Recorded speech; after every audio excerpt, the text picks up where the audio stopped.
Welcome to Fiction Audiobooks. If you enjoy the content, like and subscribing would be greatly appreciated. If you have any recommendations for novels, comment below. Please join my Patreon at https://www.patreon.com/fictionaudiobook. Chapter 58, Chapter. My name is Liz Bain. Been living in Liverpool my whole life. I have seen a lot of things in my time, good and bad. Yet I had never expected to see this. A day when King Arthur himself returns from the dead. Where magic knights slaughter the military like it's nothing. Where magic turns military bases to dust in seconds. The whole damn government just disappearing and leaving the nation to one man. First the city of Camelot appeared one night, and then we slowly were drip-fed information about it, and the people inside. The army keeping people outside. The legendary king declared his right to the throne. It was a nice distraction from the truth. The world was going to shit. Those damn Americans had fucked up badly on their housing market, and that threw the entire world into an economic nightmare. Banks are about to fall, and prices are rising on everything. People are losing everything they own, and huge investment firms and banks, the people causing the damned mess, are getting bailed out on our backs. A rough time was coming, and then came the interview. After weeks and weeks, months, there was finally a chance to see the inside of the legendary city and words from the people inside.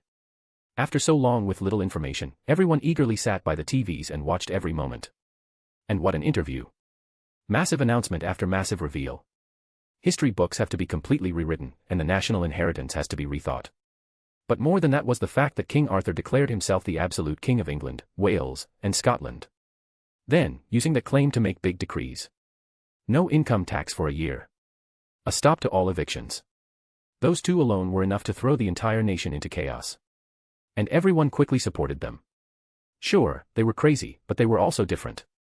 The government was more busy bailing out huge soulless corporations than the needy people, so everyone gladly accepted someone who did. A big part of the interview was about the many failings of the government and democracy itself. And honestly, the king wasn't wrong. It had its problems, but there wasn't an option for something else. Or at least there hadn't been. But then the king just finished up with more decrees, all to cement his rule. After that came the 2-day war. Firstly, Sir Mordred, the Knight of Rebellion, had broken the military blockade of the city and ended up fighting and killing some of the soldiers there. Then, the day after, the real war started and ended just as quickly. It was impossible for it not to be broadcast to the world. England wasn't so large that something like that could just be hidden, so everyone, myself included, watched on. And it was horrifying. While we didn't see how Mordred cut people apart, the explosions were impossible to hide, as was the final attack he unleashed. What followed that was 2 other attacks, both by the king himself. Twice did he strike, and then the war was over. 2 days, 2 battles, 2 strikes. That was all the once greatest empire in the world was capable of. It was embarrassing. And life changed after that. Hundreds of strange knights left Camelot and spread out through the realm of Albion, as it was called now. Those knights filled the streets now. And while some fools tried to fight them, and the new system, most didn't. Not that it helped them, those knights, they weren't human. They didn't sleep, didn't eat or drink. And nothing seemed able to harm them. They seemed to just keep guard, and people had tried talking with them. They didn't really speak, but would respond to some questions. They acted like the police, they would react to reports of crime or answer questions when someone sought help. They also seemed to be able to tell if someone lied to them. Honestly, they weren't too bad. I didn't have much to do with them, but they were no bother, and at times they helped people. What really troubled me was the uncertainty. There had been enough of it before all this, with the economy and all. But now, it was worse. The entire world was in chaos, and a nation fell, and in such a way, not to mention which nation it was. Britain might not have been home to all the biggest international companies, but it still had enough that their sudden loss of their base in the UK was hurting. Shares and obligations are all suddenly not worth the paper they were written on. Even the pound's value had fallen like a rock. Thankfully, prices didn't rise further after that, mostly because a new decree from Camelot stopped the crazy rise and brought the prices back to their previous levels. But yeah, things could be worse. But it did really seem like King Arthur wanted to make their lives better, if by force. It was strange, but then again, it did almost fit the whole image. Fighting for the good of the people, and even if the people turned against him, he never stopped fighting for their future. Everyone walked around nervous about the future, and the news sure didn't help. Some people didn't take to it as well as I did. Small rebellions shut up here and there. Or at least the Knights of Camelot called them rebellions. Most of the time it was just people thinking that the fall of the UK meant there weren't any laws anymore. They quickly realized they were wrong. The police were still around, upholding law and order, and the many knights around handled crime, too. And Mordred, he was the king's main enforcer and knew no mercy. Gangs and other criminals that had plagued the nation for years were swiftly dealt with. It was a mixed bag. Some good, some bad. So same as always. But people had hope. Hope for a better future. And with the latest news that Camelot indeed had the gold to pay for everything, people felt even more hopeful. If nothing else, I would make sure to visit Camelot before things turned shit. That place was in the news all the time, entire channels just showed different parts of the city. It was quickly becoming the #1 must-visit spot in the world. Camelot has reached around 20% occupancy, and the rate is expected to slow down slightly. We expect that reaching full capacity will take the rest of the year at the very least. Agravain reported. Sitting on my throne, I just nodded. I knew life in Camelot wasn't for everyone. The lack of electricity was enough to stop most people. I might offer warm water and free firewood for cooking and heating, but that wasn't enough for most.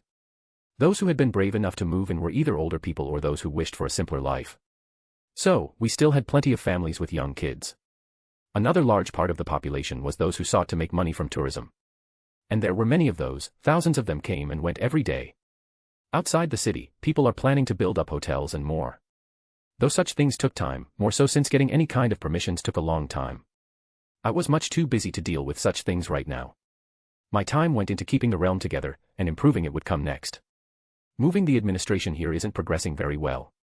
They are too dependent on modern technology, so they are resistant, and I have been unwilling to force things due to them not being able to continue their work here. Bedivere, too, delivered a report. Yeah, you really should rethink getting the city up to date and bringing it into the 21st century. Yelena interjected. No. I declined. I won't let Camelot fall to that. This city is one where people are at the forefront and they shouldn't be chained down by such temptations. I knew very well all about the current age and the importance of the internet, yet I didn't want it in Camelot. It felt wrong. While I allowed people to bring phones, tablets, laptops, everything. Even granting such things to the former widows. I drew a line at anything that would change Camelot itself. All right. That will make it nearly impossible to move the full administration to Camelot, but yeah, there is a request for funds. They have done the numbers and need 147 tons of gold. We have checked it, it's legit. Yelena continued. See to it, Bedivere. There is a rise in unemployment, so we should see to creating more jobs to replace those we get rid of. Agravain moved on to the next topic. It was more than 3 hours later that Yelena finally stepped out of the castle again. The meeting had taken most of the day. Even then, she couldn't help but admire the efficiency of everything. She might have been an assassin. But she had worked plenty undercover, shadowing important targets. She knew how slow most governments were. Taking weeks to reach a decision in most cases. Here. Billions were approved in seconds. Massive projects are approved in minutes. While she still wasn't a fan of a dictatorship, even if it was a monarchy, she couldn't deny that things got done, and quickly at that. With a good ruler in place, it wasn't bad, but she also knew that there were far too many bad people out there for it to be a better solution than democracy. Still, at least Arthuria truly did want the best for her people, even if she caused massive trouble for the rest of the world doing so. Shaking her head to clear her thoughts, she looked around at the life that was Camelot. When she first came here with the others, the place was quiet, but now it was filled with sound. She had to admit that it had been nice that the city had been empty when they moved in, given the younger ones had been nervous, jumpy, and on edge. So, moving into a place without anyone else allowed them to calm down somewhat. And now, with more people, the youngest could benefit from having other kids around. Yelena looked around the crowd, which in turn looked curiously at her. After all, she had just come out of the castle, which made her the center of attention. Yet, the enforcement knights standing by the entrance to the castle kept people from swarming her. As a trained assassin, she carefully scanned the crowd. It was just a reflex, really, just part of her training. And while most of the people were just random tourists, but one face in the crowd had her freeze. Their eyes locked. Recognition sparked between them. The other person walked up to her. Hey Yelena, it's been a while. She greeted her. Natasha. End of chapter. Damn right I did that. First talk about how I didn't want more reaction, and then give you just that. You really shouldn't trust me like that. Anyway, still bit more here and there, I can't avoid that, but moving things along all the same, right now showcasing the trouble with ruling a kingdom. But still keeping other things moving, like no way S.H.I.E.L.D. is letting things go. Sure, they might be scared as fuck, but not so much they won't gather information. Chapter 59, Chapter. Natasha. So, a pretty nice place you got here. Natasha opened as they sat in Yelena's home. Yelena opened a bottle of wine. Can't offer you coffee, but I figured something a little stronger might not hurt. I had heard that there wasn't power in the city, but I guess I never thought about just how many things that limit. Natasha commented as she accepted a glass. Yeah, I got hot water for a bath, but want a cup of tea or coffee. And I have to start a fire and bring a pot to boil. But it's still great here, way better than the mess you left us in when you just abandoned us all like that. Yelena didn't hide the accusation in her tone. Natasha, for one, had expected it and quickly took a sip of her wine, intending to wet her throat before explaining herself. Yet the moment the wine touched her tongue, she froze. It took all her training to swallow it down. That is horrible. What is that? She asked, looking at the bottle. Yelena burst out laughing. That is the most expensive wine you will ever taste, a bottle like that is likely worth millions to a collector, and it's horrible. Natasha stared at the bottle as if it had personally offended her. You're kidding me. People actually pay millions for this. I've had better stuff that came in a box. Yelena wiped away a tear from laughing so hard. I know, right? Camelot has treasures beyond imagining, ancient riches, legendary relics. And this god-awful wine, Natasha finished, setting her glass down firmly as if it were dangerous. Yelena leaned back in her chair, smirking. It's not that bad, at least the first glass isn't, but if you let it air, it turns vile. Talking about vile, why are you here? After you left us. Did you even think about what would happen to us after you fled? The humor drained from the room in an instant.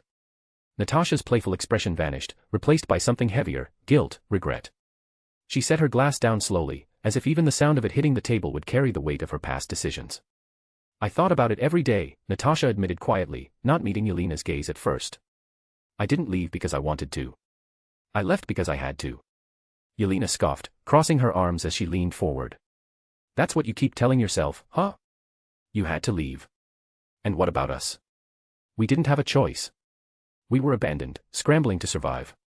Dreykov didn't like the idea that you betrayed him, they only got harder. I can't even begin to imagine what he would have done if the king hadn't sent someone to rescue us. I took care of Dreykov, I was sure that without him, you would all be free. Natasha defended herself. You took care of him.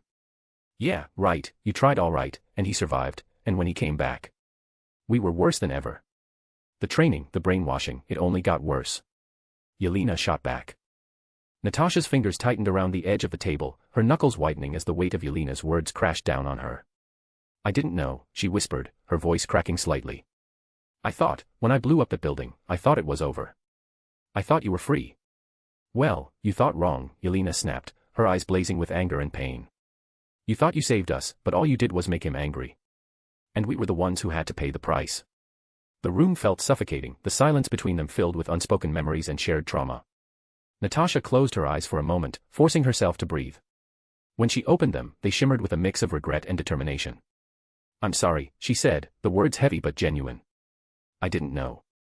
If I had known, I would have come back. I would have burned it all down. Yelena leaned back, her gaze softening, but only slightly. Yeah, well, you didn't. But you're here now. So why don't you tell me why? You want forgiveness. Natasha hesitated, her lips parting as if the answer were on the tip of her tongue, but she couldn't quite find the right words. She looked away, staring at the flickering shadows cast by the dim light in the room. Forgiveness, she repeated quietly, almost to herself. No. I don't deserve that. Yelena raised an eyebrow, her expression a mixture of skepticism and guarded curiosity. Then what do you want, Natasha? Natasha exhaled sharply, the weight of the question pressing down on her. I want to fix this. I want to make things right, not just with you, but with all of them. Everyone I failed. Yelena let out a bitter laugh, shaking her head. You think you can fix this by coming back now, after everything? It's not that simple. You can't erase what we went through. I know that, Natasha said, her voice stronger now, a flicker of determination igniting within her. But I went through the Red Room, I know suffering just as the rest of you, and I made it out, so I know, and I can help. Yelena fell silent, her gaze boring into Natasha's as if searching for any sign of insincerity. When she found none, she sighed and leaned forward, resting her elbows on her knees. Help us, how? And why do you think we need help? We're free of the Red Room, we've got a new home, work, and heck, I've got wine more expensive than a plot of land in New York. Natasha leaned back slightly, crossing her arms. But do you really have freedom? You are working under some magic king of incredibly power, the entire world is thinking about how to get rid of him. I think leaving would be good, leave and be able to choose for yourself what you want.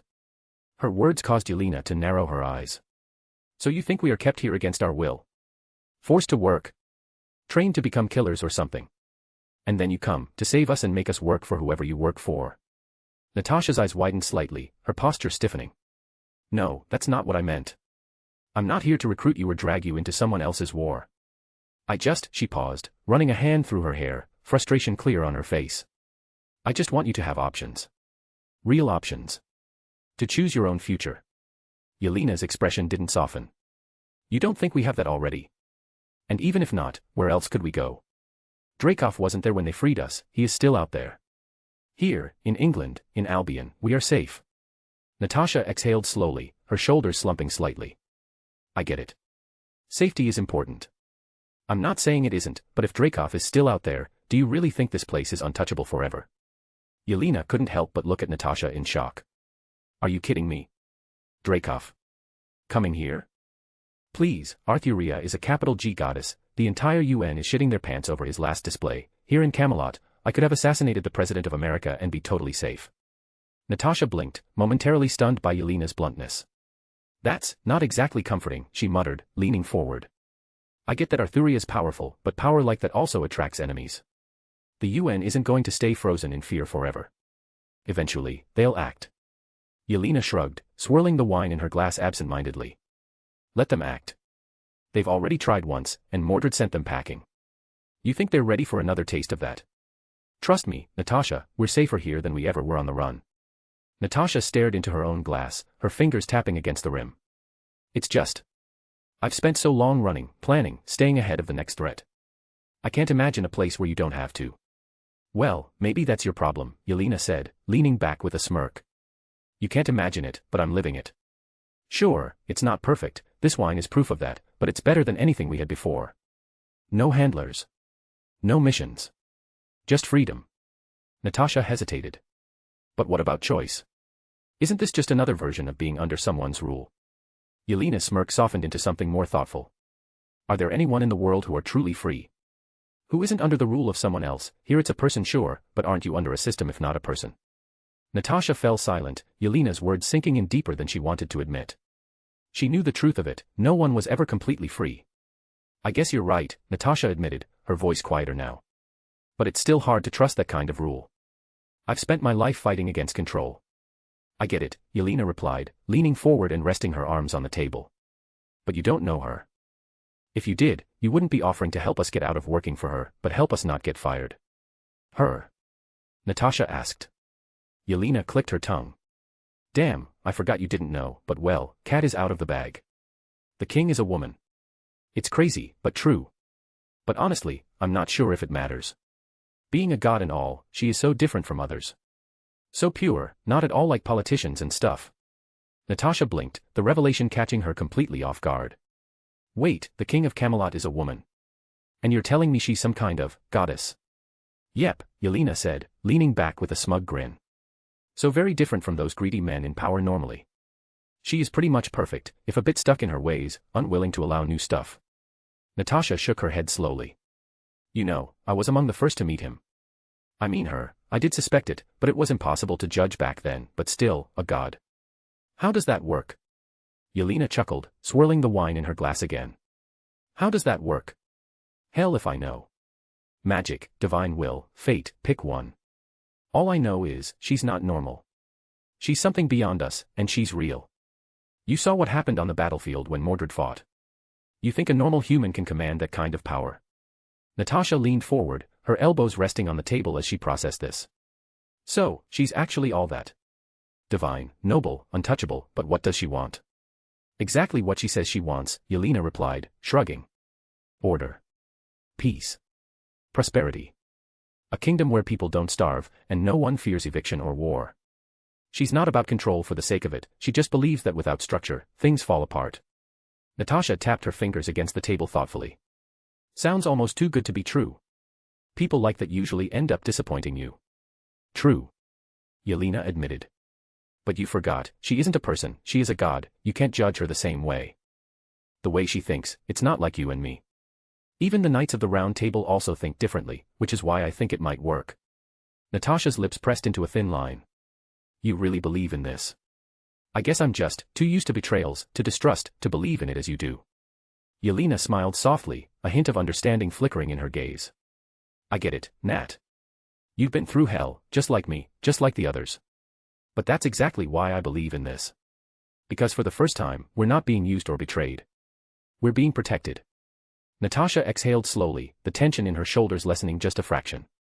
And what happens if this God turns out to be just another flawed ruler in the end? What happens if she fails?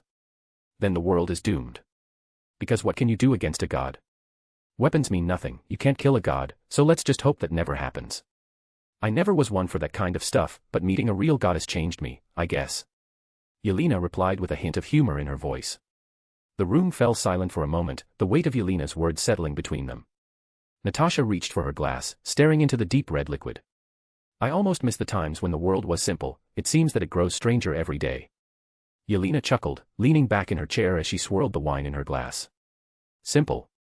Nat, when was the world ever simple? We were raised in the middle of lies and war. Natasha gave a small, tired laugh. Fair point. I just wish I could figure out where I fit into all of this. I thought I knew, but now I'm not too sure. Yelena studied her for a moment, her expression softening. You'll figure it out. You were always the smartest of us, the first to figure out we should flee, the only one smart enough to pull it off. Natasha took another sip of the $1 million wine. Letting its sharp, unpleasant taste linger for a moment before swallowing it down. I was the first to run, Yelena. That's not exactly something to be proud of. Yelena shook her head, a gentle scoff escaping her lips. Then don't be, but don't go around giving us pity, we don't need it, don't want it. We have moved on, finding a new life here, the young ones have a chance at a normal life, even the rest of us do. Natasha set her glass down. I doubt we can ever get that, the red room, the scars it left behind, those aren't something that can ever heal. Yelena leaned forward, her elbows resting on the table. Again, remember we work for a goddess, and not just any. One that has the Holy Grail, the power to perform miracles, grant wishes. With that, she could heal us, give us everything those bastards took from us. Natasha's eyes widened slightly, her fingers brushing against the rim of her glass. The Holy Grail. You're serious?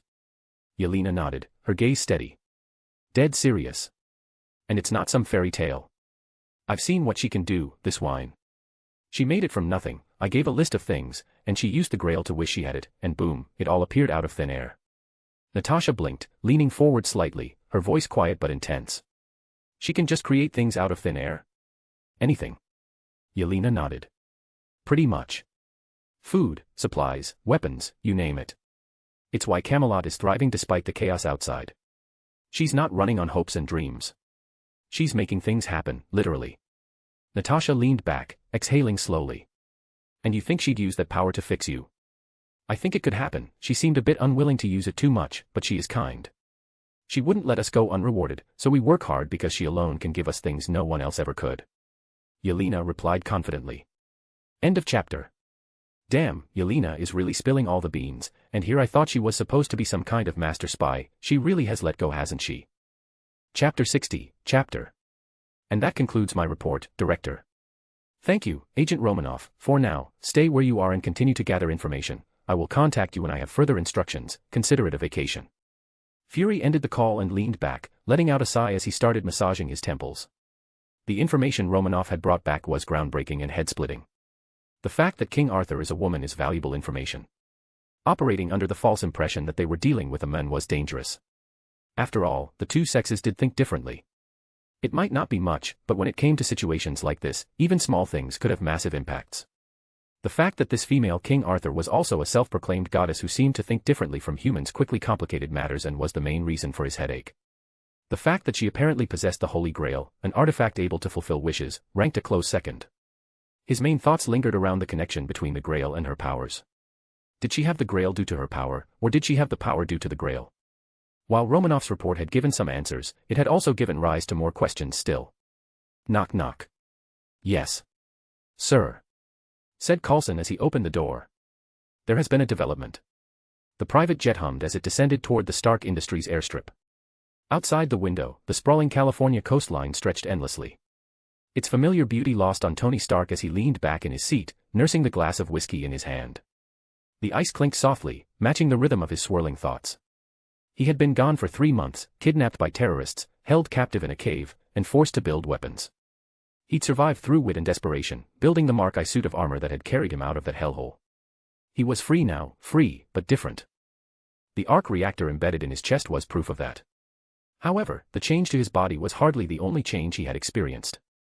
He had been enlightened, and the world almost seemed to have lost much of its brightness, much of its joy. A weight had been placed on his shoulders now, and he could no longer just engage in the entertainment he had once so enjoyed. As the plane touched down and rolled to a stop, Tony finished his drink in one smooth gulp. Pepper Potts waited at the base of the stairs, her breath catching when she saw him. Her heels clicked against the pavement as she hurried toward him, barely able to keep her emotions in check. "Tony," she breathed, her voice trembling. "I was going to go to the hospital, but you said you were fine, so." Tony looked at her, eyes tired but warm. "I'm fine." She shook her head, tears threatening to spill. "You're not fine." "I know," he admitted softly. Pepper took another step closer, as if afraid he'd vanish again. "Let me get you some help." Tony gently placed his hand on her shoulder, stopping her. "I don't need a hospital," he said, managing a small smile. "I just need a cheeseburger and a press conference." Pepper blinked, the absurdity of the request nearly making her laugh. But she understood Tony better than anyone. "Fine," she whispered, brushing away a tear. "Burger first. Press conference second." Hours later, Tony stood in front of a crowded room at Stark Industries, the smell of freshly eaten fast food still clinging to him. The assembled reporters murmured amongst themselves, wondering what the recently returned genius had to say. Obadiah Stane stood off to the side, his face unreadable. Tony approached the podium, his gaze sweeping over the room, catching Pepper's reassuring nod near the back. "I've been gone for a while," Tony began, his voice carrying a weight that silenced the crowd. "And during that time, I did a lot of thinking. About what we do here at Stark Industries, and about the impact we've had on the world." The room tensed as Tony continued, each word deliberate. "I realized something.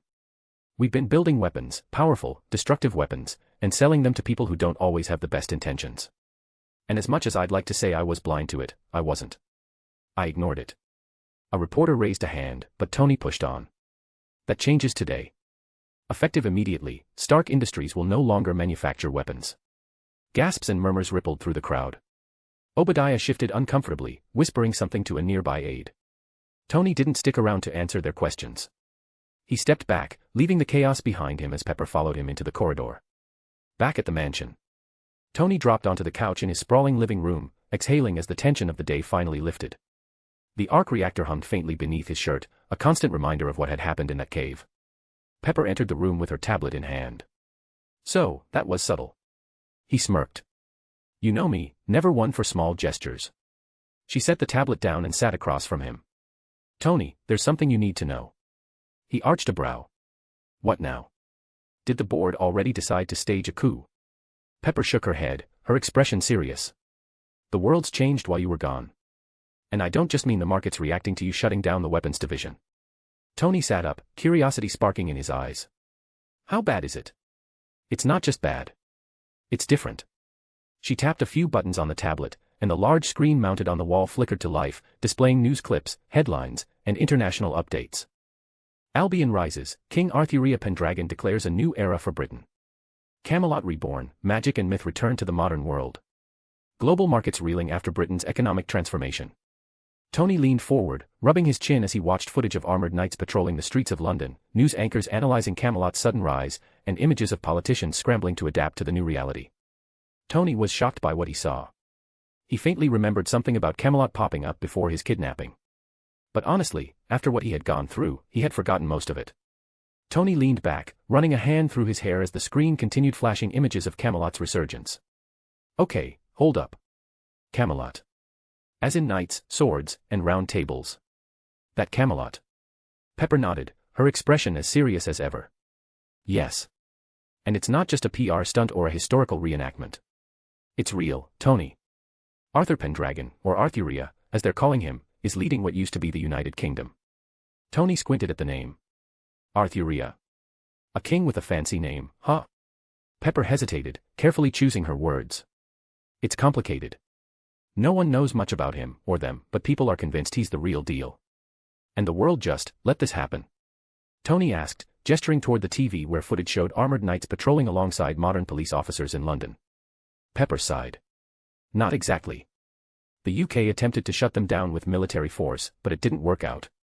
One of the knights, just one, Mordred, was able to take on the entire force they sent, tanks, helicopters, missiles, everything, and it did nothing. Tony raised an eyebrow. Damn, that sure sounds pretty impressive, and downright impossible. Pepper tapped the tablet, pulling up footage of the military disaster involving Mordred. Tanks exploded, helicopters fell from the sky, and a wave of crimson light decimated the battlefield. See for yourself, she said. Just one of their knights destroyed an entire military brigade without breaking a sweat. It's like mixing mythology with a Michael Bay movie. Tony whistled, leaning back against the couch. And here I thought dealing with terrorists was bad enough. Pepper paused for a moment but finally decided to continue despite her thoughts on the matter. She knew he would find out soon enough anyway. That isn't even the worst of it. Tony sat up straighter, his curiosity piqued. Worse than that. What, do they have dragons flying around now? Pepper watched Tony carefully as she swiped across the tablet, pulling up classified footage. Judge for yourself if this is worse than dragons or not. The video feed came to life. A U.S. naval fleet, destroyers, aircraft carriers, and submarines, cut through the ocean under the clear blue sky. Then, without warning, a pillar of light appeared out of nowhere, shattering the calm. When the light disappeared, the fleet was gone. Tony stared, his jaw tightening. What the hell is that? Pepper's voice was grim. That's Arthuria Pendragon. The king of Albion himself. This is one of 2 attacks, no warning, no sign of it. Just suddenly, untold devastation. And if he did this from within Camelot, which is believed, he could also hit both Paris and Berlin. He exhaled slowly, the weight of what he was seeing settling over him. He knew his weapons, he knew what made them truly powerful.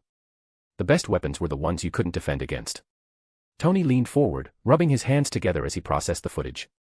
So at a time where everyone is scared of a new unknown weapon and wants some response, I announce that I, as the best weapon maker, am stopping. Damn, this is worse than I thought. He cursed as he leaned back. Pepper nodded. Exactly. The world needs a response, so I doubt you can retire as calmly as you had expected. Tony's fingers drummed against his thigh as he thought it through. With his eyes closed, he remembered the footage, the knight in silver and red. The bullets and missiles doing no damage. The way they moved, the speed, the agility. The sheer firepower they displayed. He was already inspired by the armor he made inside the cursed cave. And now, he was seeing something like it. Only his armor would be the height of technology, while this seemed to be something else entirely. While he wasn't about to believe in magic, he also didn't know what to think. But clearly, the armor he had in mind would be able to do what this knight did. The ultimate weapon is the ability to enforce peace. Or at least that was the idea. That unknown light weapon wasn't something he had considered. Even still, this only reinforced his desire for making his armor, a weapon in his hand, one that couldn't be used for evil, couldn't be used wrong, because only he would be using it. Pepper studied Tony carefully, her gaze softening when she saw the mix of exhaustion and determination swirling in his eyes. You're thinking about building something again, aren't you? Tony smiled faintly, a glimmer of his usual charm creeping through. Come on, you know me. I see something impossible, and I don't run from it, I run toward it. Pepper sighed, brushing a hand through her hair. Tony, you just shut down the weapons division today. If you go public with a new project right now, especially something related to military tech, it's going to send the wrong message. I'm not building a weapon for war, Pep. I'm building something to make sure I can stop the next one before it starts. You saw the footage. The world's walking on eggshells, and this Arthuria guy has shown us what happens when we step on one.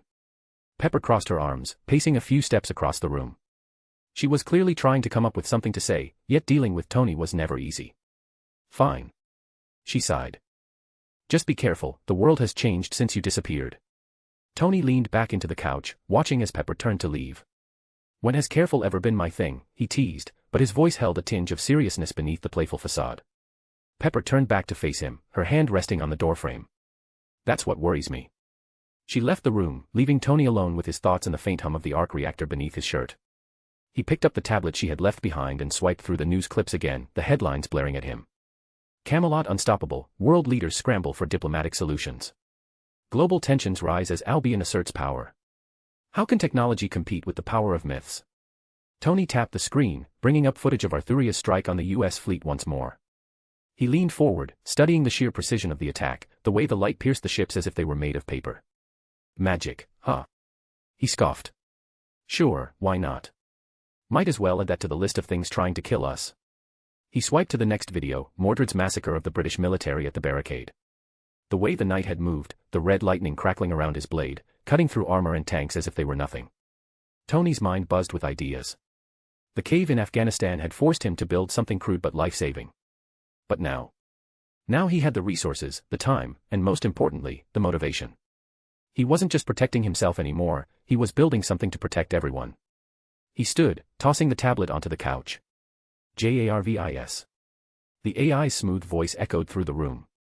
Yes, sir. Prep the lab. We're starting a new project. End of chapter. Alright, so Stark showed up again, which means this is finally the time of Iron Man 1, so he should come out soon. As for that, I won't go into what changes for him. I won't go into too much focus on what changes for the world at large. I mean, countless things are happening, but it would be far too much to go over it all, so I'm focusing on Albion. Chapter 61, Chapter. Heathrow Airport had once been the busiest in the world. Hundreds of thousands of people moved through it every day. It connected the world, yet now it was disconnected from it. Where the thousands of people working there had once been busy day and night keeping the airport running, most of them just sat around bored as they had nothing to do. There just weren't enough planes coming or going anymore. It was just one of the many places that the change in regime had impacted. While their jobs hadn't been lost, and everyone had been promised new jobs if their old one was cut down, everyone still worried. Others who shared their worries were those in the financial sector. Not only had many of them lost large amounts of money due to many of their investments being worthless now, but they also had to face the reality that there would likely not be room for their jobs in Albion. This meant that they would have to change their well-paying jobs to far less rewarding ones. And the people would likely just celebrate. Though at least they still had jobs and would be given jobs. That couldn't be said for their international colleagues. Many had lost everything as banks and investment firms collapsed due to all former British assets becoming worthless overnight. Yet, they were hardly the only ones having a headache, even I did. Taking over a nation and building a kingdom was a monumental task. Back in the age of the original Round Table, it was difficult enough to be king, not to mention this far more complex age. Ruling over less than 1 million people and now ruling over 60 are two very different things. I almost had more people working in the administration of my new nation than I had people in my old one. You seem troubled again. Sir Ector said with worry in his tone. Ah, I am troubled, so much work. Though at least I'm fairly sure we don't have to worry about Mordred starting another rebellion for the throne after seeing how much work it is. I couldn't help but try to jest. Ector chuckled softly, folding his arms as he leaned against the doorway to my study. Mordred may crave battle, but paperwork isn't her battlefield. I doubt she'd last a day buried in all this. His gaze swept across the towering piles of documents and reports scattered across the room. You've been at this since dawn, haven't you? I sighed, leaning back in my chair, the weight of the crown heavier today than usual. Since before dawn, technically. There's just too much to fix. The infrastructure, the economy, diplomatic relations, and then all those companies demanding compensation for their losses. Some days, I wonder if I should just give them a bag of gold and send them on their way. Ector smiled faintly. That would be one way to deal with them. But you and I both know that you're not the kind of king to take the easy route. I rubbed my temples, the tension building. Easy route or not, the world isn't giving us much room to breathe. The UN is waiting for us to make a misstep, and the global markets are just itching for Albion to fall apart so they can say, I told you so. Ector approached the desk and placed a firm hand on my shoulder. You've done the impossible before. Uniting the lands in the past was no easy task either. You're not alone this time, Arthuria. You have us, your knights, your people. I smiled at him briefly, appreciating his unwavering support. Without you guys I wouldn't be able to do it, but honestly, the people are of little help, so many of them are greedy and demanding. It feels like every time I solve one problem, 10 more appear. Ector pulled up a chair, sitting across from me. If I may, Your Majesty, it's not about doing everything perfectly. It's about showing the people, both inside and outside Albion, that you won't be broken. That's the real strength of a leader. I leaned forward, resting my elbows on the desk. If only it was that simple. Remember Merlin's prophecy, there is a great threat I must deal with, it feel like it might be paperwork. Ector nodded, his expression thoughtful but serious. I don't think Merlin meant paperwork either, Your Majesty. But this, what you're doing now, is no less critical. Kingdoms aren't only defended with swords and shields. They are protected by decisions, even when those decisions weigh you down. I sighed, running my fingers over the scattered reports. I know, Ector. But what frustrates me is that when I do swing a sword, the results are immediate. When I deal with this mess, it feels like everything moves at a crawl. Ector leaned forward slightly, his gaze steady. Because governing isn't about immediate victories. It's about endurance. And you, more than anyone, know how to endure. I was there when you were just a girl, I know you can do this. I looked at him, appreciating his unwavering presence. Ector had always been the calm in my storm. You're right, as always. But sometimes, it feels like no matter what I do, it'll never be enough.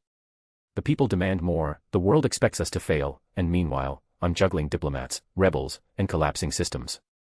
Then stop thinking of it as a war you need to win immediately, Hector said calmly. Think of it like a siege.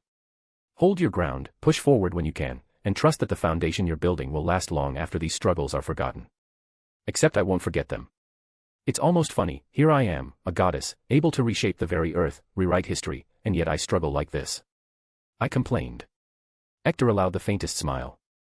It's because you care, only someone who cared about their people would do this for them. And it worries me. Either you sit on the throne, cold and uncaring, or you hide away here, working hard. I fear you once more sacrifice yourself for the people. I could only sigh at his words because I knew he was right. Even a human heart struggles between the might of a divine spirit and the duty of a king.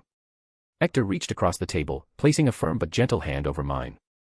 And that's exactly why you'll succeed. Because you still have that human heart, Arthuria.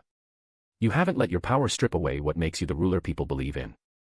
I closed my eyes briefly, the warmth of his words offering a momentary reprieve from the storm swirling in my mind. But I still need to relax and do things that make me happy. But you still need to relax and do things that make you happy. Hector echoed my words. All right, I guess I will find some way of relaxing.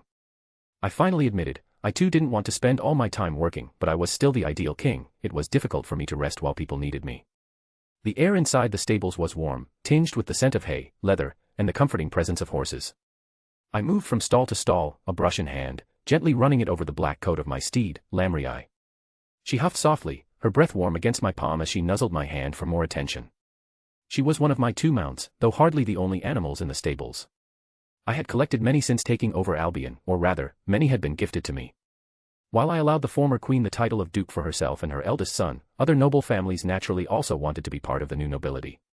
Which led to a steady stream of gifts entering my vault, or in case of horses, my stables.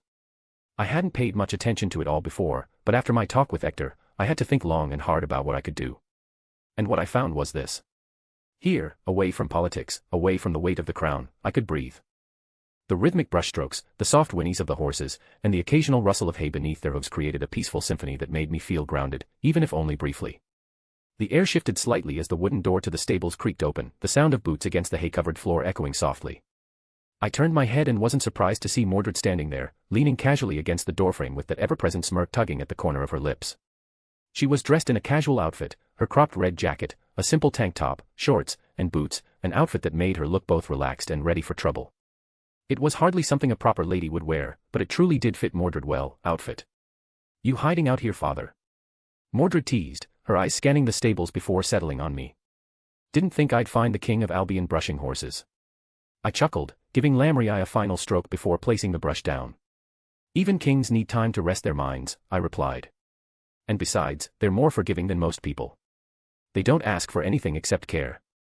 Mordred stepped inside, the faint sound of her boots muffled by the hay. I get that, she said, her voice softer now, less teasing. Mind if I join you? I smiled, gesturing toward a nearby stall. I'd be glad if you did. Pick one and get started. She rolled up the sleeves of her jacket and walked over to a stall housing a black stallion with a glossy coat and fiery eyes. Shadowbane, huh? She muttered, reading the engraved nameplate. The horse huffed and shook his head, almost as if responding to her presence. All right, boy, let's see if you're as wild as you look. She grabbed a brush and stepped inside the stall, moving with confidence and ease that showed she wasn't new to this. Her movements weren't as measured or graceful as mine, but they were filled with genuine care. The stallion relaxed under her touch, letting out a soft snort as she brushed him. I couldn't help but notice that Don's stallion was well cared for. I mused as I worked on Lamrii. Much to my shame, I have not had much time to do it myself. I do wonder who could be responsible for it. From the corner of my eyes, I saw how Mordred stiffened slightly and looked away, pretending to really focus on her work. I smiled softly, pretending not to notice the subtle shift in her posture as I continued brushing Lamrii. The mare flicked her ears, content with the steady rhythm. Whoever it was, I continued, my tone light, seems to have a good hand with horses. Don's stallion was practically glowing. Mordred cleared her throat, still not looking at me. Well, maybe someone thought you had enough on your plate and didn't want you worrying about the horses too. I chuckled, leaning over to adjust the mare's bridle. A considerate mystery helper, then. Strange how they never take credit for their work.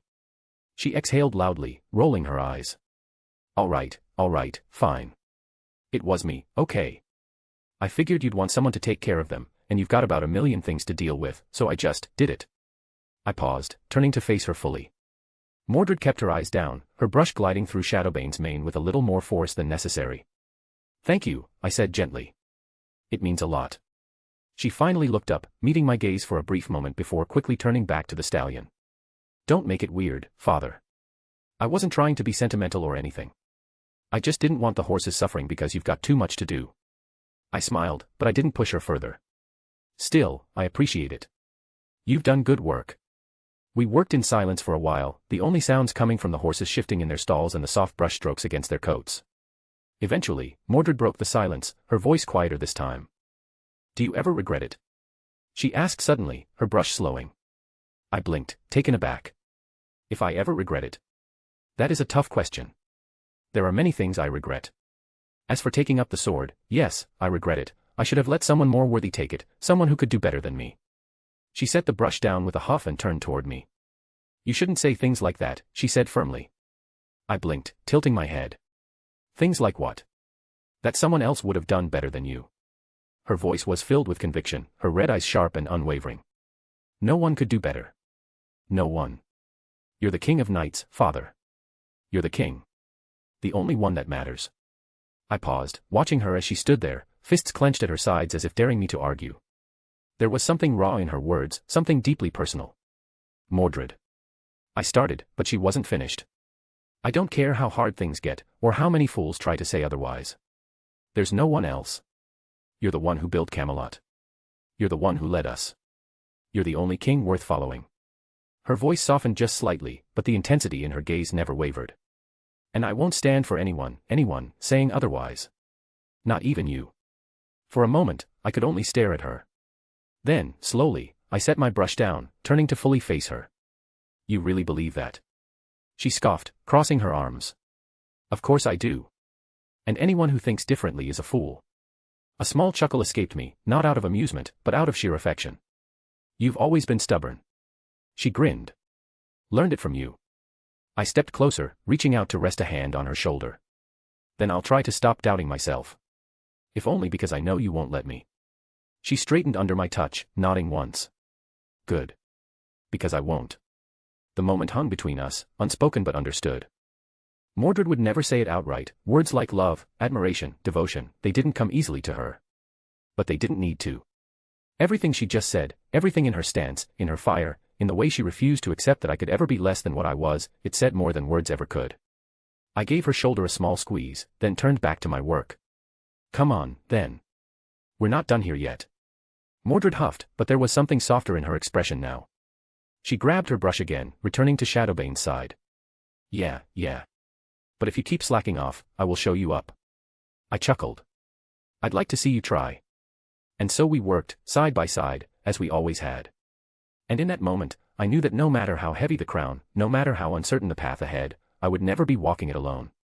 For a while, we worked in comfortable silence, the rhythmic brushing and the soft sounds of the horses filling the stables. But I couldn't shake the weight in my chest, the guilt that had lingered since our conversation. Mordred had done more than her duty. She had taken care of my horses without being asked, without expecting any recognition. And even more than that, she had never wavered in her faith in me. Even when I had doubted myself, she had not. I owed her for that. And not just with words. I let out a slow breath and straightened. "Mordred." She barely looked up, focused on a particularly stubborn tangle in Shadowbane's mane. "You've done well," I said simply. "You take care of things I don't have time for, without complaint. You watch over Camelot as fiercely as you do me." She paused mid-brush. It wasn't often I openly acknowledged her efforts. I saw her back straighten slightly, even as she tried to play it cool. "Yeah, well," she muttered, flicking a stray strand of blonde hair from her face, "somebody has to make sure you don't overwork yourself into an early grave." I smiled faintly. "Regardless, I owe you a reward." That got her attention. Mordred's head snapped up, eyes gleaming with sudden interest. "A reward?" I nodded. "Name it." "Anything within reason." She blinked, and for a moment, I saw a flicker of hesitation, as if she hadn't actually expected that. Then, true to herself, her hesitation vanished in an instant, replaced with a familiar, cocky grin. "Anything," she echoed, rolling the word around like she was savoring it. "Within reason, huh?" I nodded. "Indeed." She hummed, crossing her arms, clearly enjoying the power of choice. "Well, I could ask for something simple. Maybe a fancy weapon or some special title. She shot me a glance, watching my reaction carefully. I simply waited, patient. Then, just as quickly as she had drawn out the suspense, she grinned and snapped her fingers. I got it. A tournament. I raised an eyebrow. A tournament? She nodded, excitement sparking in her eyes. Yeah. A big one. A real knight's tournament, like the ones in the old days. Jousting, sword fights, mounted combat, you name it. She turned to face me fully, her hands on her hips. I couldn't help but chuckle. This was so very like Mordred. Of all the things she could ask for, she chose something grand, something that would let her fight and prove herself, something she knew I'd enjoy watching. Very well, I said, folding my arms. A tournament it is. Mordred's smirk widened, pleased with herself. Damn right. And I'm entering. I assumed as much, I replied dryly. I'm going to win, too, she added, already brimming with anticipation. Obviously. I chuckled. We shall see. She pointed a finger at me, her grin turning challenging. You better enter too, father. It'd be embarrassing if the so-called king of knights got shown up by his own son. I sighed, shaking my head. I'll consider it. That was enough for her. She turned back to Shadowbane, practically buzzing with excitement. I watched her for a moment, smiling softly. She was happy. And, in a way, so was I. It would be a good distraction, both from my endless work, and for the people. It would bring joy to my knights and my people while possibly stabilizing the realm. Mordred didn't know it, but she really did pick the best reward. End of chapter. Alright, just some delightful father and son/daughter bonding. And a pretty good clue to what will be up next. And just a tiny bit of reactions, not much, but I watched some show from Heathrow Airport, about security, and had to write about the place, might do more of that, picking a location and doing a bit about what is happening there, but next, Mordred's reward. Chapter 62, Chapter. Camelot had everything it needed to host such a tournament, so after I made my way back to the castle, and informed Agravain of my intention, it didn't take long before everything was ready. It could have been even sooner, if I hadn't wanted a few weeks of time for people to get tickets for the event. After all, it wouldn't be fair if all my people didn't have at least a chance to witness the festivities. And now, everyone who wished to come and see it in person had had their chance. Plenty wouldn't be able to, given the limited number of seats, but at least they would get to watch from home. The tournament grounds of Camelot had never been so alive. The banners of my knights swayed in the wind, and the colors of Albion reflected in the sea of spectators that filled the grandstands. The anticipation in the air was almost electric, as thousands of voices merged into an excited hum, waiting for the moment it all begins. From upon the royal balcony, my gaze swept over the arena below. Down there, my knights, all of them, stood proudly. Their armor polished to perfection, their backs as straight as their swords. And then a voice like a thunderclap rolled over the tournament grounds. Ladies. Gentlemen. Brave warriors and noble spectators. It is time. I turned my head slightly, unsurprised to see Brian Bless standing tall upon the commentator's platform, arms spread wide, his extravagant cloak billowing with every exaggerated movement. He had insisted upon an outfit as grand as his voice, deep royal blues with golden embroidery, and, of course, a belt so thick it could be mistaken for a siege engine's strap. Today, we bear witness to a spectacle unseen for centuries. A tournament of honor, of skill, and of sheer, bloody determination. The crowd exploded into cheers, fists pumping into the air. Even some of the knights below shifted excitedly, their helmets gleaming in the midday sun. Gathered before you are the finest knights, warriors, and champions of legend. Each ready to prove their mettle, each hungry for glory. I had to admit, he knew what he was doing, not just the spectators, but even my knights, and I felt excited due to his words. But make no mistake. Bless's voice bellowed once more. This is not some mere show of pageantry. No. This is a test of strength. Of skill. Of will. For this tournament, by royal decree, shall showcase the might of the Round Table. I exhaled slowly. My breath hit the inside of my helm. I pushed off the armrests of my seat, stood up, and took a step forward, resting my hands on the balcony railing.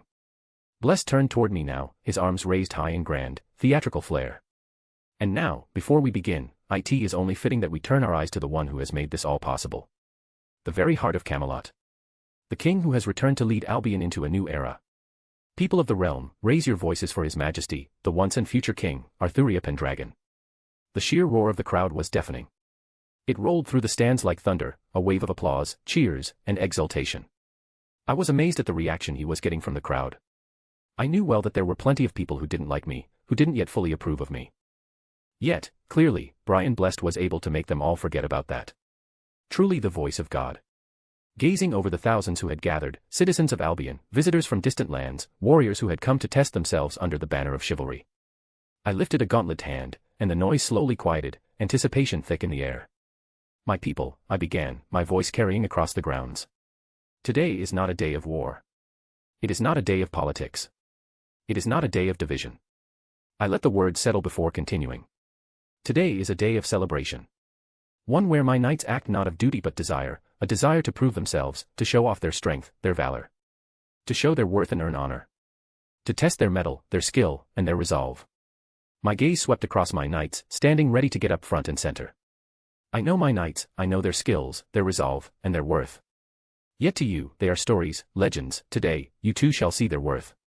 The crowd erupted once more, voices cheering, chanting, calling the names of legends that had, until now, only been figures of myth and history. Below stood my knights, the chosen few, the Round Table's finest, the pinnacle of chivalry and strength. Each of them was a legend in their own right, and today, their prowess would be displayed before all of Albion. I took a steady breath before raising my voice once more. Let all here witness the might of my Round Table. Let this tournament be a test of strength, skill, and honor. Let it be a display of what it means to be a knight of Albion. I lowered my hand, and with that, the tournament had begun.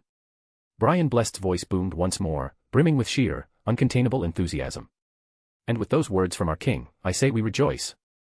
For we begin with the greatest test of precision, grace, and raw bloody talent, the archery contest. A roar of cheers and applause filled the air as squires and attendants moved across the grounds, setting up the targets. They started at reasonable distances, lined in perfect rows, but beyond them, smaller, more distant ones could be seen. Blest continued, his voice rising in excitement. The bow is the weapon of hunters and warriors alike. To draw it requires strength. To aim it requires judgment. And to lose it true requires nothing less than pure, unyielding focus. And who here, I ask you, who among the knights of the Round Table possesses such talent? The crowd roared, anticipation thick in the air. Let us meet our archers. Our champions. Our legends. The first knight stepped forward, clad in bright silver and black, his multi-string bow in hand. A long white cloak with a red inner lining and gray fur neck. He wore a hood, hiding his face but showing off his long red hair. First. A man of tragedy, of lament sung and tales spun, yet do not think for a moment that this sorrowful knight lacks strength. For he who laments, laments for his fallen foes. Behold, the unmatched marksman, Sir Tristan of Lyonesse. Tristan said nothing, he was never one for many words. And this was no exception, he threw off the long cloak and took his position. Knocking an arrow and drawing back the bowstring in a smooth, practiced motion. The crowd hushed. The arrow flew like lightning, striking dead center, a perfect shot. Cheers erupted, but Blest was far from finished. Ha! A fine shot. A perfect shot. But who would expect any less from a knight who could hear a bird's song from a mile away? But he shall not stand alone in this trial. The next knight approached, her gold-trimmed armor catching the sunlight, her confidence undeniable. Next. A lady of true knightly heart, the brightest star of Orkney, a warrior of unshakable resolve. Never to be underestimated, never to be outmatched. I give you, Sir Gareth the Pure. Gareth took her place, rolling her shoulders as she lifted her bow. She exhaled slowly, her eyes narrowing, before she let the arrow fly, striking just beside Tristan's, close enough that the shafts nearly touched. Another thunderous cheer erupted. Oh, a shot of pure honor. A shot to shake the heavens themselves. But can any surpass this display? The next knight strode forward, his stance unwavering, his bow gripped tightly in his powerful hands. Now comes a man whose very name shakes the foundations of this realm. A knight of great strength, yet greater heart. One who stands as the shield of the Round Table. Sir Bedivere. Bedivere's expression remained calm and focused as he drew back the bowstring. The release was swift and certain, his arrow striking cleanly within the center ring, not as flawless as Tristan's, but a shot worthy of recognition. The crowd shouted in approval, though Blest merely laughed heartily. A shot of strength. A shot of honor. Yet the contest continues, my friends. For who stands next? Who shall raise their bow and challenge these marksmen?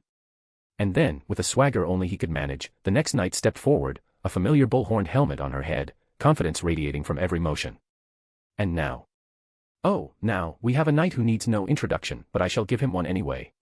A warrior who embraces battle with a heart of fury, a warrior who laughs in the face of danger, who charges headlong into peril, not with fear, but with a challenge. Behold. The scourge of fools. The prince of rebellion. Sir Mordred. The cheering reached its peak, though a few boos also echoed through the arena, likely from those who still held grudges against Mordred's more infamous history. Not to mention her role in the many military deaths. Mordred, of course, only grinned wider, rolling his shoulders as he took his bow. "Let's make this interesting," he muttered, drawing the string back without even looking at the target. He loosed the arrow casually, lazily, yet it struck home, dead center. The audience gasped, while Blessed let out a mighty guffaw. "Oh! Oh, do you see it, my friends? Do you see the devil-may-care spirit of this young lion? But even he must know, this is only the beginning." Brian Blessed clapped his hands together, the sound like a small explosion through the magically amplified speakers. "Oh, you think that was something, do you? Ha! But the Round Table holds no lack of legends. Let us not waste a moment more. Who stands next to test their skill?" Sir Lancelot du Lac strode forward, his movements calm, measured, perfect. He held his bow with the same effortless confidence he would hold a sword. No hesitation. No wasted movement. He drew, aimed, loosed, and the arrow whistled through the air, embedding itself dead center. "Ladies and gentlemen, the Knight of the Lake does not disappoint," Blessed bellowed. The crowd erupted again. Sir Gawain followed, his strong frame shifting slightly as he tested the weight of his bow. The sun had not yet reached its peak, but even so, his presence felt empowered. With a deep breath, he released his shot, the sheer force behind it splintering the very wood of the target upon impact. The crowd gasped before roaring in approval. By the sun itself. Sir Gawain shows that even the bow is not beyond his might. Sir Agravain stepped forward next, his stance stiff yet disciplined, his expression unreadable. Unlike the others, his shot was not flourished or boastful, it was deliberate, precise, cold. The arrow struck home, just beside the center, perfectly calculated. A shot of pure strategy. No movement wasted. No error allowed. This is the craftsmanship of Sir Agravain. Sir Percival, towering and steadfast, approached with a gentle, almost thoughtful air. His bow looked comically small in his massive hands, yet when he fired, the sheer force behind the shot caused the target to shake violently. A shot of might. None can question the power of Sir Percival. Blessed boomed. Sir Galahad, in contrast, moved like a whisper in the wind. His form was almost unnatural in its perfection, his arrow flying with graceful precision, striking directly at the heart of the target. The cheers rang out before Blessed even needed to comment. Behold the holiest of knights. Even in archery, he is unshakable. Sir Kay took his place next, looking somewhat annoyed to even be participating. Still, he drew back his bowstring with obvious strength, his shot shattering the outer ring of the target as he grumbled under his breath. Blessed, of course, found this hilarious. Ha! Not even a bow can survive the fury of Sir Kay. Sir Bedivere, now returning for his second attempt, remained calm and composed. His shot sailed true, once more striking cleanly within the center ring. A man of loyalty, a man of steady hand, behold Sir Bedivere, a knight of discipline. With a calm breath and measured stance, Gareth's arrow flew true, striking the exact center of the target, landing dead on, without the slightest hesitation. The only woman on the Round Table, but no less great, Sir Gareth proves her worth. Blessed roared. A hunter of beasts, Palomedes did not waver. His shot, fired with the precision of a seasoned predator, pierced the very heart of the mark, splitting no arrow, only air itself. A true warrior of the desert. A marksman without peer. The next knight stepped up, he raised his bow with a knight's discipline, no waste, no flourish, only raw, precise focus.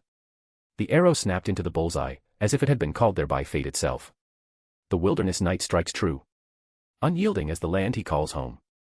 Careful, measured, Bors was a knight of honor and patience. And his shot, released with the calm certainty of an unshakable will, found the center without error. A bastion of virtue. His arrow knows no doubt. Hector was next. He was older than the rest, a man of wisdom, not of reckless youth. And yet, the moment his arrow loosed, age meant nothing, for his shot landed just as perfectly as the rest. The crowd cheered wildly at the men who raised a king. The hand that shaped a legend still holds steady. Truly, a master of old. Lamorak was not one for wasted movement. His stance was firm and confident. The bow bent, the string sang, and the arrow soared, finding the bullseye with effortless grace. The fury of a storm, yet as precise as lightning. With calm certainty, he took his shot. Not flashy, not rushed, but undeniably perfect. Another dead center shot, and another roar from the crowd. Loyal, steadfast, unbreakable. Sir Gaheris shows his strength. Sir Dagonet, the jester knight, grinned wildly, flipping the bow in an unnecessary flourish before losing his arrow without looking. The crowd gasped, only for the arrow to land perfectly in the bullseye, alongside the rest. Ahaha. Truly, even the fool can match kings. Blessed bellowed in laughter. I had expected nothing else from my superhuman knights. Each one hitting the target with ease, yet it was also the easiest target. It would only get harder from here, though I had no doubt about who would win in the end. This wasn't much of a test, all of them skilled, yet only one stood apart, only one was an archer. I turned toward Blessed, giving him a slight nod. He caught the signal instantly, his booming voice once more shaking the very air of the arena. Ladies and gentlemen, you have witnessed the first test, a display of precision, discipline, and the unmatched mastery of the round table. But tell me, do you think this is where we end? The crowd erupted into cheers and cries of "No," their energy crackling like a storm waiting to break. Blessed spread his arms wide, his theatrical presence commanding every eye upon him. We have many more targets without arrows sticking out of them. So let us raise the challenge, for these knights know not the meaning of limitation. End of chapter. So, when you have this many knights, it sure takes some time or work through them all. I really felt like it just dragged on a bit long, but I also didn't want to leave anyone out. After all, while my favorite knight is Mordred, I can't say everyone feels the same. So in case someone else have a favorite, I still wanted that knight to have some screen time. Though, I likely won't let them all continue to take part like that, or this will drag on too long. Chapter 63, Chapter. I watched as Sir Lancelot stepped forward once more, his poise unshaken, his focus sharp. He breathed once, drew back his bow, and released, the arrow cutting through the wind as if guided by an unseen force before embedding itself dead center once more. Behold. The paragon of chivalry remains unmatched. One by one, the knights followed, each refusing to falter. Sir Gawain, his shot landing perfectly as if blessed by the sun at its peak. Sir Tristan, his arrow singing through the air, landing effortlessly in the bullseye. Sir Bedivere, with a smooth, measured draw, striking the mark without hesitation. Sir Mordred, scoffing at the added distance, loosing his shot with a casual confidence that defied belief, the arrow sinking precisely into the center.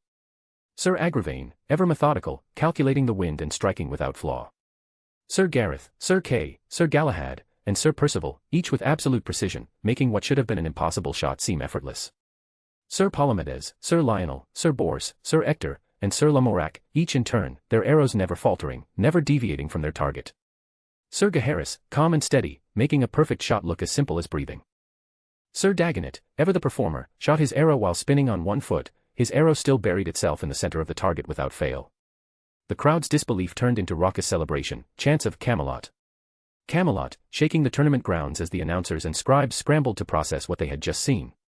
Unbelievable. Impossible. Yet before our very eyes, perfection repeated once more. Bless thundered, his excitement reaching a fever pitch. And yet, it is still not enough. We go further still. Round after round took place. And before long the targets were beyond the world record for such things. Yet the knights continued to hit center with ease. It wasn't the most exciting thing to watch, but Blessed kept the crowd entertained. He was a funny guy, I had to admit that much. Ladies and gentlemen, I know what you are thinking. How could it be that each and every shot hits its mark?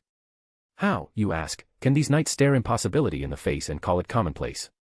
He let the question hang, his dramatic pause drawing the audience in. Then, in a conspiratorial whisper that still somehow boomed across the arena, he leaned forward and said, "Because they are bloody well legends, that's why." The crowd exploded into laughter, cheers mixing with the sheer joy of witnessing something beyond mortal limits. I had to chuckle myself. The men had a gift. It wasn't just about calling the shots, he made the spectacle live, made it breathe.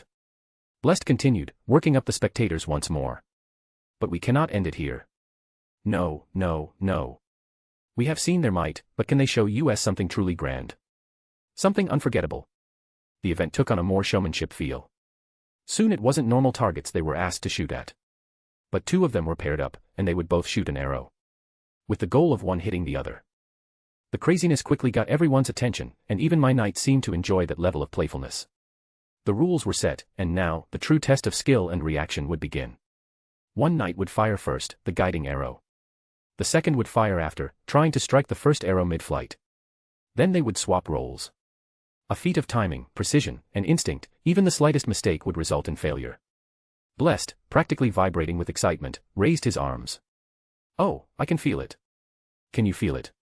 This is where mere mortals would tremble. But we are not witnessing mere mortals, are we? No. We watch bloody legends. The crowd screamed in agreement as the first pairing stepped forward. Mordred smirked, already relishing the challenge as she pulled her bowstring tight. "I'll go first," she said, even behind the helm, the smirk on her face was clear. Tristan, calm as ever, merely nodded. "Whenever you're ready." Mordred fired. The guiding arrow soared, cutting the air in a perfect arc. Tristan's eyes narrowed. A half-second later, his own arrow followed. Clang. The two arrows collided mid-air, wood and steel splintering from the perfect hit. The crowd erupted. Magnificent. Like a storm chasing a gale, they strike true. Blessed bellowed. Now, they switched roles. Tristan released his guiding arrow first, smooth, effortless, as if the very wind bent to his will. Mordred, eyes locked in challenge, fired a heartbeat later. Another impact mid-air. Mordred pumped her fist, clearly enjoying herself. Tristan merely nodded in satisfaction, as if he had expected nothing less. As the rest of the knights of the Round Table took their turns, only 3 others would manage this feat. The rest, though still hitting the bullseye flawlessly, could not strike an arrow mid-flight. One by one, their arrows passed by, too fast or too slow to connect with their target. Each of them still remarkable, but this test demanded something beyond skill, something instinctual. And then, Agravain stepped forward. Agravain wasn't known for his finesse. He was a warrior first, a leader, a tactician, but when he drew his bow, there was no hesitation. Percival fired first, his guiding arrow flying true. Agravain loosed his own, eyes locked onto its trajectory. Crack. The impact was immediate, undeniable, a perfect strike. The crowd gasped, then cheered wildly. Blessed's booming laughter followed. Ah! A warrior of ruthless precision, Sir Agravain shows that strategy and execution go hand in hand. The knights switched. Agravain fired, his shot steady, the kind of deliberate, calculated attack that had won countless battles. Percival, for all his skill, missed. His arrow cut the air, but not enough to meet its target. Agravain simply nodded in silent acknowledgement, stepping back. Lancelot took his place, ever composed, his reputation already legendary. He fired first, his arrow flying like a whispering promise. Gawain followed, and missed. There was no shame in it, no hesitation, just a slow nod of understanding. They switched. Gawain fired, strong, fast. Lancelot loosed his arrow just after, and with a perfect, unshakable hit, struck it down. The crowd's cheers redoubled. Blessed clapped his hands together with a thunderous echo. Ah! The greatest knight, the unbreakable Lancelot, still unmatched in his art. Lancelot gave a small, knowing smile before stepping back. Blessed let the moment simmer, the realization settling into the audience before his voice shattered the silence. 4 remain. 4 stand above all in this test of the bow. But the night is young, the challenge is far from over. Will they prove themselves yet again? Or will another rise to meet them? He threw an arm up toward the royal balcony. Only our king can decide what comes next. All eyes turned to me. I let the anticipation hang for just a moment, then stepped forward, gripping the railing. Then let us see what true mastery looks like, I declared, my voice carrying across the arena. I turned my gaze to Tristan. You are the greatest archer among us, Sir Tristan. The other 3 shall each shoot at once, and you will hit all 3 arrows. If they believe they have managed as well, let them try. Tristan lifted his gaze, his expression calm, unreadable. He gave a slow nod. As you will it, your majesty. The crowd erupted once more, the challenge unprecedented. It was one thing to strike a moving arrow, another entirely to hit 3 at once. Blessed, ever the showman, let out a booming laugh. By the gods. A test worthy of legends. 3 arrows in flight, and 1 man, 1 arrow to strike them all. He clapped his hands together, eyes gleaming with anticipation. And should any of our other 3 champions think themselves equal to this task, let them prove it before us all. Mordred, Agravain, and Lancelot stepped forward, none of them willing to back down from a challenge. Their confidence was expected. Their skill was undeniable. But Tristan was different. The 3 knights moved into position. Each one stood at a different angle, giving no possible way for Tristan to predict their flight paths with ease. Mordred grinned. Hope you're ready for this, Tristan. Lancelot nodded, polished and composed as ever. Let us see if you truly live up to your name. Agravain simply set his stance, his usual silence carrying an air of determination. Tristan exhaled, rolling his shoulders. His eyes flicked toward the targets they were about to create. The signal was given. Mordred fired first, her shot bold and fast. Agravain followed immediately, his arrow a precise, lethal strike. Lancelot waited just a moment longer before loosing his own, creating a staggered formation, one that should have been impossible to predict. 3 arrows, from 3 different masters, at 3 different angles. And then came Tristan. He treated his bow like a harp, his fingers dancing across the multiple strings. Crack! Mordred's arrow splintered in midair. Before the fragments even had time to fall, Agravain's arrow was gone, destroyed by his shot. Lancelot's arrow was still flying, and then, it just wasn't. The impact was so clean, so precise, that for a moment, it looked like nothing had happened, until Lancelot's arrow, neatly severed at the shaft, fell to the ground in 2 pieces. Silence. For a heartbeat, the tournament stood still. No cheers, no gasps, nothing. Then, Blessed exploded. Hi-ya. By all the heavens. By all the gods. Tristan. Sir Tristan. Master of the bow. He stands alone at the pinnacle of archery. The crowd roared, voices shaking the very ground beneath us. Even my knights, undeniable warriors in their own right, looked on in silent acknowledgement. Tristan had done what no one else could. Lancelot gave a small nod of respect before stepping back. Agravain clenched his fists but said nothing, accepting the outcome. Mordred, not one to easily accept defeat, still had to accept that even he couldn't do that. And kicked the ground in annoyance. Damn, Tristan. That was ridiculous. Tristan merely lowered his bow, silent as ever, his expression unreadable. I stood, letting the cheers settle before raising a hand. The truth was already known, but now it is witnessed. Sir Tristan, the finest archer of the Round Table. Let there be no doubt. The crowd erupted once more, Tristan's name chanted over and over. I turned toward Mordred, Lancelot, and Agravain. You have shown great skill. But this was Tristan's domain. Perhaps the next event will be yours. I let a small smile tug at the corner of my lips. Mordred scoffed, rolling her shoulders. Just wait till we get to something that doesn't involve bows. Agravain merely bowed his head. Lancelot, as always, simply smiled. The archery trial was over. And the tournament was just beginning. As the last arrow struck true and the cheers rang through Camelot's hallowed tournament grounds, I raised a gauntlet hand, calling for silence. The bow has had its time, I declared, my voice carrying over the thousands in attendance. Now, we turn to the weapon of the true warrior, the lance. Chapter end. Done with shooting arrows for now. We all knew who should win. I'm not sure if Mordred should have been among the last few, but I dare say it was more luck than anything else that allowed that. Chapter 64, Chapter. I have a few extra chapters in my pockets. If someone were to drop some power stones inside, the chapters might just drop out for everyone to enjoy. The excitement in the air shifted instantly. The melee, the swordplay, the archery, they were all grand, but the joust was the true heart of the tournament. The test of both power and control, of honor and resilience. Before I could say more, Blessed's booming voice shattered the anticipation into sheer exhilaration. Oh ho, you heard it well, dear people. The king calls for the noble joust, and who are we to deny such a glorious display of might and skill? The ground rumbled as warhorses were led onto the field, the knights stepping away from the archery range to prepare. I stepped back, my gaze sweeping across my round table, each one a legend, each one a warrior unmatched. I turned to them, raising my chin. You have all proven your skill with the bow, but now let us see your mastery on horseback.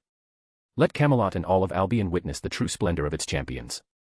A resounding cheer erupted from the knights, and as they moved to mount their steeds, Blessed took the stage once more, sweeping his arms grandly as he began his introductions. The tournament grounds transformed in moments. The wooden lists were set, running down the center of the field, separating the 2 charging lanes. The arena, once filled with the hum of arrows and cheers of archery, now rumbled beneath the hoofs of warhorses, knights adorned in richly detailed barding astride their mounts.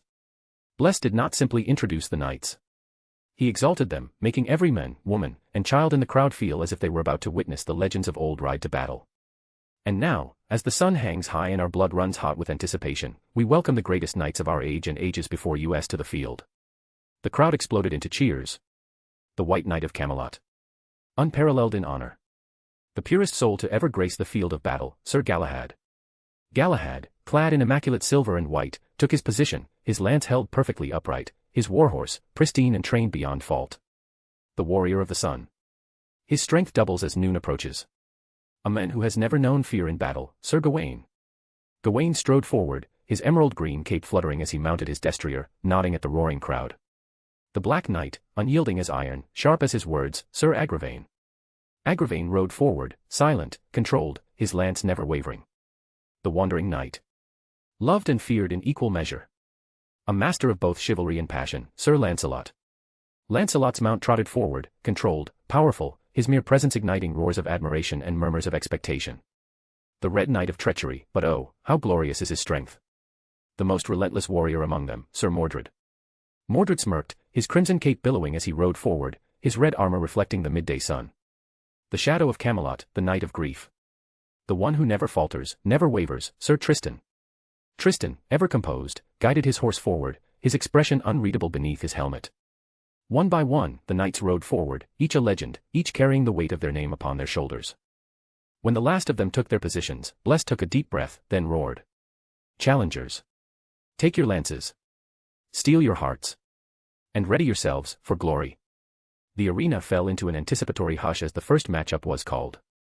Gawain versus Agravain. The two knights took their places at opposite ends of the list. Gawain, the warrior of the sun, his emerald green cape fluttering against his gleaming gold and silver armor, exuded calm confidence. His warhorse, a massive destrier, stomped the earth impatiently, sensing the charge ahead. Agravain, in stark contrast, was stone-faced, his black and gold armor severe, his steed standing perfectly still, awaiting the signal. Blessed's voice boomed across the field. And so, the first clash of this grand joust begins. Two titans of Camelot, the unyielding wall that is Agravain, and the knight who grows stronger with every passing moment, Sir Gawain. The trumpet sounded. And like thunder rolling through the field, they charged. Their lances locked forward, the sheer weight of their charge shaking the ground as they thundered toward one another, speed unrelenting, power unstoppable. For a moment, time itself seemed to slow. Then. Crack! A deafening impact echoed through the tournament grounds as Agravain's lance shattered against Gawain's shield. The great knight barely wavered, but it was Gawain's strike that landed true. Agravain was sent crashing off his horse, hitting the ground with a force that kicked up a cloud of dust. The crowd exploded in cheers. Blessed roared. And like the dawn scatters the darkness, Sir Gawain claims victory. Gawain reined in his horse, his face calm, but his presence undeniable. Agravain stood, dusting himself off, nodding once before walking off the field without complaint. Next up. Lancelot versus Tristan. Lancelot, his purple armor gleaming, his every movement poised, calculated, perfect. Tristan, the knight of grief, was no less formidable, his muted silver and deep crimson cloak whispering in the wind. The knight of the lake. The man who has never been bested in single combat. Against the warrior of grief, whose skill with the blade is matched only by his unwavering heart. Blessed declared, stirring the crowd into fevered excitement. The signal was given. Their charge was not one of brute force, but of precision. Their lances struck clean, the force of the blows splitting wood against tempered steel. Neither fell. Neither faltered. The second pass. They charged again. Crack. Tristan wobbled, Lancelot's lance had hit true. He remained seated, but his loss was clear. He gave a short nod to his opponent before riding off, accepting the result without bitterness. Blessed let the moment breathe, then roared, the legend of the lake remains unshaken. Sir Lancelot advances. After those two powerhouses came Percival versus Bors the Younger. Percival, the knight famous for finding the Holy Grail, was a mountain in silver, his spear held with immovable certainty. Bors, known for his honor and steadiness, was no easy opponent. They charged. Crash. Percival's sheer strength was unmatched. His lance struck like a battering ram, and Bors, though he resisted, was forced from his mount, landing in the dirt. And with a mighty strike, Percival stands victorious. Following those two was the adorable Gareth, the only female knight, other than Mordred and myself, who faced Sir Kay. Sir Kay was formidable, but Gareth was faster. Their first pass was tight, their second explosive. Gareth landed the deciding blow, unseating Kay with a strike that sent splinters flying. The Knight of Kindness shows she is no less deadly than his peers. Mordred versus Galahad. The crowd held its breath for this one. Galahad, the purest knight, his white armor unblemished, was a picture of divine grace. Mordred, the Red Knight, was aggressive, fierce, an embodiment of the chaos within chivalry. The son of the king against the holiest of knights. A match for the ages. They charged. Their lances struck at once. Galahad barely shifted, but Mordred's blow was relentless. The knight in white remained mounted, but his grip tightened. The second pass. Mordred's eyes burned. They rode again. Crack. This time, Galahad wavered. The force of Mordred's strike unseated him, and though he landed gracefully, the loss was clear. And the Knight of Treachery claims his rightful place among the strongest. Mordred reined in his steed, rolling his shoulders in satisfaction before trotting off, victorious. The crowd roared, knowing that the true battles were yet to come. Blessed, still laughing heartily, raised his arms once more. We have seen power. We have seen mastery. And now, only the strongest remain. Who shall stand supreme? Who shall claim victory? As the tournament crowd roared with anticipation, the remaining knights took their places, their gazes locked onto one another as the quarterfinals loomed. The clashes had already been spectacular, but now, only the finest remained, each one sharpened by battle, their victories well earned. I was glad the crowd seemed to enjoy it, I had worried. After all, jousting wasn't anything new, it could be seen as fairgrounds around the world. And while my own knights couldn't be compared to those performers, what was seen on the field looked very similar. After all, no matter how great my knights were, half of this discipline depended on the horses, and these were just regular animals. Which limited the display of my knights. Blessed raised his arms once more, his voice carrying across the stands. And now, the greatest among them will test their mettle further. The next round begins. The matchups were called. Gawain versus Gareth. The elder knight and the youngest among them. Gawain, the warrior of the sun, undefeated in battle when the light was strong, against Gareth, the swift and relentless prodigy. This matchup had even me pay more attention. After all, while Gawain was the stronger of the two by far, Gareth St. Graf was that of a lancer, giving her a big advantage here. Even if both had the same rank of riding B. Under countless eager eyes, they took their positions, their warhorses stamping the ground impatiently. Blessed's voice boomed, the golden knight of the noon sun versus the kind-hearted knight who struck true against Sirkay. Can kindness best raw power? Everyone held their breath, waiting for the moment of their charge, and then the trumpet sounded. The two knights surged forward, lances held firm, their mounts galloping like the wind. Gareth, the smaller of the two, angled her approach, her lance aimed precisely for Gawain's shield. Gawain, however, was steady as the mountains, his strength unshaken. Their lances met. Crack! Gareth's lance struck well, but Gawain's was overwhelming. The sheer force behind his strike sent Gareth reeling, knocking her from her horse. She hit the ground hard, but to her credit, she rose quickly, rubbing at her shoulder before offering a respectful bow to her opponent. Blessed let the moment sink in before declaring, Sir Gawain stands victorious once more. The crowd cheered, though many still applauded Gareth's valiant effort. I too applaud lightly. I was sad that Gareth was out, but she had a bad matchup. There was no doubt she hit Gawain well, her aim was perfect, her form flawless. Yet Gawain was just too strong, able to use his overwhelming strength to withstand the blow. Still, she had done well, and proven herself, not that she needed to. I knew the worth of my knights. The next match was one of legends, Lancelot, the undefeated champion of single combat, against Percival, the man of unwavering faith and strength. The Knight of the Lake faces the Seeker of the Holy Grail. A clash of destinies. They charged. The ground thundered beneath them as their lances struck with terrifying precision. Neither fell. A second pass. This time, Lancelot adjusted, his aim sharper, his speed refined. Crack! Percival wavered, his balance disrupted just enough to unseat him. He tumbled from his steed, landing with a heavy thud. Lancelot reined in his horse, offering a short nod before trotting away. And so, Sir Lancelot remains unyielding. Blessed roared, the audience responding with equal enthusiasm. I expected that outcome. Even though Percival did have the advantage of his class, Lancelot was just better, even his riding skill was superior, and his skill with weapons was something even I respected. And then, a match many had been waiting for, raw aggression versus sheer power. Mordred, still smug from his victory over Galahad, rolled his shoulders as his steed pawed at the dirt. Gawain, however, remained composed, adjusting his grip on his lance. I had no doubt Gawain was excited to go as well. After all, the relationship between the two was anything but good, Mordred having not only killed Gawain but also his king. The Red Knight, unleashed. The warrior of the sun, unbreakable. Who shall reign supreme? The trumpet blasted. They charged. The force of their impact was like a hammer striking an anvil. Crack! Neither fell. The second pass. Mordred narrowed his eyes, teeth bared in a grin as he adjusted his approach. Gawain, ever the veteran, did the same.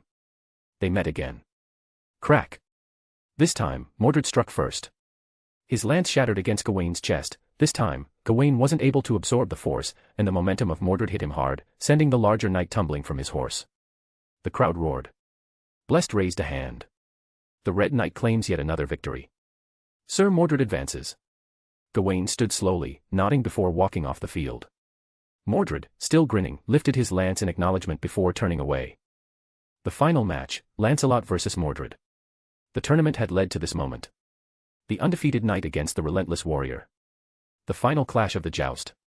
The legendary Sir Lancelot. The unstoppable Sir Mordred. Only one will emerge as the champion of this tournament. The two knights faced one another, their gazes locked. Lancelot's expression was calm, unshaken.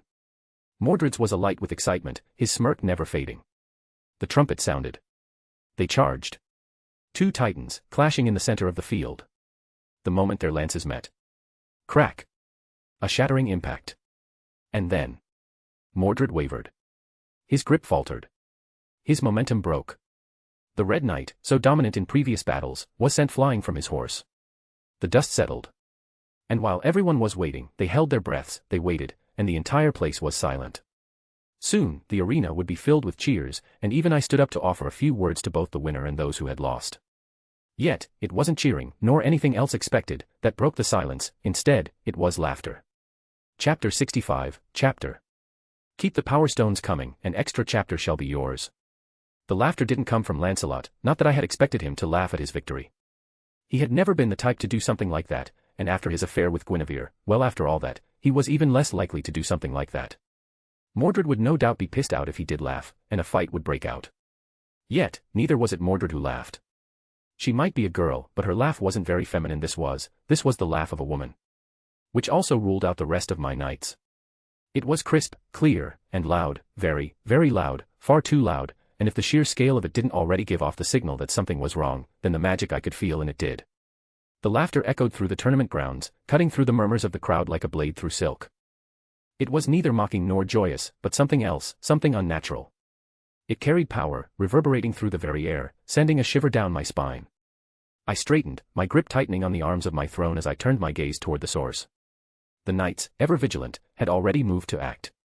Lancelot's hand hovered near the hilt of his sword, his gaze sharp and wary. Mordred, still dusting herself off from her fall, scowled as she turned her head toward the disturbance. The laughter did not stop. If anything, it grew louder, filling the very air, warping it with its magic. And then, a figure moved. She stood upon the stone railing of the grandstand, her arms crossed, her golden eyes gleaming with amusement as her long, dark cloak billowed in the wind.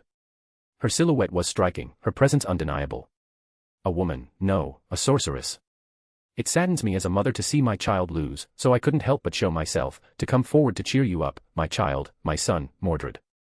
The woman said, her voice as loud as her laughter, magic ensuring everyone could hear it. Mordred went rigid, her head snapping toward the woman with a look of pure disbelief. The tournament grounds fell silent, the weight of the words crashing over the gathered knights and spectators like a tidal wave. Agravain's grip on his sword tightened, his knuckles white.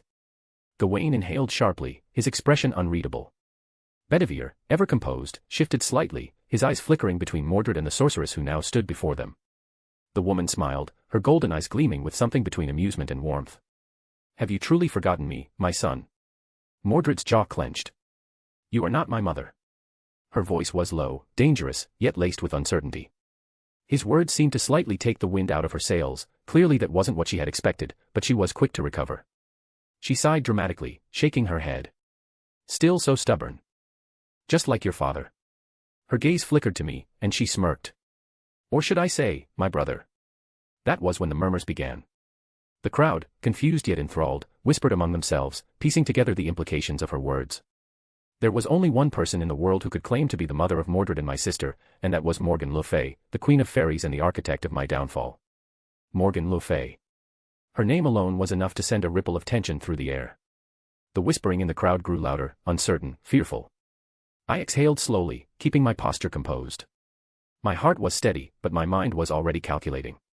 This naturally wasn't the same Morgan I knew, she wasn't my sister, not the mother of Mordred.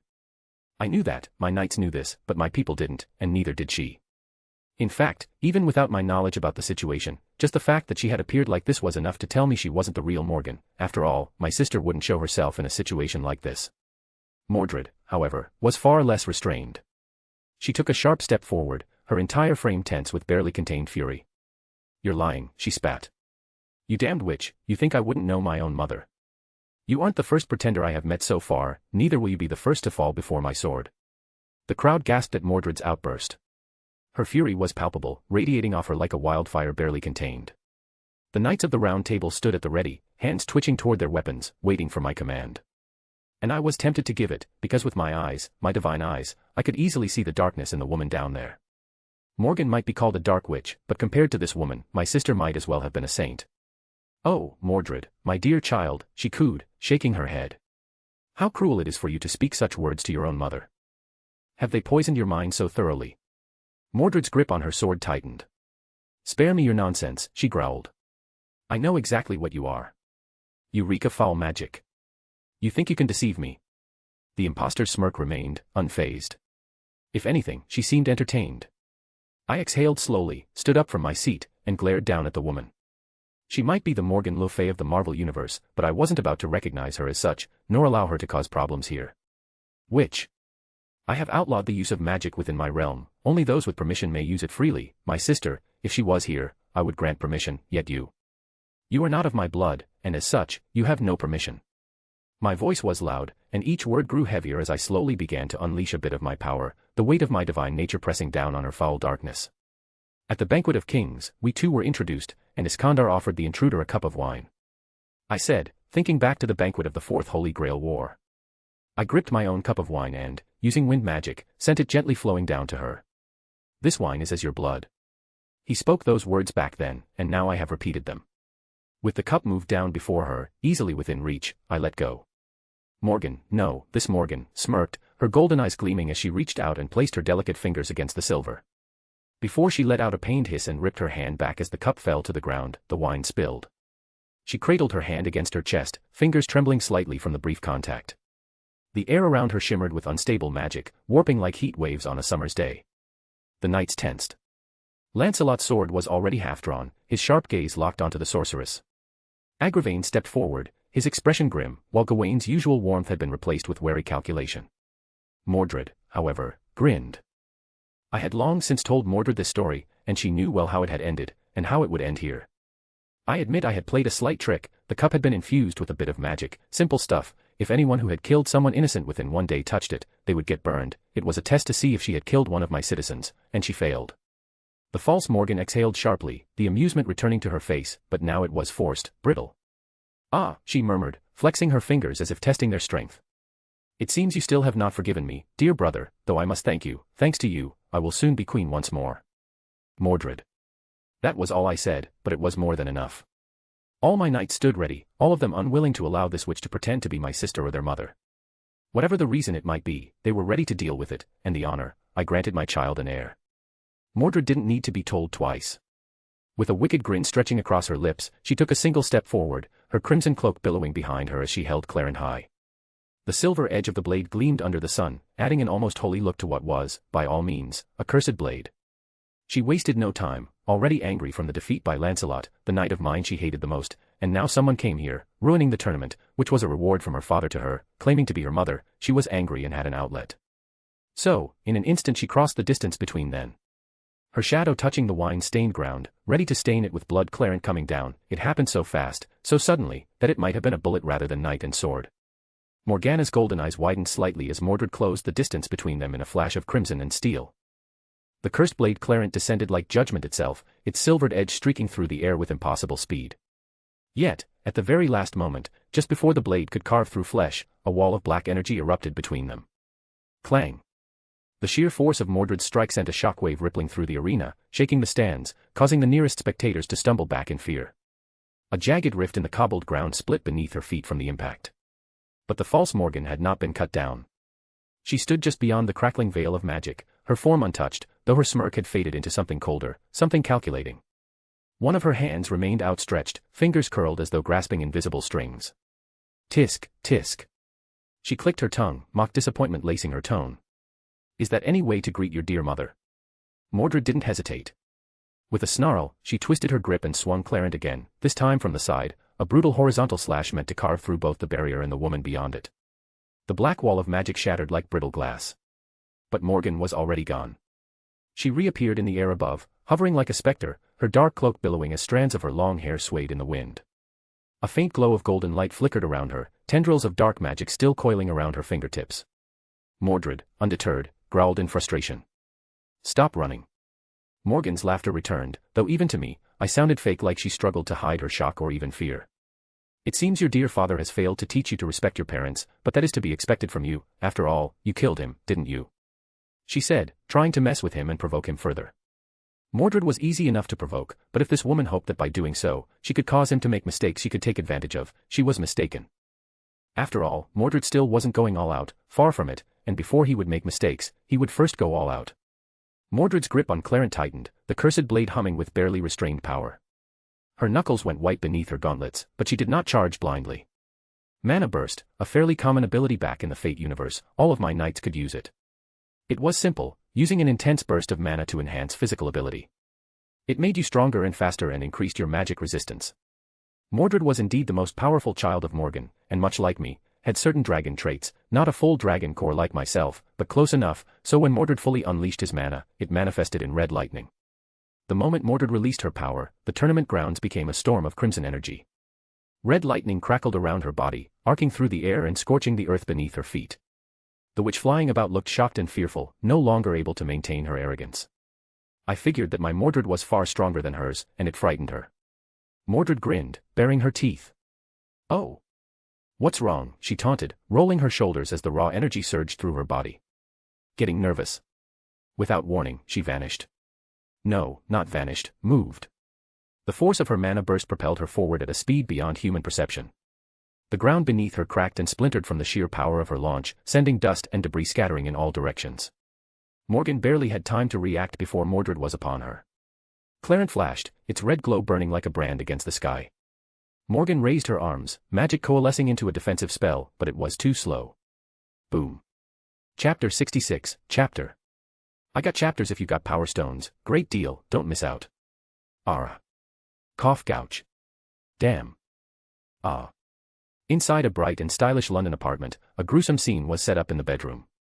A pentagram drawn in blood lay on the floor, encircled by arcane runes, with strange objects positioned at each point of the star. In the center was a stunning woman, her hair as dark as the abyss and her skin so pale that even a vampire would envy it.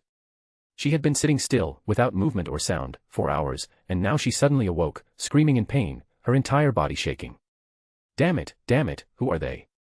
And why do they pretend to be Arthur and Mordred?" she asked, her voice trembling with shock and confusion. Urgig. She bent over and vomited blood, her already pale skin turning a sickly, deathly hue. So much life force, wasted, curses. She quickly picked up a small vial from the ground and opened it, allowing a red mist to escape, which she inhaled eagerly. The highly concentrated life force of 1,000 virgins restored some of the power she had lost, though she still felt weak. Damn it, I can't believe he is a damned god. How come that old bald bitch hasn't done something yet? Surely she can't be blind, can she? Morgana Le Fay wasn't ignorant about godly beings, she had many encounters with the Moon Knight, the dog of Khonshu, over the years. And she had long since learned that it was better to avoid involvement with those kinds of beings.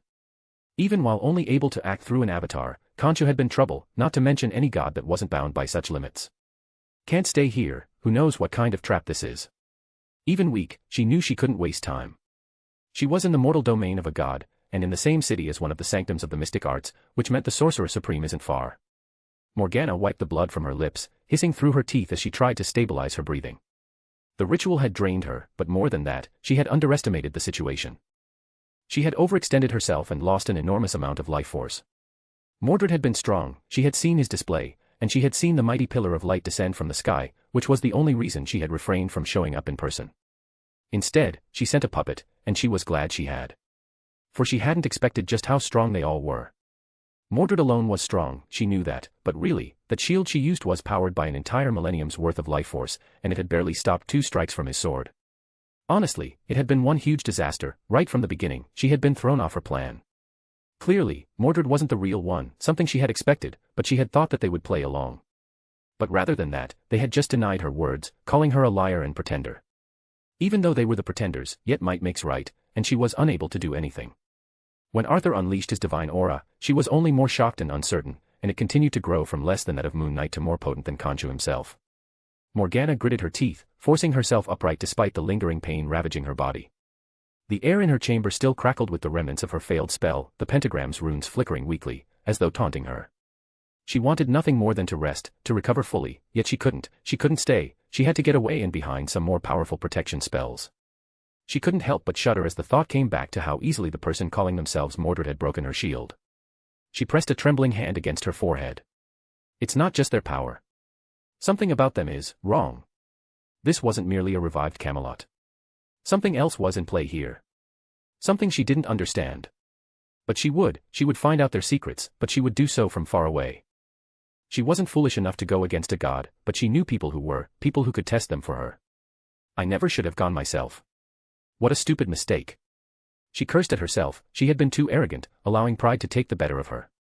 Taking a deep breath, she quickly cast a spell and disappeared from the apartment, from London and from Albion entirely, leaving the place burning behind her, all the evidence of her actions quickly consumed in flames. Mordred broke through the sound barrier and whatever barrier the witch had put up, and Clarence struck flesh, cutting the body in two right down the middle. With millions, billions even, all watching, I knew such a sight might be unwelcome. This was a celebration, and while I didn't fully agree with the idea that children should be kept in the dark, I still didn't want them to witness this. Some were just too young. So before people even had a chance to react, before the body could even begin to separate after Clarence carved through it, I quickly summoned a strong wind. It forced everyone to look away, while it carried the body and every drop of blood away. And when the wind died down, all that remained was Mordred standing on the ground, sword in hand. Well done, Mordred. The witch might have fled, but you ensured that she wouldn't cause more trouble here today, allowing us to continue. Though you already started showing off your might, maybe we should give the others a chance now. My voice quickly broke the silence, changing the topic. Come, join me here, Agravain, as well. The rest of you, my proud knights, shall continue the grand melee, and the winner shall face Mordred. I knew Mordred wasn't happy with the conclusion, but I didn't want to have the discussion now. So I quickly made an excuse to bring her up here, where we could talk about what had happened while keeping the crowd entertained by the others. Sir Blessed, are you able to continue? Surely the voice of God isn't done yet. Blessed's booming laughter returned, vibrant and full of life, as if he hadn't just witnessed a high sorceress attempt to claim dominion over Camelot. His voice thundered across the field, filling the silence with a renewed sense of grandeur. I might have used a bit of magic to calm the crowd. I couldn't extend that to those beyond here, but hopefully, the fact that those at home hadn't been able to feel it all meant they weren't as badly affected as those here. AHHA. You think this old lungsack is done? Never. He spread his arms wide, turning his face toward the sky. Ladies and gentlemen, brave souls, and honored guests, I bet you never expected that extra bit of entertainment. I hope you are ready for more because now it is time for a show of strength. Let the grand melee begin. The crowd quickly once more became infected with his energy and enthusiasm. And with my knights all eager to show off, or at least keep the crowd entertained enough to give me some peace, everything quickly got back underway. Mordred and Agravain soon made their way up to me, standing close by. There weren't seats prepared for them, but they didn't seem to mind. I quickly raised a barrier of wind that kept our voices from traveling out, ensuring that we could talk in peace. Mordred was the first to speak, and with a scowl on her face at that. Why did you say she escaped? I clearly got her in half. Because she did. I explained. She wasn't truly here, she was but a puppet. No doubt you still dealt her a heavy blow, but she escaped, and I didn't want to upset the children out there. I gestured to the crowd, which indeed contained small children of all ages. Sir Blessed's deep voice resonated across the tournament grounds, his arms spread wide as the knights stepped forward to take their positions. AHHA. A clash of honor. A test of steel and spirit. The melee continues, not as a rabble, but as a true test of chivalry. Knights, step forward, challenge your next opponent. The first two contestants strode onto the field, each bearing their family's crest upon their armor. Sir Lamorak versus Sir Kay. The two knights stood tall, their swords gleaming in the afternoon sun. So, was that mother? It didn't feel like her, but if it was just a puppet. Mordred couldn't help but ask. Looking down at Kay as he fought, I just shook my head. No, it wasn't her. My sister wouldn't do something like that and risk getting humiliated by using a weak puppet in public like that. Agravain's brow furrowed, his eyes narrowing slightly. Indeed, while she might make use of a puppet, she wouldn't show up like that, she would do it more privately, at least the first time. To judge our attitude. Sir Kay and Lamorak had wasted no time. Their swords met in a ringing clash, both knights pushing against one another, testing the other's strength. Mordred tapped her fingers against her armored arm. So we know it wasn't Mother. Then who? A witch, a powerful one. Not many could have resisted even one blow from you, much less force you to use mana burst. And someone who thought she could use my sister's name for something. I knew the truth, that it was Morgan Le Fay, yet since I couldn't admit that, she was Morgan no more. I, the imposter, now once more decided who was the real imposter. I guess this means Mother isn't around. Agravain slowly added, his tone filled with mixed feelings. I didn't blame him, Morgan was an enemy, but never had she turned against her children, even as they turned against her and helped me, she never did anything. She allowed them free will. She could easily have taken that from them, she was strong enough, skilled enough, but she never did anything like that. She might have treated them as tools, but she still loved them in her own way. Why do you say that? Mordred clearly hadn't been able to figure it out yet. Because, if she were around, there would be no way anyone would dare to pretend to be her. I explained. So she isn't around, Mordred muttered, arms crossed. That's a good thing, right? She asked, her voice uncertain. It's okay to miss her. She is your mother, after all, my sister, and she would be welcome in Albion, in Camelot, if she were here. No one spoke for a moment, my words just hanging there. All of us just watching the fighting in silence. And now, a test of loyalty and endurance. The king's most steadfast hand, the last to see Camelot fall, now steps forward. Sir Bedivere, against the indomitable Sir Kay. Brother against brother, a duel of old friends and proven steel. What do we do now? This witch, pretending to be mother, she is out there. Mordred said, wanting to change the subject. Firstly, we gather information, learn what we can about her, then, we try to find her, the widows can look for clues. Amazing, such strength, such skill, such speed, this is beyond belief, yet it's the truth, it's Camelot, it's Albion. It would be pointless to send you after her, finding a witch that doesn't want to be found. Nearly impossible, no, we have to take it slow. I knew Mordred wouldn't like that, but finding Morgan wouldn't be easy, not at all. One didn't live for more than 1,000 years without learning a few things about hiding and staying alive. Mordred crossed her arms, frustration clear in her posture. So we wait, she muttered. I hate waiting. Agravain, ever composed, sighed. This is why you're not the one making these decisions. Mordred shot him a glare, but it lacked real bite. And yet I'm still the heir. Patience is not the same as inaction, he said. We act, just carefully. This witch, whoever she truly is, has already made a mistake. She showed herself. She overplayed her hand. We will learn more soon. Mordred didn't look satisfied, but she didn't argue. We didn't speak much, the mood wasn't great. It was sad, how a great day had been tainted.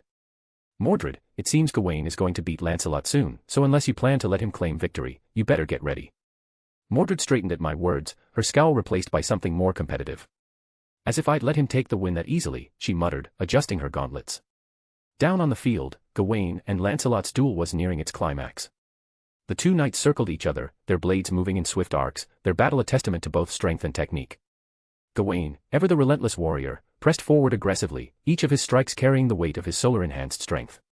But Lancelot was Lancelot, his footwork was flawless, his defense impenetrable, and with each passing second, he moved more like a shadow, dodging and parrying as if he were untouchable.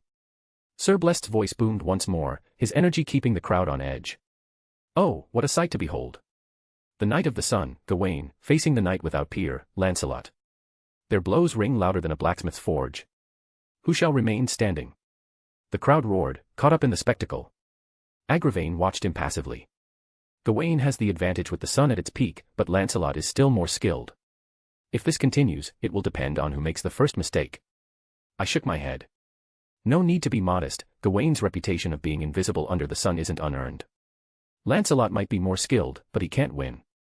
Mordred smirked at my words, her arms crossed as she watched Gawain and Lancelot exchange blow after blow. She had no lost love for Lancelot, in fact, she hated him quite a bit, and given that she had killed Gawain on that hill at Camelot, she likely liked her chance at winning again. Lancelot misjudged a parry, Gawain's blade slammed into his defense with the force of a meteor. Lancelot staggered, his footing faltering. Gawain's next strike sent Lancelot's sword flying. The crowd gasped. Lancelot, ever graceful in both victory and defeat, took a single breath, then dropped to one knee. I yield. For a heartbeat, there was only silence. Then, the eruption. The stands shook with cheers as Sir Blest threw his arms to the heavens, his laughter shaking the very sky. It is done. Gawain stands victorious. A battle for the ages, a fight worthy of songs yet to be written. But the final challenge remains. Mordred, the Knight of Rebellion, shall face Gawain as his final opponent. Mordred stretched, rolling her shoulders. About time. Agravain exhaled. Try not to lose too quickly. Mordred shot him a glare. Fat chance, I will beat him, just watch, father, I will challenge you once I'm done with him. If you win, such is your right. I merely said with a smile and waved him off as he jumped down from the balcony. End of chapter. So, here I could have changed the cause of events. I could have had Mordred's part first, before Morgana's. But I figured it wouldn't mean much. Also, Morgan or Morgana. From what I know, in Marvel, it's Morgana, while Morgan in Fate, so anyone from the MCU will call her Morgana, while the Round Table will say Morgan, but it isn't like they will call her that, given her new role as a pretender. Chapter 67, Chapter. Bonus chapter. But why stop here? Power Stone for chapters. As Mordred landed on the tournament grounds, the cheers of the crowd roared around her, a wave of anticipation and excitement surging through the stands. Gawain stood across from her, resting his sword on his shoulder, his breath still steady despite the grueling battle he had just fought. His golden armor shimmered in the sunlight, his confidence unshaken. Sir Blest, as ever, was in his element, his voice rising to a fever pitch. And now, the final battle of the melee. Two of the strongest knights of the Round Table stand before you. Gawain, the Lion of the Sun. Mordred, the Knight of Rebellion. Will the sun continue to shine, or shall the rebel cast a shadow over it? Place your bets, dear crowd, for this will be a battle to shake the very earth. Mordred smirked, gripping Clarent in both hands as she took her stance. Why don't you just give up? I have beaten you before, it won't be any different today. Gawain chuckled, rolling his shoulders as he planted his feet, his blade resting in his palm.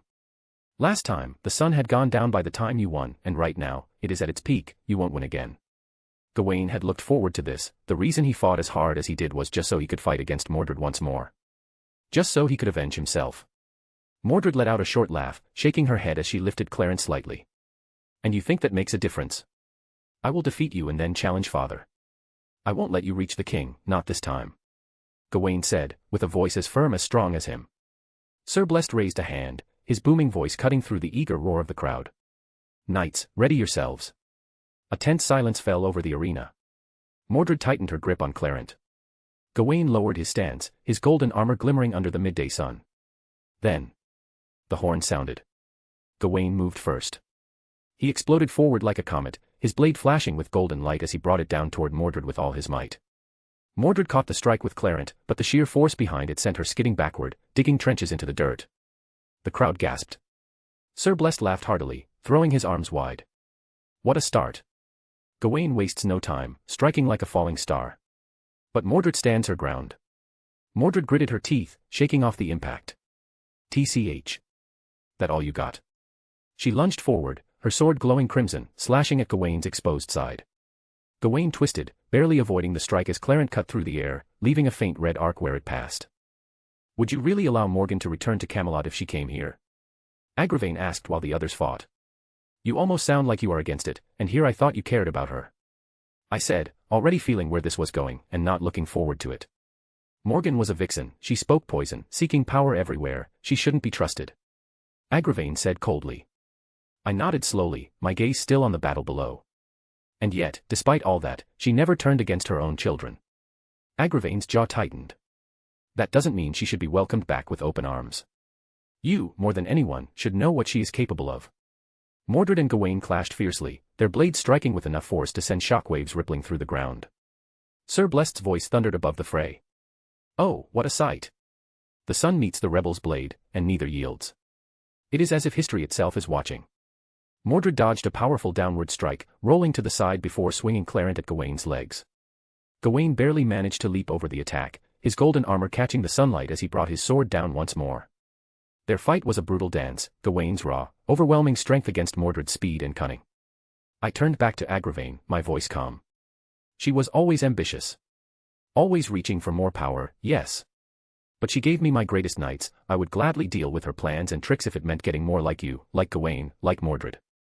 Agravain scoffed, folding his arms. You say that, but how many of those plans and tricks were aimed at your downfall? I exhaled through my nose, watching as Mordred barely dodged another crushing blow. Enough that I know how she operates. And yet, in the end, she never took the final step. Agravain's brow furrowed. You mean she never struck you down herself? Exactly.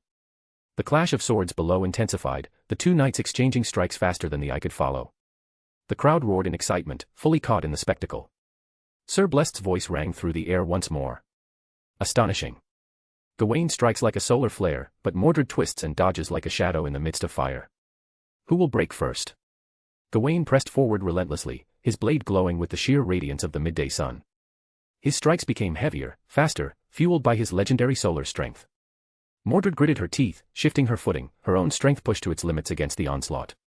Then, with a sudden movement, she ducked beneath a downward swing, pivoting behind Gawain and slamming Clarent's pommel into his exposed ribs.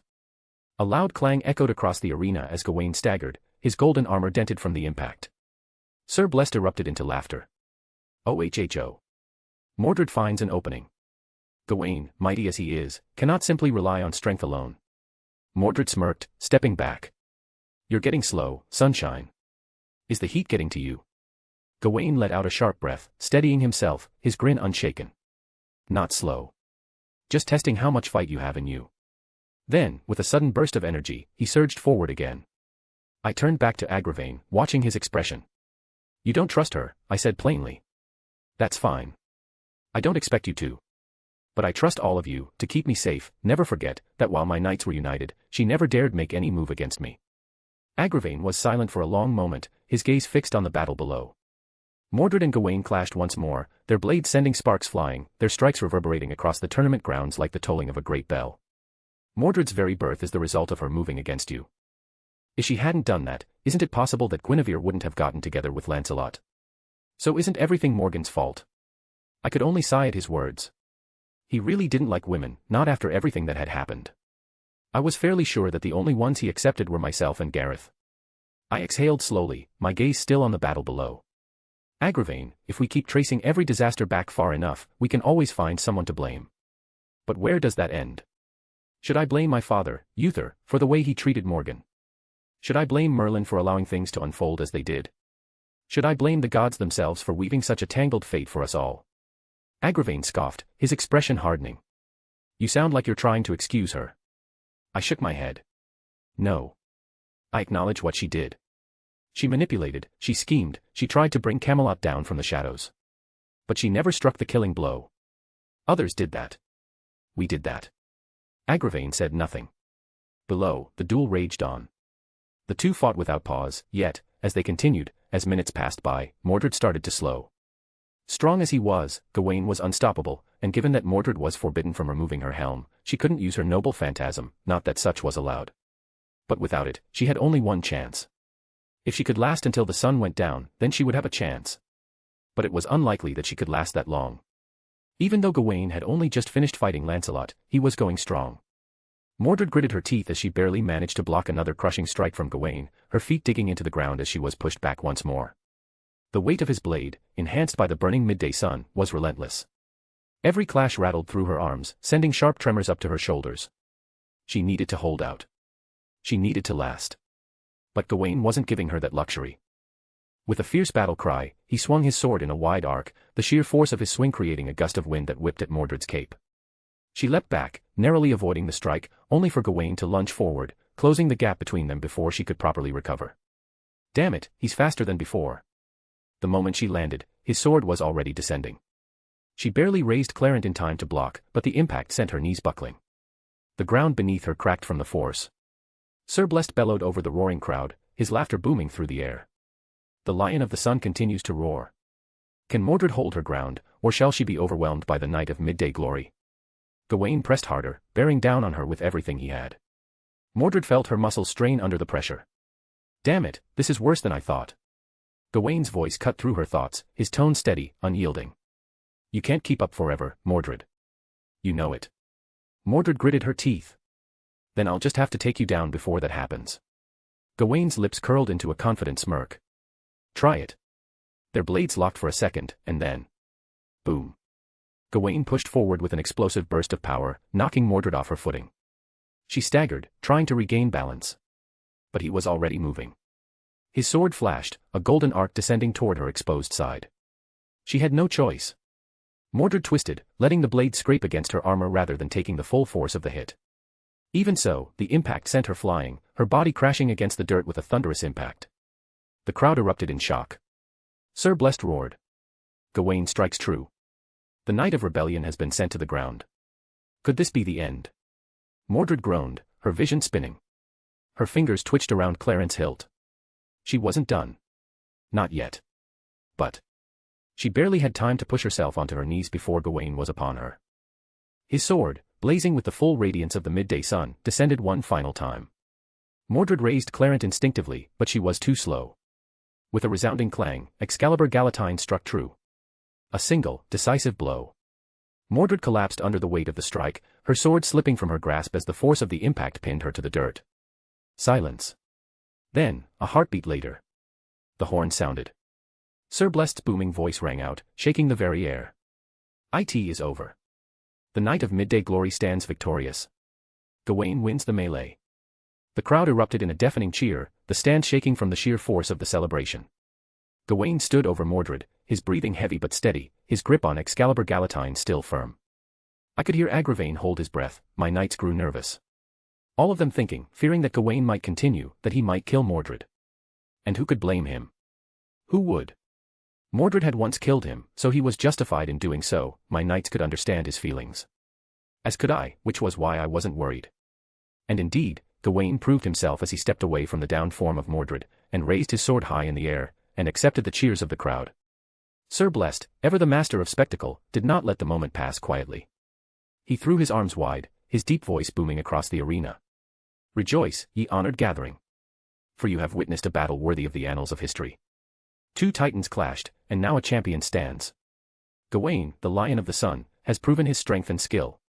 Let the roar of your voices shake the very foundations of Camelot. The response was deafening. The crowd erupted, their cheers rising into a frenzied chant of Gawain. Gawain. Gawain.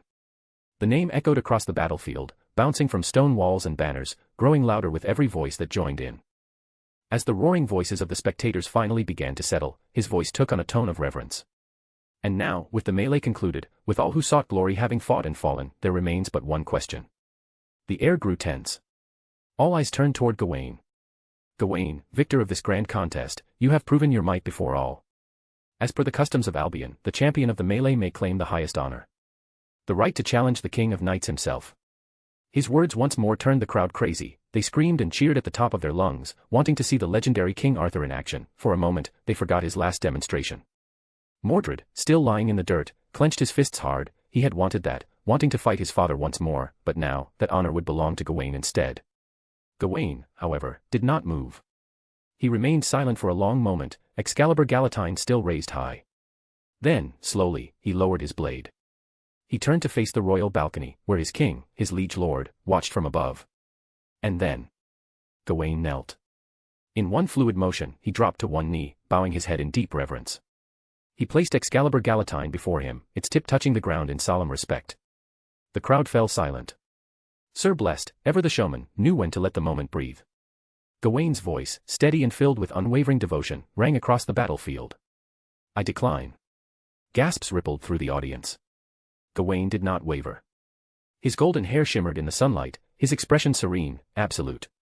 There is no higher honor than to serve my king. To raise my blade against him, even in sport, is not something I desire. I have fought today to honor my brothers, my sisters, and the land we have sworn to protect. But my sword belongs to Albion, and to you, my liege. He raised his head slightly, meeting my gaze. End of chapter.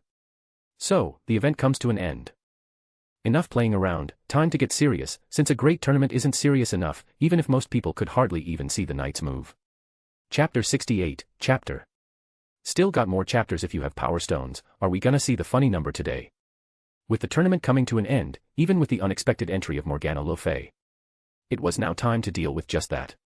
While Mordred might have been able to deal with her easily enough, it was hardly a proper way of gauging the strength of a witch. No, few were like Merlin, skilled in using a sword. And Mordred was hardly a simple opponent. No, Morgana was dangerous, that scent of blood, that foul darkness I felt from her. It was something even I had to pay attention to. And honestly, I was beyond the level of a single planet, even on a universal scale, I was a powerhouse. So that I felt something from her clearly indicated that she wasn't simple. So, as soon as everything was wrapped up, I had Agravain gather the magic users of Albion, those few who had dared to come forth and request permission to practice their craft in my realm, and those who had been granted such a privilege alongside them. All 8 now knelt before my throne. I need not explain why you are here. This witch who calls herself Morgan, who claims to be my sister, who is she? What do you all know of her? I asked them the question my knights all wanted answered. The 8 of them nervously raised their heads, looking at one another. They were hardly the cream of the crop. Hardly the type of powerhouses that might run in the same circle as Morgana, but that didn't mean they knew nothing. One of the older mages, a man wrapped in thick robes embroidered with silver runes, cleared his throat. His voice was low, wary. Your Majesty, I know little. However, there are numerous rumors and tales about a powerful and ancient witch, Morgana Le Fay. Clearly, this woman has been using that name for a long time. A younger woman beside him, her dark hair bound in tight braids, spoke next. She is as powerful as she is old, she answers to none and leaves a trail of bodies in her wake. But few people know her, and few survive a meeting with her. Another mage, an elderly woman with a frail frame but sharp, knowing eyes, shifted uncomfortably before adding, she has always been known by that name, claiming to be her. Had it not been for your return, none would dare to deny it. She is, without a doubt, powerful and dangerous. Agravain scoffed, his arms crossed as he eyed the assembled mages. So you're telling us what we already know? That she's powerful? That she's dangerous? If that's the extent of your knowledge, then you've wasted His Majesty's time. The older mage hesitated but did not look away. Sir Agravain, with all due respect, if there were an easy way to deal with her, someone would have done so long ago. I raised a hand, stopping Agravain from pressing further. Anyone who could even pretend to be her isn't someone simple. Let's not point fingers at anyone here. No matter what question, I ended up learning very little. Clearly, other than knowing who she was, or at least who she pretended to be, few people knew much more. Only a single thing was learned. Apparently, she was known to be searching for some kind of tome of great power. Which I figured might be the Darkhold based on their description. Which was no big surprise. Every Dark Witch wanted that. It did grant untold secrets and powers, even if that was often at a great cost. However, given a few clues, I could come up with one other bit of information. The trail of bodies. There were many kinds of dark magic, and some did indeed require sacrifice, given the amount of blood on her hands. And the tales of death she caused every time she appeared, I was rather certain that her magic caused it. She killed many people, and clearly, there must be a reason for it. Agravain, have our eyes and ears look around for death. Should plenty of people suddenly turn up dead, it might be her. I requested before finally sending the mages back home. What about that witch that helped last time? Isn't she a big deal? She might know something. Kay asked as soon as they left. Finding a witch of such power isn't easy, not when they want to hide. For now, I doubt we can find her, not until she makes her next move, so no need to have the experts look just yet. I reasoned. As powerful as the Ancient One is, I doubt she could deal with Morgana effortlessly. If she could, I doubt she would have allowed her to be around for so long. My knights continued to discuss the topic for a while longer. I however couldn't spend all day thinking about it. No, I had work to do. Sir Bedivere, what is the most important work of the day? I asked, which quickly sent the others running, unwilling to be dragged in for work. So much for my loyal knights. Ask them to fight a war, hunt a dragon, and they would gladly join me. Ask them to find me the Holy Grail, and they would travel half the known world. But ask them to help me solve food shortage problems or trade deficits, and they would scatter. Excuse me, Your Highness. The nearly timid voice caused me to look up from my work. To find one of the newer maids standing nervously at the door. Yes. I'm here to report something. A few weeks ago, you asked me to report if something major happened, which didn't involve the current global economic situation, or was about the politics of Albion. I nodded. Indeed, I remembered requesting something along that line, wanting to be kept in the loop. Naturally, I had my widows, my ears, and my eyes. But, sometimes, something they found important was pointless to me, and something they saw as pointless might be important.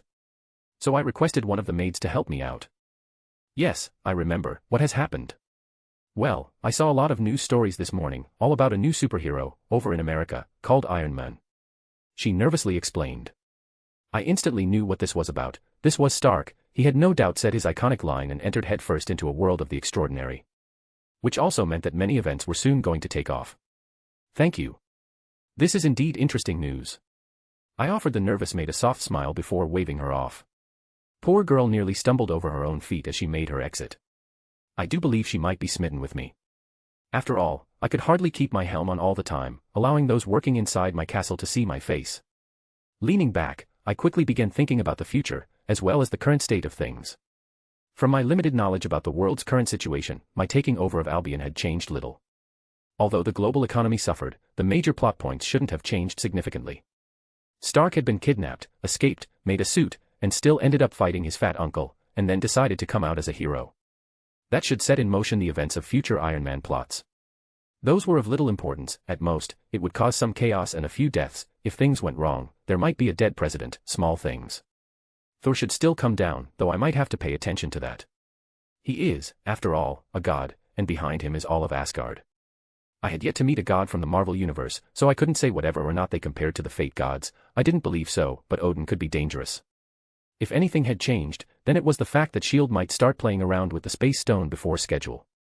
After all, the reason they started playing around with it was because S.H.I.E.L.D. felt powerless in front of Asgard, and I have no doubt they feel powerless in front of me as well. However, what changes could that cause? And more importantly, what could they mean for me, and for Albion? Originally, their playing around with it caused an alien invasion. They had apparently been broadcasting a signal to the universe that Earth was ready. That was, without a doubt, problematic, but was it really that bad?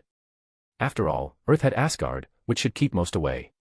Wasn't that the very reason Thanos used Loki as his pawn? Because Loki could invade Earth, but Thanos couldn't. This meant that either someone had to be willing to risk the wrath of Odin, or they had to wait until they found a suitable pawn, which was Loki. In that case, everything would unfold as it was meant to. So, if the risk of invasion was minimal, then the only risk was that they messed with the cube until it went boom, or they made weapons more dangerous than they could handle. That, however, seemed unlikely. Even Red Skull hadn't done more than laser weapons and big bombs, which wasn't too different from what there was here anyway, and even that wasn't certain. After all, no laser weapons had really emerged after the Avengers, and that was after they didn't just have time to experiment with the cube, but also with all kinds of alien technology. No, so far, I honestly didn't think all that much had changed, at least on the timeline. Far too many things require that something first happen somewhere else and then affect Earth. Still, there are many more risks out there, and far too many hostile eyes on my realm. I couldn't help but say as I looked towards the window and the lively city below. Raven, what have you learned? Countless people took advantage of the open policy of Camelot to visit, some just to see the sights, yet others had different goals. Since King Arthur hadn't only demonstrated great power but also claimed that magic was real, the land of Albion was viewed by many as a land of superpowers. A place where anyone with special powers could live freely.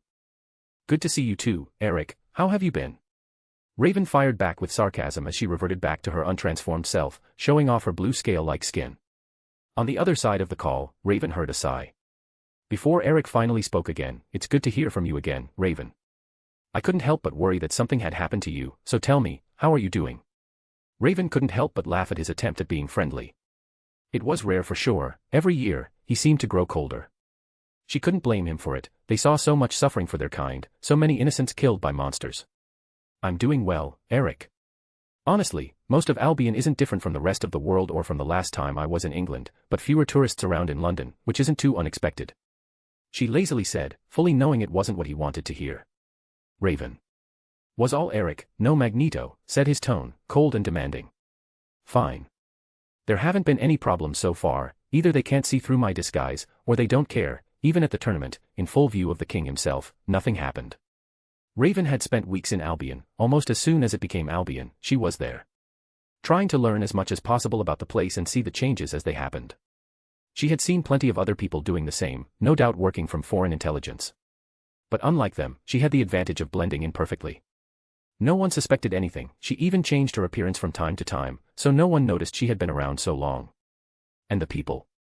Magneto pressed. "How do they see their king?" "They love him," she admitted begrudgingly.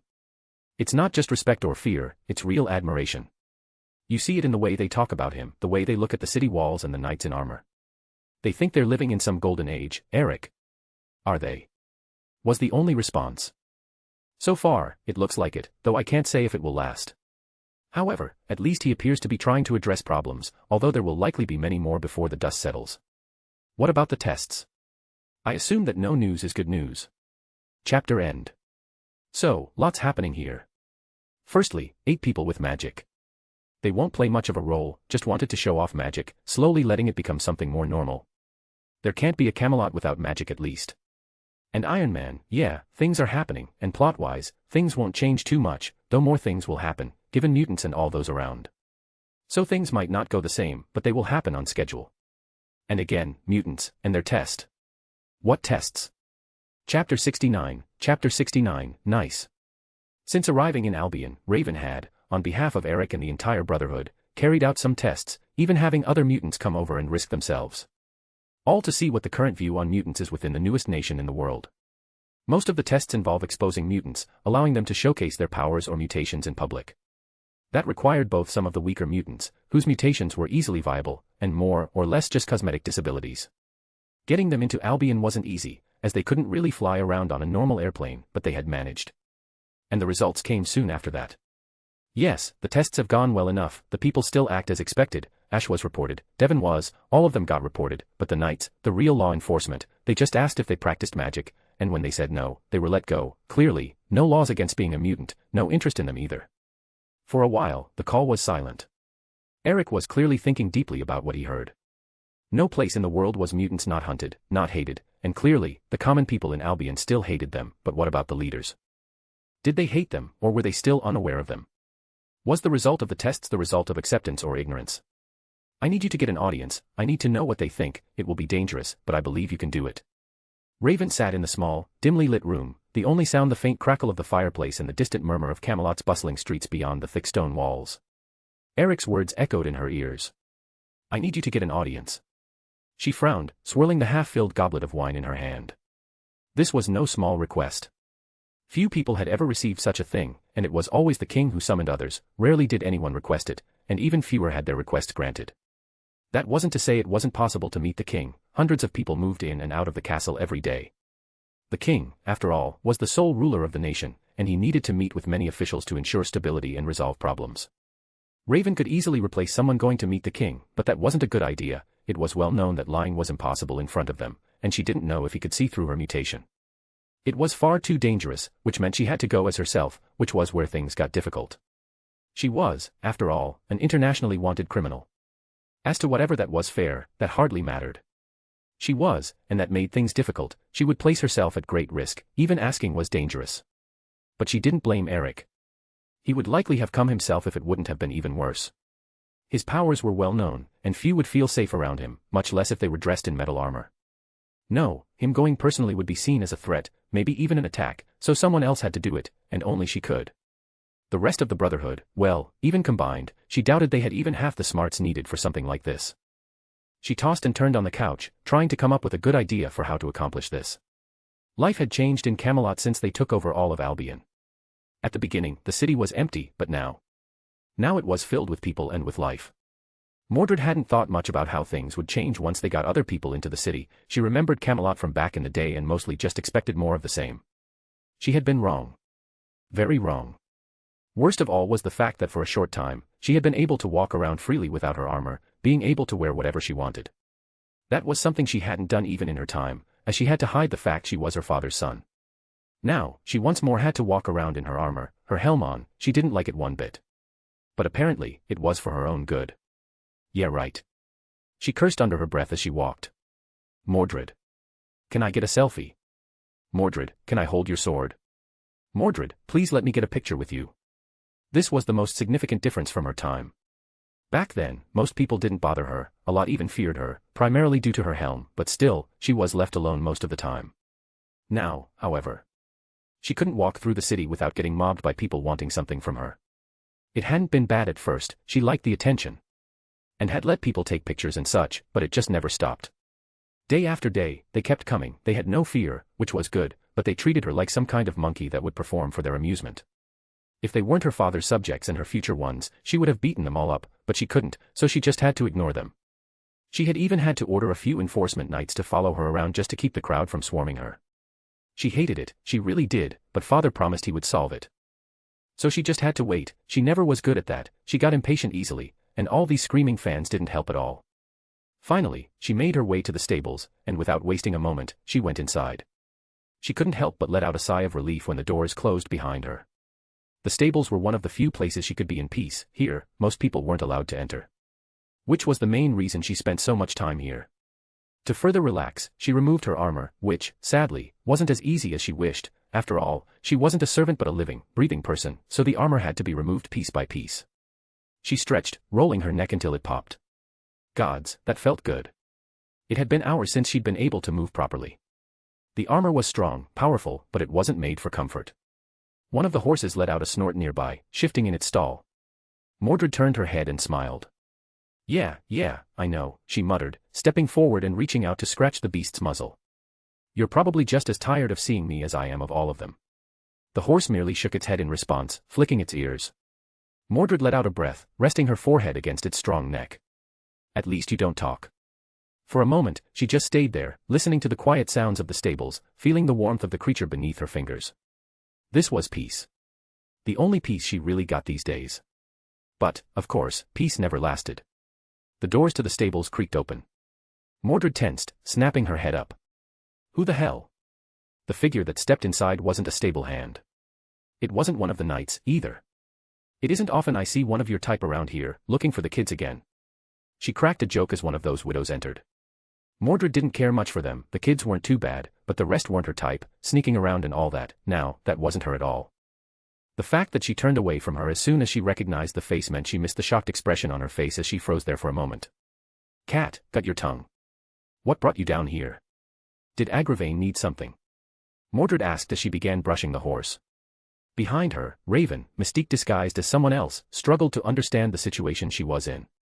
She had followed Mordred around and found an opportunity to speak with him in private when she saw him enter the stables. So she took on the appearance of someone she knew who worked for Arthur, someone who was able to enter, and went inside. Only to see a sight she hadn't expected. Well, honestly, she wasn't sure what she had expected, maybe Mordred tending to the horses. And that was indeed what she was seeing, but Mordred wasn't what she expected. While Mordred was well known, none had seen him without his helm, except for the 4 people who first met King Arthur. They had all described a young-looking handsome teen with blonde hair and green eyes. Well, the young-looking aspect was alright, the teenage part was on point as well, she estimated their age to be around 19. Golden blonde hair, green eyes, good-looking, everything was as described, all except one thing. Mordred Pendragon. Heir to King Arthuria Pendragon. Future ruler of Albion. Famous knight of rebellion. Knight of treachery. The magic knight who cut down an army on their own. The blood-soaked Red Crusader, feared across the world. The enforcer of Albion's rule, ruthlessly cutting down the rebels who dare resist his father's dominion. Was a beautiful, tomboyish young teenage girl. Raven had met many powerful figures in her lifetime. Some were cunning, others were cruel, and a rare few were genuinely noble. Mordred had always been described as a warrior, a bloodied knight whose power and reputation rivaled even the greatest champions of history. But this? She had expected something different beneath the armor, sure, but not this. Mordred turned slightly, her sharp green eyes flickering in the dim light of the stable, scanning Raven with mild impatience. "You're acting weird," she muttered, brushing down her horse's mane. "Usually, you widow types just get straight to the point." Raven forced herself to snap out of it. Focus. Adapt. She had come here for a reason, and the last thing she needed was to get distracted. Especially not by this. She swallowed and schooled her expression. With a deep breath, she sunk to her knees.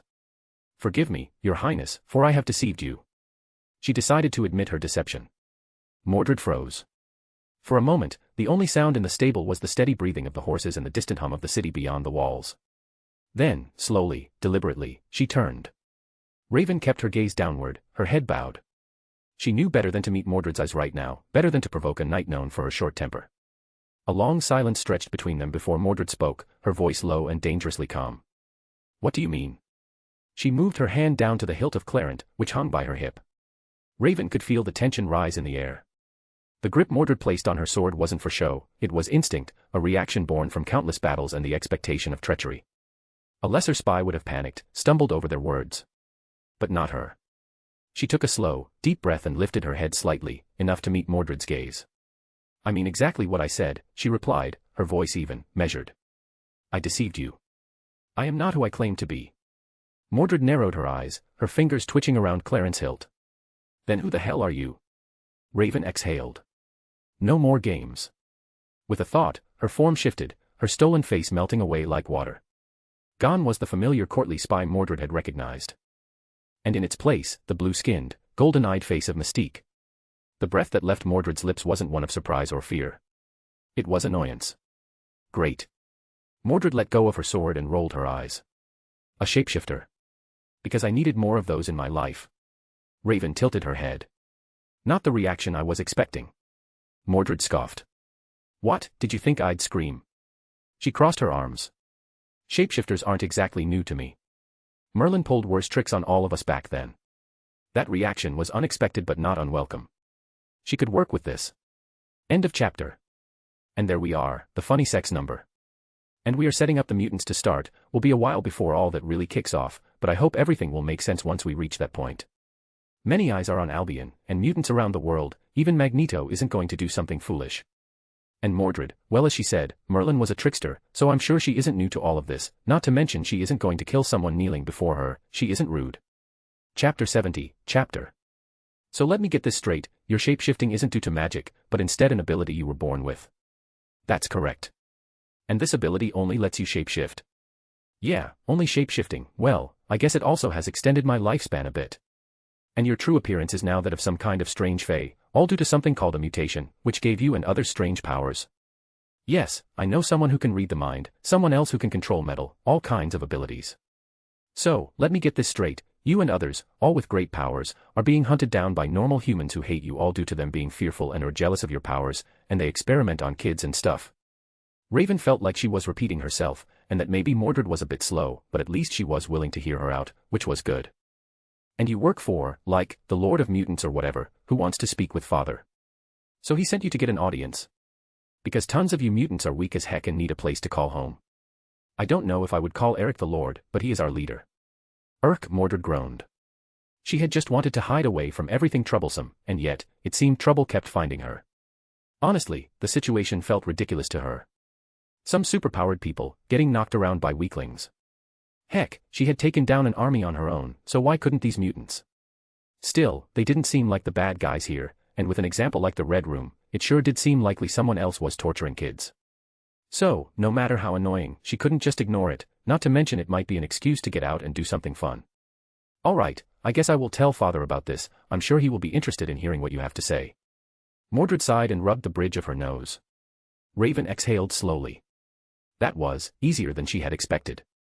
You mean it? She asked cautiously, watching Mordred's expression for any signs of deceit. Mordred rolled her eyes. Yes, I mean it. I'll tell him.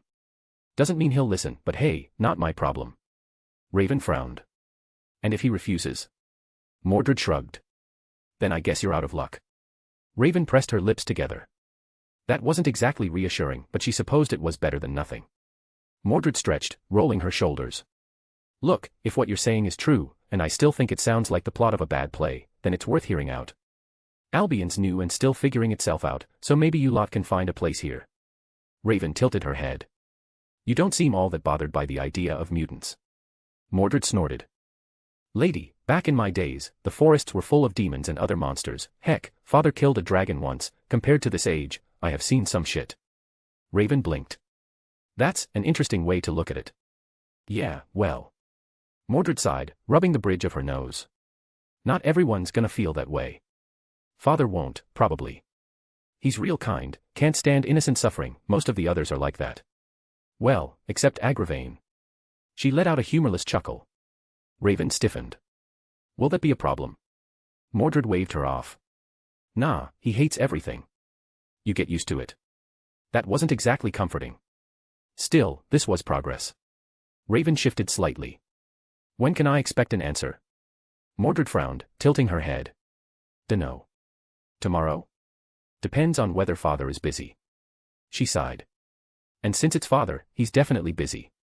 But I'll try to get him to listen. Raven nodded. That's all I ask. Mordred rolled her eyes. Yeah. She stood back up and stretched.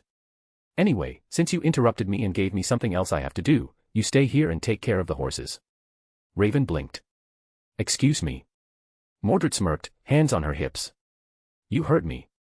You show up in my stables, dump this big mess in my lap, and now I have to deal with it. So, in exchange, you're gonna help me take care of the horses. Raven scowled. I didn't take you for the type to delegate chores. Mordred shrugged. Call it compensation. She leaned against the stall, watching Raven with lazy amusement. Come on, you're a shapeshifter, aren't you? I bet you can turn into a stable hand or something. Raven sighed. I don't need to shapeshift to do manual labor. Mordred grinned. Great. Then get to work. Raven grumbled under her breath but reluctantly stepped forward, grabbing a nearby brush.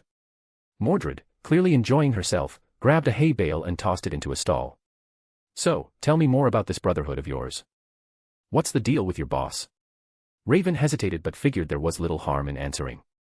Eric, Magneto, believes mutants should rule themselves, free from human persecution. He's seen firsthand what happens when people fear those who are different. Mordred hummed, brushing her horse absent-mindedly. Sounds like a proper king, then. Raven frowned. He's not a king. Mordred snorted.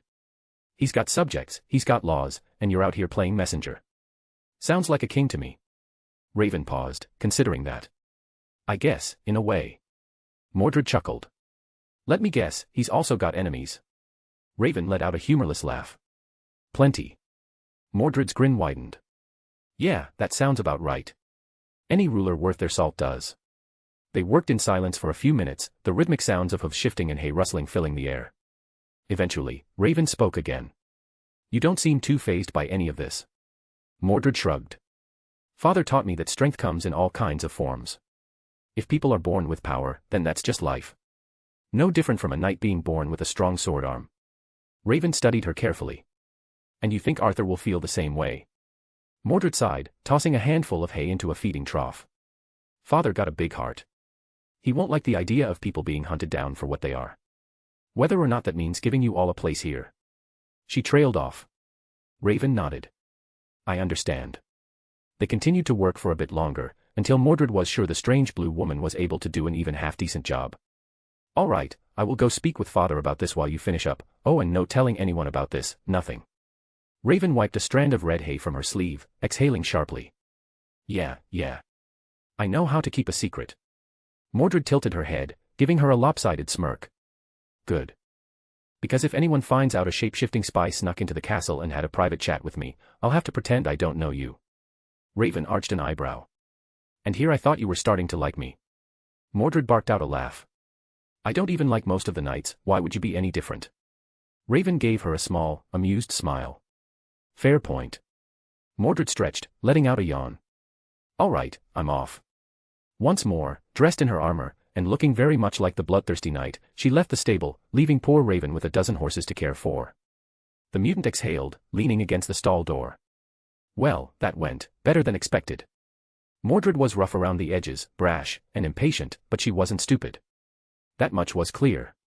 She saw the situation for what it was, and though she tried to play off her concern with indifference, Raven could tell the knight didn't approve of what was happening to mutant kind. That was something at least. Now, all that remained was Arthur's judgment. I found myself standing in the highest tower once more. Gazing out over my city, but not really watching anything. Mordred's meeting with a mutant had given me much food for thought. How I hadn't known about them until now was a good question. They had never been mentioned to me. Were they deliberately hidden? Or had everyone just assumed I knew, and not mentioned them because there was nothing worth mentioning? I was given all the newspapers, so clearly, the mutants hadn't been up to anything, or at least they had been kept out of the news. Mutants were troublesome, not much, few could put up much of a fight against me. But it did still mean that the future was much less certain. Many things I thought I could count on might turn out completely different.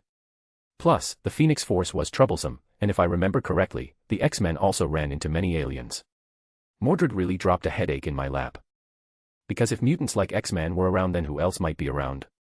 Clearly, this world was far more complex than I assumed, not to mention all the magical elements I was seeing.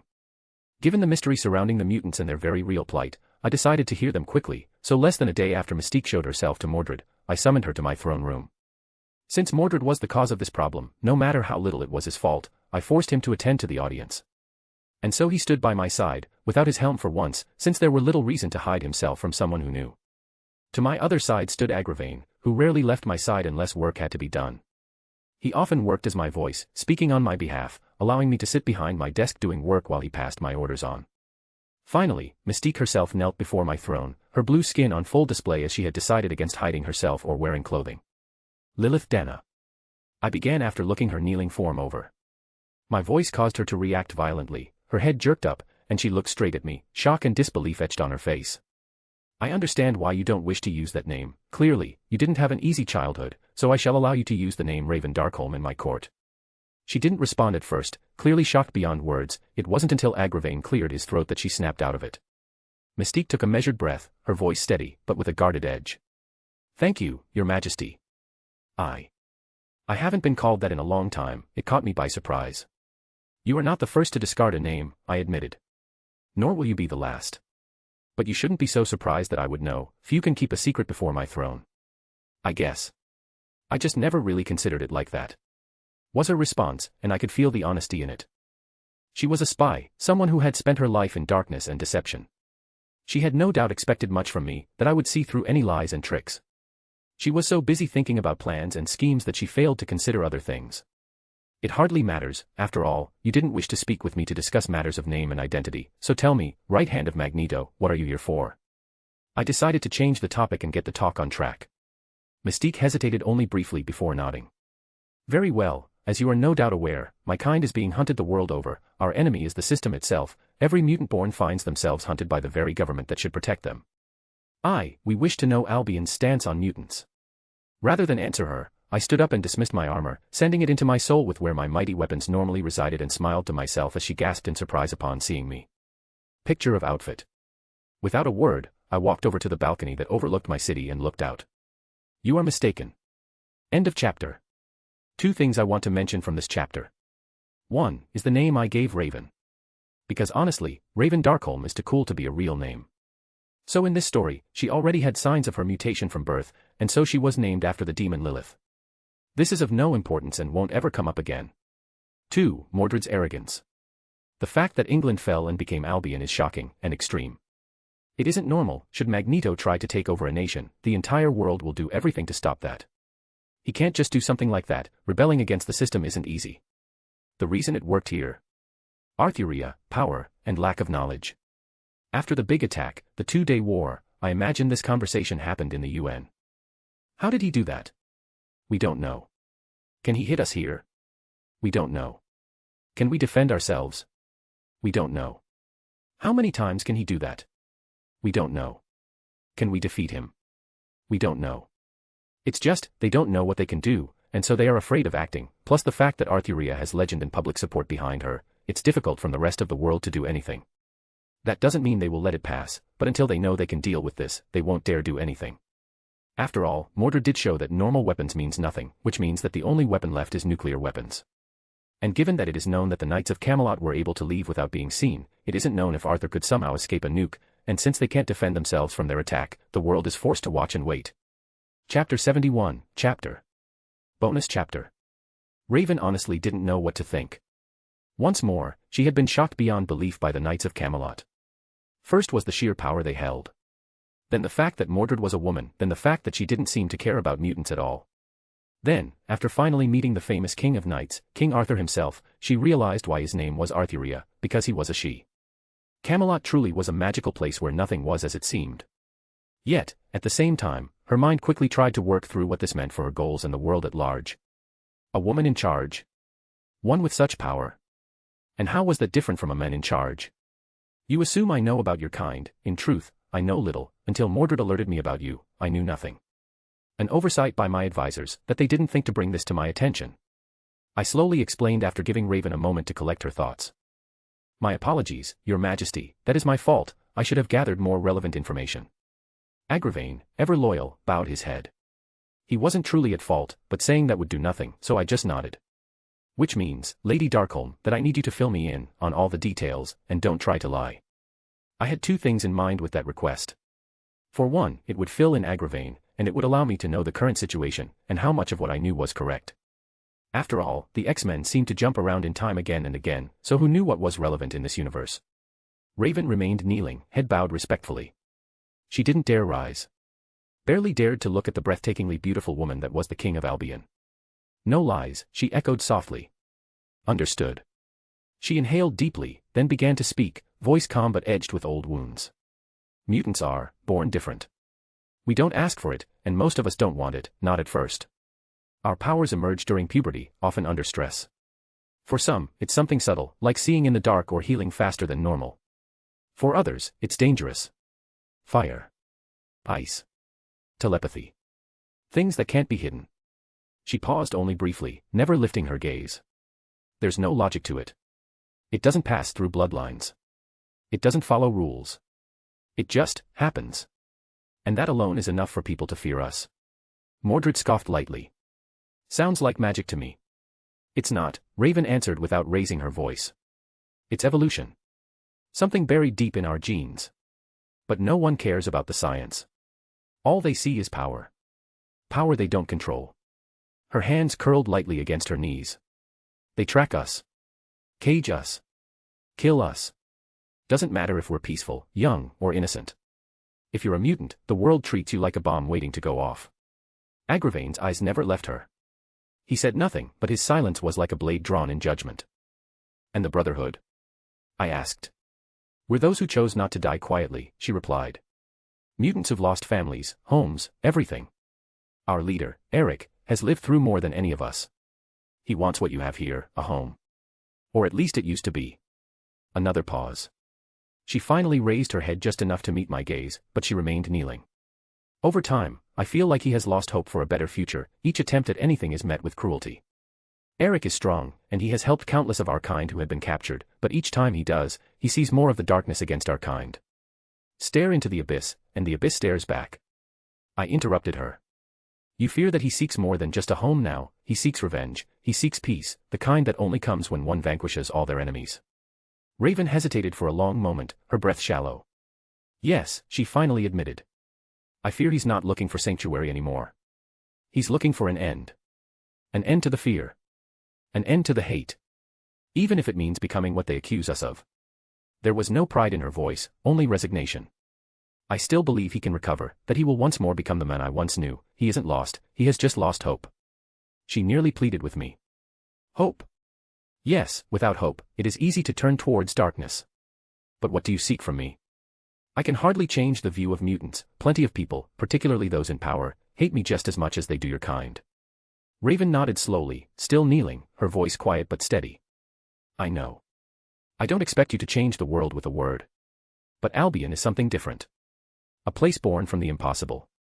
A nation where the dead rose, where legends breathe, and hope lives. I could feel her eyes on my back as I watched the city beneath me. I knew what she asked for. But could I give it? If the question were simple, whether or not I could, then the answer would be, without a doubt, a resounding yes. Yes, I could.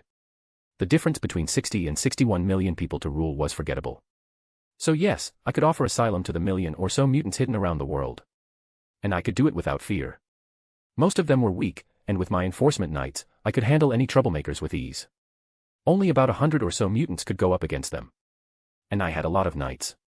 Every day, Agravain would summon more, even though I still summoned more from time to time.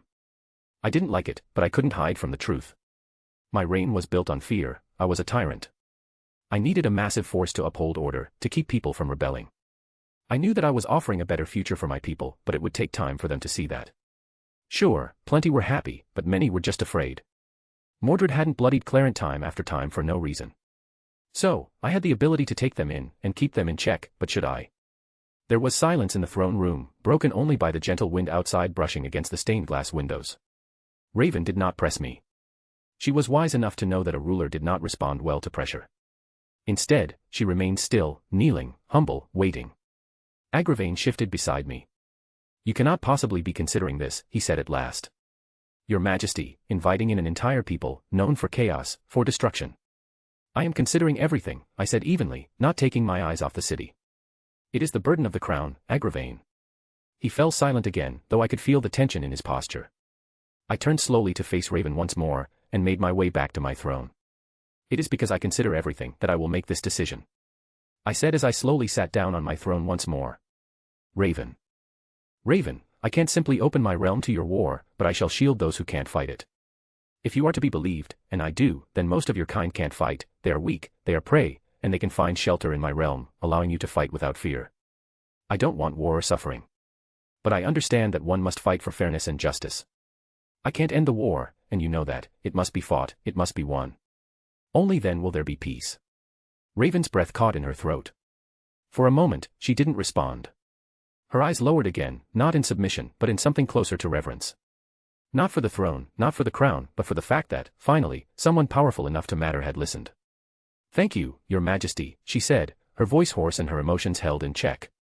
You will be saving lives. More than you know. I raised a hand gently. I believe I know just how many I will be saving. But know this, these people will still live under my laws. If they can't accept that, they aren't welcome here. I will make sure they know, she said quickly. I will speak to Eric myself. And if he won't listen, I'll find those who will. Mordred tilted her head, arms crossed. And if he brings trouble anyway? Raven's lips thinned. Then I'll stop him. Or die trying. Agravain gave her a stern look, but finally nodded once. She means it. I know, I replied softly. For the first time since she had entered the throne room, I gestured toward the marble floor in front of me. You may rise, Lady Darkholme. Your willingness to sacrifice yourself for others has earned you that right. Raven rose slowly, the motion deliberate and careful, like every inch upward was weighted by years of pain and purpose. She didn't rise as a supplicant anymore, but as someone recognized. For the first time, her gaze truly met mine. Many may see you as a monster, your eyes, your skin, your ability, but to my eyes, I see the truth, you are a good person. I spoke slowly but clearly, my every word landing like her heartbeat, making them feel as though they resonated with her. It might be an underhanded trick, but I did admire her. Few had the strength needed to fight for so long. She had fought for what she believed to be right her entire life. The risk she had taken, the losses suffered.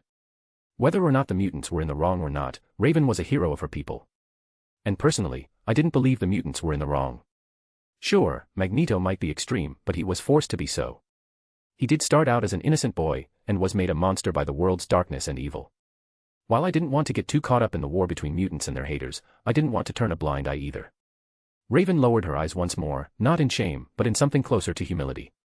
I never thought I'd hear words like that from a ruler. Yet, you are as kind and merciful as the legends say, King of Knights. That was when Mordred snorted, loud and unapologetic. Don't let that fool you, she said, a crooked smile tugging at her lips. She's kind, sure. Until you give her a reason not to be. Then she becomes the blade that ends entire wars. I didn't deny it. There was truth in Mordred's words. I had no interest in appearing soft when the weight of my throne demanded steel. Raven nodded slowly, as if committing it all to memory. Understood. Then I'll make sure neither I nor mine give you reason to draw that blade. I leaned forward slightly. Good. Because if I do draw it, well, everyone knows how that ends. The silence that followed wasn't tense, it was respectful. A shared understanding between two women who had both seen too much of the world and yet chose, against all odds, to keep fighting for something better. I decided to be the one to break that silence myself. Why do you think I allowed you to see me as I am? After all, I have kept up the illusion that I am a man for a while now, so why? Raven blinked, caught off guard by the sudden shift in the conversation. She considered the question carefully, her expression thoughtful, cautious. It is because I wanted you to see that at some points, we are alike, even you and Mordred. All three of us have been wearing a disguise for our entire lives, hiding who we really are. You appeared here as yourself, risking much, so I felt I should respect that. I answered for her. I didn't expect that, she admitted finally. But I see it now. Heavy is the head that wears the crown. I never fully understood it, but I am beginning to now. This is why Eric is turning down a dark path, because he has to let go of who he is, and become what he needs to be, just like I have, and you have. I nodded slowly, my gaze steady as I watched the truth settle across her face. Yes. That is the burden of leadership. Of survival. We lose parts of ourselves to achieve our goals, but we fight, and we endure. Raven's shoulders tensed, then relaxed. Do you hate it? She asked quietly. Being seen as something you're not? Never. I admitted. I do not hate the crown, nor the throne, if anything, I would hate the fact that I wasn't better, a better king, yet as Mordred pointed out, I shouldn't doubt myself or my path, so neither should you. Be proud, Raven Darkholm, and be strong for those who can't. Raven met my gaze once more, her chin lifting slightly as though the weight of the world rested on her shoulders, and she had chosen to carry it anyway. Then I will not falter, she said. Not while there's still something worth fighting for. Good, go then, and do what you most. I shall have Agravain work with you to ensure that those who need help get it. I said, nodding to Agravain and waving them both off. End of chapter. So, there we are. Albion will be taking in mutants, but that part likely won't get too much screen time. These mutants are unimportant, people with weak mutations, no real powers, just demerits. We will get around to dealing with mutants, on all sides, but as I said, the world is holding its breath, waiting for anyone to break that fragile balance of fear before acting. Just like the Cold War, everyone waiting, because they know, whoever acts first will suffer the most. Chapter 72, Chapter. Content warning, it's not for everyone, filled with outdated ideas and such, though it shouldn't be a surprise by now. The room was quiet, save for the gentle scratch of a quill against parchment. Stacks of documents lined the desk, each one demanding a signature, a seal, or a decision. The burden of the crown was not always glorious, most days, it was ink-stained and dull. Agravain stood across from me, ever composed, a thick leather folder tucked beneath one arm. You may begin, I said, not looking up from the letter I was finishing. Start with the settlements. He nodded crisply and opened the folder. As of last week, 6,382 suspected mutants have entered Albion through the official migration channels. Most have settled in the new settlement they have built, though some remain among the rest of the population. I paused, placing my quill down. How many of them are confirmed? 1,206. Those had either visible mutations, or have shown abilities that likely came from one. I nodded at his words. I hadn't forced people to register as a mutant, I had simply let Raven sign people up for it. I strongly suspected that all of them were mutants, but as a sign of goodwill and respect, I didn't demand to know. I knew well that mutant registration was a sore topic. Apparently, the governments of the world had tried to go that route a few times in the past, though they hadn't passed it, mostly due to Magneto or Professor X, often both. I knew none other would dare do something like this, but I did because I was confident that I could handle it, handle any problem. The hate of mutants was born from fear and jealousy, and I had no fear nor desire for their power. Agravain cleared his throat, flipping to the next document. We've also begun implementing the relocation protocols you authorized last month. I leaned back in my chair slightly, folding my hands in front of me. And as of now, 13,611 non-conforming non-citizens have been processed. Fewer than we would have liked, but we had more resistance than expected, though we handled it. What kind of resistance? I didn't hear about Mordred being sent out lately.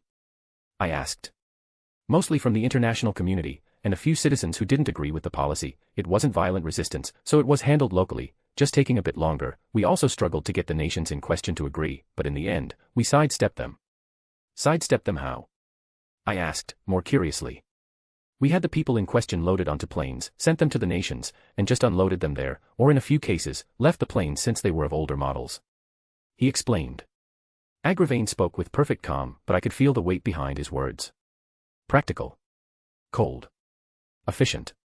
It was what I had asked for. Were they treated with dignity? I asked, voice level. Agravain met my gaze without flinching. They were given clean clothes, food, a small sum in local currency, and basic supplies. No shackles, no threats. Merely, redirection. I nodded slowly, letting that sit. To some, this policy would seem cruel. To me, it was fair. Those who could fight, had a duty to do so. Those who fled a nation in crisis, were cowards. Sure, I sheltered the mutants, those poor things hunted by the world for their very existence. But these others, they had homes. Families. Cultures. Kingdoms rotting under warlords, tyrants, and cowards. And yet they had chosen to flee. A man does not rebuild his house by abandoning it. A woman does not reclaim her land by planting roots elsewhere. I wasn't without mercy. Those who were willing, those who conformed to my reign, to my costumes, they could stay, for they were willing to be my subjects. But for those who didn't bow to me as their king, those who didn't see Albion as their true home, those I sent back to those homes, they would fight for them, free their homes, or die trying, as is just and right.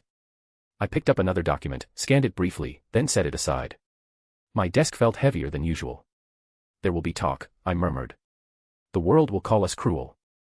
Agravain allowed a faint, knowing smile. The world already does, my king. But they also tremble when they speak your name. I tapped my fingers once against the polished oak of my desk. Keep an eye on the protesters. I will not punish them, freedom of speech is not treason, but I will not let foreign ideals poison the people either. This realm is new. The roots must grow deep before the winds come. Agravain nodded his head and made a quick note. As you will, there is also another matter, your majesty. The Royal Guild of Artisans sent a formal request. They require final direction regarding your official portrait. I looked up.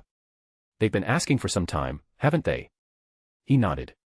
Yes, and now the nobles are beginning to whisper. A realm must have an image of its monarch. Some see the absence as a deliberate slight. Others suspect. Of course they do. I can't very well sit for a portrait anymore. Back when I could pass as a boy, it won't be as simple today, not to mention I have plans. I muttered, leaning back slightly in my chair. Agravain waited in silence. He knew better than to offer counsel here. This was a personal matter, one of identity and image. After a moment's thought, I tapped the arm of my chair. Fine. Let them paint me in full armor. No face, no features. Just the crown and the sword. Let them see what matters. Which blade, your majesty? Agravain asked carefully. Caliban, or Excalibur? The question held weight. I considered it. Caliban, I said at last. Let the realm remember the sword of kingship, not the blade of divine judgment. Not yet. Agravain bowed his head. I will notify the guild. They'll begin the preliminary sketches at once. Agravain flipped to the last page in his folder. His voice took on a measured tone. One final item, your majesty. We've received several petitions from the Church of England regarding your official position on religious matters. The Archbishop seeks clarification. Namely, whether Albion will maintain the Church of England as the state religion under your reign, and how we are to respond to the existence of real, verifiable magic. I leaned back, fingers steepled. The Church of England shall remain the state faith, I said. One crown, one faith. That is the best system, I think, at least unless other gods seek permission to gather worshippers in my realm. I wasn't really one of faith. I had once sent my knights on a quest for the Holy Grail, not because I was religious, but because I wanted its power to use it to save my starving people. Heck, I was even a goddess myself. I could start a church and make it all about me, but I wouldn't do such a thing. Being a king was enough of a burden. I also knew that some gods were still around, Odin and his were but a few. Yet, religion was often a matter of division, countless wars were fought over it. So I felt that having too many religions around would just be inviting problems. Sure, other gods might not like having their worship forbidden, but should another god dare to impose their worship on my people? Ridicules. Agravain shifted slightly. The archbishop also inquires about the Grail itself. I turn my gaze to him, sharp but not surprised. He asks, Agravain continued, whether your majesty will confirm its existence. The legends of your knights seeking it have always been treated as myth, but your reign has made myths real again. If the Holy Grail is real, then by extension, so is the god who guards it. I said nothing for a moment. My fingers traced a slow, thoughtful line along the edge of the desk. We both know it was real. Galahad made quite a few enemies among my knights thanks to it. I said after a while. We also both know that it isn't the same Grail as the one I hold now.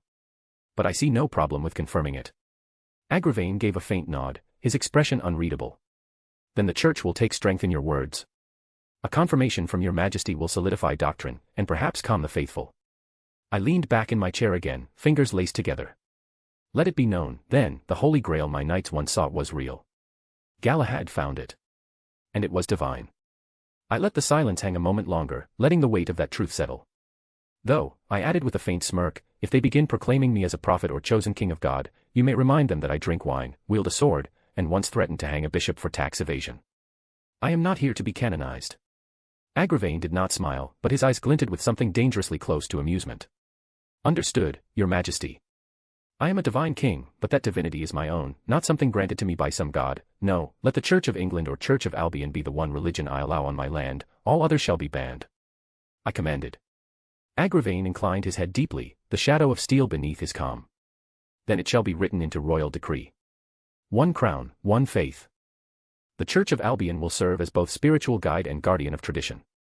All others shall be outlawed. I nodded, slowly. Let there be no confusion. The gods may roam the world, but they do not rule here. I do. I doubted any biblical god was around in this universe, which was why I saw no problem with proclaiming that particular religion the state won. After all, it would give people something to believe in, without risking another god meddling. Not to mention it would cause the least amount of problems in the short and long run.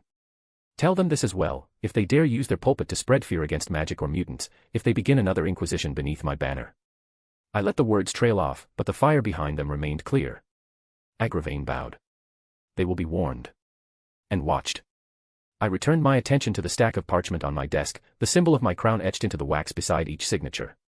Agravain turned another page in the folder and adjusted his stance slightly. There's also the matter of the economy, your majesty. Specifically, an update on the crown's price stabilization mandates and employment projects. Go on, I said, already bracing myself for the contradiction I knew would follow. The royal decree on staple goods, bread, grain, milk, salt, remains in effect and has largely succeeded. Merchants comply for the most part. The Guild of Bakers and the Millers' Council both report steady profit margins, thanks to subsidies from the crown. Largely succeeded, I repeated. So not entirely.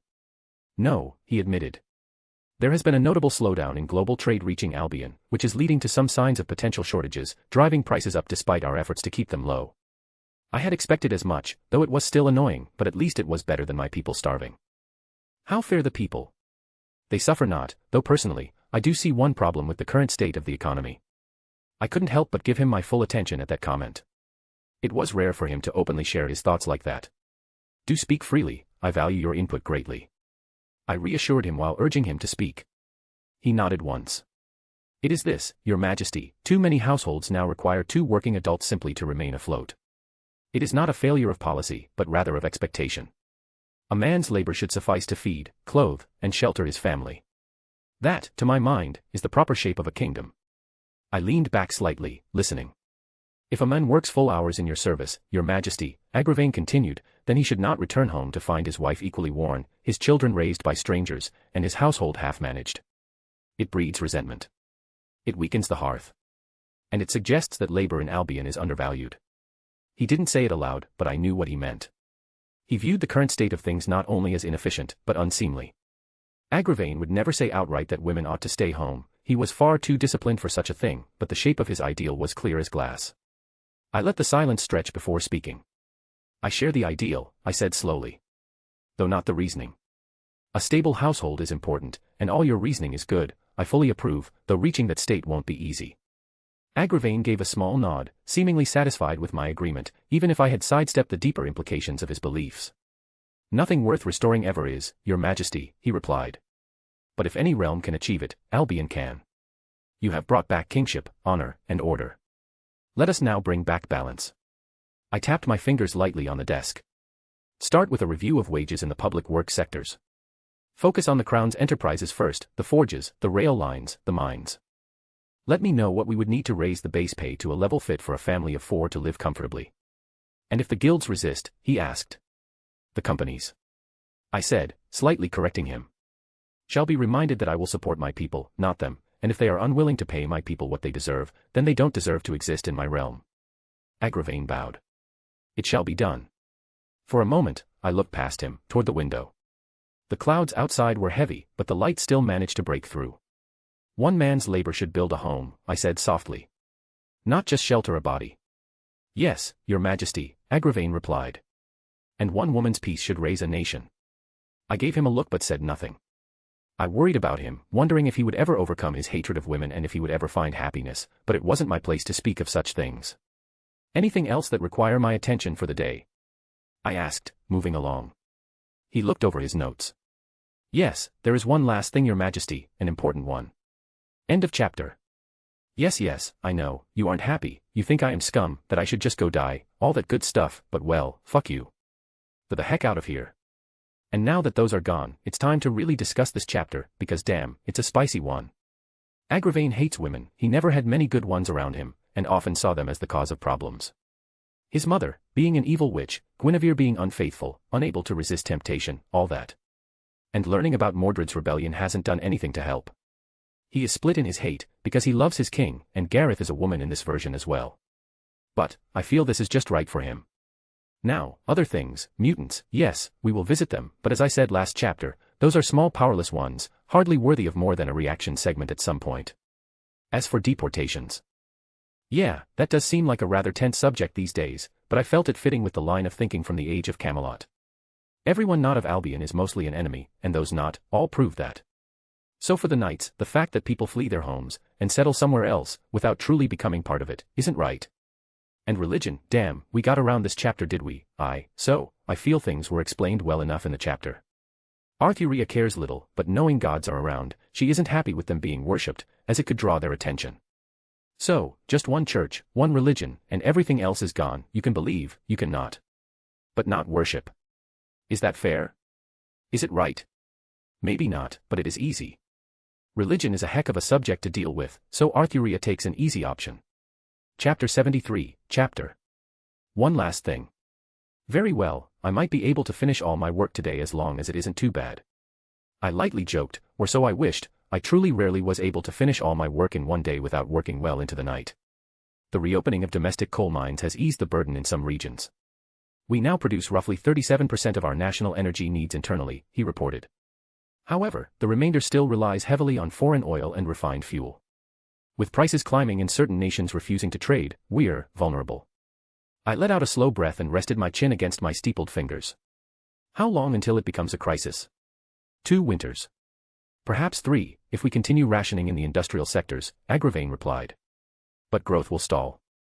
Factories already run on half shifts in the outer provinces. And the cities draw more power than ever before. I frowned.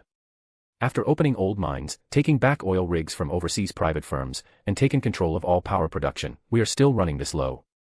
Agravain didn't flinch. Yes, Your Majesty. Demand outpaces supply. Urban expansion, industrial growth, and new infrastructure projects consume more energy than even our most generous projections estimated. And while we've nationalized the grid, it does not conjure power from air. I sighed and leaned back in my chair, my fingers drumming against the desk.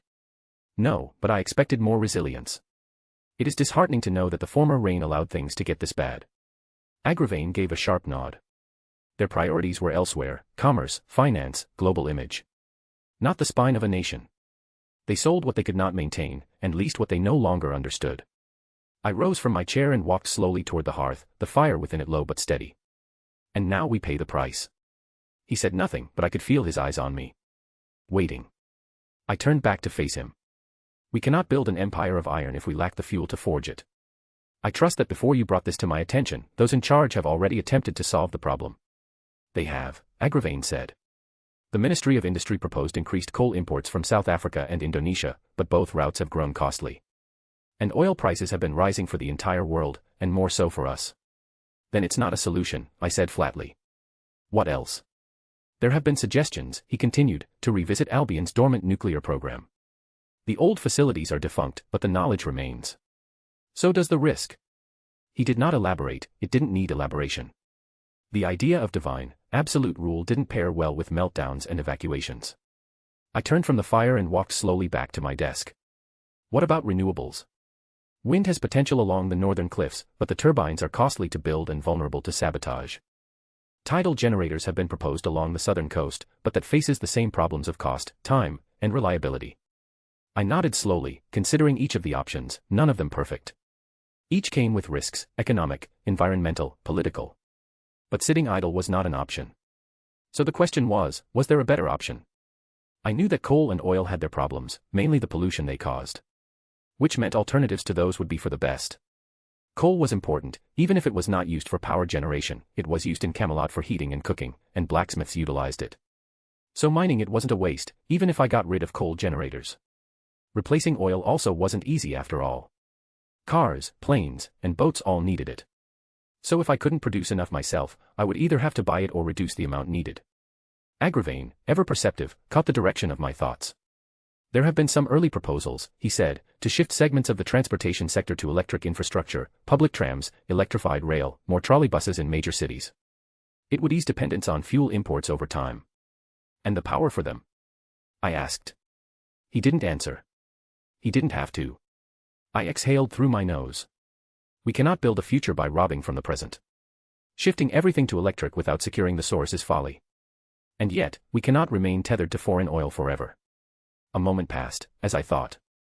Oil and coal had their uses, but they also had downsides, including costs and pollution, both of which needed to be considered.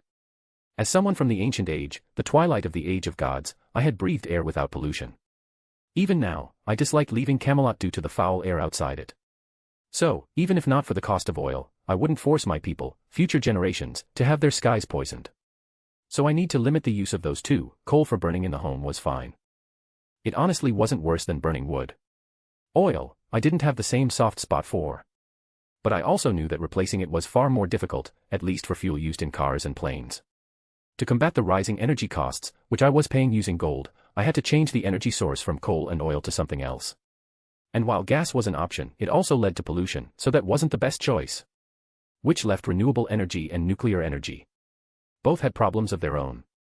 I slowly tapped a finger against the desk. What could I do? Then it hit me. I was in the Marvel universe, one that featured some surprisingly advanced technology here and there. So, I shouldn't limit my vision to publicly known energy sources but should think about others. Magic was out, it wasn't a proper method, but the advanced technology was very much a good path, yet the problem there was that I was terrible at technology. I frowned to myself. I ruled with steel and magic, with a sword in my hand and power in my blood. But when it came to circuits, reactors, and particle fields, I was as ignorant as a peasant before a printing press. Still, I wasn't blind. I knew the names. Stark Tech. Oscorp. Hammer Industries. Wakanda.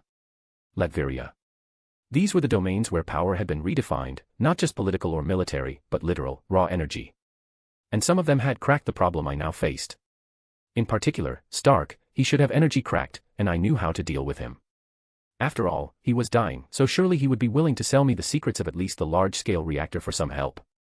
I didn't need the small one, sure it could replace the need for fuel in cars, but it was likely much too expensive. So the big one would do.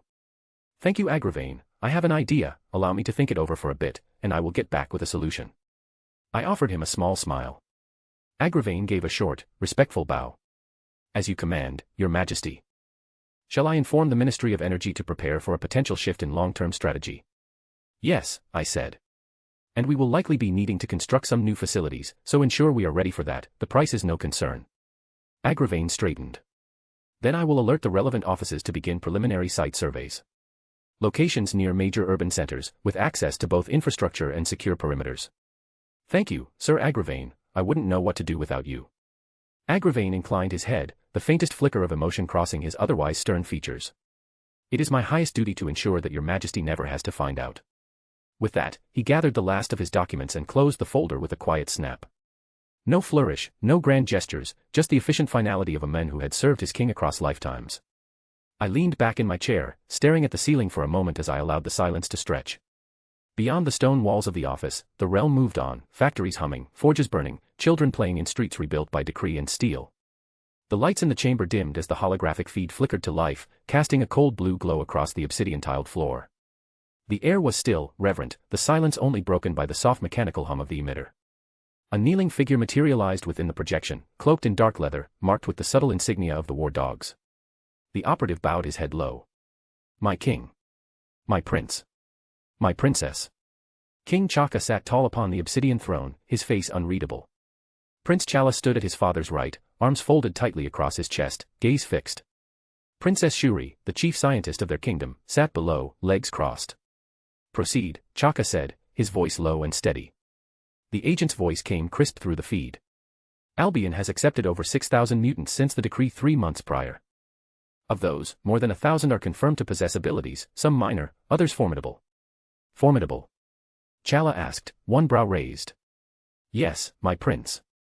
One among them allegedly altered his body into living steel. Another can manipulate fire at will. They have built a settlement of their own near the southern rivers, half city, half refuge. And they are not hidden. Albion does not deny them, nor segregate them. They are part of the nation." Chaka exchanged a glance with his son.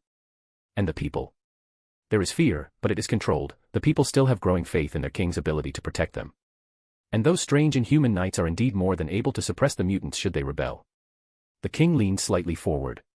"What of his intentions?" "That remains unclear. He seems to care little for them, seemingly no more than any other person, as if all are equal under his eyes." A pause followed, weighty. "Well, we all know that isn't true," Shuri said, drawing the attention of the others. "What?" "We all know how he is kicking refugees out left and right, so clearly, some people are better than others." Chala's gaze narrowed. "That may be so. But he draws a line between the oppressed and the idle. Mutants are hunted across the world. Refugees flee, but not all seek to contribute." "A harsh line," Chaka murmured. "But a ruler must draw lines. And he is not wrong to expect loyalty from those he protects." The war dog remained silent as the royal family considered the implications. The feed flickered slightly with static before stabilizing. "Do the mutants seem loyal?" Chaka asked. The agent hesitated for a fraction of a breath. "Too early to say, my king. Many are grateful. Some, suspicious. And a few, particularly those connected to the one called Magneto, remain distant. Watchful." Chala's arms folded tighter. "Understandable. A king offers them peace, but their past taught them to expect war. Indeed, they are wise to be worried, as are we. To gather so many mutants together, it's dangerous for everyone." Chaka added. As a king, he wasn't a stranger to hard decisions. Though he had to admit, at this King Arthur was making a lot of decisions that he never would. The amount of attention he drew to Albion wasn't small. "What about your other objectives?" he asked. "Yes. How has the equipment I sent been?"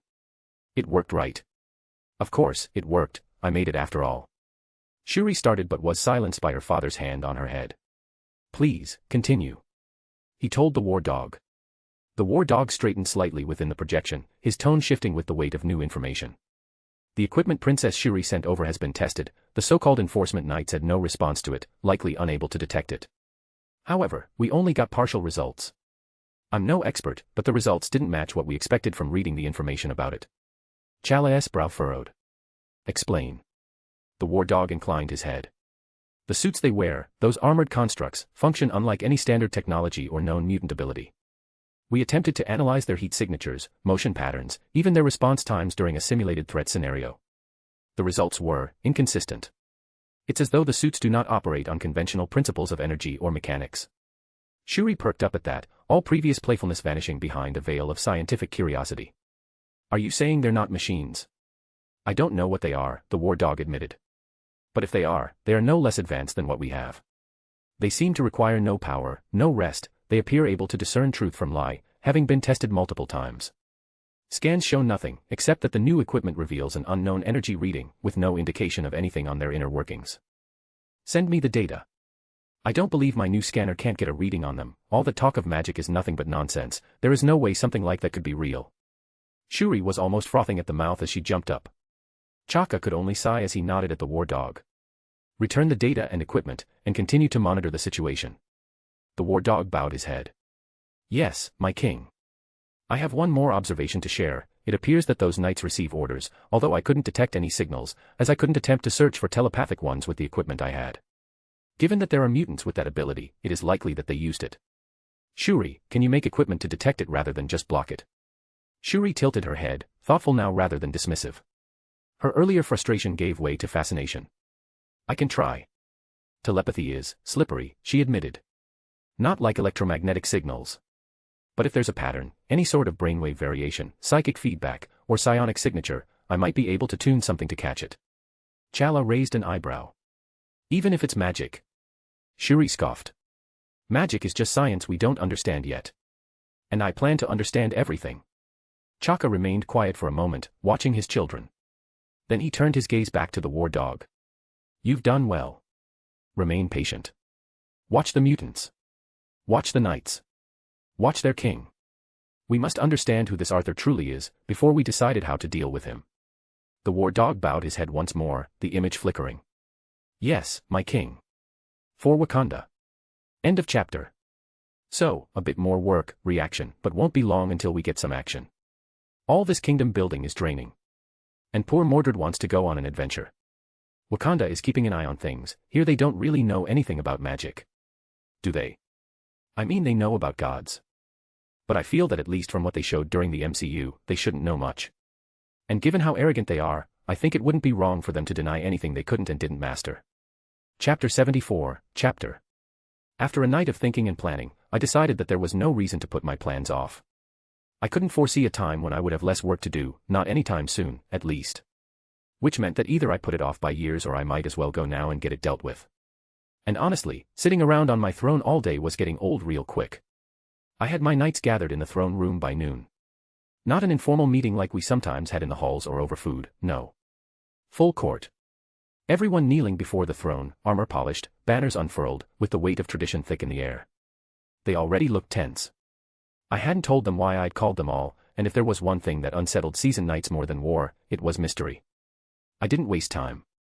We have a problem, I began, standing beside the throne. A problem of energy. Of survival. Camelot stands proud, but that alone is not enough. We cannot live off glory, nor can we power a city with nostalgia. They shifted in their seats, some confused, others beginning to suspect. I've studied what little I can. This modern world runs on power. Electricity. Fuel. Without it, we are shadows of what we could be. I knew they likely didn't fully understand the sheer importance of fuel and power. After all, in their time, firewood and coal were more than enough, and without it, you just got cold or went to cut down a tree. But the world has changed a lot since then. Today, even a single moment without electricity is devastating. Work halted, homes cold, food going unmade or spoiling in fridges. I understand if you doubt my words, the scale of the problem, but I ask you for your trust. I said, slightly bowing my head toward them. No one spoke right away, though I could feel the shifting unease in the room. Even if they didn't understand the scale of the issue, they understood the weight in my voice. That something bigger than a mere shortage was brewing. I took a breath. That is why, I said slowly, I must take action. We need a solution. A source of energy that can sustain this great nation of ours, one that is neither the burning of coal nor wood. I paused for a moment, then continued. And so, I will go out and find it. Now they reacted. Wait, what? You. Your Majesty, surely you don't mean. I do, I said, raising my voice just slightly. I shall leave Camelot, seek out a solution to our problem, and return with what we need. The room erupted. You cannot. My king, please, this is madness. Send us in your place. We will ride, all of us. Even Agravain, ever composed, stepped forward, eyes narrowing beneath his helm. Your Majesty, I must object. This is not your task. You are the heart of Camelot. You should not be the one to risk yourself. I looked at each of them in turn. I have made my decision, I said quietly. But fear not, for I won't be going alone. I will not go alone, I repeated, and allowed the silence to linger for just a breath longer. I will take Mordred with me. The silence shattered. Muttered curses. Tense glances. A few knights outright recoiling. The weight of history pressed down like a storm cloud, resentments that had never truly faded rising to the surface. Mordred. Sir Gareth said, her voice caught between disbelief and horror. My king, surely not him, Gaheris added, stiff with barely restrained anger. Even Gawain clenched his fists at his side, though he said nothing. He didn't have to, his silence spoke volumes. Tristan frowned deeply. There must be others. Any others? Agravain took a single step forward. You place your life in the hands of a traitor. I raised my chin, letting their words wash over me like the tide against stone. I had expected this. How could I not? Yes, I said, clear and unwavering. Because this kingdom was never built without mistakes. And I will not let the past chain the future. Mordred, for his part, remained kneeling on the edge of the steps, arms crossed, his usual smirk playing at the corner of his mouth. But I saw the flicker of something behind it. He hadn't missed the venom in their voices, he never did. I take him, I said again, firmer now, because to the world, we are known by name, not by face. They believe us to be men. That makes us useful. Anonymous. You would risk Camelot's future for anonymity. Gawain finally spoke, his voice quiet but sharp. No, I said. I risk nothing, I fully believe in Mordred, he is my heir, future king, and I trust him. I forgive him, I have stated so in the past, and I make it clear again, I would allow no knight on my table whom I didn't trust, which includes all of you and Mordred. There was a pause. A long one. Gawain said nothing, but I saw the way his jaw tightened. Gareth shifted uncomfortably. Even Agravain did not speak again, though his stare burned cold. But none objected further. Not openly. Instead, Sir Tristan slowly knelt. If it must be him, he said, carefully, then I ask only to be nearby. Let me follow at a distance. You'll never even see me unless you need me. A quiet chorus of agreement followed. Gareth, Palomedes, even Lionel, they offered their swords, their shadows, their presence on the fringes. Not in defiance. In worry. In loyalty. I shook my head slowly. I thank you. Truly. But no. I need you all to remain here to ensure Camelot and Albion don't suffer in my absence. That was the end of it. No more protests. Just silence and understanding. Then, Mordred stood. Not slowly or reluctantly, but with purpose. He didn't smirk this time. Not exactly. There was something of it in the curl of his mouth, yes, but it was tempered, proud. He tilted his head toward me. You trust me that much, he asked, not sarcastic. Not quite. Even now. I do, I said. I trust you more than you know. He looked away for a moment, scratching the back of his neck. Then I guess I'll just have to live up to it, huh? A pause. Then the grin returned, just a bit sharper now. And father, thanks. The word hung in the air, rare and heavy. He turned to the others. Don't worry. I'll keep him safe. That earned him a few looks. But no one argued. So, father, how do we leave? And where are we even going? Mordred asked, clearly getting excited at the idea of going out with me on an adventure. I allowed myself a small smile. It was strange, seeing him like this, not armored in sarcasm or defiance, but genuinely eager. Like the child I never truly raised. And his question was good. We are going on a long trip, to the other side of the world, to what they call America. Mordred blinked. The other side of the world. That's far. Like, really far. How are we gonna get there? We taking one of those planes? I shook my head. We could. Albion has aircraft at our disposal. But traveling officially would require documentation, passports, identification, customs. Too many eyes. Too many questions. He groaned dramatically. Right. Forgot about the whole secret mission part. Indeed, it is a secret mission, so we can't let anyone know or see us leave. In fact, we can't be connected with Camelot or Albion at all, too many eyes on us. I added. Mordred tilted his head. So no flights. No royal escort. No magic horses with wings. No, I said, smiling faintly. Are we taking a portal, then? Like Kay and Ector last time? His question caused another commotion. Not angry this time, just startled. A few knights exchanged wary glances. After all, none really trusted the witch from last time, and while it was one thing to allow her to portal the knights around, it was something else entirely to do so with the king. Agravain narrowed his eyes. My king, surely you don't intend to entrust your trip to that witch? That would be most unwise. The others were all quick to agree with him, each and every one of them urging me to reconsider. No, no, calm down. I have no intention of using her magic. We will be using this, I said, reassuring them and pulling out a small yellow square. Confusion spread around the room. The item I had produced didn't look like much, just a flat little square of polished metal and gold-tinted glass, no bigger than my palm. And while they knew that sometimes small objects could be powerful, they felt no magic or any kind of power coming off of it. It didn't hum. It didn't glow. It didn't pulse with mana or whisper ancient words. To them, it looked like nothing at all. A toy. Gaheris said, frowning. A trinket, muttered Lionel. I just smiled because, indeed, it looked like a toy. So. What is that? Mordred, the least subtle of them all, was the first to ask. I held it up between two fingers, letting the light catch on its golden edge. This, I said calmly, is called a tempad. More blank stares. A device used by a group who call themselves the Time Variance Authority. Now I had their attention. Slowly, I began telling them the story of how I obtained it, how I met the TVA, and why I was able to throw the future into chaos without their intervention, which was simple because they had already arrived and learned that this timeline was forbidden.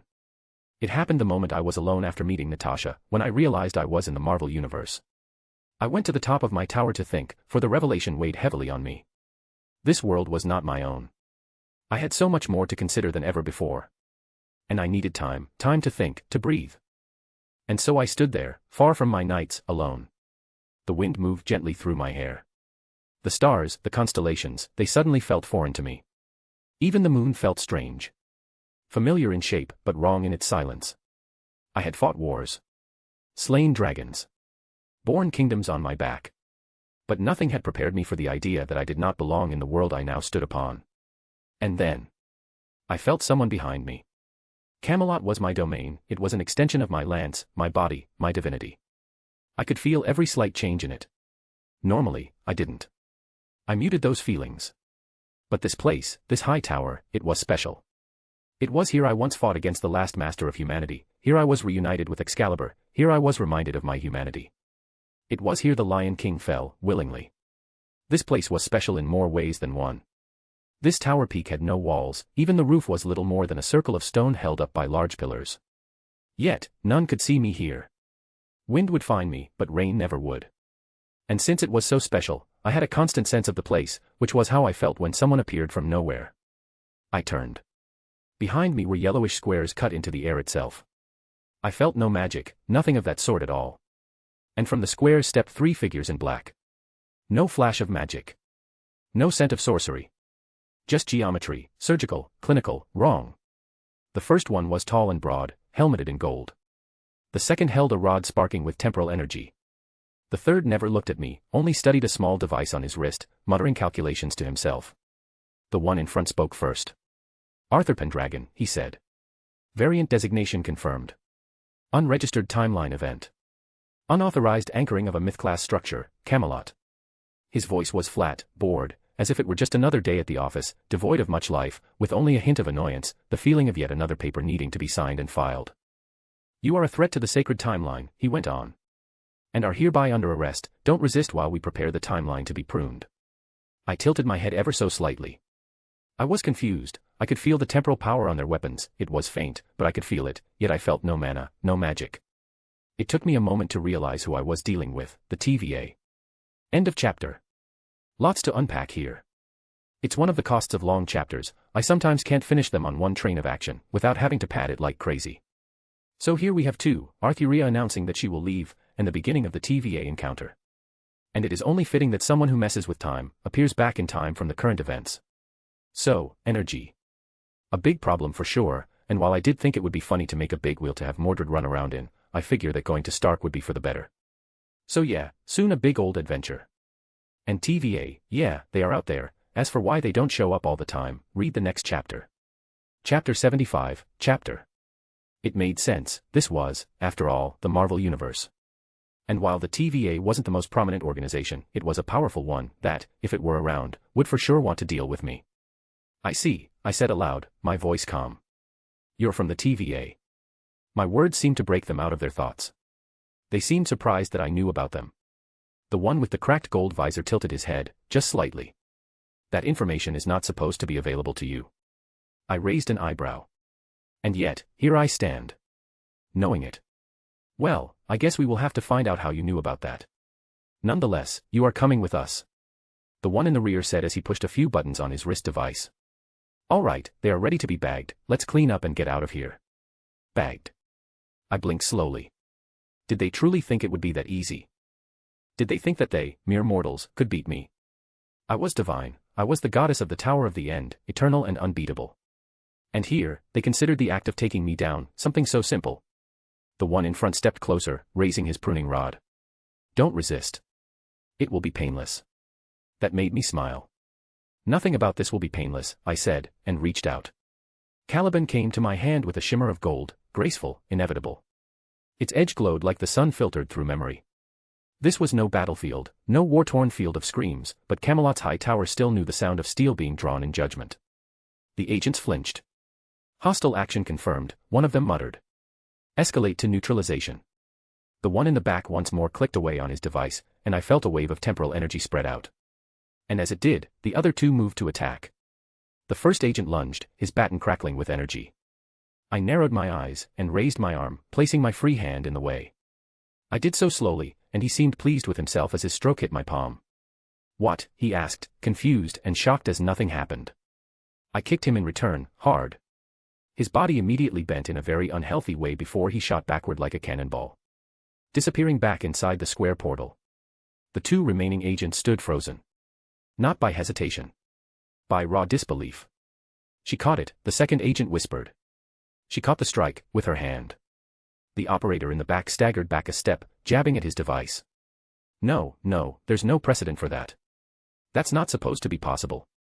I took one step forward. That was all it took to shatter whatever remained of their composure. Execute temporal stasis field, the operator barked. Zone lockdown, slow field at maximum compression. His device pulsed, and I felt it, a strange shiver in the air, like reality tightening around me. Time crawled. The wind stilled. Dust froze midair. Even the flickering flames of the torches far below stopped dancing. Everything slowed. Everything, except me. While gods in the Marvel universe were often little more than powerful aliens, long-lived beings of great power, I was different. My divinity belonged to the Fate universe, and the rules there were very different. As a divine spirit, and a high-ranking one at that, as someone representing both the anchor of reality and the end, I was beyond time. Time held no meaning or power over me. The TVA could speed it up, slow it down, freeze it, stop it, control it, and play with it. But time did nothing to me, for I stood at the end of the world, the end of time itself. I was on the second agent before he could so much as raise his baton. To his eyes, I would have appeared as a golden blur, an afterimage of something divine, merciless, and incomprehensibly fast. Caliban cut through the frozen air, and the poor men who thought to detain me and destroy my timeline. The men never even had a chance to react before he was cut in two. The last person, the one playing around with their tech, screamed. She's outside the field. She's outside the field. She's moving through the compression. I turned to face him, one step at a time, deliberate, even as the entire world lagged behind me. He raised the tempad again, desperately. No, this isn't possible. You're breaking the frame rate. I reached him before the word ended. One hand closed around the front of his suit. I lifted him, effortlessly, until his feet dangled over the edge of the tower. Fool, playing God, but you are but a man, flesh, blood, life, and death. I said quietly, merely a whisper, before I released him. And as expected, the next moment, another golden square portal opened under him, catching him and taking him back to safety. I knew that the TVA was more than just 3 people, they could and would send hundreds after me. Because I was the pillar, my lance anchored this reality, making it impossible for them to erase it while I still stood. So, to deal with my timeline, they had to deal with me, and I didn't want them coming after me all the damn time, which meant I had to deal with them once and for all. So I let him run, knowing that he would soon be back. And I was soon proven right. After all, they controlled time itself, so they were able to show up the very next moment. They came in force this time. Not 3. Not 10. 30. Golden doors tore open in the sky like seams in parchment, spilling agents in every direction, forming a perimeter that encircled me, like they were hunting a cornered animal. They didn't understand. I was the beast they should have fled. I opened my eyes. One of them, higher ranked, maybe a commander, stepped forward. His armor was more ornate, lined in red. Arthuria Pendragon. You have resisted correction and initiated lethal force against the time variance authority. No, I said, I am a king, I am the law, it is you who have sinned, and for that, you must face the king's judgment, my judgment. The commander hesitated. Just for a breath. And in that breath, the entire weight of Camelot bore down on him. The ground beneath my feet shimmered, no longer just ancient stone, it was the myth of Albion made manifest. The wind howled through the pillars like a choir, and even the light bent toward me, as if memory itself stood at my back. He raised his baton anyway. Engage. The first agent came from behind. I didn't even look. I reached back and shattered his weapon with a flick of my wrist, the force of the impact sending him tumbling into another golden portal that had only half formed. Another rushed me from the side, baton drawn high. Caliban sang. His weapon and body split in two as he crumpled to the floor, adding another puddle of blood to the ground. I turned through them like a storm dressed in gold. Their technology flickered. Their synchronization failed. Their breath caught in their chests as they realized, none of them could see me move. Their normal tactic was using their technology to mess with time. Yet doing so wasn't easy. What they seemed to be doing was freezing time entirely, stopping the entire timeline. This would let them do pretty much whatever they wanted, given that everyone would be frozen in time. Perhaps the Ancient One could deal with that, given she had the Time Stone, but everyone else was bound by time. So, against me, someone who couldn't be affected by time. They were reduced to normal humans, and normal humans were frankly nothing in front of me. You cannot slow what does not move in mortal rhythm. You cannot pause a myth mid-sentence. And so their weapons sparked against empty air. For a while, they could only move at human speeds. I could move at speeds far beyond normal humans thanks to my agility A, and that was before using any skills. So I was a blur, and my blade moved the Reaper's side as it effortlessly cut through them. Target is unaffected by compression. She's outside the temporal field. How? She's not in the timeline. She's overriding it. A dozen golden squares opened in the sky above. Reinforcements. More TVA agents poured through, some with longer rods, some with field projectors the size of suitcases strapped to their backs. One even carried a reset charge large enough to take out a city block. I raised my free hand. Excalibur Vivian. Water can be deadly, not enough water means death, too much, and you drown in it. Those are the most common ways to die from it.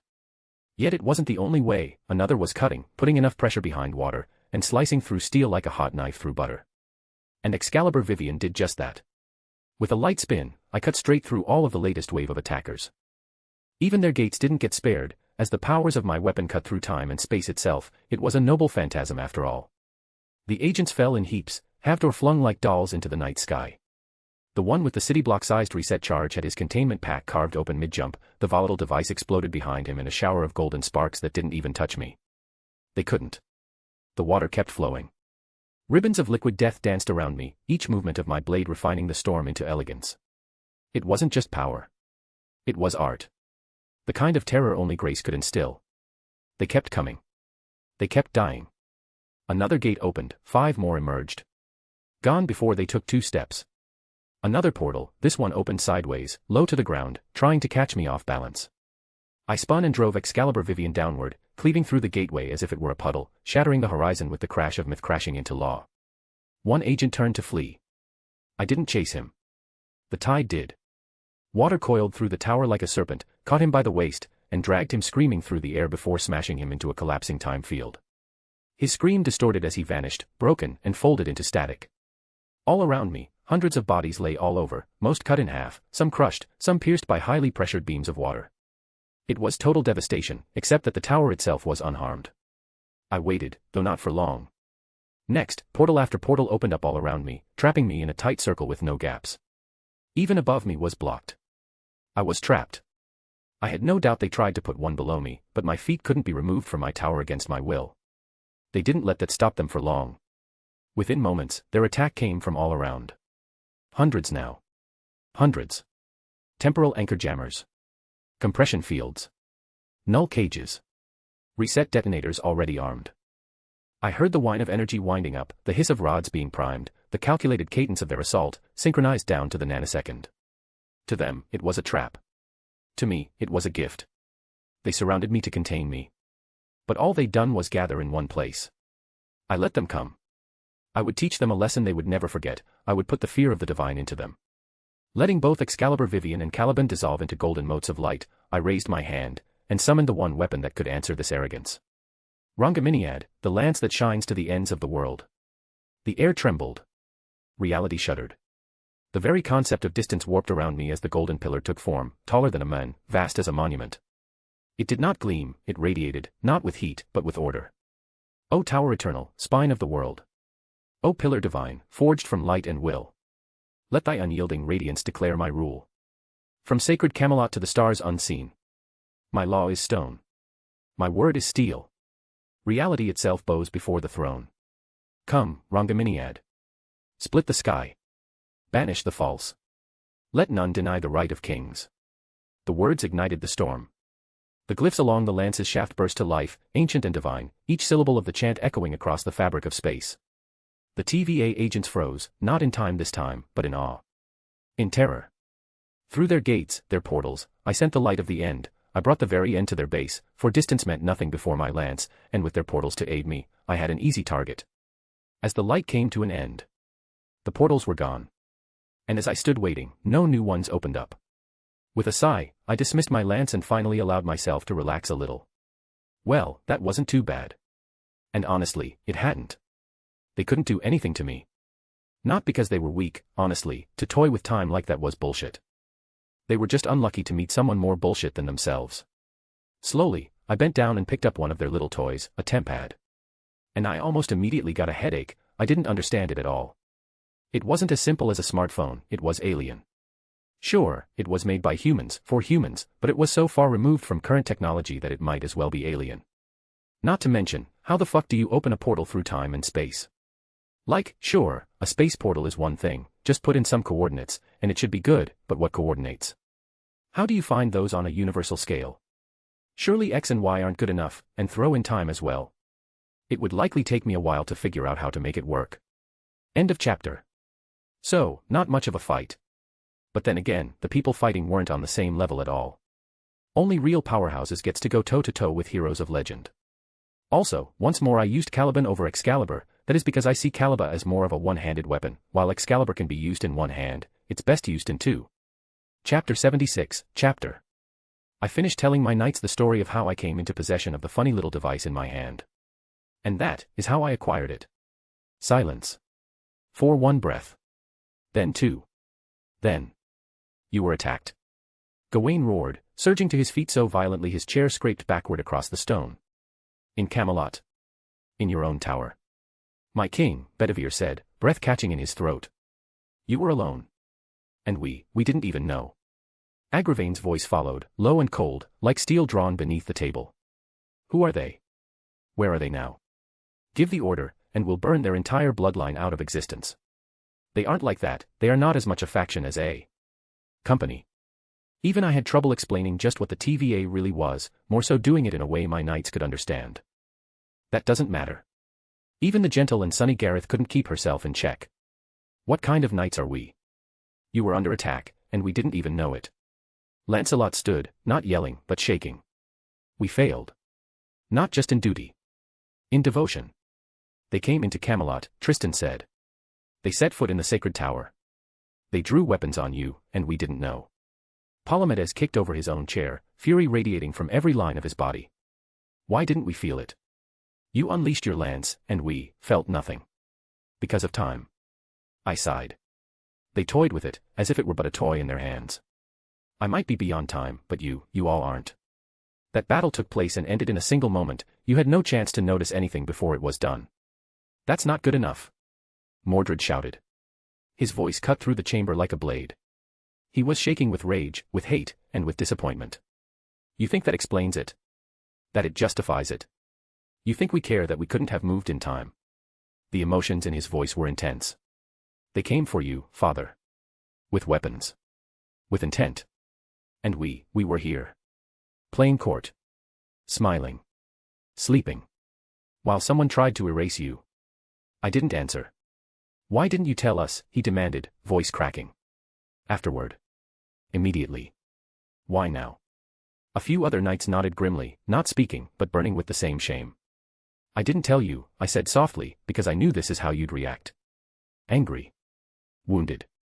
Loyal to a fault. And you call that wrong? Mordred spat.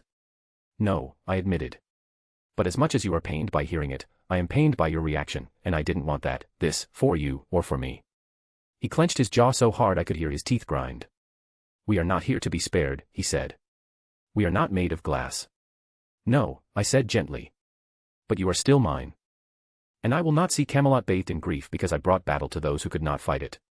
"We can fight it," Gareth cried. "We were made to fight it," Palomedes added. "You think we wouldn't give our lives for you?" Gawain snapped. "We swore to. I live to. And I will not have you die to prove it," I snapped back. That stopped them. For a breath, even Mordred froze. I rose from my seat. Slowly. Quietly. But the weight of my presence filled the throne room like a rising tide. "You are my knights," I said. "My shields. My swords. You are the lifeblood of Camelot." I paused for the briefest moment. "But I am your king." I stepped in front of Mordred. "And I am your father. I wish for no harm to come to you." His head was bowed now, shadowed beneath the golden light of the hall's stained glass. I saw his shoulders tremble, not from fear, but from fury unshed. The kind that breaks kingdoms if left to fester. "I would burn the world for you," he whispered, voice hoarse. "And you wouldn't even let me try." I reached out and placed a hand on his shoulder. "I know," I said. "That is why I didn't." The hall was still. No one moved. The storm had passed, but the damage lingered. Tristan stepped forward at last. "Then, what now, my king?" I turned from Mordred and returned to the head of the table. The tempad still lay where I'd placed it. Dim, silent. Waiting. "We move forward," I said. "They have not appeared since, likely whatever wound I gave them has made them too afraid to try again, so we continue with our plans, but we remain alert." Agravain narrowed his eyes. "And you trust this thing?" I glanced down at the device. Its faint pulse reflected in the polished surface of the round table. "I trust that I can deal with any traps and tricks it might contain," I said, raising the tempad and letting its golden light flicker across my fingertips. "And if not, well, then it will learn who it belongs to." No one argued. But none of them looked reassured either. Mordred leaned against a stone pillar in one of Camelot's outer corridors, arms crossed, jaw tight. He hadn't said a word since the meeting ended, though his silence spoke volumes. The corridor was empty, almost. He knew the two presences behind him before they spoke. Still seething. Agravain asked dryly, his boots echoing as he approached. "You made quite the spectacle." Mordred didn't look at him. "I didn't say anything you weren't already thinking." "No," Gawain said, stepping up beside them both, "but you forgot yourself, you spoke out of place." Mordred scoffed. "Father needs to be told the truth, if not, aren't we just lying to him?" "No," Gawain said firmly. "We advise our king. We do not accuse them." "You call what I said an accusation." Mordred turned, eyes flashing. "Then maybe you weren't listening." "I was," Agravain said, voice cold. "Every word. And for once, you didn't sound like a fool." That gave Mordred pause. "But," Agravain continued, "next time you shout in court, direct your rage at the enemy. Not the one who bears the crown." Mordred looked away, scowling. "He should have told us." "He shouldn't have needed to," Gawain said quietly. "He shouldn't have had to fight alone at all." That struck harder than any rebuke. The silence between them tightened. "Your duty now," Agravain said after a moment, "is to protect him while you're out there. Not to argue with him. Not to shout. To guard him. Quietly, if need be. Fatally, if it comes to it." Mordred didn't respond right away. Then, softly, almost bitterly, "He shouldn't need guarding." Gawain placed a hand on his shoulder. "Maybe not. But he still deserves it." Another silence. This one softer. Thicker. "I'll do my duty," Mordred said at last. "But if they come for him again." His jaw flexed. "I will burn the sky." Agravain gave a rare, approving nod. "Good." Then both knights turned and walked away, their cloaks catching the torchlight as they disappeared into the corridor. Dawn broke over Camelot, the light of the sun reflecting off the pure white walls. From a distance, the city seemed to be glowing. And for the second day in a row, all my knights were gathered in the throne room. Different from all the other times this happened, it was my outfit. Normally, I always wore my armor, and while I often wore the more revealing one, I never sat on the throne without it. But today, I was dressed differently. No longer was I the king of knights, now I was just a totally normal woman. Or that was the idea. I didn't have many outfits that fit into that theme. I couldn't fit into most of my outfits, given they were meant for the eternally 15-year-old me. And my bunny suit didn't really fit the situation. Neither did my more goddess-like outfits, nor the maid outfit, which fit, but the fact that it fit wasn't helping at all. It was tight. So instead, I had another outfit made for me. One I was sure would be fine, it should fit right in over in the States. I wore a tailored black suit, crisp and modern, with a pristine white shirt and a sharp tie knotted at the collar. My golden hair was braided and pinned back in a regal crown that hinted at my heritage. Confidence, not royalty. Not legend. I looked like I was heading to a boardroom, not a battlefield. Or at least that was the plan. Outfit. Beside me stood Mordred. Her hair, though the same sun-touched shade as mine, was pulled up in a messy ponytail, wild and free. A red jacket hung loosely from her shoulder, more an afterthought than a fashion choice. She wore a sports bra and ripped denim shorts that showed off her toned abs and long legs, paired with black combat boots stamped with skulls. She didn't just defy decorum, she kicked it down and lit a match. Outfit. Where I looked like I belonged at a diplomatic summit, she looked like she'd walked off the stage of a punk rock concert. We were opposites in every sense, composed and chaotic, formal and rebellious. But there we stood, side by side, ready to go out into the world together. Two Pendragons. One in a suit. One in boots. And heaven help whatever got in our way.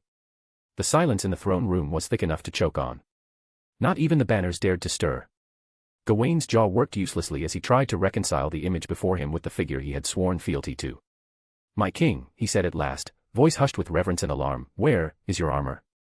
"It's called a suit, Gawain," Mordred said, grinning like a troublemaker in detention. "Keep up." "I know what it is," he muttered, flustered. "I just never expected to see our king in one." "Neither did I," muttered Lancelot, eyeing me with something unreadable, half pride, half worry. "And yet you wear it like a second skin." He dipped his head slightly. "You do look distinguished, my king. Though I'll admit, it is unsettling." "Unsettling?" Gareth whispered, cheeks pink. "She looks radiant." Agravain, ever the tactician, narrowed his eyes. "I assume this choice is strategic. Blending in. Going unnoticed." "Yes," I replied. "It's hard to ask questions when you look like a diplomat or a CEO." Agravain gave a single, curt nod. "Reasonable. Though I would have preferred plate over polyester." Beside him, Palomedes tried not to stare at Mordred too openly, but failed. "And you're not even trying to blend in, are you?" Mordred tilted her head. "I am blending in. Just, with the part of the world that listens to metal and gets in bar fights." "She looks like a tavern brawler," Tristan sighed, exasperated. "Or a bandit." "I'm the heir," Mordred said, smirking. "You get what you get." "I don't hate it," Bedivere admitted, though his tone was cautious. "It's just a lot of leg. Showing people what I will kick them with should they get too friendly with father." Mordred winked. The knights groaned almost in unison. I lifted a hand, silencing them. "You all know that Mordred wouldn't wear a dress, and since we aren't going in armor, let her go as she wants. If anything, we don't look like the king of knights and the knight of rebellion." The room quieted again. The knights, though uneasy, held their tongues. There was a certain weight in the air now. A finality. I stepped down from the dais, heels clicking softly against the polished stone. Mordred fell into stride beside me. No sword on my hip. No armor on my shoulders. But every step still echoed with the gravity of a monarch. I approached the open floor between the throne and the gathered knights and lifted the tempad. "I barely got this thing working, so I'm not able to go through time. I'm not sure if they disabled that feature from their side or what, but it will get us to where we want to be. While we are gone, I trust you all to keep Camelot and Albion together." "Fear not, your majesty, we shall give our lives for Albion and for Camelot," Agravain said, and everyone nodded. I smiled faintly. "I have no doubt, but please, Gareth, ensure that none of these fools get themselves killed while I am away. As the only woman left, I entrust you with that." Gareth blinked, startled by the sudden responsibility. "Me? But." "No buts," I said, gently but firmly. "I'm counting on you." Her eyes widened, then narrowed with resolve. She stepped forward, placed a hand over her heart, and bowed her head. "Then I'll watch them all like a hawk, my king. I swear it." Kay raised an eyebrow. "We're not children needing minding." "No," Gareth interrupted, shooting him a rare look of warning. "But you are men. And men do stupid things when left alone." That got a chuckle from Mordred, and even Lancelot smiled faintly. I nodded once. Then it settled. The room fell quiet again, this time not from shock or argument, but reverence. My knights straightened, one by one, hands to hearts, heads bowed. "Go well, my king," Bedivere said. "And return whole. Bring us stories," Tristan added, "and a new song, if you find one worth singing." Palomedes crossed his arms. "And if you need us, call. We'll find a way." I gave them all one last look, at the family I had built. At the kingdom we had forged. Then I pressed my thumb against the tempad. A soft golden shimmer began to open in the air before us, a doorway to a world far beyond Camelot.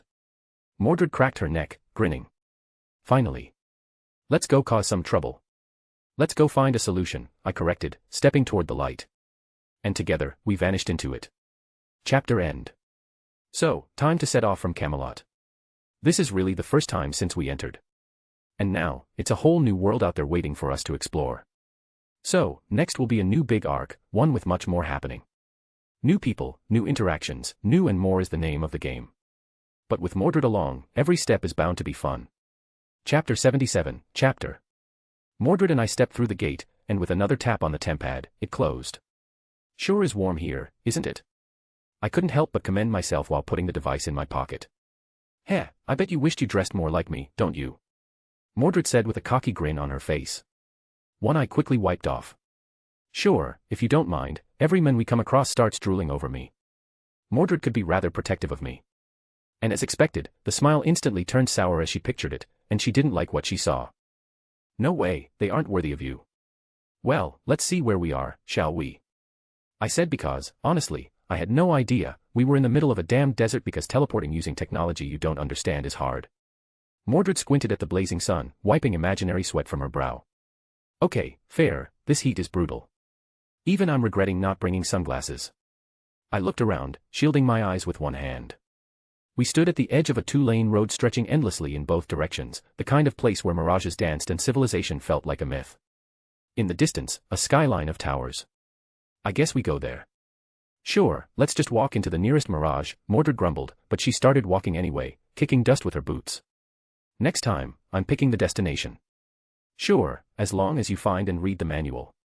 I muttered as I followed her. She just snorted. Because yeah, she wouldn't reading it, and she wasn't going to find it. Do keep your wits about you, we could be attacked. This is the first time I have left Camelot since building it, so any enemy that has watched might think this is an opportunity. I warned her. I didn't think it was likely, but better safe than sorry. Pfft. Let them try, Mordred said, stretching her arms behind her head. It'll give me an excuse to punch something. You mean aside from the sun? I asked, glancing at her sweat-dampened brow. Yeah, well, the sun doesn't bleed, she grumbled, then kicked a rock into the sand. But this is still awesome. First time in the modern world with you. She shot me a side grin, one of those rare, honest ones. Kinda feels like a quest. A quest through asphalt and dehydration, I muttered. Hey, all the best ones start in the middle of nowhere, she said. Besides, I always wanted to do something like this. You and me. Out in the world. No throne. No titles. Just, us. I blinked, caught off guard by her sincerity. You're unusually sentimental today, I said softly. Don't get used to it. She cleared her throat and quickened her pace, clearly embarrassed. Also, if we're doing the whole normal people thing, we should get snacks. I hear road trips are supposed to involve snacks. And where do you suppose we'll get those? I raised a brow. We are surrounded by heat and sand. Then it's a bad road trip, Mordred replied.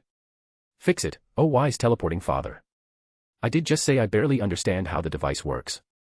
Which is why next time, I get to press the buttons. And teleport us into a volcano. It'd be cool, briefly. I sighed, but I couldn't help the smile tugging at my lips. You are impossible. And you love me for it. I tolerate it. Same thing. We walked for a while in silence, just the two of us and the hiss of cicadas. The city was still far, but the towers were clearer now. The shimmer of glass and steel in the distance hinted at life, noise, and opportunity.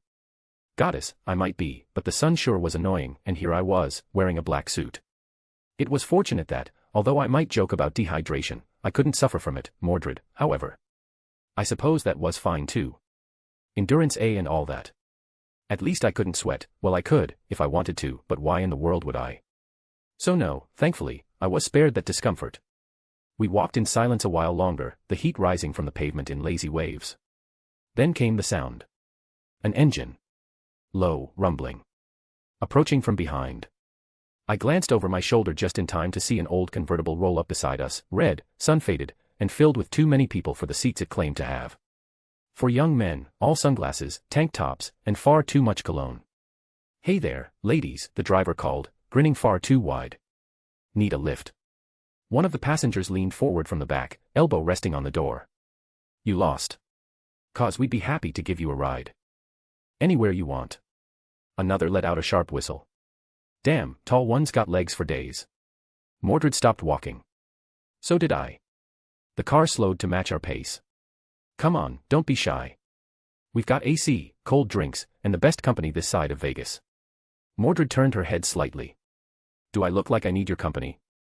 The backseat one leaned out farther, smirking. I mean, we wouldn't mind your company, sweetheart.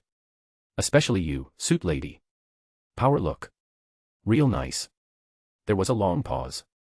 Father, Mordred said, in that dangerously calm tone she used only when someone was about to learn a lesson the hard way. Can I kill them? No, I said mildly. Just one of them. No. She exhaled through her nose. Fine. Can I scare them? Not yet. I whispered before addressing the men. I'm afraid you don't have room for us. The driver blinked, confused. We got plenty of room, babe. You can even sit in my lap if it's tight. Mordred took a step forward. The air around her didn't move, exactly, but it changed. A shift in pressure. Like the moment before a thunderclap. I wouldn't recommend that, I added, voice level. But they weren't listening. They never did. The one in the back reached for a phone, clearly thinking himself clever. You models or something. I gotta get this. Mordred moved. Constable Ricard Matheson adjusted his hat and stepped back from the open driver's side door. He rubbed his temples and let out a long breath. In the passenger seat, lying on the floor mat where it had been half-wrapped in a gym hoodie, was the gun. Black. Compact. Loaded. Not registered, of course. Nothing was, anymore. The kid in the driver's seat only 21.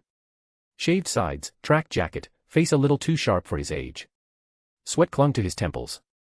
His fingers tapped rapid fire on the wheel, not nervous like prey, but twitchy like someone used to being cornered. I wasn't gonna use it, he said, defensive before Ricard even asked. It's just for show. For safety. Safety, Ricard echoed, voice flat. That's what your mates told you. The kid's mouth snapped shut. Ricard exhaled, crouching slightly. His back ached, 47 years old, and this was still his beat. Still his life. You know what this is? He asked quietly. A traffic stop, the kid offered, but it was hollow. Ricard shook his head. No. This is a death sentence. That gun in your foot, well. That's rope around your neck. I'm not some lunatic, the kid snapped. I'm not out there shooting people. No. You're just the one who gets caught holding the thing when the law kicks the door down. Ricard leaned in closer. You're in a crew, yeah. Running small-time stuff, weed, pills, maybe a few hard bags, nothing major.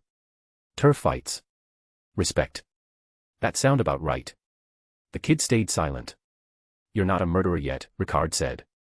But if I log this gun, your name goes in the system. And under the new law, unlawful possession of a firearm. That's it. You're done. Doesn't matter if you pulled the trigger or not. The kid looked away. It was for protection. That's all. Other crews been sniffing around. Ricard nodded slowly. Which crew? The silence stretched. Then. Red Kings, he muttered. Southside lot. They gave it to me a week ago. Said if the tigers rolled up, I better not freeze. Ricard didn't show it, but inside he winced. Red Kings were small, but brutal. The kind who loved to throw kids like this at problems and let the courts clean up the mess. Names. Ricard said. The kid hesitated. I ain't a rat. No, Ricard said. You're a kid. A dumb one, but a kid. Which is why I'm offering. He looked him dead in the eye. You give me names. I log this weapon as found by the roadside, rusted and dumped. You walk away. Go home. Try again. And if I don't? I take the gun in. I take you in. And I hand you over to a tribunal. And in 24 hours, you're a warning poster. The kid swallowed hard. His bravado was already cracked. Now it crumbled. Liam Pierce, he whispered. He handed it over. Said I needed to stop looking soft in the crew. Said I'd thank him later. Ricard wrote it down. You will thank me, he said. One day. When you're still breathing. He walked back to his cruiser, opened the evidence box in the trunk, and dropped the weapon inside. It would disappear tonight. Just another quiet mercy in a country with no more middle ground. The wind howled past us as the convertible sped down the highway, top down, sun blazing, engine rattling slightly as it struggled to handle Mordred's enthusiastic driving. She had one hand on the wheel, the other resting casually over the top of the door, grinning like a cat that had just knocked over an entire shelf. "You're enjoying this far too much," I said. "I'm enjoying justice," Mordred replied. I gave her a sidelong look. Justice doesn't involve breaking a man's wrist, denting his car door, and then stealing said car. "It's not stealing," she said, shrugging. "I'm just borrowing it, they weren't using it. You knocked them unconscious. And you didn't stop me. You also took their wallets. That was insurance." Mordred. "What?" "One of them had $213 in cash. I call that a sign from the gods. You mugged them. I taxed them. There's a difference. They're lucky I didn't take their shoes." I sighed and leaned back against the cracked leather seat. The desert wind whipped through my braid, and the smell of dust and hot asphalt filled the air. "They're going to call the police. So, I'd rather not get into a car chase our first hour in America." She grinned. "First? So we going back later?"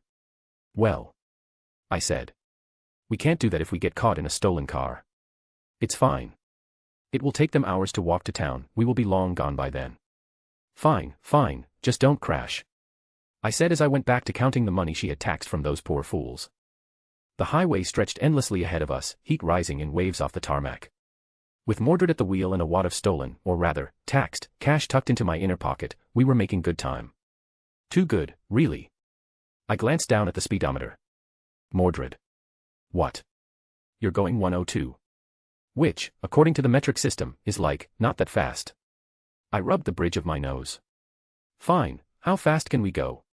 She grinned wide and shameless. "Now you are talking my language."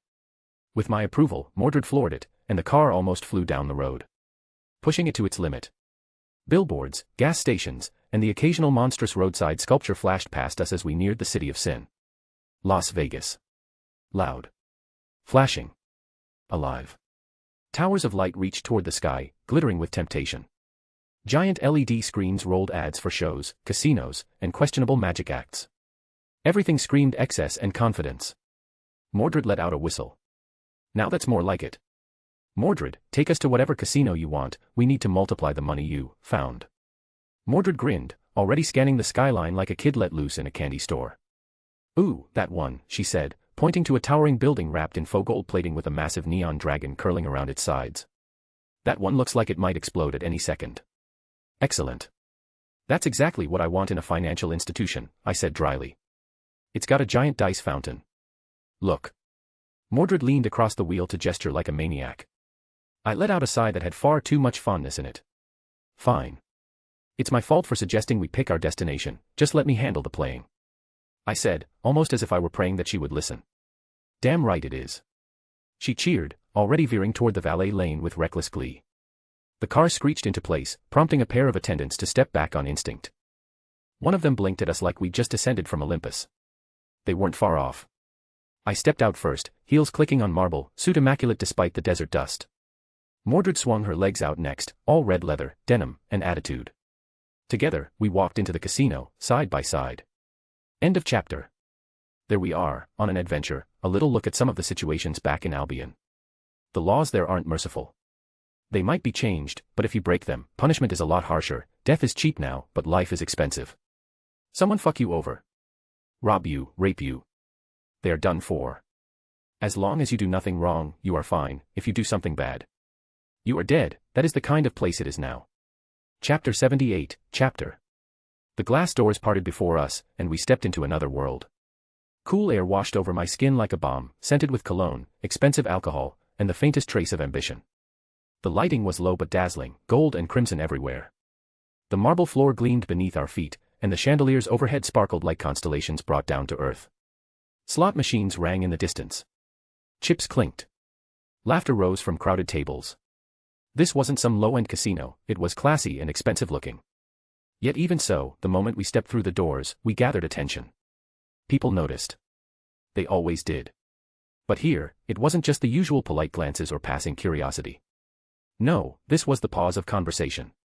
The hitch in breath. The slowing of a dealer's hand mid-shuffle. We hadn't made a sound. We didn't need to. Mordred strutted in with all the confidence of someone who thought they owned the place, and might not be wrong. Her outfit didn't help. That red jacket, the barely there shorts, the sports bra showing off her abs, the way her boots thudded against the floor like she dared anyone to comment on her, she looked like a punk rocker who had just won a war. And me? I looked like her handler. Or maybe her boss. My tailored black suit was crisp as a razor, cut to perfection, with just enough flair in the gold cufflinks and slim tie to say old money. My posture said authority. My expression said I didn't have time for nonsense. Together, we looked like trouble. The kind of trouble that people wanted, people sought our kind of trouble. We hadn't made it more than 3 steps past the entrance when the staff moved, discreet, elegant, well-trained. 2 floor attendants in matching black and gold uniforms approached us with practiced poise. One was a tall woman with perfect posture and a professional smile, the other, a well-groomed man in his 40s with a silver name tag that read Joseph, Guest Services Manager. "Good evening," Joseph said with a courteous bow of his head. His voice was velvet and smooth, the kind designed to soothe egos and defuse tension before it ever had a chance to spark. "Welcome to the Gilded Serpent." Mordred blinked. "Is that what this place is called?" "It is," he said smoothly. "May I ask if this is your first visit?" "Yes," I said. "And we would like to exchange some bills for chips." "Of course." He gestured subtly to a sleek side desk near the wall, where a smartly dressed cashier stood behind crystal glass. The woman beside him, however, hesitated, her eyes flicking over Mordred. Her gaze wasn't rude. Merely cautious. The kind of professional wariness trained into staff who've seen one too many celebrity scandals or underage daredevils with fake IDs. "If I may, miss," she said gently to Mordred, "do you have identification?" Mordred blinked, confused. "Ah. For what?" The woman offered a small, apologetic smile. "You look very young, and we are required to check age for all patrons who wish to gamble. It's standard policy, no offense intended." Mordred opened her mouth, but I stepped in, placing a hand lightly on her shoulder. Even though Mordred was made to be a clone of me, she wasn't fully grown, she matched my 15-year-old self, so she indeed wasn't old enough to gamble, but she was my child, and she clearly wanted some fun, so as her father, I had to help her. "I see," I said. "You've asked her for identification, yet not me." The floor hostess blinked, caught slightly off guard. "Pardon, ma'am." "I asked if you've requested identification from me," I repeated, my tone colder now, firm and perfectly enunciated. "Because if your policy is to check all guests who appear young, then I should be next in line." The woman opened her mouth, then closed it again. Her eyes flicked over me, taking in the tailored suit, the perfect posture, the expression that left no room for argument. "No, ma'am," she said quickly. "You didn't look." "Didn't look what?" I asked, tilting my head ever so slightly. "Too short. Too flat. Too unruly. Or is it that I simply carry myself differently?" Beside me, Mordred stood stiff, surprised but silent. "If this is truly about policy," I continued, "then apply it equally. But if it's about appearances, then be honest and call it what it is." "You assumed." I meant no offense," the hostess said, her cheeks coloring slightly now. "Truly. I was only doing my job." "And I am doing mine," I said. "The job of a parent is to look after my child, to stand up for them. And I'm asking, is there a problem here?" Joseph, sensing the shift in the room, stepped in quickly. "Of course not, of course not. No need for any issue. As long as you're assuming responsibility, my lady, she may enjoy the floor." "I do." "Then allow me to welcome you both again. We hope the Gilded Serpent treats you well." Mordred's shoulders finally relaxed. Her grin returned. "Thanks, Father," she muttered. "You didn't have to do all that." "I most certainly did," I replied, my voice low. "No one disrespects you for taking after me." "Now," I said, giving Mordred a look, "try not to cause a scene. At least not immediately." "No promises," she whispered, eyes gleaming. Joseph led us to the exchange counter, a sleek, glass-framed island near the center of the floor, staffed by a sharp-eyed woman in a burgundy vest and dark lipstick. Everything about the Gilded Serpent was tasteful but expensive, the kind of place where money was but a number.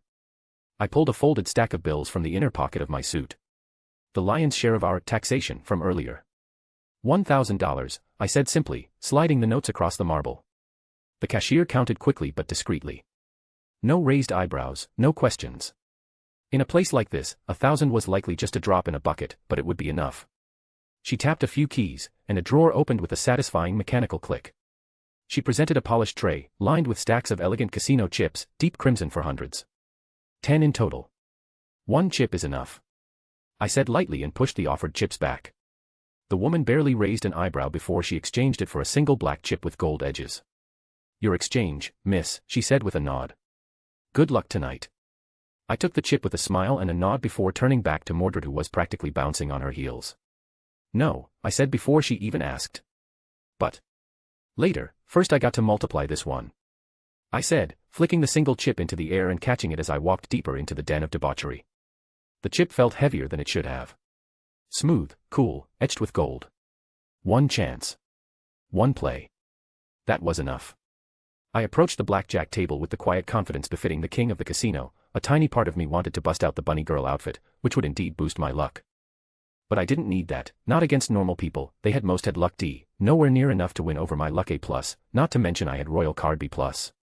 When it came to card games, I was king. 3 others were already seated, an older man in a pale gray suit with sharp eyes and a sharper jawline, a glamorous woman in a sequin gown sipping something pink, and a young man trying far too hard to look casual as he fiddled with his chips. All 3 glanced up as I joined. Just another player, or so they thought. I placed my single chip on the felt with quiet precision. The dealer gave me a nod, a professional, emotionless mask, but his fingers hesitated a breath longer than usual before dealing. Maybe he felt it too. The shift. 1 card face down. 1 card face up. He moved around the table, giving the others their hands. Polite chatter murmured between the players. The woman in sequins gave me a sidelong look, as if trying to place me. The man in gray gave nothing at all. I flipped my cards as soon as the second one hit the felt. King of spades. Ace of hearts. Blackjack. The dealer blinked. Natural 21, he said, sliding a second chip across the felt toward me. His voice didn't waver, but I caught the barest twitch at the corner of his mouth. The man in gray raised an eyebrow. Beginner's luck, he asked, voice dry. No, I said. Just luck. Behind me, there was a sudden dramatic thump of boots and a loud, drawn-out groan. Mordred. Father, she whined with maximum theatrical flair. Come on. Just 1 chip. Every head at the table turned. The man in gray looked between me and her, clearly recalculating his worldview. The young man with the twitchy hands blinked like he'd just seen a ghost. Even the sequined woman tilted her head. Father. I didn't flinch. I just nodded towards the dealer, who handed over 1,000 chip, and the other returned back to me. Go Mo-chan, have some fun, just don't break anything. Mordred grinned and ran off to try her own luck, leaving me behind at the table. The others gave me strange looks. After all, I had been called father, and I clearly had to be Mordred's mother, at least that's how it looked. I didn't comment on it, just smiled and declared that I would continue to play. Another hand. This time, a soft 19. I stood. The man in gray pushed his luck, and the dealer busted. Another win. Another chip. A third hand. A tie. Then a win. The chips began to pile. Quiet. Steady. Regal. The man in gray eyed me now with something colder than curiosity. The woman in sequins had stopped sipping her drink. The young man was clearly trying to see how I did it. I had joined the table with a single chip, and been adding chips ever since. Never once did I lose. Then. Thump thump thump thump. Father. Here she came again. Mordred rounded the corner at full speed, boots stomping and jacket flapping behind her like a cape of irresponsibility. I didn't even look up. Out already. I don't want to talk about it, she said, sliding into the chair beside me and draping her arms over the backrest like she owned it. That bad? No, she snapped, then hesitated. I will win next time, for sure. I just shook my head and handed her a small pile of chips, all thousands. Go get them, make me proud. Mordred took her allowance and ran off once more. I didn't know what she was playing, but given her personality, it could be almost anything. The dealer cleared his throat. He was still composed, mostly, but his hands had begun to move just a touch faster. Just enough to betray the tension beneath the gloves. Another hand dealt. Another win. My chips now sat in 3 neat stacks beside me, their golden edges glinting in the soft light. Forgive me, said the man in the gray suit, finally breaking his silence. But. Father. His tone was even, polite, but the question hung in the air like smoke. The sequined woman gave a soft laugh. I've been dying to ask. I didn't look away from the table. Yes.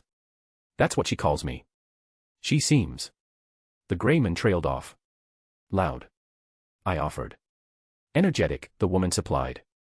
Very devoted, the younger man murmured, clearly still mentally unraveling the layers. She is my child, I said simply, meeting the dealer's eyes as he revealed another hand. The house busted. Again. I added another chip to the pile. A beat of silence followed, broken only by the quiet clink of plastic on felt. The Greyman gave a faint chuckle. And here I thought my family reunions were complicated. She has spirit, I said, lifting a fresh drink from the side tray. And very little restraint. She seems to adore you, the woman said, swirling the ice in her glass. Though I suppose if you were winning my allowance this fast, I'd adore you too. I'm only down 2 chips, I heard Mordred call from somewhere across the floor. You're down 4. I called back. Okay, maybe 4. But one of those was cursed. You're cursed. I shouted. There was laughter now, not just from the table but from nearby ones too. I sipped my drink and leaned back slightly. The dealer dealt again. His forehead had begun to glisten. I didn't miss the way he glanced at the pit boss, just a flick of the eyes, like a man asking whether he was going to be sent to war or retirement. Another game? I asked smoothly. He nodded. Cards flew. More chips added. More sweat. The gilded serpent had met its king. End of chapter. So, time for a game. Sadly no bunny girl just yet. Just some lovely time between a very female father and female son. Chapter 79, Chapter. The monitors glowed dimly in the dark-paneled room. A dozen camera feeds showed every inch of the casino floor, from the high-stakes lounge to the front lobby and every bar in between. Victor Alvarez, the floor director, stood with arms folded behind his back, watching the main screen with narrowed eyes. There she is again, murmured Serena, his assistant manager, as the suited blonde sat gracefully at the blackjack table, same posture, same expression as last night. The newest problem guest, someone winning too much, never losing, yet only doing small bets. Making it difficult to just throw her out. And the girl? Victor asked. Already down $2,000, Serena replied, flipping through tabs on her tablet. She's been at 3 different tables in the last 20 minutes. Victor didn't sigh. He just nodded. Same as yesterday. The older keeps playing blackjack. She keeps the game small. Keeps the win believable. But every time, muttered one of the pit bosses behind them. You know how many hands that is? No flinches, no hesitation. She doesn't count cards, she doesn't even seem to think. She just wins. And never asks for comps, never gets flashy, never pushes her luck, Serena said. But her account has 3 penthouse charges. Room service for 5 figures. Bottled gold tequila. Someone ordered an entire roast pig last night at 2 a.m. Victor gave a short laugh. The kid. Most likely, Serena agreed, tapping on a receipt with a flourish. 17 sodas. 5 desserts. One $300 steak challenge that she ate alone. And that was for breakfast. The room chuckled. Even Victor's lips twitched. The adult isn't much better, they ordered enough food to feed 20 people, and nothing was wasted, so either they somehow hide a dozen people in the penthouse, or they ate it all. So what do you want to do? The pit boss asked, turning back to the monitor. She's bleeding us. Not fast, but consistently.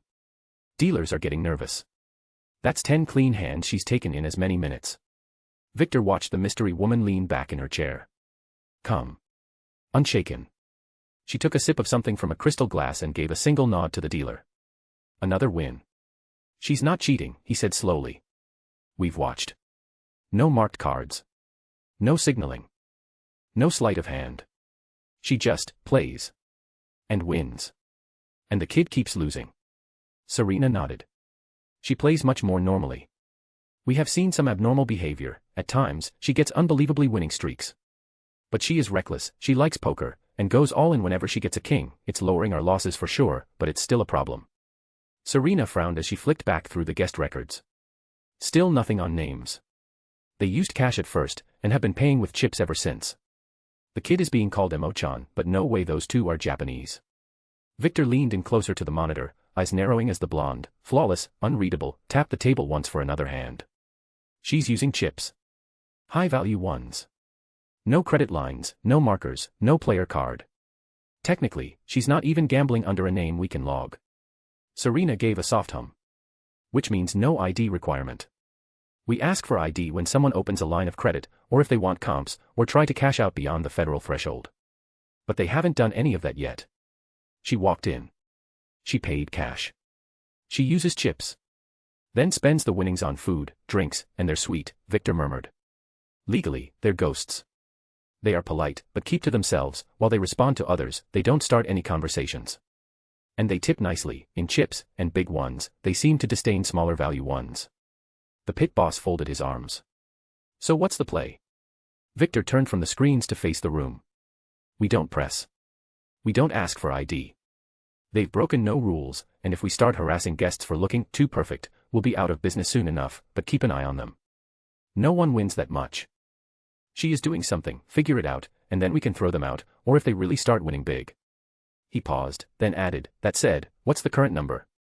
Serena tapped twice on her tablet, then flicked her finger across the screen to open the Gilded Serpent's internal ledger.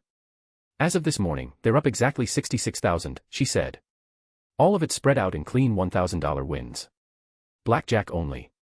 No progressive tables, no jumps in stake. Victor raised a brow. Only 66. That's for today.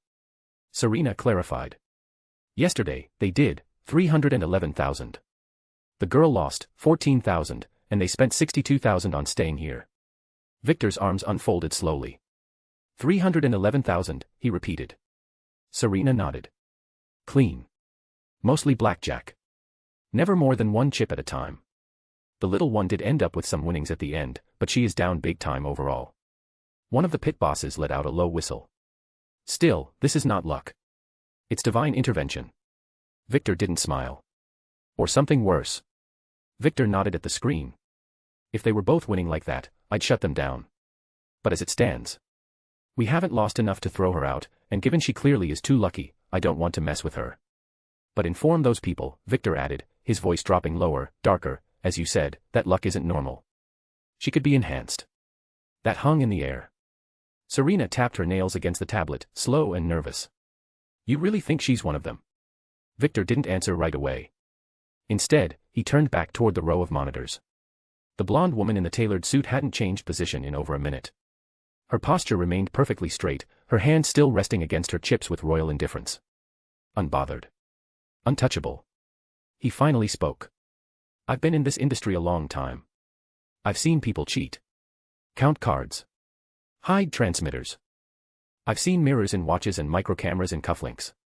But what scares me the most, he leaned forward, pointing to the screen, are the ones who don't need to cheat. A long silence followed. Last year in Monte Carlo, Victor continued, a telepath cleaned out a poker floor, he had people sitting at every table. The moment someone confronted him, the pit boss started bleeding out of his ears. 2 others ended up hospitalized. Serena winced. I remember. The cover-up cost them 10 times the losses. Victor nodded. And in Macau, a pyrokinetic got caught using heat-sensing vision to read marked decks. When they tried to detain her, she lit 3 tables on fire and walked out through the smoke. So you think? The pit boss began, hesitant, this one might be. I don't think anything, Victor interrupted sharply. But I know we don't push our luck, unless you want to test it against hers. No one said anything. Clearly, they didn't want to risk it. So, alert those people, and unless something changes, don't do anything. With the same calm smile on my lips, I asked the dealer for another hand, another game, and as he had come to expect by now, another win. The dealer's expression never wavered, though his hands, I noticed, had begun to sweat. Only slightly. But I saw the glisten when he adjusted the deck.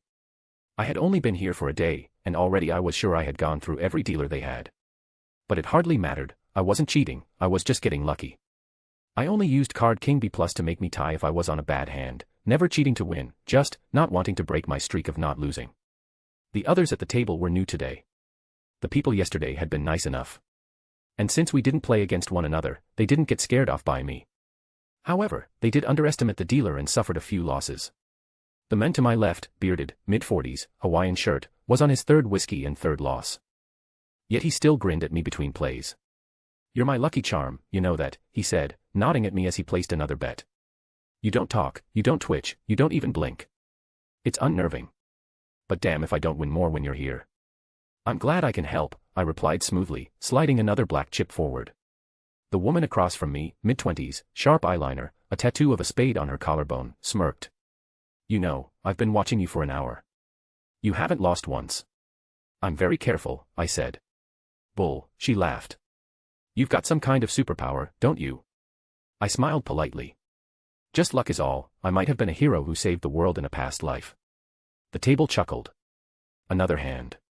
Another 21. The dealer was sweating again. Then came the thump-thump-thump of boots.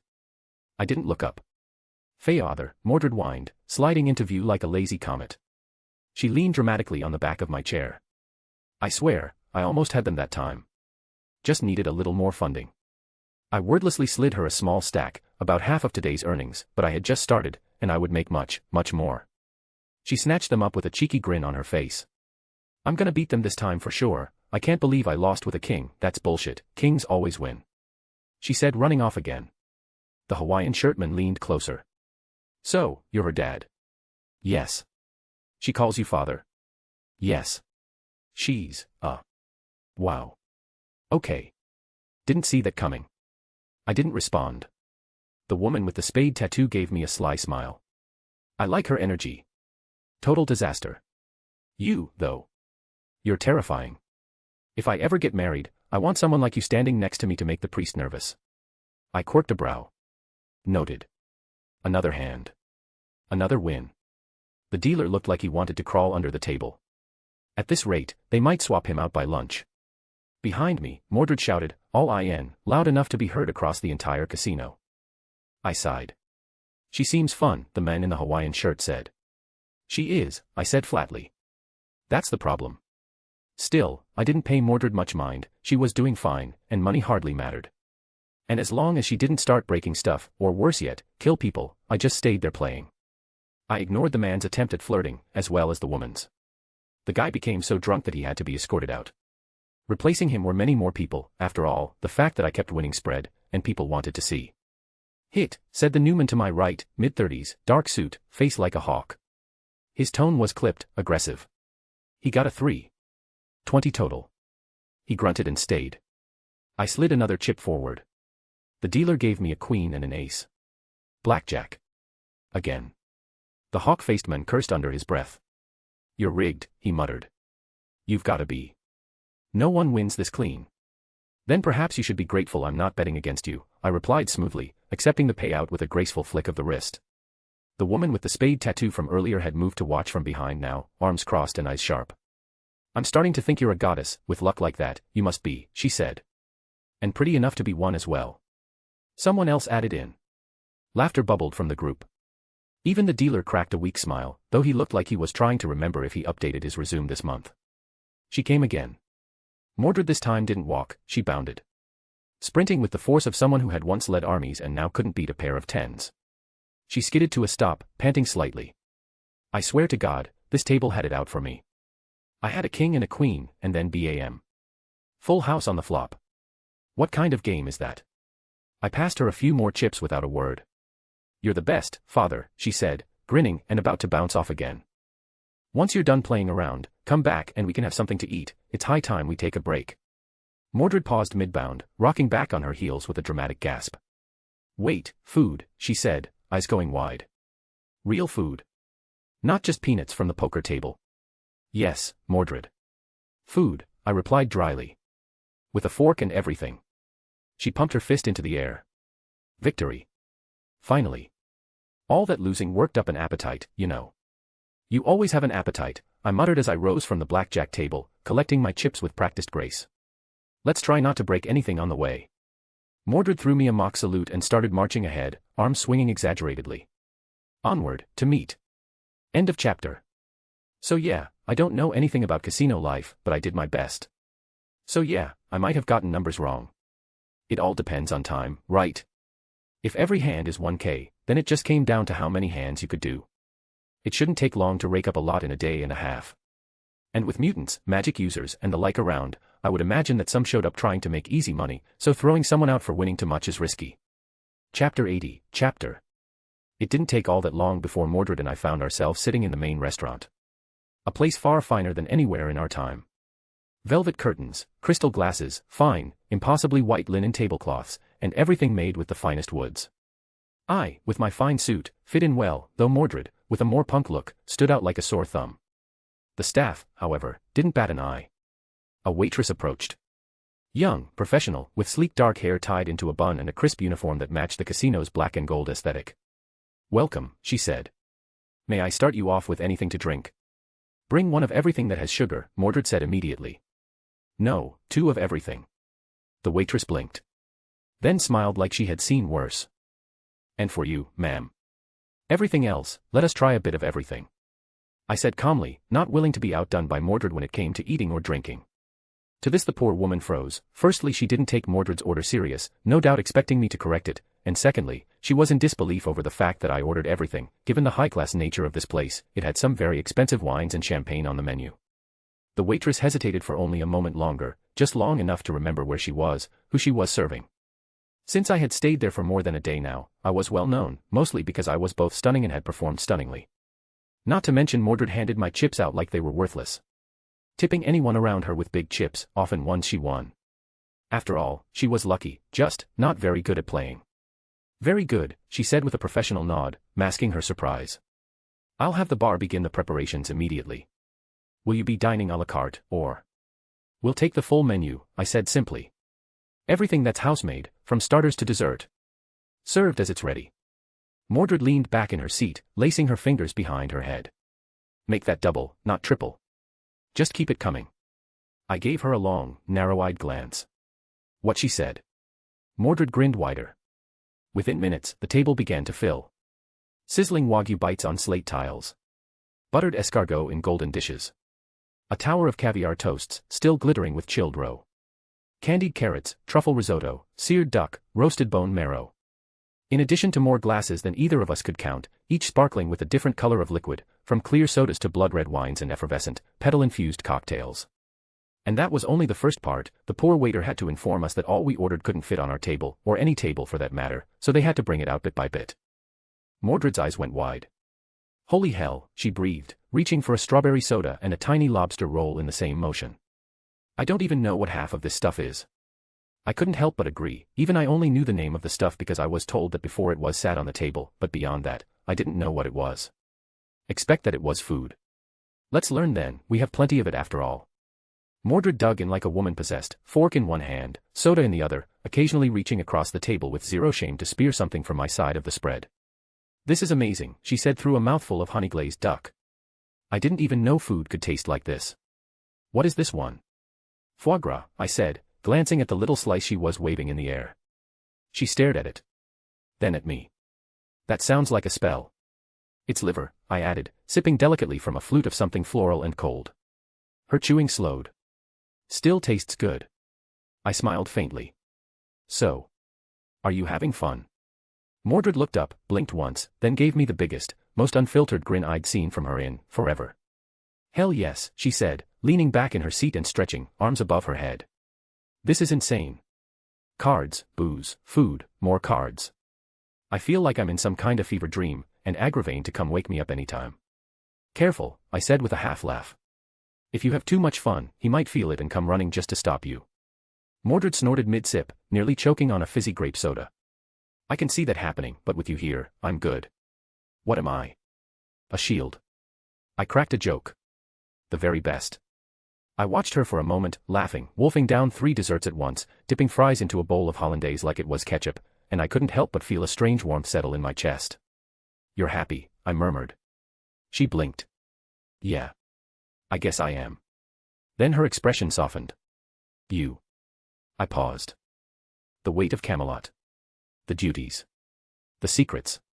The crown and sword and all that came with them, they were still there, just waiting for me to return. But for now, I sat at a table too fine for anyone from our time, beside the only person who could ever call me father without fear or doubt, and be right. Yes, I said. I think I am. Okay, this is great and all, Mordred says, licking whipped cream off her spoon, but I'm kinda getting cabin fever. Can we go do something else? Like, I dunno, the beach. Wanna try surfing? I looked up from where I was counting our winnings. I had the chips traded for bigger ones, which were small cards in gold, not real gold, but they were worth $100,000 each. So they might as well have been. The beach. Can you even swim? I couldn't help but ask, because I honestly didn't know. Mordred was summoned as a saber, so I didn't know if she could swim. It wasn't something she ever did back in our time. Mordred blinked, then narrowed her eyes like I'd just insulted her lineage. I can swim, she said, tossing the spoon into a half-devoured dessert with theatrical offense. Probably. I mean, how hard can it be? You just kick a lot, right? I tilted my head. That's not entirely wrong. Besides, she added, stretching her arms over her head again, it's not like I'm gonna drown. Endurance A, remember. I'll just walk back out if it goes badly. I sighed. That is not how the ocean works. Okay, father, she said, smirking. Then come with me. Teach me how the ocean works. You've won enough chips to buy the ocean anyway. I glanced to the stack of gold-edged cards glinting like trophies beside us. She wasn't wrong. We'd made enough. I was honestly surprised we hadn't been kicked out by now. A beach, then, I said. I'm sure there is one around, though I think we are in the middle of a desert, so we properly have to use the tempad. Mordred's eyes lit up instantly, all fatigue forgotten. Oh hell yes. Portal me to paradise. I raised a brow. And what exactly counts as paradise for you? She leaned forward, grinning ear to ear. Blue water. Warm sand. Coconut drinks. Surfboards. And maybe, just maybe, a volleyball I can smash into someone's face. That last part worries me. It should, she said proudly. I reached into my inner jacket pocket and pulled out the tempad and started playing around with it. Wait, do you even have a swimsuit? Mordred just grinned and ran off, only to return a moment later wearing one. I ordered this one through the room service. It's awesome, I can get anything at all, and the best part is that I don't have to pay for anything. No, I do. I said with a sigh. And that's the best part. Now let's go. Mordred darted ahead like a child promised candy, practically bouncing on her heels as I keyed in the coordinates. The tempad hummed to life in my palm, golden light tracing across its surface like veins of magic pretending to be science. Coordinates locked, I said. The portal shimmered into existence beside the dessert cart, a square cut into space and time, though without the time part. The roar of waves, the scent of salt and coconut, the call of gulls, it all spilled through the rift like a promise. Mordred hooped and bolted through without hesitation. I followed more gracefully, stepping through the portal and onto sand so soft it nearly gave beneath my heels. The transition was seamless, no dizziness, no disorientation. One moment marble, the next, paradise. The glass walls of Director Fury's office led in the dull gleam of early morning light, though inside, the mood was far from quiet. Maria Hill stood beside the conference table with a tablet in hand. On the main screen behind her was a paused frame of surveillance footage, a tall blonde woman in a black suit, seated at a blackjack table in the Gilded Serpent Casino. Next to her, paused mid-shout, was a shorter, similarly blonde woman in next to nothing. Hill tapped the tablet. This is our potential enhanced individual. She's been active in Las Vegas for 2 days now. Same casino, same table. She has not lost a single hand. Nick Fury sat behind his desk, one hand steepled under his chin. Tell me this isn't just another lucky high roller. She's not using sleight of hand. Not counting cards. Dealers have been rotated, tables shuffled mid-deal. Nothing changes. Hill glanced toward Phil Coulson, who stood quietly by the window. She doesn't blink. She doesn't flinch. She just wins.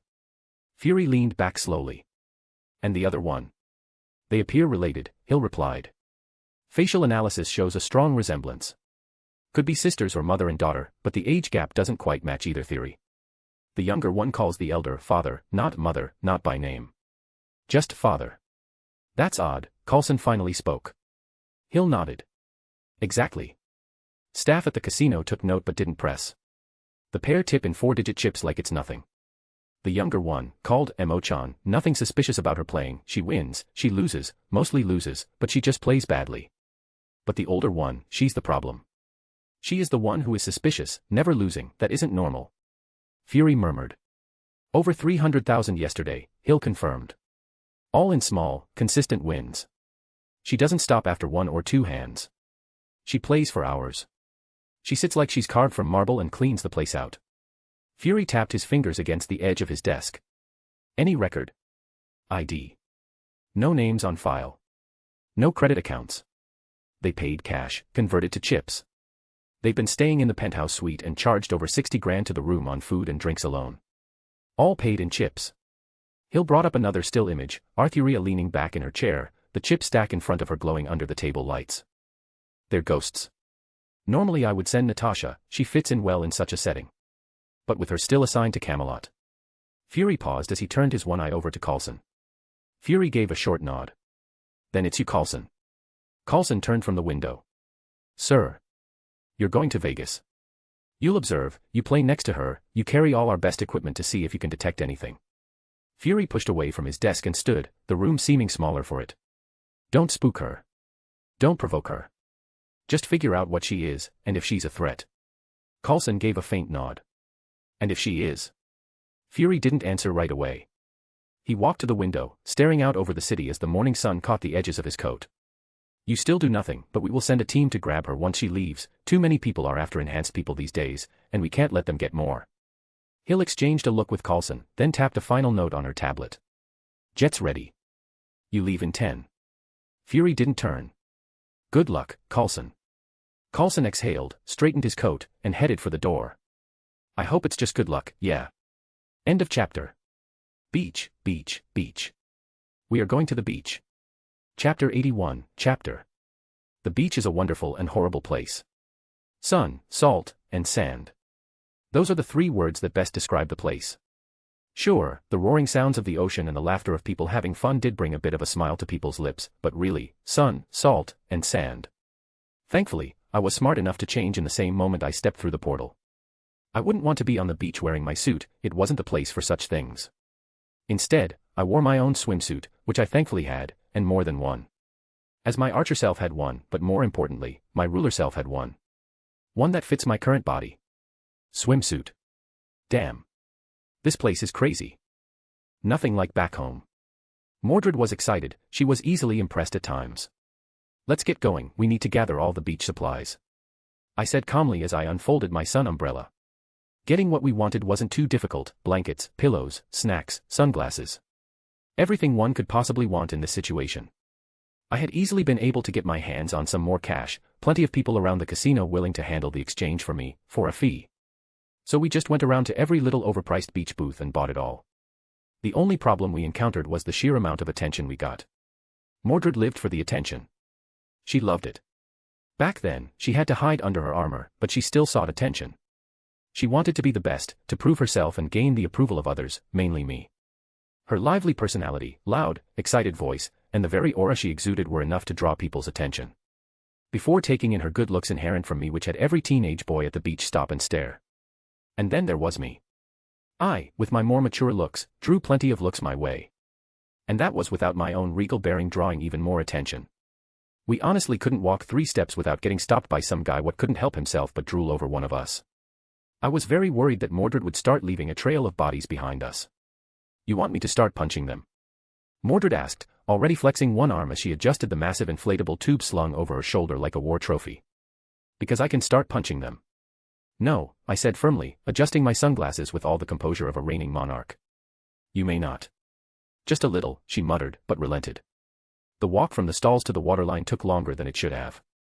Mordred carried most of the bags, more out of impatience than helpfulness.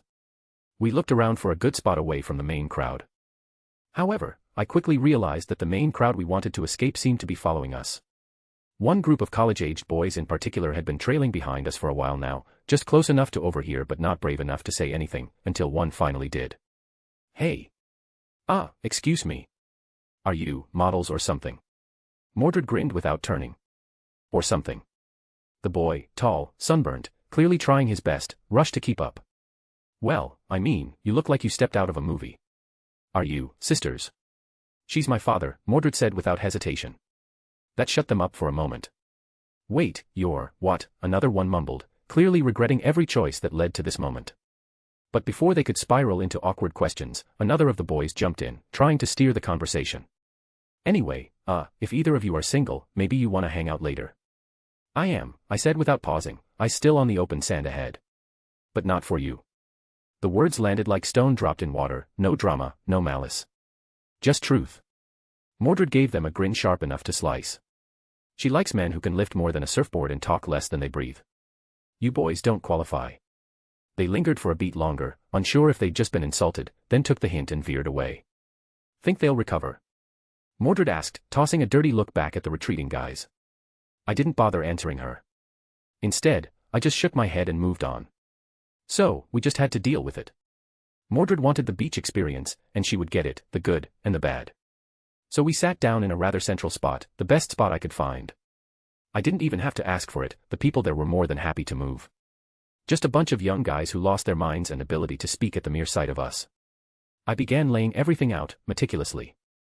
Mordred tried to help, lasted all of 3 seconds, and then sprinted to the edge of the water to test the temperature with her toes. She yelped immediately. "It's cold," she shouted back, laughing. "That tends to be the case with oceans," I replied. "They are not bathhouses." "That's dumb. It's sunny. It should be warm." I gave her a small, indulgent smile and planted a parasol into the ground, replacing the need for my own umbrella as I settled down in the shade. Mordred ran back up, hair already tousled by the wind, and dropped beside me on the beach blanket like a sack of armorless enthusiasm. "You're not going in?" she asked, raising an eyebrow. "Scared the water will mess up your royal hair?" I reached for a bottle of cold tea from the cooler. "I am building fortifications first. Unlike you, I prefer comfort before chaos." "Boring," she teased, then stood and struck a pose. "All right then, father. Watch closely. I'm gonna master surfing in, like, 10 minutes.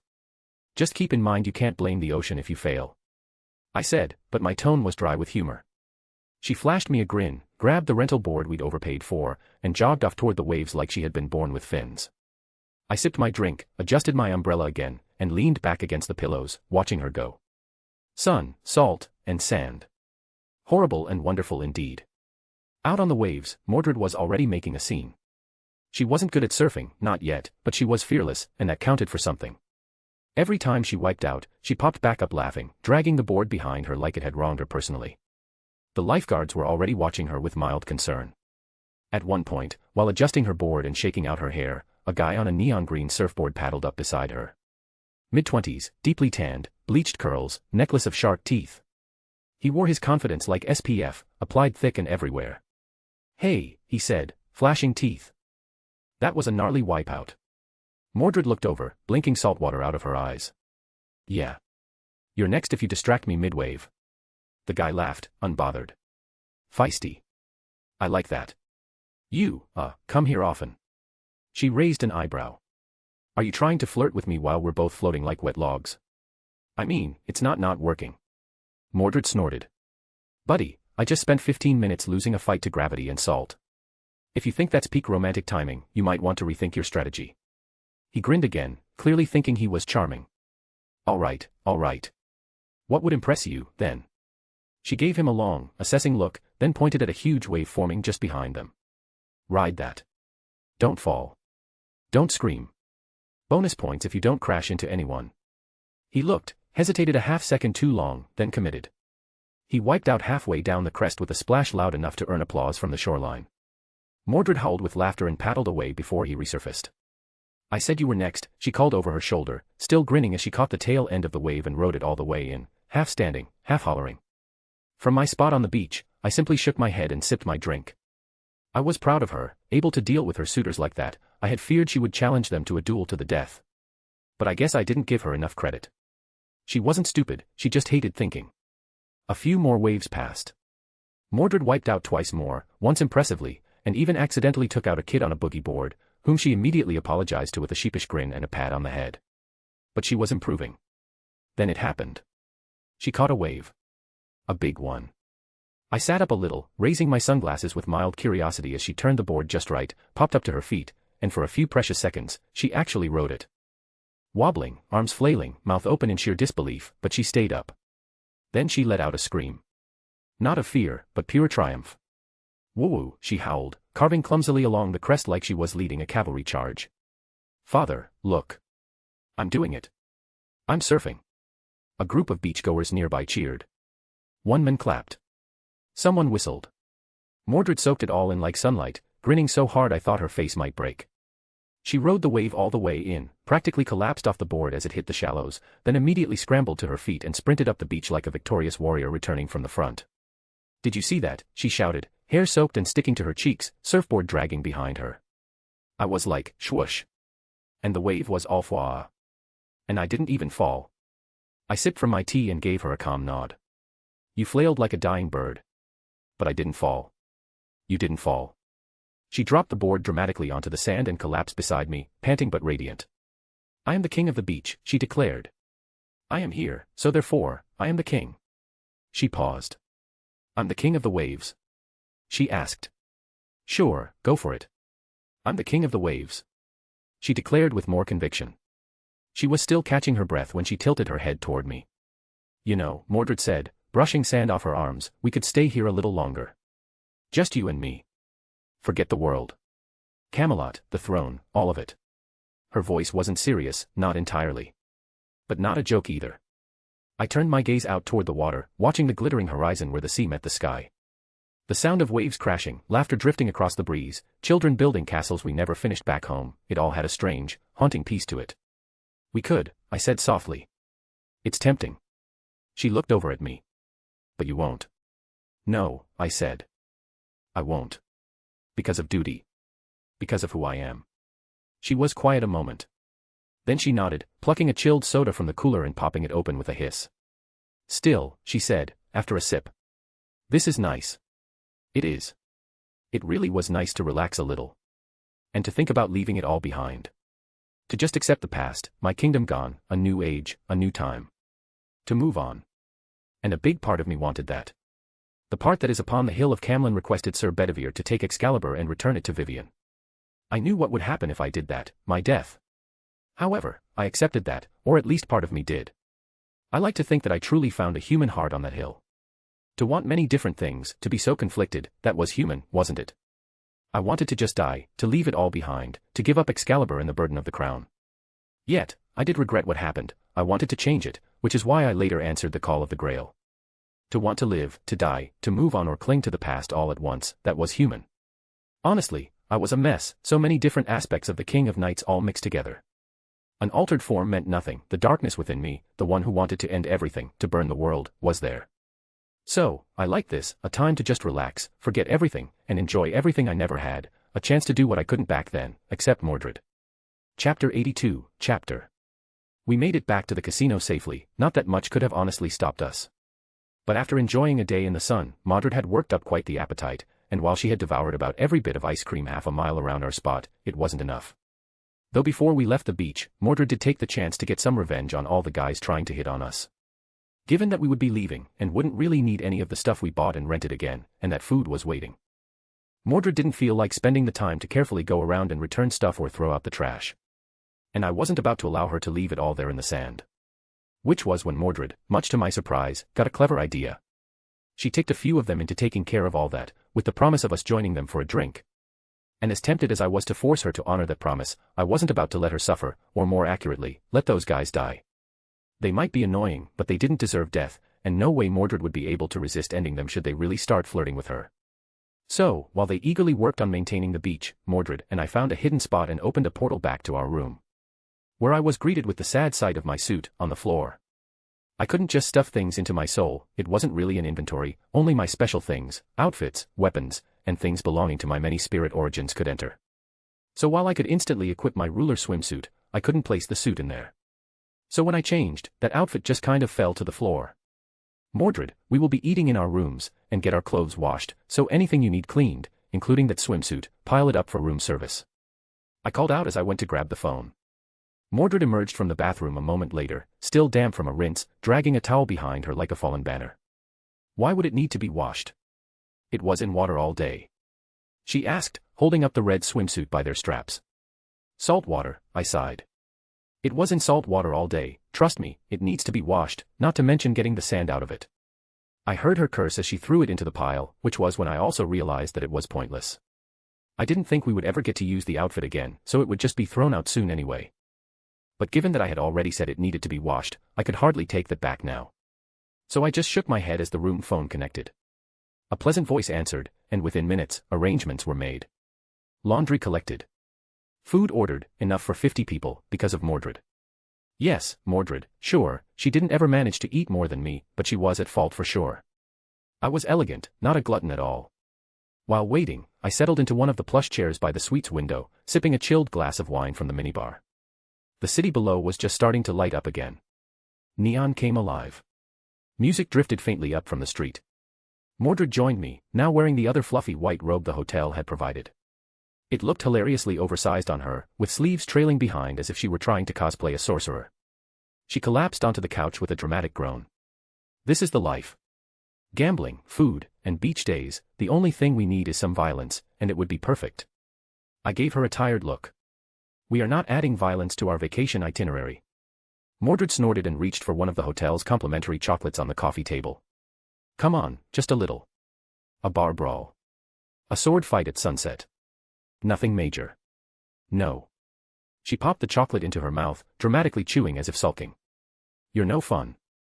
I'm the only reason you're not currently explaining to the authorities why you roundhouse kicked a man into a mojito stand. That guy deserved it, she shot back. I raised an eyebrow. He complimented your hair. He said I have great hair for a girl. Fair. A knock at the door interrupted our back and forth. Room service. I shouted at them to let themselves in, and a moment later, the attendants pushed in silver carts piled high with food. The three poor young women paused for a moment as they saw Mordred and me, just sitting back and relaxing. Not that in itself was enough to shock them, but the fact that I, someone as beautiful as a goddess, was sitting there, in a very underdressed state. The fluffy robe I was wearing didn't fully close comfortably around my front, so I didn't bother trying. As a result, even those three people, no doubt used to seeing a bit of everything, were shocked and frozen. Thankfully, it didn't get weird before they woke up and quickly got back to work while trying not to look my way. Mordred's eyes lit up like she had just been crowned king as she watched steaming platters of steak and seafood, towers of dessert, trays of fresh fruit, cheese, and bread. All getting placed on the table. We thanked them, tipped in oversized casino chips, because Mordred had no concept of currency value anymore, and they left us alone. She didn't even wait for the trays to be fully uncovered before she pounced. I feel like I earned this, she mumbled through a bite of some kind of golden, butter-soaked pastry. You feel like you earned it? I echoed, more amused than critical as I picked up a glass of chilled champagne. Do tell. Was it the part where you kicked your own surfboard in frustration? Or the part where you tried to fight the tide? Hey, that wave came at me first. I gave her a long look and took a sip. Still, I let her talk. She ranted, raved, praised the garlic prawns like they were holy relics. She tried to convince me to try the pudding directly off her spoon, an attempt I evaded with all the dignity I had left, and gave a 30-minute breakdown of which Beach Boys deserved to be hit and which deserved to be hit twice. It was, in its own chaotic way, peaceful. And I realized, watching her stretch out on the couch like a lioness full of steak and sugar, that if this was what a break from duty looked like, I could live with that. With our clothes washed and cleaned, we found ourselves back down on the floor, just playing cards, or I was, while Mordred did whatever she wanted. Nothing could stop her, all hyped up on sugar like that. I was confused as to why I hadn't been thrown out yet, but I guess you can answer the question for me. I asked the men sitting next to me as I won another round. The men turned toward me with a casual smile. I'm just here for the cards. I raised an eyebrow. Is that so? Las Vegas attracts all kinds of people. Some play to win, some to watch.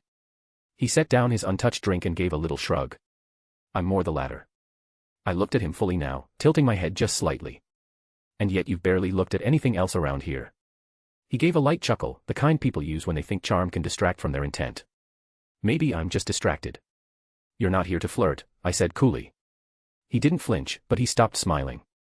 The next hand came. Another win. I let the chips slide into my pile.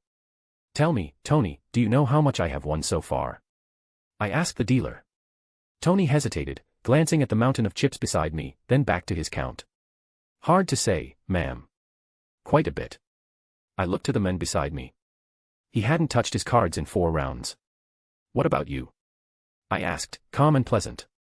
You've been watching all evening. Surely you've kept track. The men gave a disarming little shrug. I don't really count chips. I'm more of a vibe guy. I tilted my head at him. A vibe guy. How charmingly vague. The next hand came. I barely looked at my cards. Another win. I let the chips clink into place without reaction. You know the number, I said, eyes still on the table. 3 days. Same seat. Same table. No losses. By now, I'm sitting on, what would you say? I turned back toward him, gaze sharp now. He sighed like a defeated man. You are up around 3.1 million, not counting what your companion has lost or spent. And yet, dear Tony here keeps giving me a new hand, round after round. Which is strange, such losses should surely make those in charge feel the pinch, so question is, what is stopping them? My companion didn't answer right away. He adjusted his jacket. Not out of nervousness, but like a man who knew the rhythm of conversations, and how long silence could speak before it needed to be broken. There are certain players, he said finally, that casinos decide it's better to observe than confront. I hummed. So I've been upgraded to observation status. How flattering. Don't take it personally. You've just caught our attention. Our. I echoed, though I already knew. Coulson didn't blink. I'm Agent Coulson. Strategic Homeland Intervention Enforcement and Logistics Division. I couldn't help but marvel at the fact that he said the entire name so easily. I mean, it was crazy long, why not just call it SHIELD? That name was surely made with the anagram in mind. Sounds far more serious than someone checking for possible cheating should be called. I decided that since I had their attention, I might as well humor them for a bit, before disappearing entirely. Coulson gave a soft, non-committal smile. We keep an eye on a lot of things. Cheating's just one of them. And yet, you know I'm not cheating, I said, setting down my cards without looking. Another win. Of course. Your hands are clean, he admitted. No marked cards. No sleight of hand. No devices. So what is it then? My posture. My hair. I tilted my head with a wry smile. Or perhaps I breathe too efficiently. It's more the consistency, Coulson said. You win with statistical perfection, and that's not how probability works. Not here.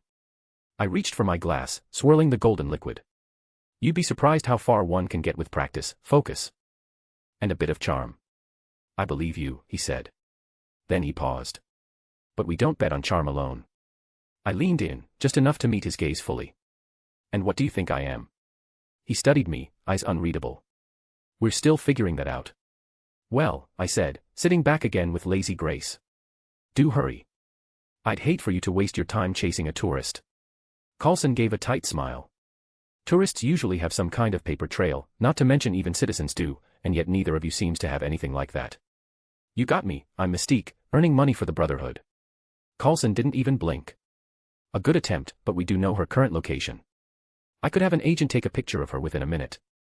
Now that surprised me. After all, from what I knew, she was staying in Albion, and mostly dealing with setting up the mutant settlement, which meant that if he was speaking the truth, which he was, they had someone so close to her. That was impressive, but I doubted she didn't know she had a tail. Likely, she just couldn't get rid of them due to my laws not being soft on murder. You are a good agent, very good indeed. But I'm just lucky, very lucky. I said and got up from my seat. Coulson's eyes tracked my movement, but he didn't reach for a weapon. Just sat there, calm and composed, like a man who knew better than to provoke something he couldn't contain. Luck, he echoed, tone neutral. I smiled, tucking a loose strand of hair behind my ear. Yes. That's all it is, really. A few million in luck. Nothing worth sending an entire agency for. He stood as well, adjusting his sleeves like this was just another polite end to another polite meeting. We're not here because of the money. We're here because things don't add up. Then keep counting, I said, brushing past him. But be careful, I added over my shoulder. If you stare at something long enough, it might notice. And not everything likes being watched. He didn't follow. Didn't call after me. He just stood there, probably already filing a report in his mind. I sure hoped Mordred had her fill of fun, because we couldn't stay here any longer. Because if we did, we would have to answer questions, and that wouldn't be easy without giving away things I didn't want to. End of chapter. So, on one hand, I feel like I let Mordred be too nice over the last few chapters, and the relationship between Mordred and Arthuria be too good. They are very close to one another here, which might be hard to accept. But honestly, I have always felt that they could get along well. Mordred clearly doesn't truly hate Arthuria, and Arthuria has no hate at all. So I really do feel that after months of working over their problems, they should be pretty close, and Mordred a bit more chill. Chapter 83, Chapter. I made my way over to Mordred after parting with Coulson, for the first time, getting a good look at just how she had been losing all that money. She was at a poker table. Naturally. Leaning back in her chair like it was a throne, legs spread, sunglasses perched on her head like she'd forgotten they belonged on her face. A drink, something neon and probably too sweet, sat untouched beside her stack of chips. Raise, she said confidently, tossing in a handful of chips with absolutely no regard for their value. One of the other players narrowed his eyes. You sure about that, lady? Mordred grinned wide. Not even slightly. The dealer paused, visibly unsure how to proceed. I could almost hear the cogs turning in the poor man's head. Is this woman rich, crazy, or both? I stepped up behind her just as the cards flipped. She had nothing. Not even a pair. The other guy even had a full house. Mordred didn't flinch. She just laughed, stretched her arms behind her head, and said, well, damn. That's what I get for bluffing with honor. I pinched the bridge of my nose. You do realize the goal is to keep the money, not spread it across the table like fertilizer. She looked back at me with a sheepish grin. What can I say? I was on a roll. Until I wasn't. I couldn't even deny her, since I was sure she won plenty of times. She just really didn't care at all, only wanting to have fun. At least tell me you are at least having fun spending my money. Mordred tossed a pair of sunglasses onto the table like she'd just finished a particularly intense duel and leaned back with a grin that could power Vegas on smugness alone. I'm having the time of my life, she said, reaching for the neon drink and taking a daring sip. Her face scrunched immediately. Okay, that tastes like regret and melted glow sticks. But still, worth it. I didn't even want to ask how she knew what a glow stick was, or how it tasted. One of the other players, an older man in a cowboy hat, gave her a slow, amused nod. Gotta say, miss, you play like someone who's got nothing to lose. She beamed. Because I don't. I folded my arms, standing behind her like the disappointed parental figure I was rapidly becoming. She plays as she pleases, which is how she always acts. The cowboy tipped his hat. Well, she sure makes the game more interesting. Ain't often you sit across from someone who bets like they're storming a castle. Mordred gave him finger guns and a wink. It's called tactical chaos. You should try it. I placed a hand lightly on her shoulder. And now that the chaos has run its course, perhaps we retire before you start donating chips to every cowboy, crook, and confused college student in this city. She sighed dramatically, then stood up and stretched, arms overhead, cracking her back with a pop loud enough to make the table wince. Fine, fine. But I want dessert. Order whatever you want, after we get to the room, now take what remains of your winnings and let's go. I urged her, not wanting to linger here now that Shield was on our trail. Mordred grumbled but obeyed, sweeping the remaining chips into her tray with exaggerated care, as though parting with dear friends. She gave the cowboy a lazy salute on her way out. Good luck, partner. May your cards be slightly worse than mine. He chuckled. Something tells me I'll be fine. We left the table and made our way back through the shimmering chaos of the casino floor. Lights flashed, slot machines chimed, and the air buzzed with laughter, desperation, and cigarette smoke. Mordred walked ahead, humming some tune she'd picked up from one of the lounge acts. But I could feel it. Eyes. Not just the cameras, those were expected. But a new kind of gaze, sharper than security, subtler than greed. They were watching. I didn't look back. I didn't need to. Whoever they had stationed nearby would see what they wanted to see, a rich woman and her reckless daughter enjoying a brief, lavish vacation or something darker, more sinister, whatever they wanted. And tomorrow? We'd be gone. Back in the penthouse, Mordred tossed the tray of chips onto the table and threw herself into a chair, as if she hadn't sat down in weeks. So, what sort of trouble are we in? Because I'm sure there's a reason you came to find me, I normally find you. I could only sigh as I too took a seat. Some secret police are after us, apparently, winning as much as I have isn't normal, so now they want to figure out my secret. I didn't hide the truth, just skipped the details she wouldn't care about. Mordred perked up immediately. Secret police. Like, the fun kind, or the stab-you-in-your-sleep kind. Definitely the stare too long and ask questions kind, I said, swirling a glass of wine I'd poured while she flopped about dramatically. She whistled low. Damn. And here I thought I was the one causing trouble. You are, I said flatly. You're just not the one being investigated for breaking probability.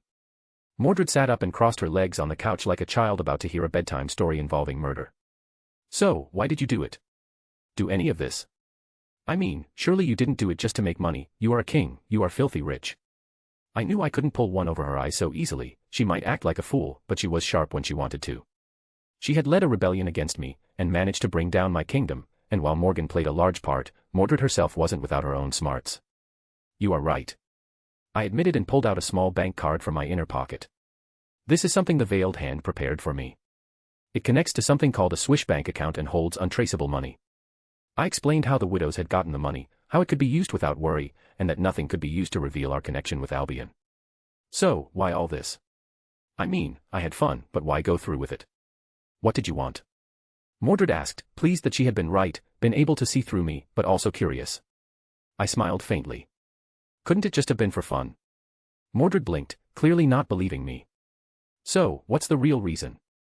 I met her gaze without flinching, then leaned back and folded my hands in my lap. Fine, I admitted. I did have a plan, something I wanted to test. But I could have done that anywhere, it didn't have to be here. That part, the casino. The beach. That was purely for fun, because I wanted you to enjoy yourself. Mordred blinked again, slower this time. The smile she wore wasn't smug or sharp, it was small. Honest. You dragged me across the ocean for a vacation. Yes, I said plainly. You've earned it. And I needed it. She stared at me for a long moment, and then let out a snort that quickly bloomed into real laughter. She slumped back into the couch cushions like a balloon losing air. "Gods," she muttered. "You're worse than I am." "I wouldn't say worse," I replied, sipping my wine. "Just subtler." "So, the tests, the attention, the ridiculous blackjack streak, what, that was just bait." "Bait," I confirmed, to see who would come sniffing. I wanted to know if the world still pays attention to anomalies. If they still chase shadows when something bends the rules. Mordred gave a low whistle. "And they do." "Indeed, which is why we have to move. It's time we get back to the mission, and meet with someone who has the technology we want," I said, pausing the conversation as food arrived. "I'm going to miss this, all you can eat, brought to your table at all times of the day. Honestly, this is what a king should have. I don't get why you, the greatest king, do nothing but work all day." Mordred mumbled with her mouth full of food, making a mess of herself. I reached for a napkin and leaned over, dabbing at the corner of her mouth like a mother with a sticky-fingered child. "Because if I don't work all day, someone else will have to. And none deserves that burden." She made a noise that was somewhere between a grunt and a scoff, swiping my hand away. "When I become king, I will make others do all the work, so I can have fun all day, and I'm making sure you have fun too." I couldn't help but smile at her words. Dreaming of being king, commanding me to relax and have fun. She was a good kid, that I had no doubts about. The fact that she believed she would become king was telling. My challenge for her was to earn the forgiveness of every other knight of my table, and that was unlikely to ever happen. I didn't want to give her an impossible mission, but it was the only way I could make everyone at least not stab one another. I let the thought linger, unspoken, as I watched her tear into a pile of cream-drenched pastries like she'd been starved for centuries. Maybe she had, starved for joy, for a purpose, for something that wasn't war and resentment and the long shadow of a king and father she once tried to kill. I bet they will be really shocked when they realize we are just gone without a trace. Mordred mocked Shield as we prepared to leave. I personally think they will be very happy, since they will find a lot of treasure left behind here, because what are you planning to do with all this stuff? I asked as I pointed to the piles and piles of stuff, clothes, electronics, and everything else. We had arrived here with nothing more than a stolen car and about $1,200 in cash, and now we had more stuff than most families would bring with them when they went on a 10-day-long vacation, and all that from staying here for about 4 days. Mordred followed my gesture, arms crossed, eyes sweeping over the absurd sprawl of souvenirs, gadgets, clothes, half of it she couldn't even remember buying. She shrugged. "We take it with us. Like hell we are. We aren't carrying all this around, fill a backpack with what you really want, and let's get going." She mumbled some curses under her breath as she started to sort through the stuff, only to end up filling the bag with snacks as she found most of the rest to be trash, mostly because she had trashed it. She had ordered about a dozen handheld game consoles and broken them all when she lost. I was glad I forbade her from causing trouble down on the floor, or she would surely have killed everyone who beat her in gambling. "What about your winnings?" she asked as she spotted the huge pile of golden chip cards on the table. "I traded some for cash, so we can eat without worry, but I will be leaving the rest. This poor casino would likely go out of business if I took it." Mordred blinked. "You're actually leaving millions just sitting there?" "Yes." "Like, on purpose?" "Yes." She stared at me like I'd just declared war on dessert. "You're terrifying." "I'm considerate," I corrected. "Besides, it's more fun this way. Let Shield and everyone else watching try to make heads and tails of the reason behind." Mordred snorted. "Careful, if you have too much fun tricking people, Merlin might show up." "No, only if I make too many plans, then he will come around to mess with Wen, or Morgan will. Just to remind me that even the best-laid plans fail when encountering the enemy." Mordred snickered. "Yeah, sounds about right. Though honestly, I'd pay to see their faces when they check the room and find the leftover loot. They'll think we were some eccentric heiress duo running from an arranged marriage. I doubt it. Since I was sure they would care more about any possible supernatural plot than something like that. But let's get going, we have a man to meet, and I promise you will want to beat him up in minutes." Mordred's eyes lit up like it was Christmas morning. "Oh. Do tell." I activated the tempad, the golden light humming softly as coordinates began to lock in. A brilliant man. Genius inventor. Wealthy beyond reason. Wears sunglasses indoors. Constantly talks. She squinted. "Wait. Are we going to meet him? The one with the shiny tin can suit and the god complex?" I gave a single nod. Mordred cackled. "Finally. I've been dying to punch that guy since I saw one of his interviews. Smug bastard practically begs for a beating." I slipped the tempad into my coat pocket and moved toward the door. "Control yourself until the mission is complete. We need his arc reactor design, not his bruised ego." "No promises," she muttered with a wicked grin, hoisting her snack-laden backpack over her shoulder. But if he throws the first punch, I'll pretend I didn't see it, I said dryly. And with that, we stepped into the golden shimmer of the Tempad's portal, leaving behind a luxury suite full of confusion, riches, and questions.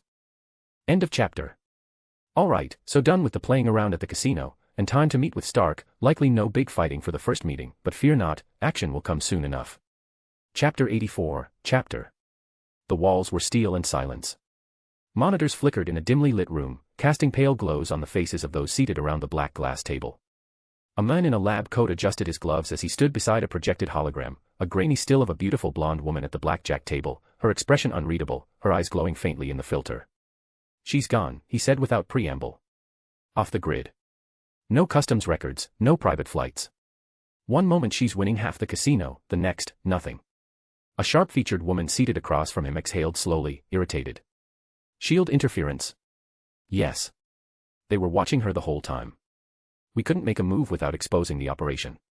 One of their agents, Coulson, got involved directly. We suspect they suspected us. What about the girl? Another asked. The one with the red jacket and attitude problem. Same story. Disappeared at the same time. Wherever they went together. There was a pause. The woman tapped her manicured nails against the glass. Enhanced, she asked. Almost certainly, the men replied. The odds she was pulling at the blackjack table alone suggest some form of probability manipulation, or preternatural awareness. Her physiology appears altered. You confirmed this? We acquired DNA, he said, gesturing to a small secure case beside him. Cutlery from the penthouse suite. Both subjects. Samples are being processed now, but initial scans suggest abnormal cellular regeneration, something on par with Weapon X, but cleaner. A ripple of interest moved through the room. You lost them, another voice said flatly. It came from the end of the table, where a man in a dark suit sat in shadow, hands steepled. But you got a taste. The lab tech nodded. We'll replicate what we can. And next time, we won't wait for S.H.I.E.L.D. to blink first. No. You won't, the men in the shadows agreed. Next time, we take her. He leaned forward, eyes gleaming like a predator in low light. Enhanced or mutant, I don't care. Whatever she is, she's not natural. And the world doesn't need another freak walking free. The waves crashed gently outside the glass walls of the cliffside mansion, sunlight pouring over the sleek, minimalist interior. Inside the workshop, sparks flew as Tony Stark crouched beside the leg of a new suit design, his hands moving in practiced rhythm. Sir, Jarvis's voice chimed in, calm and British as ever. You have visitors. Tony didn't look up. Tell them I'm not signing autographs today. They're not press, Jarvis replied smoothly. 2 women. No appointment. No visible weapons. And, forgive the observation, sir, but they are both exceptionally attractive. Statuesque. Seems to be siblings, both blonde, and very different attire. That got Tony's attention. He stood, removing his welding visor, eyebrows lifting. Different. How? The older one is dressed in a black suit. Tailored. Immaculate posture. The very image of professionalism, the younger-looking one seems to be what is called a tomboy, and showing a lot of skin. Jarvis, knowing his master's tastes, dutifully reported back. And you said they're both, what, 9 out of 10? I would rate them a 10, Jarvis said with unusual certainty. One a cool beauty, the other a wild fire of life. And blonde siblings of 10, that is on the list of things you wish to do before you die, as number 44. Tony lowered the welding torch, tossing it onto the workbench with a clatter. Well, damn. You had me at hot siblings, but number 44. That's sacred. He walked toward the glass door, straightening his tank top and smearing grease off his hands onto an already ruined rag. All right, Jarvis. Let's see what the gods have delivered. Jarvis, keep them entertained while I get dressed and cleaned up to knock number 44 off the list ahead of schedule. The front doors of the mansion slid open with a soft hum, revealing a foyer so clean and polished it felt like walking into a showroom. Sleek modern furniture adorned the space with an effortless kind of wealth, nothing looked lived in, but everything screamed money. Welcome to the residence of Mr. Anthony Stark, Jarvis's voice said smoothly, echoing from somewhere unseen. Please, make yourselves comfortable. Mr. Stark will be with you shortly. Mordred whistled low. Okay, yeah. This guy's definitely compensating for something. I gave her a sidelong glance, but didn't say anything. I didn't particularly know if she was right or not, so it wasn't my place to comment. Instead, I just nodded my head to the invisible butler as I stepped inside, and followed his lead into a living room, which had a very different style from the entrance. While the foyer hadn't felt lived in, this place clearly did. And while I doubted it was Stark who stood for the interior design of the place, it clearly had been made with him in mind. It was far more relaxed. Mordred wandered in behind me, her boots thudding lightly on the polished floors as she craned her neck to look at the ceiling, the walls, the giant abstract art installations she immediately frowned at. "Is that supposed to be a duck?" she muttered, pointing at a curving sculpture of chrome and blue glass that looked vaguely aquatic if one squinted sideways. "Because if it is, then rich people need help." "Please do not tap the art," Jarvis added politely. Mordred, of course, tapped it anyway. "Lightweight," she declared. "Could snap it in half." I took a seat on one of the couches, adjusting my jacket. "We are guests. Try not to break anything before our host arrives." She flopped onto the couch opposite mine with the same energy she brought to battlefields. What kind of genius billionaire lets two strangers into his house without even meeting them at the door? "One confident enough to assume he can handle anything," I said. "Or one who thinks we're not a threat." She snorted. "Well, joke's on him." Jarvis, ever professional, cut in again. "Refreshments are available should you desire them. Would you like something to drink?" "Do you have mead?" Mordred asked instantly. There was the briefest pause. "I have something that approximates the flavor profile of Scandinavian mead with a carbonated twist and a slightly citrus finish," Jarvis replied. "Sure," Mordred said. "I'll try the fake mead. Bring on the future." I gave a nod as well. "Tea, if you have it." "As you wish." The room fell into a comfortable silence for a moment, broken only by the distant hum of machines somewhere deeper in the house. Mordred leaned back, hands behind her head. "You know, I expected more gold and stuff from someone this rich." I smiled faintly, watching her settle in like she owned the place. "You were expecting a palace?" "Obviously. Golden stairs, giant lion statues, maybe a throne or two. You know, something to scream I'm better than you and I'll buy your country just to shut you up." "Subtlety," I said, folding one leg over the other, "is its own kind of wealth." Mordred scoffed. "That's just what rich people say when they're too lazy to go full dragon horde." Before I could reply, a sleek silver tray hovered into the room, carried by a near-silent drone. It presented a crystal glass of golden liquid to Mordred and a delicate porcelain cup of tea to me. "Oh, now that's fancy," Mordred muttered, taking the drink with both hands and giving it a cautious sniff. "Smells like citrus got drunk at a Viking wedding." She took a sip. Her brows rose. "Not bad." "I am pleased it meets your standards," Jarvis replied. Tony Stark was no fool. He wasn't normally willing to just let strangers into his home, but he was rather confident in his security system, which he had greatly enhanced after the mess with Obadiah. And he was dying, at least he had to acknowledge that the chances of it happening were high. He still had found no solution to the palladium poison, other than slightly delaying things with those disgusting drinks. This meant that he would cross off every point on his bucket list. "Jarvis, anything on the guests?" "I'm afraid I've run into a problem, sir. I can't seem to identify them, their pictures seem not to be in any database I have checked, and my preliminary search showed no match on the photo at all, which is strange given how good-looking they are, far beyond most models you have interacted with in the past."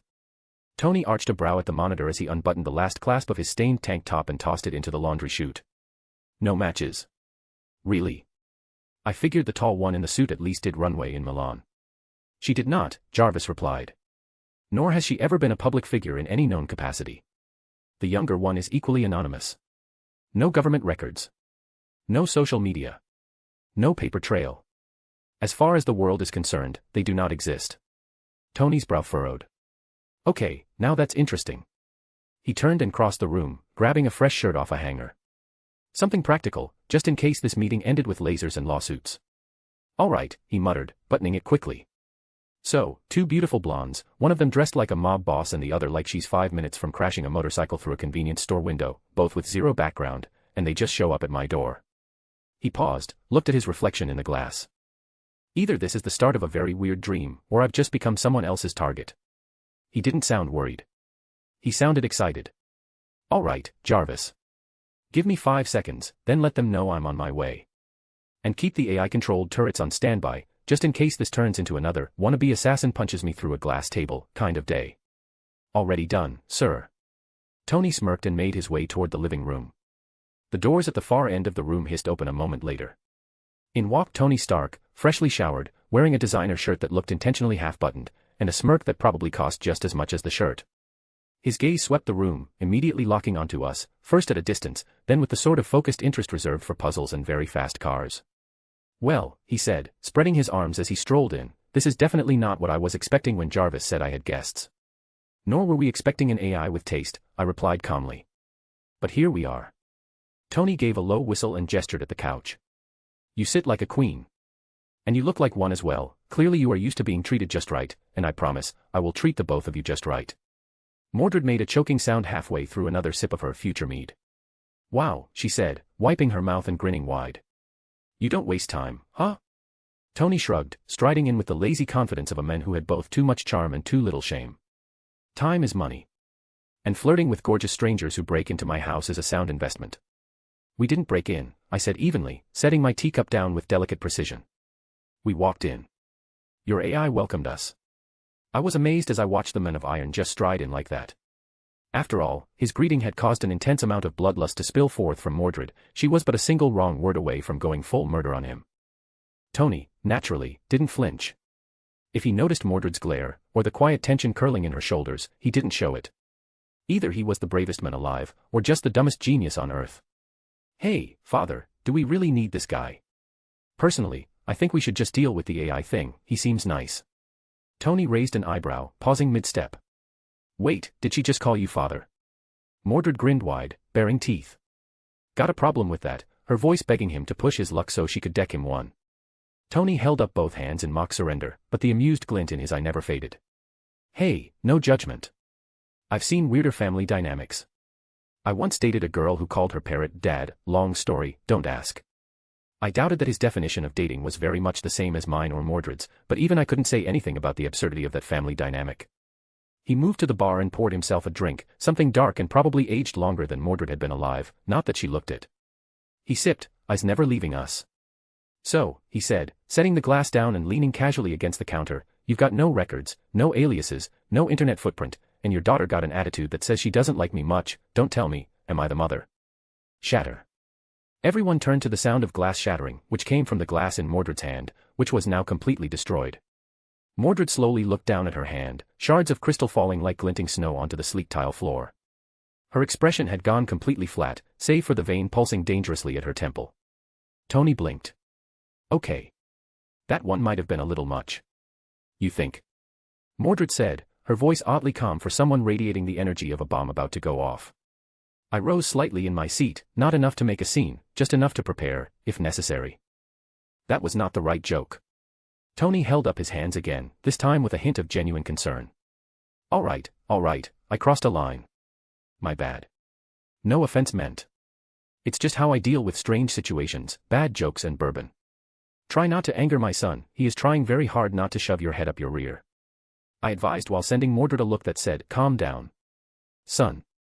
Tony couldn't help but ask, before shaking his head and emptying his drink, as he decided to ignore it. All right, Lady Mystery and Punk Knight. You've got my attention. Why are you here? Because you don't seem to be the type of female guests I usually get, wanting a modeling gig. I smiled, though it didn't reach my eyes. We're not here for fame, money, or a photo shoot, Mr. Stark. We came because the world is changing, fast. And if we're going to keep ahead of it, we need something only you can provide. Tony tilted his head, swirling the last of the bourbon in his glass. Let me guess. It's not a Stark internship. No, I said plainly. It's your arc reactor. Or rather, the principles behind it. That got his full attention. He lowered the glass without drinking. Huh. That's bold. Most people start with, can I get a selfie, before asking to steal my greatest invention. We're not asking to steal, I replied calmly. We're offering to buy it. And we can pay you better than you might imagine. Mordred snorted. You can keep your selfies. But we do need a power source. Something strong, clean, stable. Something that can light a kingdom. Tony raised an eyebrow at that. A kingdom. Allow me to introduce us. I said with a smile on my lip, knowing that Stark's reaction had the potential to be great. End of chapter. So Tony Stark, a real playboy, getting visited by two beautiful women, yeah, no way he isn't going to flirt with them. Which is not gonna sit well with Mordred or Arthuria for that matter. While the older Arthuria might be able to keep herself in check knowing what she knows, Mordred is far more likely to fly off and swing at him. So, trying to make them all fit together is not going to be easy, but I think I managed it well enough. Chapter 85, Chapter. My name, I said clearly, my voice cutting through the air like a drawn blade, is Arthuria Pendragon. King of Camelot. Ruler of Albion. Tony Stark didn't blink, he stared. I continued, letting the gravity settle. The world knows me as King Arthur, yes. Returned from the mists of history, magic, and war to reclaim my crown. What they don't know is that Arthur is a woman. Tony's drink made it halfway to his mouth before he froze. Then slowly, very slowly, he lowered the glass. You're what now? I inclined my head, composed, and repeated. I am Arthuria. King by right, ruler by will. And this, I gestured to Mordred, who grinned like a shark, is my son. Sir Mordred. Tony took a long moment. Then another. Finally, he pointed at me with the same energy one might point at a UFO or a tax audit. You're telling me that the magical, sword-swinging King of England, the one rebuilding the entire UK into some kind of Camelot 2.0, is standing in my house, in heels. Boots, Mordred corrected with a smirk. And yeah. She is. Tony put his drink down. Jarvis, scan me. I might be dreaming. No REM activity detected, sir. Great. Fantastic. I am stone cold sober for this. Tony let out a long, slow exhale. Honestly, I had hoped for more, and I could see that Mordred had also been hoping for something, likely an excuse to knock him around. Yet, it seemed Stark was just tired. Drained. He ran a hand through his hair, then looked up at me again, really looked. You're her, he said finally, softer. You're him. I mean, her. The king. The sword, the throne, the huge beam of light, the whole navy be gone, and the huge ancient city. All of it. I nodded once. And you're just casually dropping that in my living room like it's ordering takeout. Mordred seems to have taken to getting takeout pretty well. I casually jested. Tony walked in a slow circle, muttering under his breath. Okay. All right. Deep breath. Tony, you are a superhero, you have survived worse, just breathe and focus. He stopped, turned, pointed between us. You've got the sword. Several, I replied. You do magic. Yes. You're not gonna, pull a dragon out of the ceiling. Not unless provoked, Mordred said cheerfully. Tony stared. Then he laughed once, sharp and a little breathless. This is insane. This is absolutely, he gestured vaguely, beyond even my threshold for weird. And I built an Iron Man suit in a cave. With scraps. You handled that quite well, I said. He gave me a look. Yeah, well, I wasn't expecting the King of Albion to show up looking like a goddess on loan from a Renaissance painting. Mordred grinned. She gets that a lot. Tony collapsed onto the nearest couch like a man who'd been hit with a revelation and needed a soft place to process. Okay, he said again. I have so many questions. He leaned forward, elbows on knees, that sharp stark intensity settling back into his eyes. First of all, how? I don't mean magic wand, poof you're back. I mean how are you real? The historians, the myths, none of it added up. You were a legend. Not a flesh-and-blood monarch dropping cities out of the sky and cutting through aircraft carriers like cheese. Why can't I be real? Why am I just a legend? All legends come from somewhere, don't they? I turned the question back to him. Sure. But they don't summon castles out of air and light. You're real, all right, but you're rewriting the rulebook while the rest of us are still trying to figure out what game we're playing. Mordred looked delighted. You catch on quick. Tony ignored her. His eyes were locked on mine now, sharper, hungrier. Do you understand what you've done? NATO's having migraines trying to figure out if you're a threat or an ally. Every intelligence agency has at least one department dedicated to just you. Magic's back on the table, and you've got nukes scared. I've made no threats, I replied calmly. You don't have to, Tony shot back. You exist. You breathe, and the balance shifts. Half the world's terrified. The other half wants to be you. He rose, pacing now. You brought back faith. Real faith. Not the quiet Sunday kind, the sword and sky kind. People are seeing angels and demons in their tea leaves again. You broke the illusion. And the thing about illusions, Arthuria, is that once they're gone, people want answers. I tilted my head. Then perhaps they should ask. He stopped walking, faced me again. Okay. Here's me asking, what do you want? I didn't hesitate. Peace. Stability.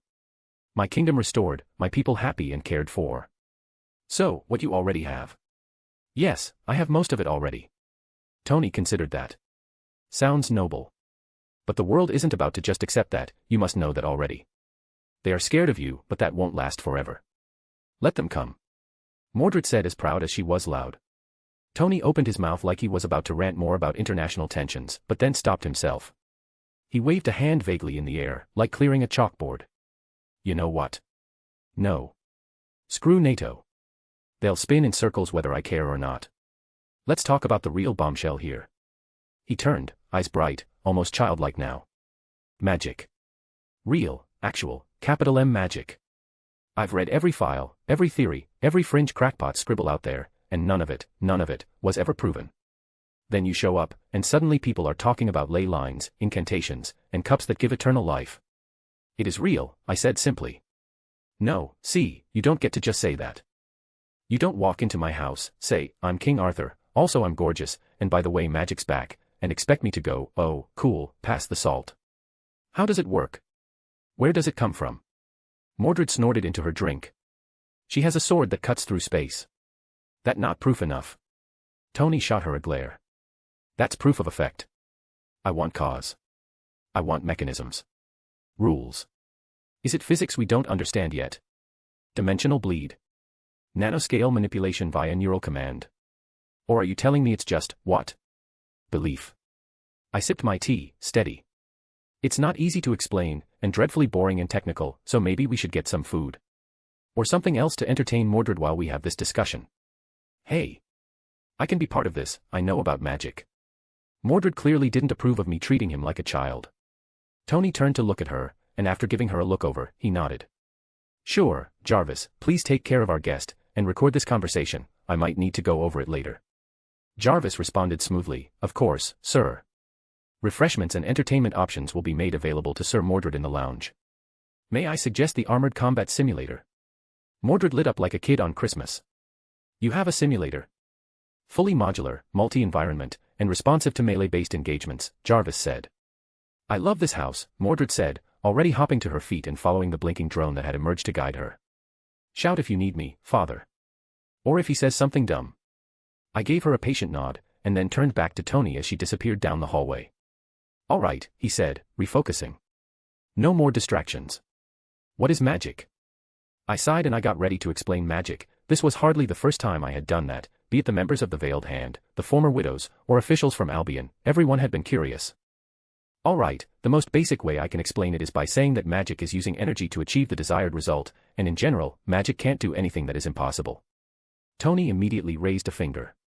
Hold up. Magic can't do the impossible. You returned from the dead, you brought the other Knights of the Round Table back, you destroyed an entire fleet with one blast of light, that sounds pretty impossible to me. No, bringing the dead back to life is next to impossible, even I can't do that. You should know of the legend about me, no? How I went to sleep in Avalon until my time of need. He nodded. But what about the rest? Even if you somehow didn't die back then, coming back looking like that after so long, bringing the others with you, that is still impossible, unless everyone didn't die back then. I closed my eyes, for a moment, the memories of my knights, dead, flashed before my eyes. No, they didn't survive, and that aren't really alive, well, that are, but it's complicated. Well, the uncomplicated for me. It's far beyond the scope of introductory magic, but the reason I could bring my knights back, and not all of my people, is because after death, my knights became a special kind of existence, beyond human, yet not God, and it is due to this that I could bring them back. Tony leaned back slightly, eyebrows raised. Beyond human, not God. So, like demigods. Ghosts. Energy patterns stabilized by narrative weight. He was halfway serious and halfway trying to categorize her words in science terms. Closer to the third one, I replied. They are what you might call heroic spirits. Legend strong enough to echo beyond death. They reside in a realm outside your reality, the throne of heroes. It's not resurrection, not in the way you're thinking. It's a retrieval. A summoning. I call them, and they answer. Tony let out a low whistle.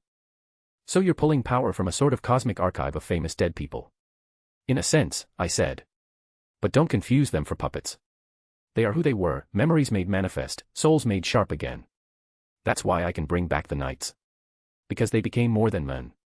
He took a slow sip of his drink, now clearly more intrigued than skeptical. Okay. Heroic spirits and soul databases. That tracks, kind of. But we're not done. You said magic can't do the impossible, but you've created a city from nothing. Sounds impossible to me. Is it? I questioned. How do you create a city? What would it take the great Tony Stark to build a city? Tony blinked, then set his glass down with a soft clink. Well, land, materials, supply chains, machines, money. Labor. Time. A lot of time. And even then, I'd need political cover, zoning laws, permits. I raised an eyebrow. So if I built a city faster, does that make it impossible? Or simply, more efficient? He paused. Okay. Point taken. But how does that work? Magic, there are a few different systems of it, but let's start with the one you might understand the best. Magecraft. Magecraft is a means to achieve anything humanly possible, utilizing magical means to expedite the process. Tony narrowed his eyes, the way he did when he was on the cusp of understanding something technical but outrageous. All right. So you're telling me it's like hacking reality? Not rewriting it, just bypassing the standard processes. Precisely, I said. Magecraft is not the creation of miracles. It is the application of energy, magical energy, to reach a result faster or more precisely than nature or technology might allow. Think of it as forcing the outcome you desire through a different equation. I stood up and went over to where Mordred had shattered her glass and picked up the biggest shard. Look here, a broken bit of glass, explain for me how you would, step by step, turn it into a ring. Tony crossed his arms, watching me with interest. All right, he said, tilting his head toward the shard. First, I'd melt it down, probably in a high-temp crucible. Then I'd mold it, refine the shape, probably with a CNC glass lathe or precision laser if I wanted something that didn't look like kindergarten arts and crafts. Then polish it, finish it, maybe etch it. Total time.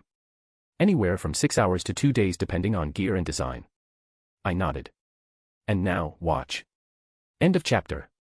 So magic, how does one explain how magic works? In a way, a man who won't believe it will believe it. Magecraft, even just explaining that is difficult, but it will also take a while, so likely won't spend too much time doing it, but will likely spend the entire next chapter explaining the magical world, and let Stark explain it to others so I won't have to spend time doing it again. But I do need people to learn about it, because if not, well, it's gonna be a pain to deal with anyone who might not want to believe, so I need Stark to prove it. And he is apparently talented in it. In some timelines, he becomes a big magical powerhouse. And honestly, I don't know how to make crystal glass rings, so don't try to use this as a guide for that. If you must, wait until the next chapter and use the Magecraft method. Chapter 86, Chapter. After making sure Stark was watching closely, I held the shard in my palm and called upon my dragon heart, the dragon core of the red dragon. And let my mana flow. I had no real need for my magical circuit since I had so much mana to call upon, and while my Magecraft skills were pretty much nil, there was one type I did know. Wishcraft, which I learned from the Holy Grail, which was made for its use. This is Magecraft, I said softly, the act of applying internal mana to change matter in accordance with my will. I am not creating something from nothing. I am accelerating a process that is already possible. I skip the process, I skip melting it, shaping it, cutting and polishing it, and go right to the end. The glass shimmered, hovering a few inches above my hand as I shaped the desired outcome in my mind, a ring, simple, elegant, balanced. Energy flowed, invisible threads wrapping around the shard, condensing, compressing, refining. The glow intensified for a moment, then died. In my palm now sat a ring, smooth, translucent, the same light ocean blue as the crystal shard had been. Complete with elegant engravings. I walked back and handed it to him. Tony turned it over in his fingers, silent for once. Then, no seams. No thermal distortion.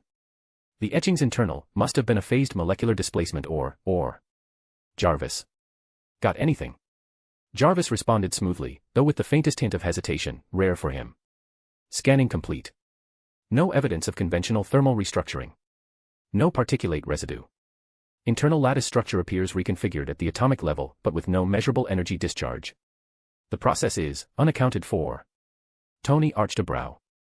Unaccounted for. That's your polite way of saying, I've got nothing, huh? I believe, sir, that qualifies as a scientific miracle, Jarvis offered. Tony turned the ring over once more in his fingers, this time slower. You didn't just make it, you willed it. You skipped the furnace, the tools, the 100 steps between raw material and finished product and just wanted it into existence. I inclined my head slightly.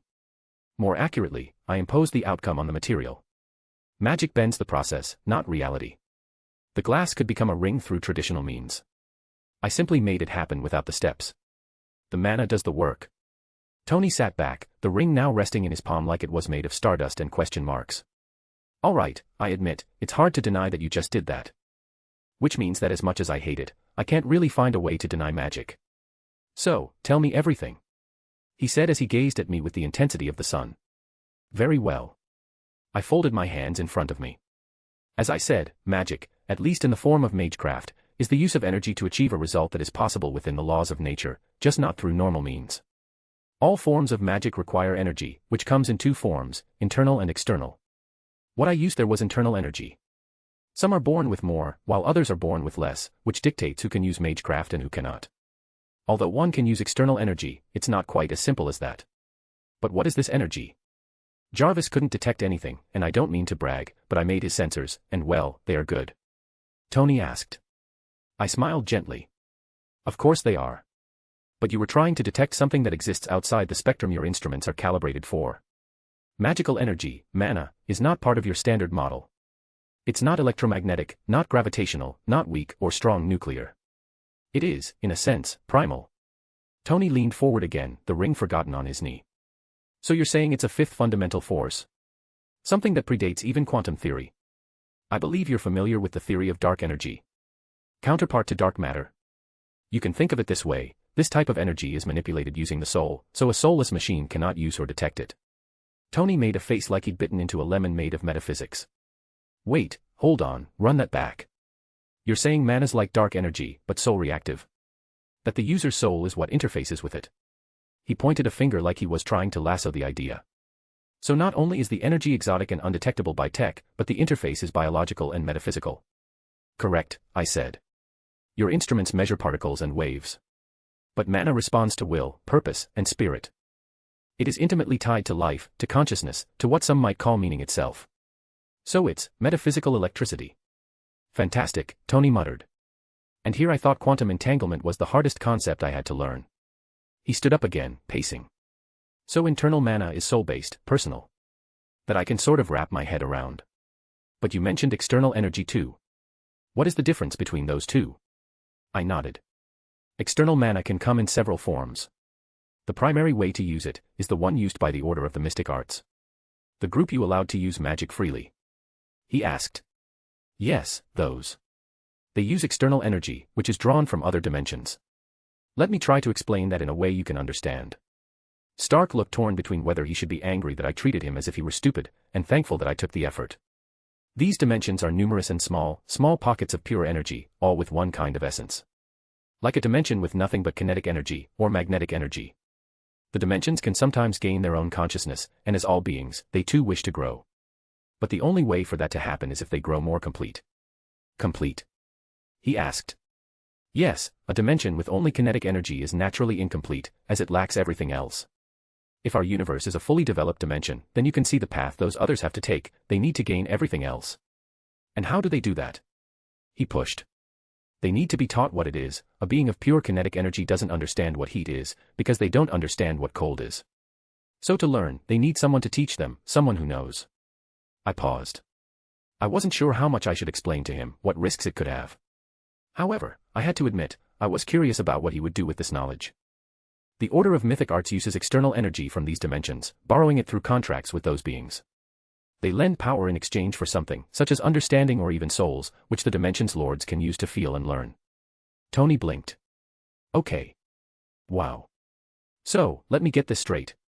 You're telling me the sorcerers are making energy trade deals with sentient pocket dimensions?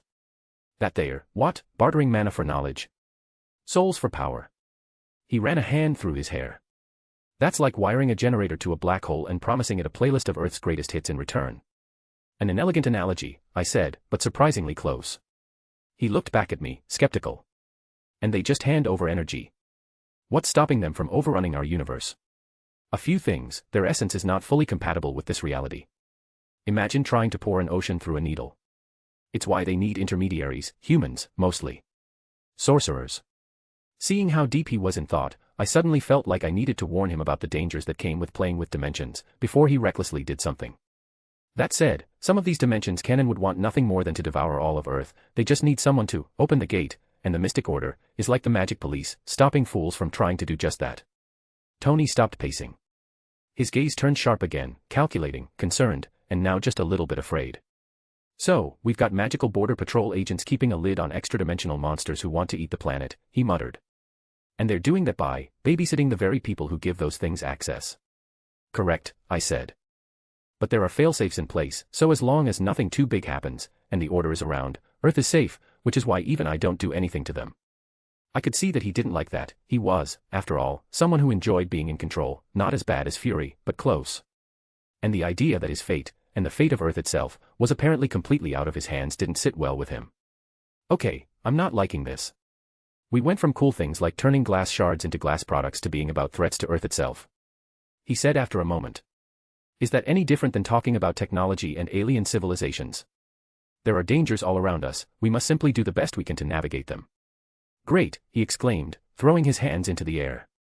Now we have aliens. That should hardly surprise you, a man of science. Nonetheless, I believe we are getting off topic, I said, interrupting his rant before it got going. Tony sighed and sank back into his seat. Right. Magic, mana, soul-fueled physics, extra-dimensional trade agreements. He twirled the ring between his fingers again, watching how it caught the light. Okay. So far, we've covered that you bend the laws of nature, but not break them. That magic is energy plus intent, shaped by the soul. And that the mystic order is the only thing keeping certain cosmic horrors from crashing the party. He paused, considering. What about you? He asked suddenly, his gaze sharp again. Where do you fit into all this? You're not with them, clearly. You don't follow their rules. So what's your role? Monarch, enforcer, myth, what are you in the grand scheme of magic? I met his eyes without hesitation. I am a divine spirit, what you might call a god. Tony didn't flinch. He stared, eyes narrowed, lips parting slightly as he processed the weight of the words. Then, after a beat, right. Okay. Sure. That tracks. Because why wouldn't the reincarnated King Arthur also be a god? He stood up again, moving this time not in circles, but toward the small bar in the corner of the room. You want a drink? Because I definitely need a drink. You are taking this a lot better than I expected. Few can hear someone proclaim themselves a god and remain calm. I couldn't help but look at him deeply. Tony uncorked the bottle with a sharp pop and poured himself a glass. Well, he said, swirling the amber liquid like it might offer answers, let's be real. You just turned a shard of glass into a designer ring without heat, tools, or touching it. Then you explained a cosmic barter system involving sentient dimensions and soul energy. So, godhood isn't the weirdest part of today. He took a sip, then eyed me over the rim of his glass. But let's define some terms here. When you say God, do you mean something like Zeus throwing lightning bolts? Or more like, creating the world in 7 days? Because one of those I can maybe accept, the other, not so much. I can assure you, gods such as the one described in the Bible, that's not real. Though Zeus isn't far off from what you can expect from a god, given that Zeus is a real god, as for myself. I'm likely around that level, though given I have never fought a god, it's hard to say. But gods are just powerful beings, we still can't do what is impossible. I explained as best I could. Tony gave me a look over the rim of his glass, half skeptical, half curious. So you're saying gods are just overpowered entities with good PR and enough juice to bend the rules? More or less, I said. But gods, they aren't really around anymore, so don't expect any to answer your prayers. Humans mostly have to do things on their own, your fate is in your hands and all that. Well, that's something at least, still. I don't like it. Magic, gods, all these things, at least magecraft I can understand, it's like a science I don't know yet, but could. The rest? That I don't like. Tony's voice had grown quieter, less sarcastic now. He set his glass down, but didn't look away from it. Science gives me rules, he muttered. Boundaries. Inputs and outputs. If I screw something up, I can trace the mistake, figure it out, fix it. Magic. Magic feels like a loaded deck. Feels like cheating. Then consider this, I said gently. I, a god, someone with great magic, still came to you for help. Because magic, and even gods, can't do everything, and some things we can't do, people, like you, can. I didn't want to ruin his confidence or make him act crazy from fear. He was someone who once nearly drove the world to its end in his wish to save it. He could do much good and much harm. And most importantly, my people needed what he had. Tony tapped the rim of his glass once, then leaned against the counter, arms crossed. Yeah, well, you're lucky I've got a soft spot for people who admit they can't do it all. He gave me a look, not accusatory, not dismissive, but searching. Measuring. So, what exactly do you need from me? You clearly don't lack for power. Hell, you could probably walk into any government vault and walk out with whatever you wanted. But instead, you're here. Sitting in my living room. Talking to me. He pointed at his chest with the faintest smirk. Tony Stark. Genius. Billionaire. Narcissist. Human. I inclined my head slightly. Exactly. A human who sees the future before others even imagine it. Who shapes it with machines rather than miracles. You built a heart for yourself when yours failed, do not underestimate the rarity of that. Tony rolled his eyes. Yeah, well, it was either that or die. Not really a tough call. Still, I said, many would have died. You refused. He said nothing for a moment, just stared down into the amber swirl of his drink. Then he looked back up, eyes sharper now. Why do you want my arc reactor? I let out a breath, folding my hands before me again. You must be aware of the value of it, the value of infinite energy. My kingdom is being overcharged for oil and coal. I won't let me people suffer. Tony nodded at my words. So it seems. But you could likely just steal one, or magic one up. Why come to me, why ask? I mean, it's nice, but you claim to be a god, do gods negotiate with mortals? I met his gaze. I like to think I am a reasonable god. He cracked up at my words. Reasonable, you say, you conquered a nation, you destroyed a fleet, which I am still curious about, and you frighten the entire world so much they can barely sleep at night, and you are the reasonable one. Damn, I sure don't want to meet an unreasonable one. Tony shook his head, the ghost of a grin still lingering. All right, what do you offer then? A free ticket to heaven. 100 virgins. A title and place in your kingdom. Show me how a god bargains. End of chapter. So, here we are, magic explained in a way that hopefully makes sense. Since this is set in the Marvel world, I needed to explain Marvel magic, as that is what Tony would find if he looked around, yet Arthuria only really knows fate magic, so that is what she can best explain. Did Tony accept the God Part 2 easily? It's hard to say, they all accepted Thor pretty easily, and Arthuria has done some pretty godlike things. But yes, now it's time for a godly bargain. Chapter 87, Chapter. I didn't flinch at his sarcasm. I'm afraid I have little to do with the afterlife, so I can't offer such a thing. In fact, I doubt there is much of one, at most I could offer to ensure the lords of hell don't get your soul, I replied with a smile. Wait. Lords of hell? Like, hell is real? He asked now once more, totally serious. It's another of those dimensions we discussed, one that has traits like suffering, dread, fear, and similar qualities. And have grown to the point they can forcefully claim some souls from Earth, if they are tainted enough. I explained. But, what about those mages? Shouldn't they stop that? Tony sounded concerned. It's not that easy, those dimensions are very powerful, enough that they could fully attack Earth, and try to drag all souls in, killing humanity itself, so to keep that from happening, a deal had been struck, they get a slow trickle of souls, and they don't try to get more. Tony was smart enough that he could understand it when I put it in terms he could understand. So because they get something, without risk, they won't take the risk, because if they attempt to get more, they might risk failing, which will give them nothing. Correct, I replied calmly. But we are getting off topic once again. Tony exhaled, rubbing a hand down his face. Right. Magical goddess wanting to buy the world's most advanced technology. So, you're offering me a chance to skip hell. I don't believe your soul is heading for hell, whatever else might await, I know not, but at least I don't believe you deserve the eternal suffering of hell. I admitted.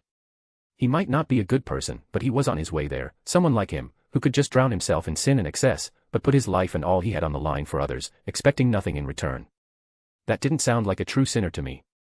He was no angel, but he wasn't a devil either, he was just human, and that was all he needed to be. Damn, gotta admit, most woman ends up cursing me to go to hell soon enough. He said with a cocky grin on his face. Yet I could see that he was relieved, learning that hell was real, that would surely do something to people, make them question themselves, so I had no doubt that he only appeared calm on the outside. Yes, I'm sure I can understand why, but I feel our partings won't be like theirs. Tony set his glass down with a soft clink and leaned forward, fingers steepled. All right then, no damnation package, no afterlife coupons. So let's talk business. You said you wanted my arc reactor tech. Infinite energy for your kingdom. That's not small talk, lady. I'm aware, I said. Which is why I'm not demanding it. I'm offering something in return. He tilted his head, curiosity peaked again. Okay. Let's hear it. What's in the god-tier gift bag? I will remove the shrapnel from your chest, completely. With no surgery, no pain. I will purge the palladium poisoning from your blood, and I will restore your health to what it was before your capture. Tony blinked, and just for a moment, the mask slipped. You're serious? Entirely. His voice came quieter now. When I got back, I did ask around if anyone could solve this issue, but it was very risky, so I gave up.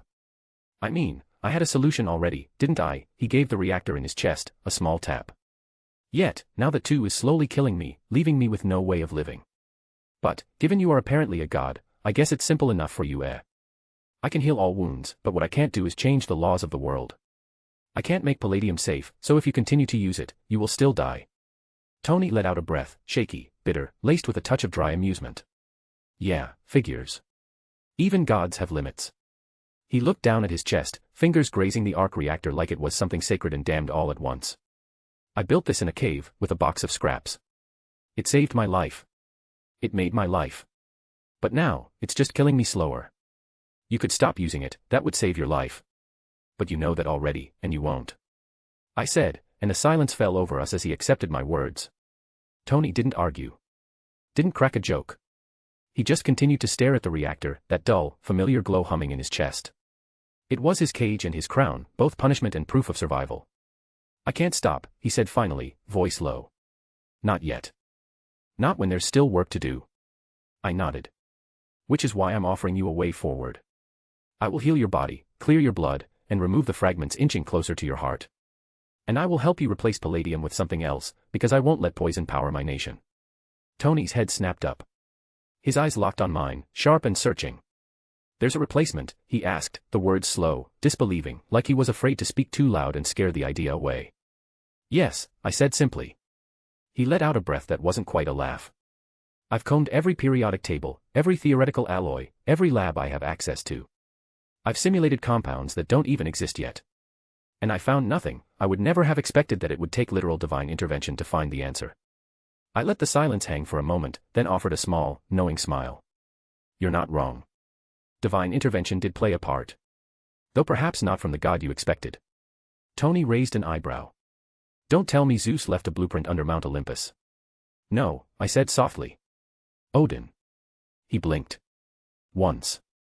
Twice. You're serious? I nodded. Your father's research into the arc reactor began after his involvement with a certain object left on Earth. The Tesseract. A fragment of something far older, far greater. Odin left it here on Earth, where none would be able to use this artifact. Clearly, he didn't take the Stark family into account. Tony narrowed his eyes. My father. If he made something like that, why isn't it known? And why would you know? Your father was smart, but he is no god. He could only do so much. He could dream of it, imagine it, but he couldn't build it. I started. Your father used the treasure of Odin to create a synthetic element, one that, to a small extent, mimics the properties of the treasure, an amazing feat, indeed. But he lacked the ability to make it real, so he could only leave a blueprint. Tony stared at me, mouth slightly open, but no words came out. Not right away. You're saying, he began slowly, hands moving vaguely in the air like he was sculpting the idea into something real, that my father designed an element based on some ancient treasure left here by a literal god, but couldn't make it, so he just, what? Stashed it in a box and hoped I'd figure it out someday. I doubt he just hoped you would, I'm sure he expected you would do it. But he likely didn't expect to die, so maybe he planned on doing it with you, maybe as the first major project you two would do together. At that point, I was just making things up, but who knows? Perhaps a big project was something that could bring together two stubborn but brilliant men and, through that, help them overcome their differences. Tony didn't say anything for a long moment. He just sat there, thinking. He still hadn't forgiven his father, so he likely didn't want to believe anything good about the men, but neither would he deny my words without thought. But, I have seen nothing like this blueprint, and I have looked over what half-finished stuff he left behind, and I naturally completed most of it, he said, with a hint of pride in his voice. I am asking for a lot here, Stark. I ask for infinite energy, a generator without limit, and an element with near-godly properties which can change the fate of countless people forever. Oil, coal, and gas will become worthless. Tell me, if someone knew about this, would they share it? Tony didn't answer right away. He leaned back slowly, like the weight of the question had physically pushed him into the cushions. His eyes narrowed. Not in anger, no, in calculation. Deep thought. The kind of thinking that didn't just weigh facts, but consequences. History. Greed. War. No, he said finally. No, they wouldn't. His voice was quiet now, low and steady. If someone found a miracle element, something that could power the world and unmake every oil empire overnight, they wouldn't publish it. They'd bury it. Weaponize it. Use it as leverage. Lock it behind 20 feet of steel and call it national security. With the example of a man he considered a trusted uncle turning against him out of greed, then who wouldn't? Who could be trusted? So yes, it was likely someone had found his father's work, and understood its value. They would have hidden it, stolen it. Do you know who did it? He asked. Yes, your father is the founder of a large intelligence organization. He did a lot of his work there. With his death, it is highly likely they would keep some of it for, what did you call it? National security. He glanced at me, eyes sharp. So if you're offering more than riddles and divine name-dropping, now's the time. I could see he was getting serious, and had no intention of dragging things out further. I know who has it, but we won't need his notes. Your father ensured that if you knew where to look, it couldn't be stolen. The model for his imagined Stark Expo is the molecular blueprint. I'm sure you can find a usable picture or model somewhere. I revealed what he would learn from S.H.I.E.L.D.'s gift, and earn his favor. Now I would take the goodwill instead. Tony's brows furrowed as he digested that. Then, slowly, like gears turning in his mind, he muttered, the Expo model. That ridiculous city layout Dad kept obsessing over. He stood, pacing now, half talking to himself. I thought it was just a vanity project. A way to sell more technology and slap his name on everything. But you're telling me, the molecular structure is hidden in that. He paused, eyes narrowing. He left it out in the open. I nodded. In plain sight. Where only someone who shared his mind could see it. Tony let out a dry, almost bitter laugh. Figures. Cryptic to the end. He walked toward the shelf, running a hand over a dusty model car, then looked over his shoulder at me. You're either the best liar I've ever met, or you're right. And if you're right. His voice dropped, suddenly softer, more vulnerable. Then he believed in me. Enough to trust me with something world-changing. His hand clenched into a fist. So. Do we have a deal? I will heal you, remove the bomb in your chest, so that if you keep the thing there. I pointed at his reactor. It will truly be your choice alone, and in return, you will provide me with the data and everyone involved in the large reactor and the new element.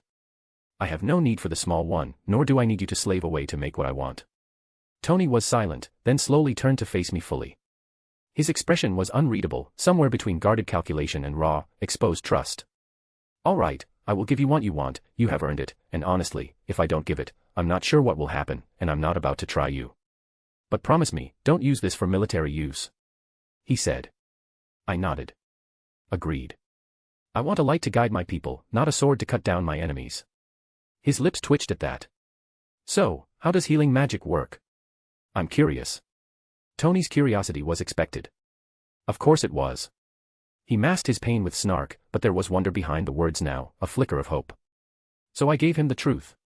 It's not magic, not in the way you think of it, I said, stepping forward. I'm not much of a mage, so for something as difficult as healing, I'm going to cheat. Tony arched an eyebrow, amused. Cheat? That's reassuring. I smiled faintly. Not the kind you're thinking of. I raised my hand to my side, just below the ribs. The air shimmered as I reached into my own soul and pulled. Light bloomed. Soft. Golden. Endless.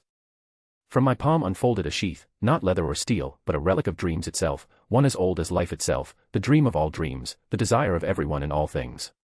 This is Avalon, I said quietly. The scabbard of Excalibur. The ever-distant utopia.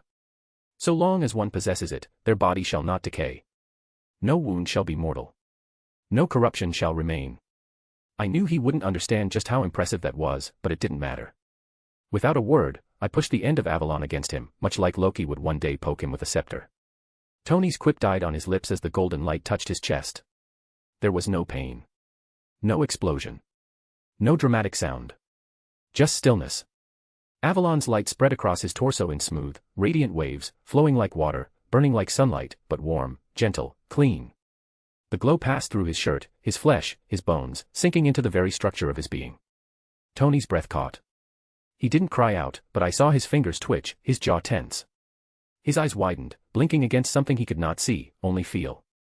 I watched Avalon do its work. First, the shrapnel, tiny barbs of death hovering millimeters from his heart. They dissolved into stardust, lifted away like fog under the dawn's light. Then the palladium, that silent poison threading through his bloodstream. It vanished with the same quiet grace, as if the light were rewriting him, stripping out the rot, the corruption, the pain. Scars faded. The sickness was gone. His skin flushed with renewed color, as though youth itself were returning to his cells. For the first time in years, his body was whole. Unburdened. Free. And through it all, Avalon hummed softly, a note of eternity, of peace, of paradise. When it was done, I pulled the sheath back. The light receded. The air fell still again. Tony staggered a half step, catching himself on the arm of the couch. He looked down at his chest, then up at me, breath shaky but eyes bright. Damn. That was something. He was clearly struggling to find the right words, and I couldn't blame him. Because Avalon was something that could leave anyone speechless. Jarvis, can you check me over? He asked, and while it was disrespectful to do so while I was there, I could understand his thinking, or rather, his lack of it. He treasured his life in his own little way. He wasn't truly afraid of death, only failure. This made him reckless, but never foolish. End of chapter. So, there we have it, Tony is healed, and informed about some things. He is a bit wiser, and likely to do things differently now. One thing I never liked was the foolish stuff he did when he thought he was dying. Who gives priceless art to Boy Scouts? What are they supposed to do with it? Target practice? So, we're going to skip that. And Avalon was showcased, a powerful relic that would essentially grant Arthuria immortality. The 4th and 5th Holy Grail Wars would have gone very different if those 2 idiot masters had just given her that damned scabbard. Chapter 88, Chapter. Scan complete, the AI announced. Foreign metal fragments, none detected. Palladium toxicity, 0. Vital signs, optimal. Congratulations, sir. You are, by all medical and mechanical measurements, healthy. Tony let out a sound. It wasn't a laugh, not exactly, more of a choked exhale, somewhere between disbelief and quiet relief. He reached up and touched his chest again, fingertips brushing over the housing of the reactor. I don't feel anything, he murmured. No pain? I asked. He shook his head slowly. Nothing. No burn. No weight. It's like, his voice cracked for a heartbeat. It's like nothing happened at all. But I trust Jarvis. He turned toward me, expression open, stripped of pretense. You really did it, he said. You actually did it. I told you I would. I've had surgeons tell me it was impossible. The best minds I know said it would kill me to even try. And you just, he made a vague gesture with his hand. Waved a glowing stick at me and now I'm fine. It's not a stick, I said, lips curving. It's Avalon. Tony gave a short huff of breath that might have been a laugh. Right. Of course it is. Avalon. King Arthur's holy scabbard. Naturally. He sat down heavily, running both hands through his hair. God, my life is weird. Only going to get weirder, I said knowingly. Sir, given that you are perfectly healthy, I have no need to fear that you will suffer a sudden heart attack, so I will report a situation. Jarvis said, getting both Tony's and my attention. What situation? He asked his AI. Miss Mordred has, while you were preoccupied, broken all your entertainment systems. She managed to cause critical damage to the combat simulator, and is currently going through your wine collection, opening bottles and throwing them around, ruining the wine. Tony stared at the ceiling as if hoping the words he just heard were part of an elaborate joke. She's what? You heard him, I said calmly, folding my arms. I did warn you that she's spirited. How? That combat simulator was only installed a few days ago. It was supposed to be able to stand up to nearly everything. He seemed both shocked and distressed. She just punched it, and kicked it a few times. She also broke into the lab and punched your suit, sir. It didn't come out of it without serious damage. It is currently in an unusable state. Jarvis continued his report. Did she use her sword? I couldn't help but ask, concerned that Mordred might have pushed things too far. Miss Mordred hasn't produced a sword, no. His reply had me release a sigh of relief. That's good, I was worried she would take things too far. I said, trying to reassure them, and myself. Tony didn't look reassured. She punched the suit, he echoed, tone brittle. Not shot it. Not blasted it. Just bare-knuckle slugged a suit of next-gen combat armor, and won. Technically, she also elbowed it, Jarvis offered helpfully. And headbutt the helmet plate. Tony slumped back in his chair, hands limp at his sides. This is why I don't host guests. They ruin my things and drink my wine. I'm sorry for the trouble, but I assure you, she means no harm, she is just, careless is all. I tried to cover for Mordred, but even I found it difficult. Miss Mordred had loudly and repeatedly proclaimed her intent to ensure Mr. Stark is left bedridden for the rest of his life. Jarvis instantly shot down my defense. Tony raised an eyebrow at me, deadpan. Careless. I looked away for a moment, clearing my throat. Very enthusiastic. She's a walking lawsuit, he muttered. And I'm the only one on the planet dumb enough to invite her in. Please, if you hadn't invited us in, her path of ruin would have started from the door. She isn't used to taking no for an answer. I gently reminded him that he never really had a choice. He stared at me, flat and unimpressed. Then sighed. Jarvis, status report on the damages. Beginning assessment. Total estimated loss exceeds $70 million and is still climbing. Fire suppression in the wine cellar is currently active. Miss Mordred appears to be attempting to light a bottle of Chateau Margaux on fire to see if vintage affects combustion. Tony buried his face in his hands. She's going to burn down the house. She won't, I said, trying to sound confident. Probably. Another pause. Tony lifted his head again, looking at me through tired eyes. I just got a second chance at life. Why do I feel like I'm going to regret it? Before I could answer, a distant crash echoed through the mansion, followed by a shout of, "This bottle tastes like horse piss," and what sounded suspiciously like more glass shattering. Tony stood. Nope. That's it. I'm cutting her off. Let me remind you that she is doing this because she wants an excuse to treat your face like she did the helm of your suit. That caused him to stop in his step. Clearly, he knew how hard his helm was, and now understood how thick Mordred's head was. Let me take Mordred away before she goes further. And I'm sure you want to review that new element, and you need time to prepare what I'm owed, so how about I return in 3 days' time to collect? Tony stared at me for a long moment, then let out a slow breath, dragging a hand down his face. I only just finished installing that combat simulator, never got around to using it, he groaned. I couldn't blame him. One moment he was elated about getting his life saved, the next he heard that his house was getting torn apart. It couldn't compare to the high, but it was still a rain on his parade. Well, then it's hardly Mordred's fault, it would likely have broken the first time you used it as well, if anything blame the guy who sold it to you. I quickly shifted the blame off my child who was no doubt at fault. He groaned. That simulator was state-of-the-art. Adaptive pressure plates, magnetic resistance fields, full kinetic feedback systems. I hadn't even run the full diagnostics yet. And now you won't have to, I said gently. Mordred already tested its limits. Tony gave me a look so flat it could have been used as a building material. Enough. 3 days, and next time, I won't stick around for long, since that won't give Mordred a chance to make a mess, and as a token of my goodwill, should you visit Camelot, I shall let you taste wines you never could outside it. A final crash sounded in the distance, followed by a sharp curse and the unmistakable hiss of foam flooding a wine rack. Tony rubbed his temples. Is it too late to start charging you by the bottle? Yes. I replied, turning toward the hallway with a sigh. Mordred. Silence, then the thudding of heavy boots. Mordred emerged moments later, carrying 3 half-empty bottles under one arm and licking red wine off her fingers. This place has terrible taste, she announced. Everything under 300 years is vinegar.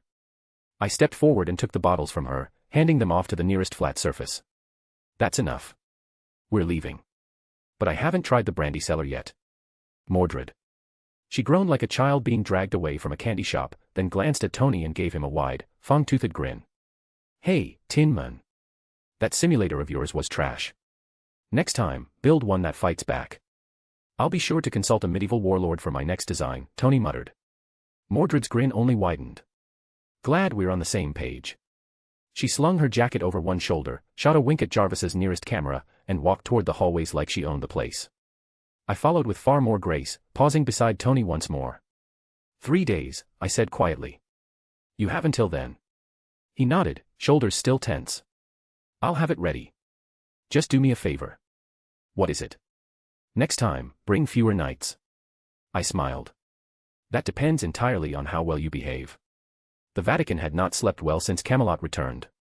Cardinal Salviati sat in a deep leather chair beneath the golden vaults of the Apostolic Palace, thumbing through the latest translation of Albion's Declaration of Unity, a doctrine freshly signed and sealed by King Arthuria Pendragon himself. One crown. One faith. The Church of England was now the state religion of Albion. Not merely tolerated, not preferred, enshrined and renamed as the Church of Albion. He had been tasked by His Holiness, the Pope, to write the Vatican's official response. It was a challenging task, there was a great deal to unpack. The name alone, Church of Albion, carried weight. Not just a rebranding, but a proclamation. A shift from the legacy of Henry VIII toward something mythic, nationalistic, and powerful. And behind it all stood the returned king. Or rather, the king returned. Salviati sighed, setting the parchment aside and reaching for his pen. The wording would have to be immaculate. A condemnation would risk alienating an entire nation. But silence might be interpreted as approval. He began his draft slowly, whispering the words as he wrote them. The Holy See recognizes the significance of Albion's declaration and the deep spiritual yearning it reflects. In these uncertain times, we acknowledge the reaffirmation of divine providence. He paused. No. That wasn't strong enough. Not when the world was calling it a miracle. Not when the Holy Grail itself has been confirmed real. He drew a line through the sentence and tried again. While the Church holds the sacred magisterium to be the sole interpreter of divine truth, we understand that faith takes many forms. We urge caution, unity, and continued dialogue in this new era. Still too soft. He stared at the words, then glanced once more at the front page of his favorite newspaper. Magic is real. The Grail was real. So now, God is real too. The words had already sparked revival across Europe, and confusion. More so since the proclamation had also claimed that the Vatican possessed holy relics of great power. Which it indeed did, though none on the level of the Holy Grail, but could they admit that? Should they? Salviati rose and walked to the window. From the Apostolic Palace, the city of Rome lay quiet beneath the early dawn. But even here, he felt the tremor. God is not a trophy to be confirmed, he whispered to himself. He is the source of all truth, not its conclusion. There was a knock at the door. Enter, he called, voice steady. A young Monsignor stepped in with a folder. More reports from Albion, Eminence. Transcripts of the King's interview. The public ceremony with the Archbishop of Canterbury. And footage of the so-called knighting of the church. Salviati took the folder and nodded. Thank you. Has His Holiness seen these? He's waiting for your summary, Eminence. Then I must give him one worthy of the times. The door closed behind the Monsignor, leaving Salviati alone once more. He returned to his desk and began a new draft. This time, the words came slower, but with purpose. The Vatican recognizes the spiritual significance of recent events in Albion. However, we caution against conflating myth with divine revelation. The Church of Rome maintains that salvation lies not in relics, but in the resurrection. Yet we extend our prayers to the faithful of Albion, and hope that their renewed conviction may serve the cause of peace and Christian unity. He set down the pen. Not perfect. But perhaps, it was enough for now. If nothing else, it would reassure the faithful long enough for a better response to be made. After all, the King of Camelot may have returned. But the Church still served the King of Kings. End of chapter. So, here we have the last bit of Tony, for now at least. And a bit of a reaction. The Church is after all a massive organization, and must know about magic. They play a role in some stories, so here they know about magic, have some magic items. Whether they really are holy relics or just magic items is unknown, but they at least have them in this story. Chapter 89, Chapter. The United States of America, the USA. It is without a doubt a cursed land. Honestly, I don't think there is a more cursed place on Earth. Northwest other place seem to have as much misfortune gathered, no place as many supervillains or their plans. After all, how many of the alien invasions, both past and future, would involve the USA? How many heroes wouldn't come from here? Born from a need due to the number of bad guys running wild. Even a small-scale hero like Spider-Man had enough villains that he rarely had a free moment, and he was one guy in one city, and there were plenty of other heroes working in that city, taking their own share of evil villains. Truly, these 50 states are a sponge of misfortune, which is sometimes squeezed and spreads highly concentrated doom across the world. There was no doubt that this once colony of my kingdom likely needed my help and my rule far more than my true nation did. Though the people here would likely resist such a thing far more than my people had resisted me. I was glad that I didn't have to shoulder the burden of fixing this mess, and could leave that to the likes of Tony Stark. Mordred, are you done messing around? I asked as we stepped through the Tempad portal. Mordred rolled her eyes as she stepped out beside me. Define messing around, father, she said. If you mean teaching a guy with wandering hands how to kiss concrete, then yes, I'm done. That's too bad, I stretched my words as I looked around. I had ended up moving us to the top of a rather tall building, yet it wasn't the tallest around, given that on both of our sides were cold concrete walls. Because here I was planning to go around making some supposedly immortal ninja assassins kiss concrete, but since you are done with that, I might have to do it alone. Mordred blinked, the words taking a second to register. Wait. I'm not done at all. I can smash in assassins all day long, immortal ones all the better. Had Mordred's luck been lower, perhaps at the level of a lancer, I wouldn't have been surprised if she had tripped and fallen, given how she jumped around all excitedly like that. Let's just hope you won't alert them with your loud voice, they might all run and hide before we catch them. I playfully admonished her for being so loud at this time of the day. Mordred grinned, entirely unrepentant. Let them run. I like a good chase. She meant it too. If there was one thing that never changed about my knight-turned-son, it was that fire in her heart. Always eager for battle. Always hungry to prove herself. Even now, when she had no idea what we were truly facing. They're called the Hand, I said, stepping toward the ledge of the building. A cult of assassins who have found a way to bring the dead back to life. My words caused the very air to still, and even Mordred, who was about ready to go on a wild hunt, froze at them. She looked beyond shocked. And I couldn't blame her. I was powerful, a true goddess, yet my power, and Mordred's, all came from the Fate universe, and the system there was very different. Sometimes higher, sometimes lower than here in Marvel. But one thing that everyone with enough power in the Fate universe knew was that bringing the dead back to life was impossible. The Holy Grail couldn't do it, nor could even divine spirits like myself. I could think of only two ways to bring the dead back to life. One was using the full might of an outer god. Those beings had power far beyond anyone like me, and while they might not do what you want, being more madness than anything else, they could overturn reality. So I figured they could do it, should they fully descend on Earth, which would lead to the end of the world, but they likely could do something like that. The other way would be using the moon cell. The full-powered moon cell could rewind time itself, and bringing back the dead wasn't difficult for it. It kept a record of every soul, every event, and could therefore undo them. The moon cell in the Fate universe had, however, been badly damaged, and that damage had been insured in every timeline, every parallel world, so while in theory it could do it, one would have to repair it somehow. No, to Mordred, the act of bringing the dead back to life was just unbelievable, it simply didn't compute with her. Mordred blinked again. Her expression faltered. Then, for the first time in a very long time, she actually took a step back. Wait, what? Her voice cracked just slightly. Back to life. As in, actually back. I nodded. Mordred stared at me like I'd just said the sky was made of glass and we were walking on it. No. No, that's not a thing. That can't be a thing. She was shaking her head now, aggressively, like she could throw the idea out of her skull. You can't just, that's not possible. Even the Grail, you said. I know what I said. Her voice rose. Not even gods can do it. Not truly. Not the way you're talking about. I said nothing. Mordred turned in place, trying to find some anchor to latch onto in this rooftop of quiet stone and dark skies. You're serious. You're serious. I am. There was silence. Real, heavy silence. She didn't blink. Her jaw clenched like she was holding back a scream. How? How can they do that? I mean, it's impossible, she asked, grasping for reason, for structure, for anything that made this make sense. I could only shake my head. I'm not sure, I don't know how it works, only that they apparently are able to do it. Which is what I want to confirm, something or someone able to bring the dead back to life isn't a small matter. Mordred slowly ran a hand down her face, the motion uncharacteristically slow, like her body hadn't caught up with her mind. That's like telling me someone turned off gravity because they were bored. You're talking about violating the foundation of everything. Her eyes snapped to mine, wild and sharp. And you want to go down there and check? I nodded once. A slow, breathless laugh escaped her lips. Of course you do. She stepped forward to stand beside me at the ledge, looking down at the city with new suspicion. Her posture stiffened as her instincts caught up, sword hand twitching even though she carried no blade. All right, she muttered, voice tight with adrenaline now. So what's the plan? Break some skulls, set some bodies on fire, and see if any of them come crawling back. I would like to ask them about the how first. I said softly, but I won't mind putting them down. And keep doing so, until they stay dead. Mordred exhaled slowly, long and low.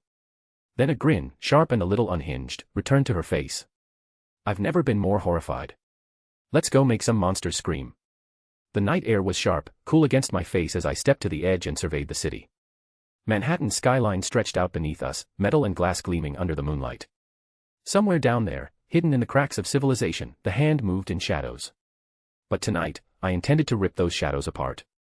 Keep low, I murmured. We'll have to search rooftop to rooftop until we find signs of them. They rarely operate during the day. At night, though.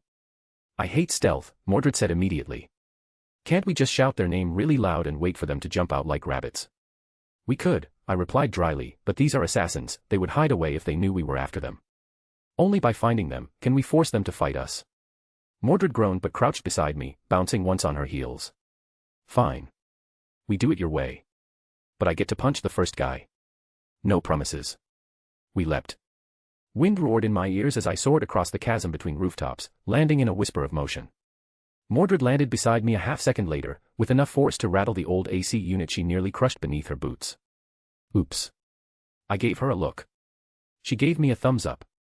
We kept moving. Roof to roof. Street to alley to warehouse top.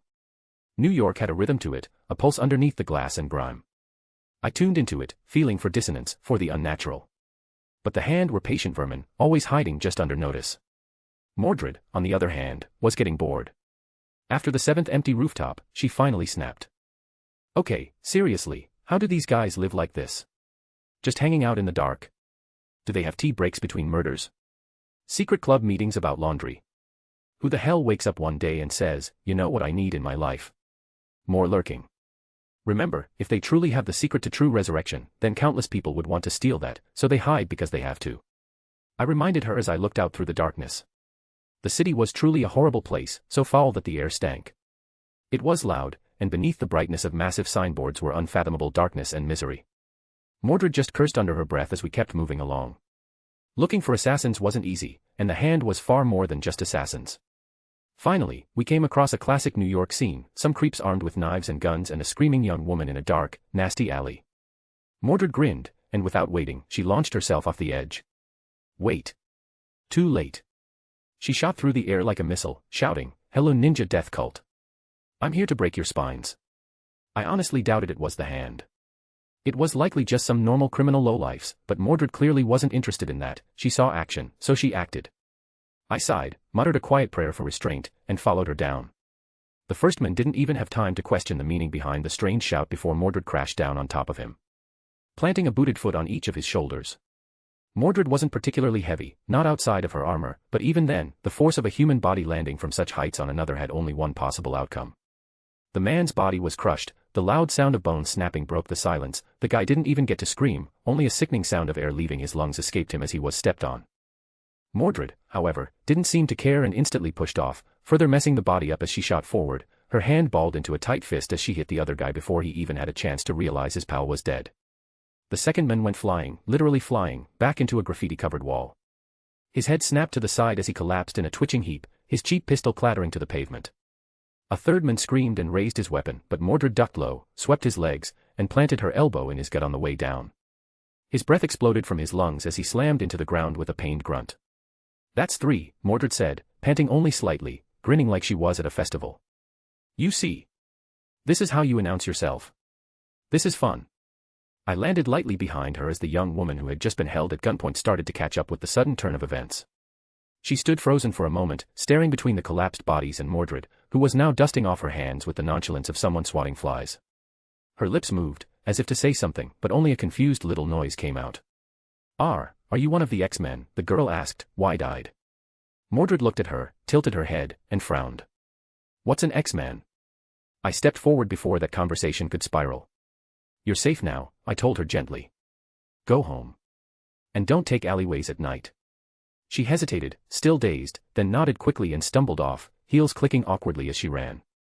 As soon as she was gone, Mordred turned to me. "So. Were they Hand?" I shook my head. "No. Just regular criminals." Mordred groaned, loud and theatrical. "Ugh, come on. I drop out of the sky and shout ninja death cult and not one of them corrects me. No honor in thuggery anymore." I could only sigh at her recklessness. "We might as well keep doing this, maybe we will find someone from the Hand eventually, but please, keep at least one alive next time so we can ask if they know anything." End of chapter. So, a small visit to the darkness that is the US of A, and the city of death, New York. So much shit happens in this one damn place, almost like it was important or something. So yeah, the Hand and resurrection. I'm not entirely sure about whether Mordred's freakout was right. I feel like she should struggle to believe it. After all, in her mind, her father is the best, and Arthuria can't bring the dead back to life.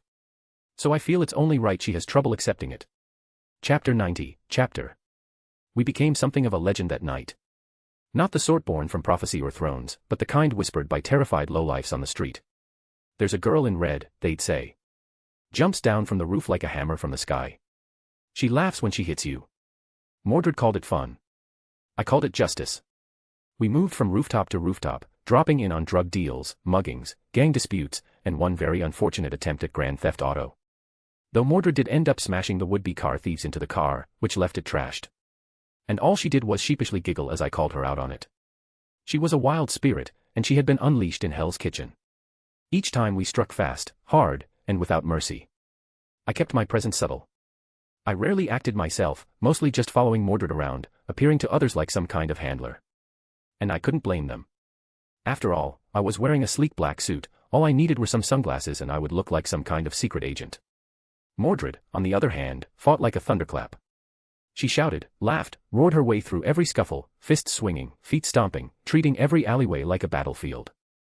You know, she said, as she ruthlessly smashed in the skull of a drug dealer after finishing interrogating him. It's kinda starting to get boring, they don't fight back at all. They're not warriors, I replied calmly, watching the man slump onto the ground, a pool of blood spreading around his head. They're cowards with guns and bravado. Not one of them expected retribution to fall from the sky tonight. Mordred cracked her knuckles, letting out an annoyed breath. TCH. Then maybe they shouldn't have made such easy targets. I need at least one with a spine. You're not here to be entertained, I reminded her, stepping over the scattered remnants of drug packets and bills. We are here to find the hand. She rolled her eyes. Well, I'm trying, but it's not easy. There was a crash in the distance, glass breaking, followed by shouting. Mordred's head snapped toward it before I could even speak. She was already moving, wall jumping up to the roof, and then took off across the rooftops. Rest in peace, I muttered, offering a small prayer for whoever was causing trouble, and leaped after her. We landed in a tight alley just as two men with bats were dragging a half-conscious man behind a dumpster. Mordred didn't wait for context. She didn't ask names or motives. She simply shouted, "Hey assholes," and then launched herself like a missile. The first man barely had time to turn before Mordred's fist connected with his jaw. His feet left the ground. The second took a swing, too slow. She ducked under it, grabbed his wrist, and spun, throwing him hard into the dumpster with a metallic crash that echoed down the block. "See?" Mordred said brightly, turning back to me. That one actually tried. The half-conscious man on the ground groaned in pain, coughing, but still breathing. I moved past Mordred and crouched beside the man, one knee on the cold concrete. From the looks of him, he didn't seem like an innocent bystander, more like a rival. He blinked up at me, trying to focus, then flinched as Mordred loomed into view over my shoulder. "Start talking," she growled, crouching low, her fist still bloody. "Why were those guys after you? Who do you work for?" I don't work for no one," the man rasped, coughing. They just grabbed me. I'm a runner, all right. I just move stuff around for a few people." "What kind of stuff?" I asked, narrowing my eyes. He hesitated, eyes darting to Mordred's impatient glare.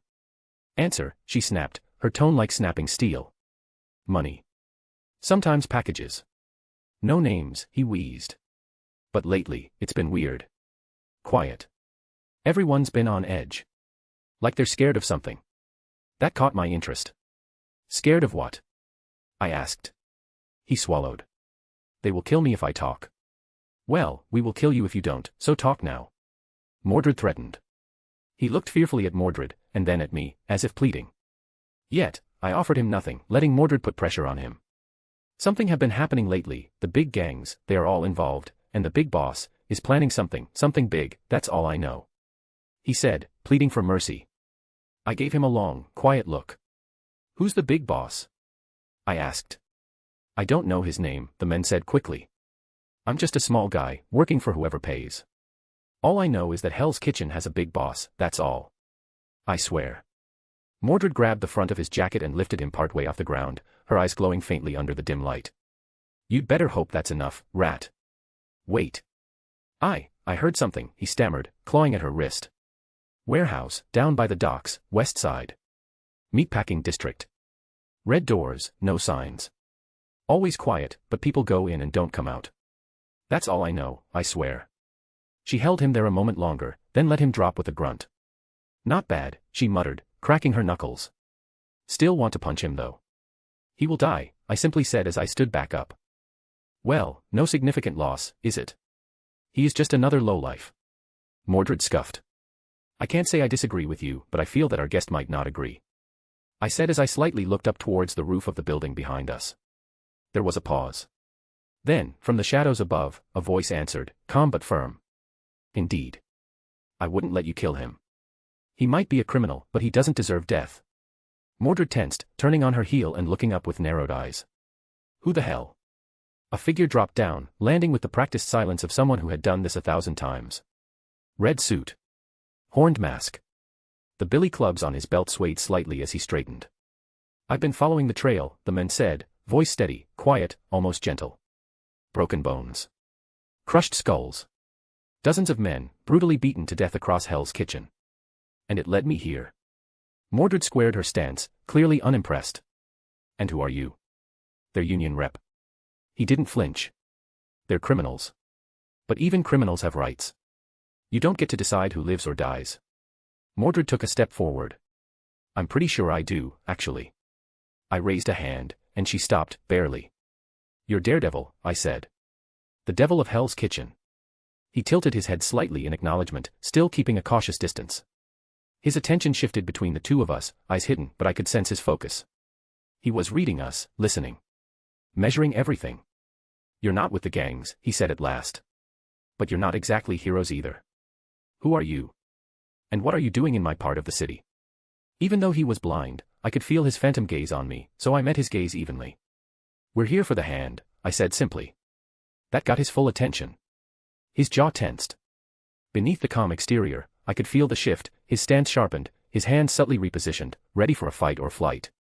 You're hunting them, he asked, voice lower now. Cautious.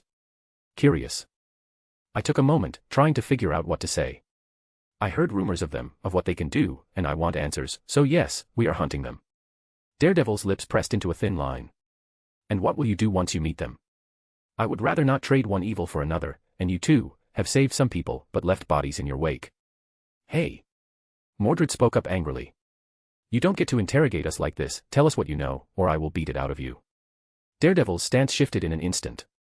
I don't answer to threats, he said coldly. And then he moved. Mordred was fast.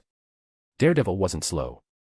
He ducked her initial punch, an arcing right hook that could have shattered a concrete wall, and flowed beneath it like water, tapping her wrist mid-swing to redirect her balance. His baton snapped out and cracked against her ribs. Not hard enough to break, but enough to sting. Mordred hissed and grinned. Oh, you're fast.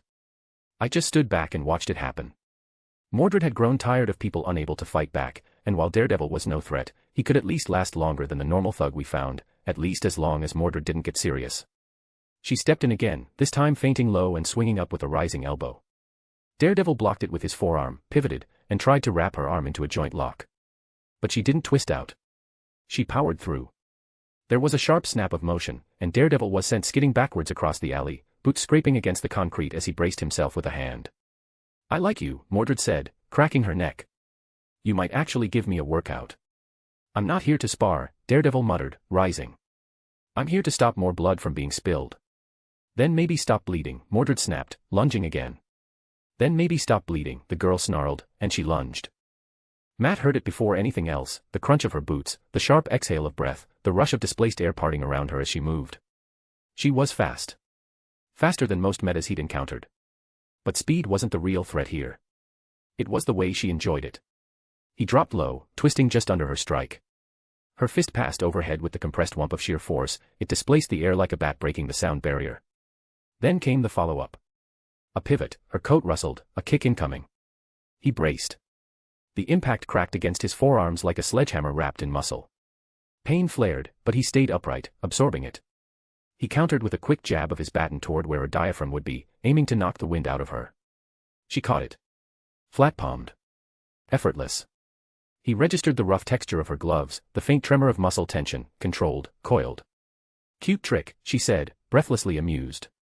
She pulled. Matt let it happen, turned with the force, tried to roll into it, but she wasn't pulling him. She was throwing him.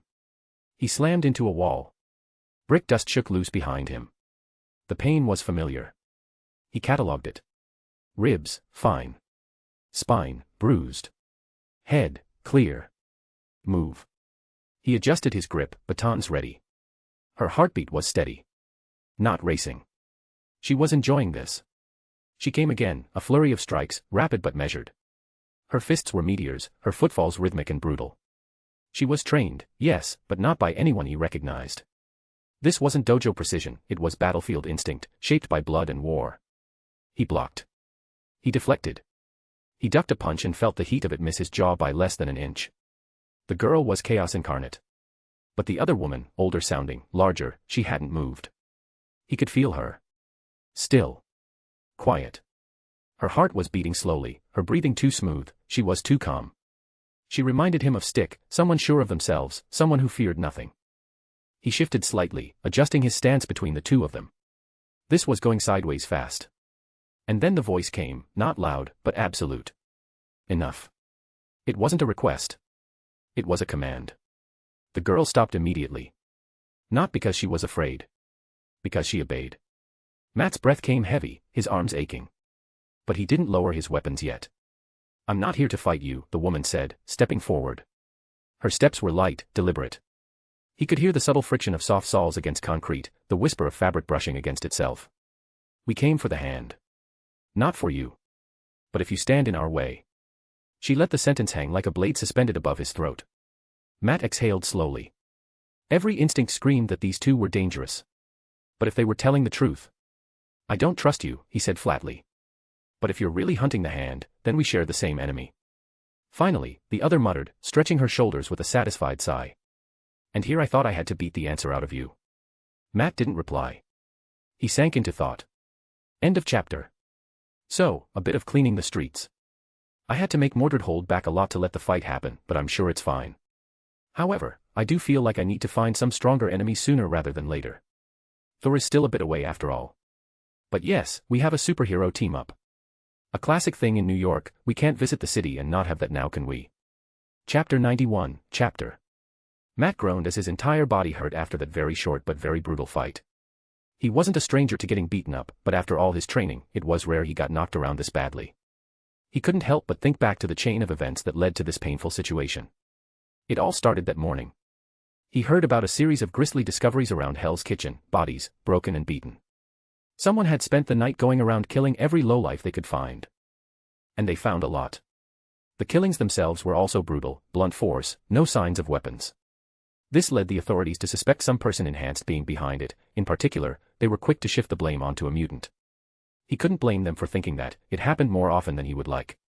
Mutants, young kids who suffered, and during that suffering, they awoke some kind of power. And taking revenge on the world. He hadn't met any himself, they often didn't last long, or disappeared, either captured or taken somewhere safe. So when he heard about this case, he could hardly wait to investigate. Which led him to go out this night, trying to see if they were still around. And it didn't take him long to find them, two people, two women as described by those they rescued. He might not be able to see them, but that didn't mean he couldn't tell the difference between a man and a woman. And those two were women without a doubt, everything about them screamed that fact, even if the smaller one did act like a thug. And now, he was in a tough situation, the smaller one had him beaten, and the only thing that likely stopped her from bashing his skull in was the older one, who seemed like a handler. Given the description, he half expected them to be a secret government project. But now that seemed unlikely. Fine, I know a little about them, my mentor often talked about them, and I had a few run-ins with them. I know a place they might be, but it's unlikely to be their main base. He finally had to spill the truth, it was either that or have it beaten out of him. And he didn't want to suffer to spare the lives of those kind. He disagreed with killing, but he also understood that he had no say in what these two did. He wasn't enhanced, he was blind, he could feel the world, and he was good at fighting. But against this woman, not just stronger and faster than him, but also more skilled at fighting, he had no chance. I slightly nodded as Daredevil finally spoke up. He was smart, to admit his defeat like that. Beside me, Mordred was already itching to go smash his face in a few times until he spilled what we wanted to know, and his teeth. There's a warehouse near the docks, he said through gritted teeth. Meatpacking district. Red doors. It's one of their quiet spots. Many people enter, but few ever leave. Never had the manpower to breach it alone. That sounds like our kind of place, Mordred said, practically bouncing on her heels. Let's go knock. Personally, I couldn't help but be suspicious, given that he was describing the same thing the now passed out runner had done. Which meant either the hand was up to something or he was trying to trick us. But given that he had no reason to protect the hand, I didn't voice my suspicion, even if I was disappointed Mordred missed the strange coincidence. The three of us moved through the city like shadows, well, two shadows and a thunderclap. Mordred didn't bother hiding her presence. She leapt from rooftop to rooftop with the grace of a boulder, often whooping with excitement midair. Daredevil kept to the shadows, silent, methodical. I was honestly impressed he could even keep up, because Mordred kept trying to get ahead, even if he was the one leading the way. Eventually, we reached the warehouse. It was squat and square, made of old brick and steel, sitting at the edge of the water like a forgotten relic. The red doors were closed, no signage, no windows. Silent as a tomb. Daredevil raised his hand. 2 guards at the front, 1 at the back, about a dozen inside. I'll take the 2 in front, Mordred said, cracking her neck. At least try to handle the last guy on your own. Before anyone could argue, she was already airborne, boots slamming into the side of the wall before leaping through a skylight like a rocket. There was a short pause. Then a crash. Then a scream. Then a body flew out the other skylight, up, not down, and landed on the pavement beside us with a wet thud. I looked at Daredevil. She's efficient. He didn't even blink. Terrifying is the word I'd use. We moved. I followed Daredevil towards the back and watched him take care of the last guard who was alerted by Mordred's attack.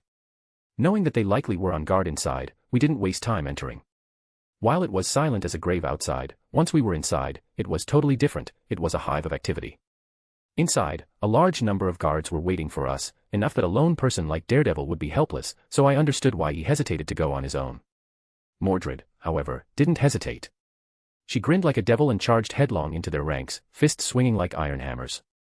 Her strikes cracked ribs, shattered skulls, and sent men flying through crates. Daredevil vanished into motion beside her, a red blur. He twisted around sword swings, his batons moving like extensions of his limbs. Where Mordred was a battering ram, Daredevil was precision. A nerve strike here, a sweep there. 2 down, 3 down, 4. He fought like he was born to it. I watched for a moment longer, then stepped into the shadows, letting the two of them draw the heat.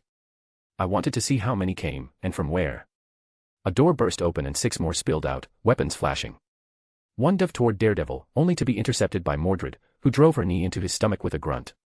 "You face me," she shouted. "Take it seriously." Daredevil snapped, backflipping over another's strike and twisting midair to smash a baton into the side of their neck. While Daredevil was good, he was still a mortal man, and if not for Mordred, he wouldn't have lasted long against these numbers, because they just kept coming. From the shadows. From the rafters. From the trapdoors in the floor. More than 2 dozen now. Maybe 3 dozen. "Getting crowded in here," Mordred said between punches. At this point, every step she took, she stepped on a down ninja as she smashed her fists into another, just adding to the mess. I was honestly surprised at how many there were. And that they fearlessly kept coming. I could understand against Daredevil, he would get tired, slip up, but against Mordred. Surely they could see that was nothing but a death sentence. However, nothing lasts forever, and eventually, the wave began to thin. Everywhere, bodies slumped over, unconscious or dead. The entire room slowly grew still, the fighting ended, and the groans and painful cries stopped bit by bit as people either passed out or pretended to. Mordred stood near the center of it all, bloodied but grinning, 1 foot on a pile of defeated hand operatives. "I thought ninja were supposed to be quiet," she panted, brushing a smear of blood from her cheek. "These guys scream way too much when you break their arms." Daredevil leaned against a broken pillar, breathing heavily. His suit was scuffed, his lip bleeding, but he was upright. "That's the last of them, above ground, anyway." I stepped forward from the shadows, brushing dust off my sleeves. "Then we find the rest." Mordred turned, eager again. "There's more." I nodded toward the back wall, where a heavy steel hatch had been wrenched open in the chaos. A few ninjas had tried to escape through it earlier, only to be knocked back by Daredevil's baton or Mordred's foot. But it hadn't gone unnoticed. "Down there," I said. "Underground. Their real operation." Mordred's smile widened. "Well, what are we waiting for? Let's see what they're hiding." But I raised a hand. "No. First, we question one of them." "Alive." Mordred groaned. "Fine. Just don't blame me if he loses a few teeth." She dragged one of the survivors toward us, a masked man wheezing through a cracked ribcage, barely conscious. Daredevil crouched beside him first, his tone quiet but cutting. "You've lost. The others are down. You tell us what's below, or I let her finish what she started." The man coughed blood, his head lolling weakly. You don't know what you're messing with." "We're aware," I said calmly. "And you'll tell us anyway." The poor guy spilled everything he knew, which wasn't much, but with at least a dozen of his compared clearly brutally dead right in front of his eyes, he didn't dare hold anything back. He worked for Madame Gao, a powerful old monster, or so he called her. I knew that she was indeed old, but powerful, that I wasn't sure about. She was enhanced, but the fact that Stick and Electra had given her trouble for a while now, yeah, she wasn't all that great. But at least this allowed Mordred to know a bit more about them without me having to tell her everything. I wanted her to find her own information, and to not rely too much on me. My knowledge was, after all, very limited when it came to these things. The stairwell beneath the steel hatch was narrow, steep, and reeked of chemicals. Mordred wrinkled her nose as we descended. "Smells like piss and poison down here." "It's not poison," Daredevil murmured, brow furrowing. "Not exactly. That's the stench of manufacturing. Illicit kind. Cookhouses. Chemicals. And fear." As we descended, the air thickened, hot, heavy, choking. The sound changed too. There was no conversation, no barking orders, Just, shuffling. Labored breaths. The low, rhythmic scrape of hands working against metal. We reached the door. Mordred kicked it open with a clang that echoed like a gunshot. She froze. So did I. But Daredevil didn't. His head tilted. His nostrils flared. His face contorted slightly, not in pain, but in alarm. His hand shot out, brushing the wall, then clenched into a fist. "What is this place?" he asked. Nobody answered right away. The silence inside wasn't just eerie. It was unnatural. Like the room had been trained not to breathe too loudly. Then Daredevil spoke again. Softer this time. Almost shaken. "I can smell blood in the air. Chemicals. Human waste. Too many heartbeats. Rapid, irregular. Sick. Exhausted. But no one's speaking. No one's even whispering." He turned toward me, his expression tense. "Why aren't they speaking? Why can't I hear any voices?" "They can't see you," I said gently. His head turned slightly. "They can't see anyone," I continued. "Their eyes are gone." Daredevil stiffened. A beat passed. "Blinded?" he asked, the word catching in his throat. "Yes." He was quiet for a long time. Then, barely audible, he said, "That's why their heartbeats don't change. Why they keep working. They don't know we're here." Mordred's voice was a whisper of rage. "Slaves." Daredevil exhaled, long and low. Then he walked forward slowly, tapping his baton lightly against the floor until it touched the edge of a metal table. He crouched beside one of them, judging from the labored breathing, it was a young man. Carefully, he extended a hand and touched his arm. "We're getting you out of here," he said, voice thick now. "You're safe."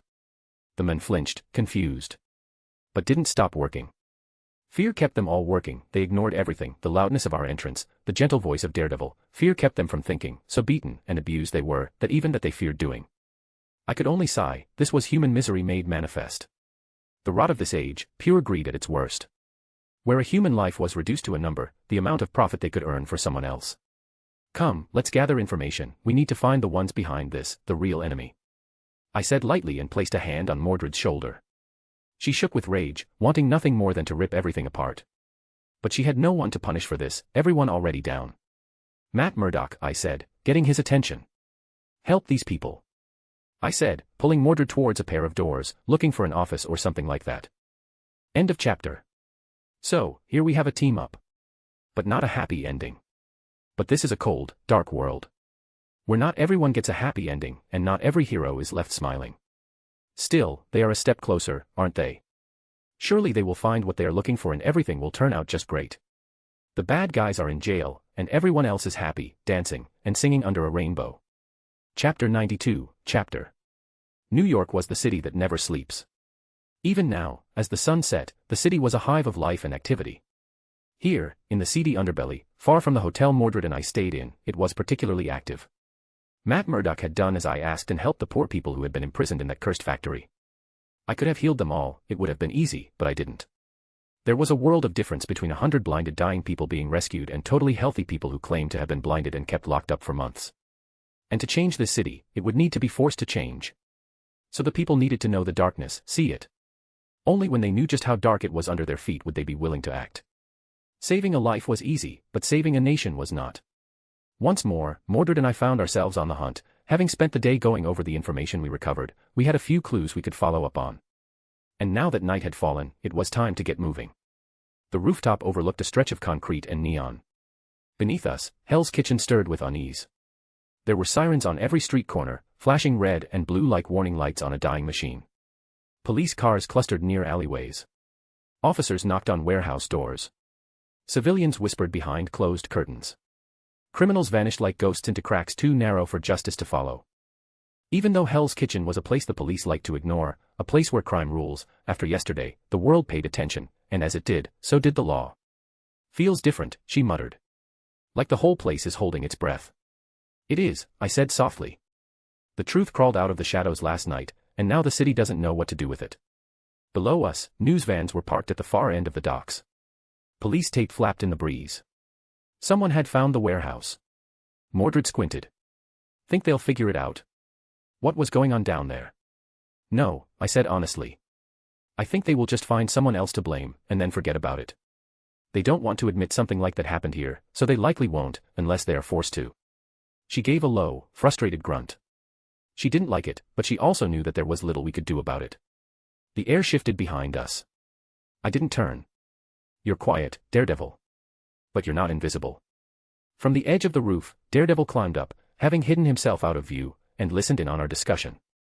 He rose smoothly, his red suit catching the faint orange of the city's dying light. I didn't come to fight, Matt said quietly. I came because I couldn't stop thinking about them. Mordred tilted her head, one hand resting casually on her hip. The ninjas or the victims? The victims, he said without pause. I couldn't sleep. Every time I tried I heard them, their confusion, their fear. The way they tried to avoid every touch. I can only imagine the suffering that led to that. He stepped forward, toward the ledge where we stood. His jaw was clenched, voice low but steady. I still remember when my sight was stolen from me, how I was thrown into darkness. And to think someone did that to so many. I want in. Mordred studied him, her expression unreadable. Her fists, still wrapped in loose cloth from the night before, clenched once, then relaxed. You sure about that? She asked. This isn't some rooftop mugger we're chasing. It's bigger. Bloodier. And I'm not dialing it back. Matt nodded once. I'm not asking you to. I watched the two of them, fire and ice. The knight who was forged in battle. The devil who hunted in the dark. So different. And yet, at this moment, aligned. I turned my gaze back to the city below, to the flickering lights, to the chaos and silence holding hands in uneasy balance. Then we move together, I said. We follow the trail. Daredevil tilted his head. What's the next step? Mordred grinned. We picked up a thread from one of the bastards downstairs. Shipment manifests, dates, coded routes. Gao's little empire moves a lot more than powder and poison. And tonight, I added, there's a transfer. A convoy leaving the garment district in under an hour. If we're lucky, it'll lead us to a supply line, or a bigger name. Matt didn't need to speak. He simply nodded, slipping back into motion, already preparing for the hunt. Beneath our feet, New York held its breath. Above it, 3 predators prepared to leap. The convoy moved like a serpent through the veins of New York. 4 black trucks. Unmarked. Windows blacked out. Their tires hummed low against the asphalt as they rolled through the industrial district, slow, cautious, but not slow enough. They had guards. Motorcycles flanked the front and rear. Men in dark gear with visors and suppressed weapons. Professionals. Not street punks. Too bad for them, we weren't street punks either. We struck just as they turned onto a narrow stretch behind a line of crumbling factories. Street lamps flickered above, casting long shadows across the cracked road. The ambush was timed to the second. Mordred landed first. She dropped from the roof like thunder incarnate, slamming into the frontmost motorcycle with both boots and sending it flipping into the side of a truck in a burst of sparks and shattered glass. Screams erupted. Chaos followed. The trucks braked hard. The guards shouted, weapons raised. Too slow. Daredevil was already among them, batons spinning. He disarmed one man with a wrist flick and drove his knee into another's ribs before they even realized he was there. The third barely had time to pull the trigger before Mordred's shoulder checked him into a wall with a sound like breaking plaster. I moved in last, silent and composed, sweeping my arm in a crescent that bent the air. One of the back doors snapped off its hinges, flying open to reveal rows upon rows of crates marked with strange seals, not just drugs, not just supplies. Something worse. Mordred was already ripping another truck open, grinning like a lunatic. Hope you brought spares, she yelled, throwing a guard through a windshield. Because I'm gonna break every single one. I'm starting to think you enjoy this, Daredevil muttered as he ducked beneath a burst of gunfire and slammed an elbow into a gunman's temple. You think, she shouted, tackling a man off his bike and rolling with him into the pavement. More guards poured out of the back. One had a blade, not a gun. That caught my attention. A hand elite. Finally. He moved like a liquid shadow, blade cutting arcs through the air toward Daredevil's exposed side. I raised a hand, but before acting, I lowered it again. He didn't need help. The blade never touched him. He turned it aside with a perfectly timed block, then disarmed the men with a fluid twist. The elite ninja didn't go down easy, but Daredevil fought smarter, not harder. He didn't need to be stronger. He needed only a moment. And he took it. The elite dropped. Breathing, but broken. We were winning. But the real question was, why were they transporting this much gear this deep into Manhattan? Mordred slammed open the final truck, frowning for the first time. Father. You might want to see this. I crossed the distance in an instant. Inside the truck, beneath the crates, were cages. Small, iron-barred cages. And inside them, children. So father, what do we do now? Mordred asked as we got back to the hotel. Don't speak with your mouth full. I admonished her as she made a mess of her clothes. Bah, never mind that, she said around a mouthful. We can't just let them get away with that. I didn't answer immediately. The moment we opened the final truck still lingered in my mind. The cages. The children. The silence that followed. Even Mordred, for all her fire and fury, hadn't spoken much after that. They were asleep, some drugged, others just too tired to cry anymore. The smell of ammonia and sweat, the too-thin limbs, the little fingers curled around rusted bars. I had lived through the time of Rome, back when slavery was legal, and even slaves were treated better than those kids. I know that, Mordred, I said at last, sitting down heavily at the edge of the bed. But we have no more clues. Not unless we dig through the mountain of confiscated materials. And we don't have time for that. We meet with Stark tomorrow. Mordred made a frustrated noise, slamming her takeout on the nightstand. I hate it. I hate just walking away. You think I enjoy it? My voice was sharper than intended. I softened it. You saw what I saw. We've done what we could for tonight. Those children are safe now. That matters. She didn't speak. Just slouched in the chair by the window, arms crossed. A beat passed. Just eat, Mordred. This isn't Albion, we can't change this place. I felt tired, the last few days had tired me out. I had forgotten just how cruel humans could be. It isn't right, though. It just isn't, Mordred mumbled as she threw away the empty noodle box and grabbed a burger. I couldn't agree more. Yet, it wasn't my place to act. I wasn't the king of this land, of these people. And while I was a god, this wasn't the age of gods, but the age of men. It wouldn't be right for me to throw divine judgment down everywhere. No, this was a problem the people of this nation had to deal with. And they weren't without their own heroes either. Knock knock. A sudden knock on the door broke my line of thought. Did you order more food? I asked, glancing at Mordred, who looked halfway through her burger and equally confused. No, she said, mouth half full. Not unless someone figured out I need dessert. Just go get it, I muttered, too drained to care. Mordred rolled her eyes, wiped her fingers on the bedspread, again, and padded toward the door in her socks. The knock came again. Softer. Slower. Too polite for a delivery guy. Didn't really matter, it was getting suspicious, though. Mordred feared nothing and opened the door widely. Standing on the other side was a woman. Disheveled dark hair. Cold, dead eyes. Her expression was blank, face slack like a puppet waiting for strings. And behind her. Hello, said the man in the purple suit, stepping into view with the kind of arrogant casualness that only true monsters possess. Hope we're not interrupting anything too indulgent. Mordred didn't react at first. Not until she noticed the way the woman behind him wasn't blinking. Then her hand started to close the door. Aha, the man in purple said gently. Jessica, dear, be a love and hold the door. The woman moved without hesitation.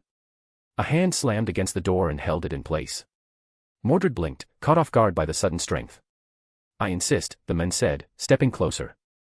His smile was too wide. After all, I've come to make a generous offer. And you're going to want to hear it.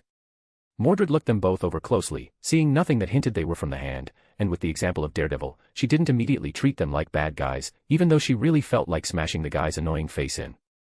Father, she said carefully, we've got a problem. Oh, he said, eyes lighting up as he caught sight of me. You're even lovelier than they said.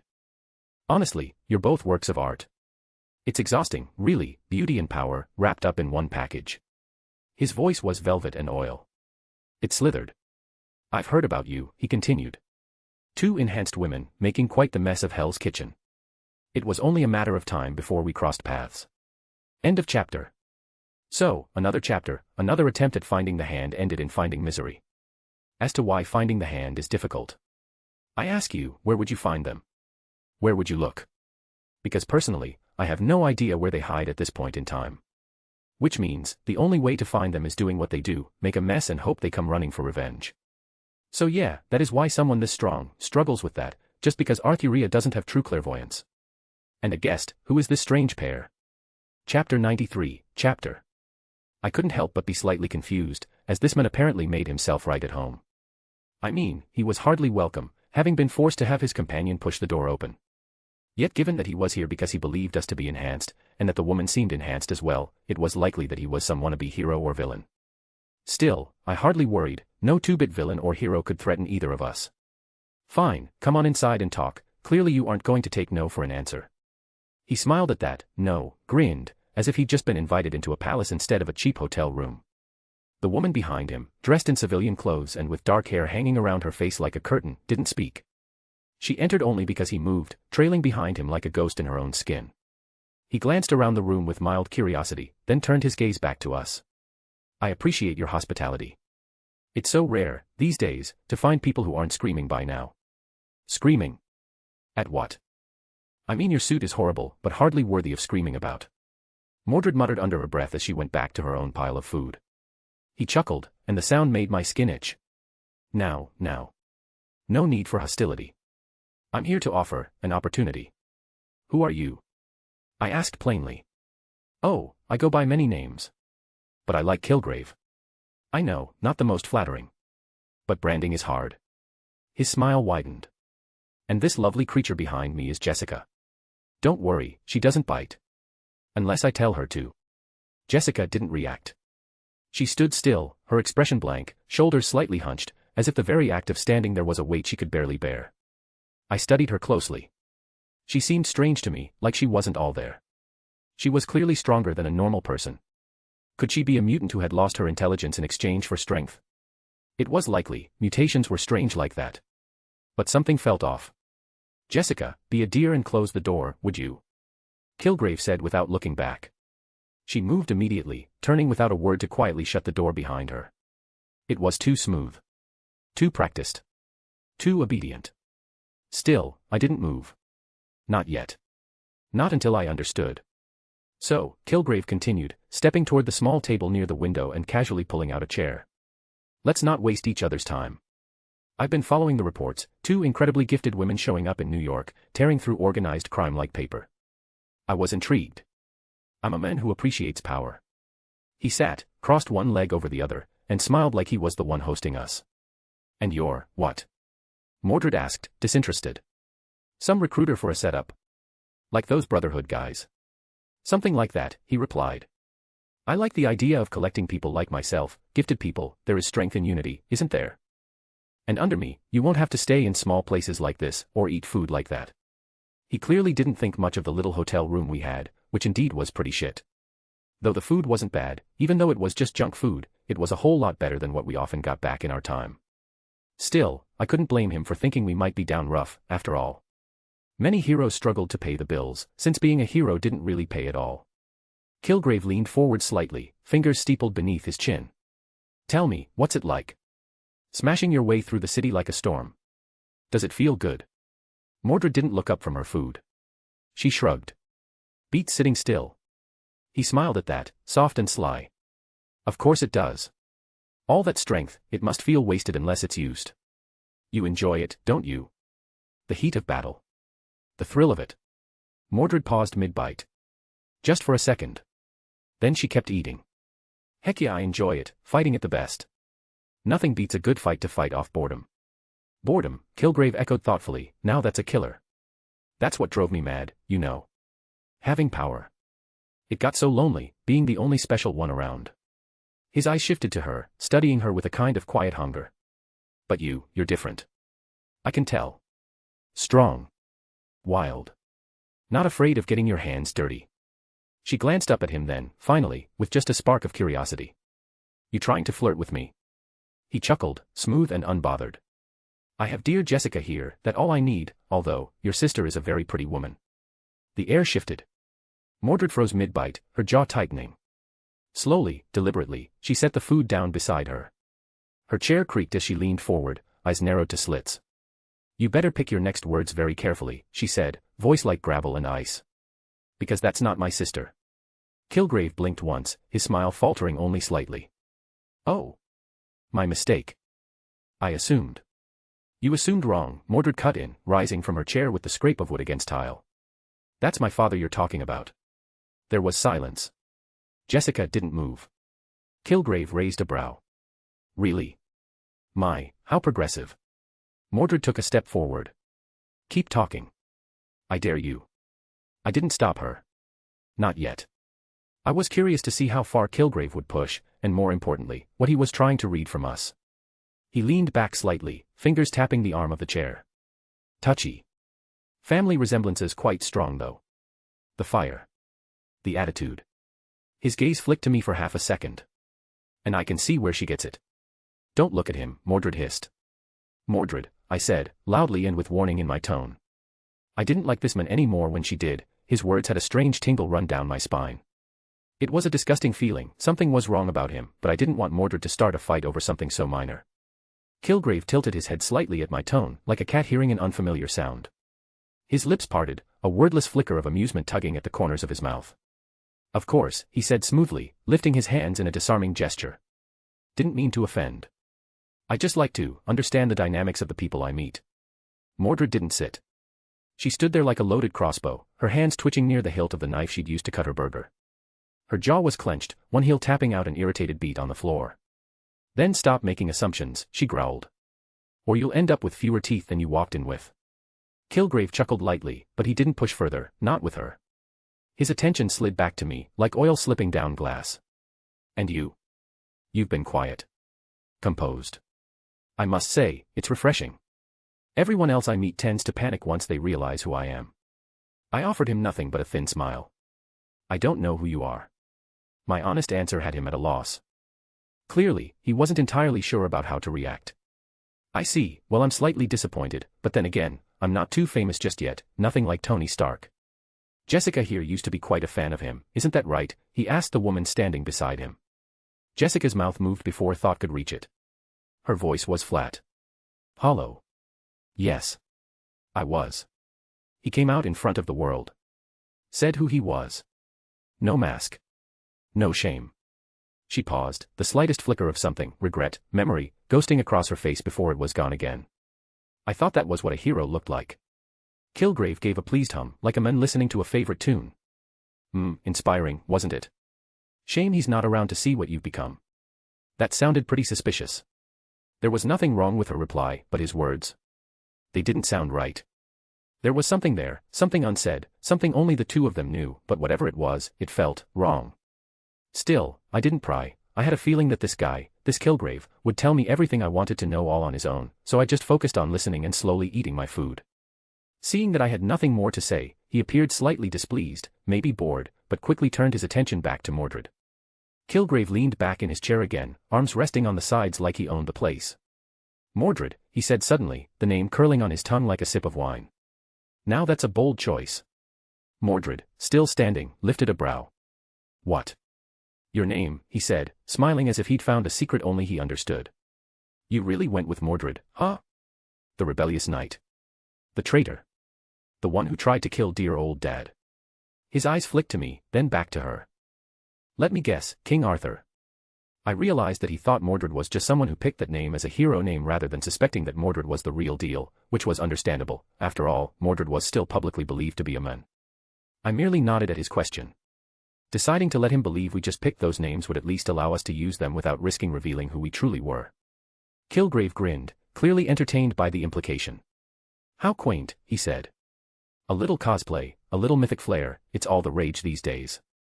But I've got to say, you wear it well. The king and the knight. His eyes swept across Mordred's outfit, the shorts, the boots, the bare midriff. Though I always pictured Mordred in something a little more armored. Mordred's grin widened, not friendly, not nice. The kind of grin that said she was 2 seconds away from throwing a punch at his face, yet clearly the men didn't understand Mordred like I did, and misunderstood her. Can't wear armor around here, she answered honestly. Yes, it surely would draw more attention, Kilgrave said. Still, it's a curious name to take. Bit of a villain, that one. Patricide, betrayal, apocalyptic battle, but maybe that's the appeal. The bad ones always have more fun. Kilgrave nodded to himself. You know. Chaos. Rebellion. The thrill of it all. You look the part, wild hair, boots, confident smirk. You even carry yourself like someone who doesn't care about rules. I understand that. I, too, hate all the rules of society. Those with power, like us, should be free. All right, that was clearly more villain than hero speak right there. Though he could be part of the Brotherhood, given they too often spoke like that, and those weren't really the bad guys, more of anti-heroes, so it was still too soon to pass judgment on him. But I was starting to feel like he would push Mordred past the point of no return soon enough, and honestly, I didn't feel like holding her back. Mordred tilted her head slightly, like she was trying to decide which part of his face to punch first. You talk a lot. Kilgrave chuckled. Words are power. Or hadn't you noticed? He turned slightly, stretching his back like he was lounging at some rooftop bar instead of standing in a hotel room with two apex predators. I'm beginning to wonder if you came here to offer something, I said softly, or if you just wanted to hear yourself speak. Oh, I came to offer something, he replied with that same insufferable smile. Freedom. Influence. Safety. The world isn't kind to people like us. People who can bend it. But together? We could shape it into something new. You wouldn't have to hide in shadows or burn yourself out chasing roaches through alleyways. He turned his gaze back to Mordred, eyes glinting with something too slick to be sincere. And you wouldn't have to fight for scraps. Or prove yourself. Ever again. End of chapter. Kilgrave, so he is a funny guy, isn't he? And brave, daring to talk like that before Mordred. I wonder what his power is, that he isn't afraid to get his face smashed in. Anyway, I might have made a small change here. I'm not sure when Jessica Jones met Kilgrave. I know she did it because she got inspired by superheroes, but I'm not sure if she did this after the Battle of New York, or before. Here, it's before. Chapter 94, Chapter. Mordred's boots scraped against the floor as she shifted her stance, arms still folded. You really don't get it. Kilgrave raised an eyebrow. Don't get what? The grin on her face was not the kind you gave to someone you respected. It was the kind wolves gave before they bit. You think you know me, but the truth is, you know nothing. Kilgrave paused, then laughed. Well, that's only normal, isn't it? You meet someone, and then you get to know them. We don't know one another yet, but we will get to know one another really soon. He spoke with confidence. Far too much confidence, in fact. I couldn't understand the reason for his confidence. Surely it wasn't the woman by his side. She might act like his servant, but that wouldn't matter. She was far too weak to do much, not to mention there were two of us, and one of her. Which meant he had to be confident in his own power, but I felt nothing from him. His body wasn't that of a warrior. So, what was going on? I wished I could remember his name, but honestly, I just couldn't. Kilgrave was kinda like that Wakanda guy, but he was white, so it couldn't be him. And he didn't move like someone trained. There was no weight to his steps, no tension in his limbs. He was utterly convinced that the world would move for him, not the other way around. That made him dangerous. Not because of strength, but because of certainty. People who believed the world bent to their will often had power that didn't come from fists. Still, I saw no runes. No circuits. No magecraft sigils etched on his skin. No magical fields, and certainly no divine essence. He was just a man. And yet. You're awfully sure of yourself for someone who can't even beat me in a staring contest, Mordred said. Her tone was casual, but there was steel underneath it. You act like we're already on your side. Kilgrave didn't flinch. Aren't you? Mordred's eyes narrowed. And then, as if it had just occurred to her, she tilted her head toward the woman in the corner. What's her deal anyway? She your pet? Or just real into standing around doing nothing? Jessica didn't react. Kilgrave smiled. Oh, her. She's mine. Mind, body, soul. All of it. Mordred frowned. The hell does that mean? It means, Kilgrave said, almost purring now, that if I told her to break her own neck, she'd do it. Without hesitation. Jessica didn't blink. The silence hit like a dropped knife. Mordred's hand stopped halfway to another fry. I narrowed my eyes slightly. It's a gift, Kilgrave continued, his voice still soft, smooth, maddening. I speak. They obey. No resistance, no struggle. Just obedience. Isn't that beautiful? Jessica stood still. Breathing. Barely human. Sometimes people don't notice it at first, like you two, others show it rather obviously, like Jessica here. But you will come to learn all the pleasures of being under me. He said with a twisted grin on his face. That did it. The last fry on Mordred's plate didn't survive. Her hand crushed it into crumbs without even trying. She rose, slowly, her chair groaning in protest. Under you, she asked, voice level. You think I'm under you? Kilgrave smiled at her, smug and serene. Of course you are. You haven't tried to leave. You've been so compliant. Charming, really. You think me not beating your face in is compliance? She asked, a little louder now.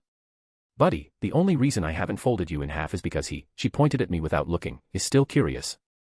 Kilgrave's gaze flicked to me. I said nothing. But I was on high alert. Because his words had jogged my memory. I remembered who he was, and what he could do. Kilgrave, I couldn't remember his real name, but I remembered that he should be someone who had undergone brutal experiments as a kid, that had twisted his body and mind. He had gained the ability to control others using his voice, using some kind of biochemistry. I didn't fully understand everything about him or his ability, only that after gaining it, he came twisted. He never had anyone say no to him again. And that kind of life twisted him. When it came to narcissism, he made Tony Stark look like a beginner. That explained the confidence. The smugness. The absolute belief that we were already his. He didn't need to threaten us, because in his mind, we were already in his pocket. Just didn't realize it yet. Kilgrave turned away from me and gave Mordred a little shrug, like they were in on the same joke. It's all right. You don't have to accept it now. It takes time. Resistance is a phase. You're not gonna live long enough to see it through, Mordred replied flatly. See, he said, grinning. You're adorable when you're angry. I couldn't help but worry.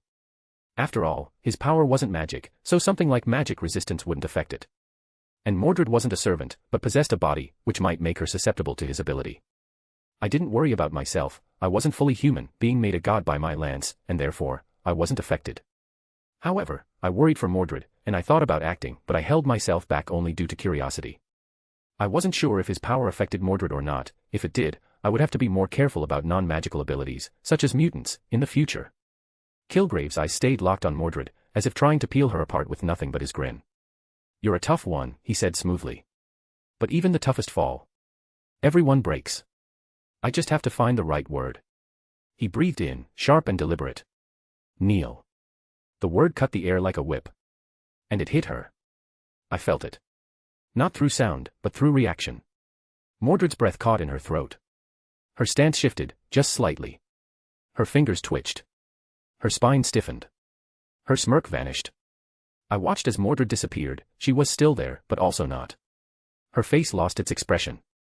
The body of Mordred was no longer under Mordred's control. Her arms slowly relaxed, dropping to her sides. Her legs bent, not into a fighting stance, but into submission. Kilgrave's smile deepened, like a man watching dominoes fall. That's it, he whispered. It's easier, isn't it? No more thinking. No more choices. Just me. I remained still, but inside, everything turned cold. I saw what he didn't. That silence. That stillness. It merely masked the truth. Because I could clearly feel Mordred's mana scream. As a clone of me, she too had a dragon's heart, or maybe a semi-dragon heart. But at this moment, it was no less than mine, and mana flooded her body. The pressure in the room shifted. Mordred's pupils dilated. Her breathing hitched. Her hands, still hanging loose, started to tremble. But it wasn't weakness. No. It was like a dam about to burst. Kilgrave noticed too late. He tilted his head, confused. Why are you shaking? Mordred blinked slowly, and something ancient lit behind her eyes. Her lips twitched. A smile. No. A snarl. You made me move, she said, barely above a whisper. Kilgrave backed up a step. You made me kneel. She lifted her head, and it was no longer a puppet's posture.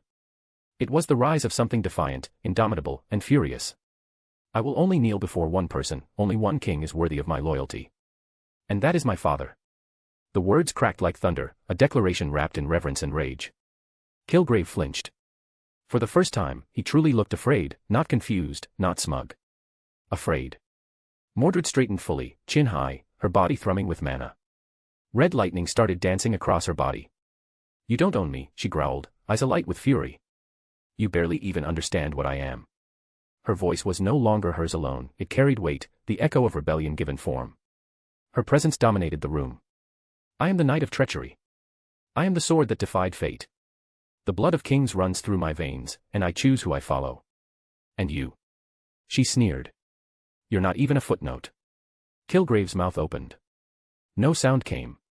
Mordred took one step forward. Then another. Each step forced the floorboards to creak under pressure they were never meant to withstand. You think this is about obedience, she said. You think you broke me? Her laugh was short and savage.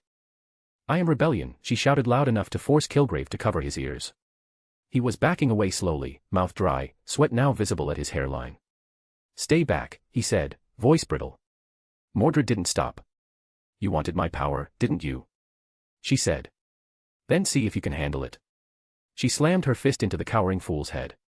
No matter how many people he could command, no matter how powerful they might be. Against Mordred's fist, fueled with her rebellion against his control, he was nothing. His face was crushed, his head exploded under the force of that one punch, and the men who could have controlled the world died in that cheap hotel room.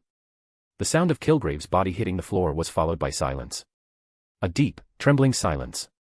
His blood smeared across the tile like a broken promise, his body crumpled in an awkward heap. Whatever smugness had clung to him before was gone. And just like that, the spell broke. Jessica gasped. It wasn't loud, not even dramatic. But it was real. Her eyes snapped wide open, her body shuddering like someone waking from a nightmare. She took a step back from where she'd stood motionless the entire time. Then another. Her hands reached up and grabbed her head, fingers digging into her scalp as if trying to tear something out. No, she whispered, voice raw. No, no, no, no. Mordred didn't move. Her mana still crackled faintly in the air, but her eyes were locked on the woman in front of us now, not with anger, but with pity. Even Mordred wasn't without a heart, and even she knew when to feel bad for someone. After all, even she had felt what it was like to be controlled, even if only for a moment. Jessica dropped to her knees, this time without command. She was shaking. Crying. From relief, from sorrow, from disbelief. The monster she feared was dead. And she wasn't sure what to think or what to do. I stepped forward, slow and steady, as if approaching a wounded animal. Because that's what she was, wounded, but still alive. Jessica, I said softly. She didn't look up. He's gone. Her shoulders jerked with a sob, but still she said nothing. Mordred let out a breath, sharp, ragged, but not angry anymore. She crouched down, not close, but close enough for Jessica to hear her without needing to strain. I get it, Mordred said. That feeling like you weren't in your own skin. Like your body betrayed you. Like you're less now, because someone else held the reins. Jessica's fingers twitched. I get it, Mordred repeated. And I also get that it doesn't go away the moment he dies. You don't just snap back.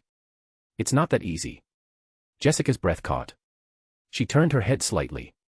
But if you blame yourself for anything you did while under his control, then you are still under it. Draw a line, all that was him. Not you. Don't let him control you anymore. Jessica looked up, eyes wide, full of cracks where strength used to live. But inside them, a flicker sparked. I don't know how, she said, voice hoarse. You don't have to know, Mordred said. Just start walking. The rest comes later. Jessica stared at her. Then, slowly, painfully, she nodded. I was surprised, I didn't think Mordred had it in her. So say something like that, something so wise. With a smile. I placed a hand on her shoulder. I'm proud of you. End of chapter. So that was who Kilgrave was, some mind control freak. Well, he really didn't last long, did he? Mordred is the Knight of Rebellion. And I feel that it should very much be like an NP. Or a skill of some kind. So yeah, she is more powerful when she rebels against something, much like how a dragon slayer is stronger when fighting against a dragon, and said dragon will be weaker facing them. Mordred is someone who fights with rage, with hate. Her NP is very much the full hate for her father, yet she also loves her. Mordred is only a fool when she wants to. In truth, she is a skilled warrior and as clever as her blade is sharp. Though she is far easier to write as pure chaos, so it's not often I'm gonna make wise often. But hey, I'm proud of her. Chapter 95, Chapter. The room still smelled faintly of blood. I had gotten rid of most of it with a bit of magic, but I didn't know any real cleaning magic, and Kilgrave's blood had really seeped into the carpet. His body, too, had been unceremoniously disposed of, thrown out the window. It would cause some chaos for sure, but I didn't plan to stick around for long. Mordred and I sat on my bed, with Jessica sitting on Mordred's as she told her story. Her voice was low. Hoarse. Like someone who hadn't spoken much for a while. She told us about the night she met him, how she'd been trying to do good, trying to be a hero. How she'd been inspired by Stark's coming out party, back when he told the world I am Iron Man. She wanted to help people. And then he found her. It wasn't sudden, Jessica said, fingers clenched around the mug Mordred had handed her. It was slow. Like drowning in syrup. Sticky. Sweet. He didn't say obey me, he said don't you want to? And I did. Because that's what he made me want. Mordred didn't interrupt. She hadn't said a word since the story began. She just listened, sharp-eyed but patient. I sat on the bed, arms folded, letting it all pass through me. Her pain. Her shame. Her guilt. None of it was hers to carry. When he made me do it, Jessica said, voice cracking. When he made me kill someone. I was aware. I felt it. I screamed the whole time inside my head. But my body just smiled and did what he wanted. Her shoulders shook. Hey, girl. Mordred spoke, getting her attention. You want to go out and beat his body into a paste? Mordred wasn't good at this and didn't know how to comfort someone properly, but she still tried her best, and if nothing else, it did bring the tiniest smile to Jessica's lips. It wasn't much. Barely a twitch of her mouth. But it was something. Jessica let out a breath, half a laugh, half a sob. It's fine, I would be happier if I never had to see his face again. She murmured. Mordred grinned. No worries there, I smashed it pretty well, no face left on that guy. I stood up and stretched. My body didn't ache, but I found myself mimicking the gesture regardless, it helped. Grounded me. Then what do you want, Jessica? You are free now, no vengeance to seek, no nightmare to flee, you could do anything you want now. I asked as I looked at the poor girl. Jessica didn't answer right away. Her gaze dropped to the coffee mug, as if the answer might be hiding somewhere at the bottom. I don't know, she admitted. I don't think I ever let myself imagine it. Freedom. Not really. Every time I thought I was getting away, he'd find me. Pull me back in. So I stopped dreaming. She once more went quiet, just sitting there, looking at nothing, thinking. Neither Mordred nor I interrupted her. Finally, after a few minutes that seemed to stretch on forever, she spoke. So. Mordred, are you really him? Mordred blinked. Of all the things Jessica could have asked, that one caught her off guard. She tilted her head, cocked an eyebrow, and looked at Jessica like she was trying to figure out whether the woman was joking or genuinely curious. Him. Mordred echoed. Who are we talking about now? Jessica just stared. Searching. You said you would only kneel to your father. That there was only one king worthy of your loyalty. You said you were the knight of treachery.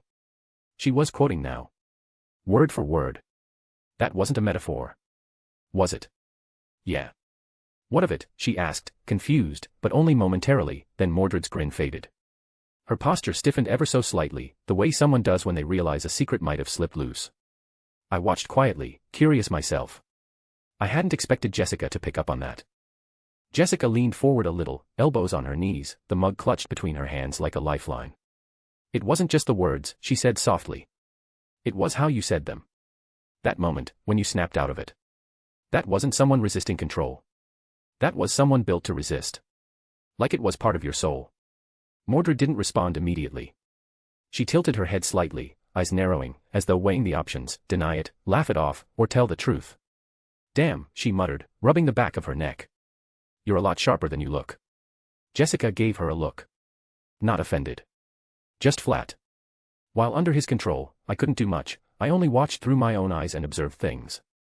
I guess I became pretty good at it. Mordred looked to me, clearly asking for what to do now that our secret was out in the open. I admit, it was unexpected, I had thought her too preoccupied with the whole getting free from a sicko's mind control would distract her. But clearly I was wrong. Pretty good indeed.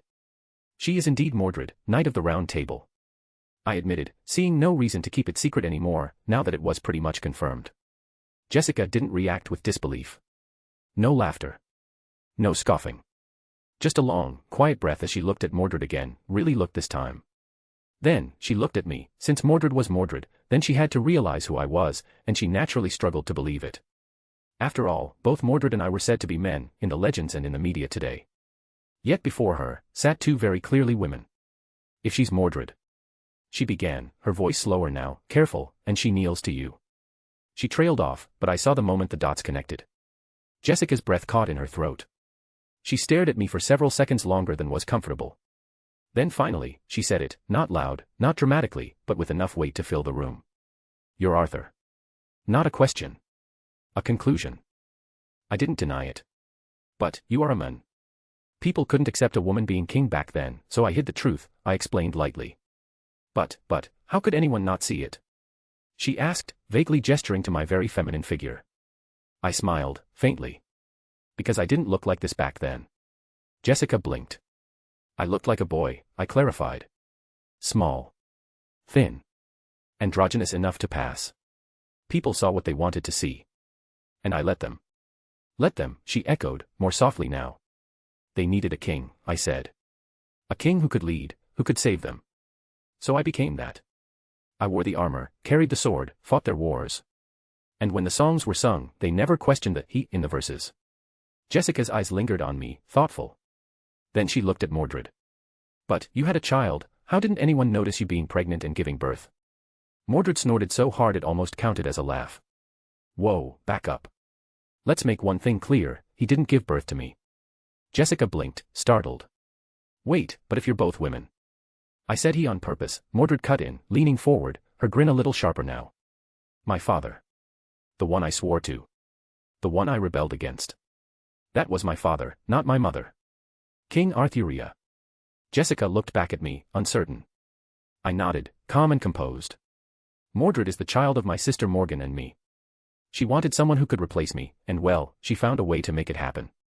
Some magic was involved, and let's leave it at that. I vaguely explained.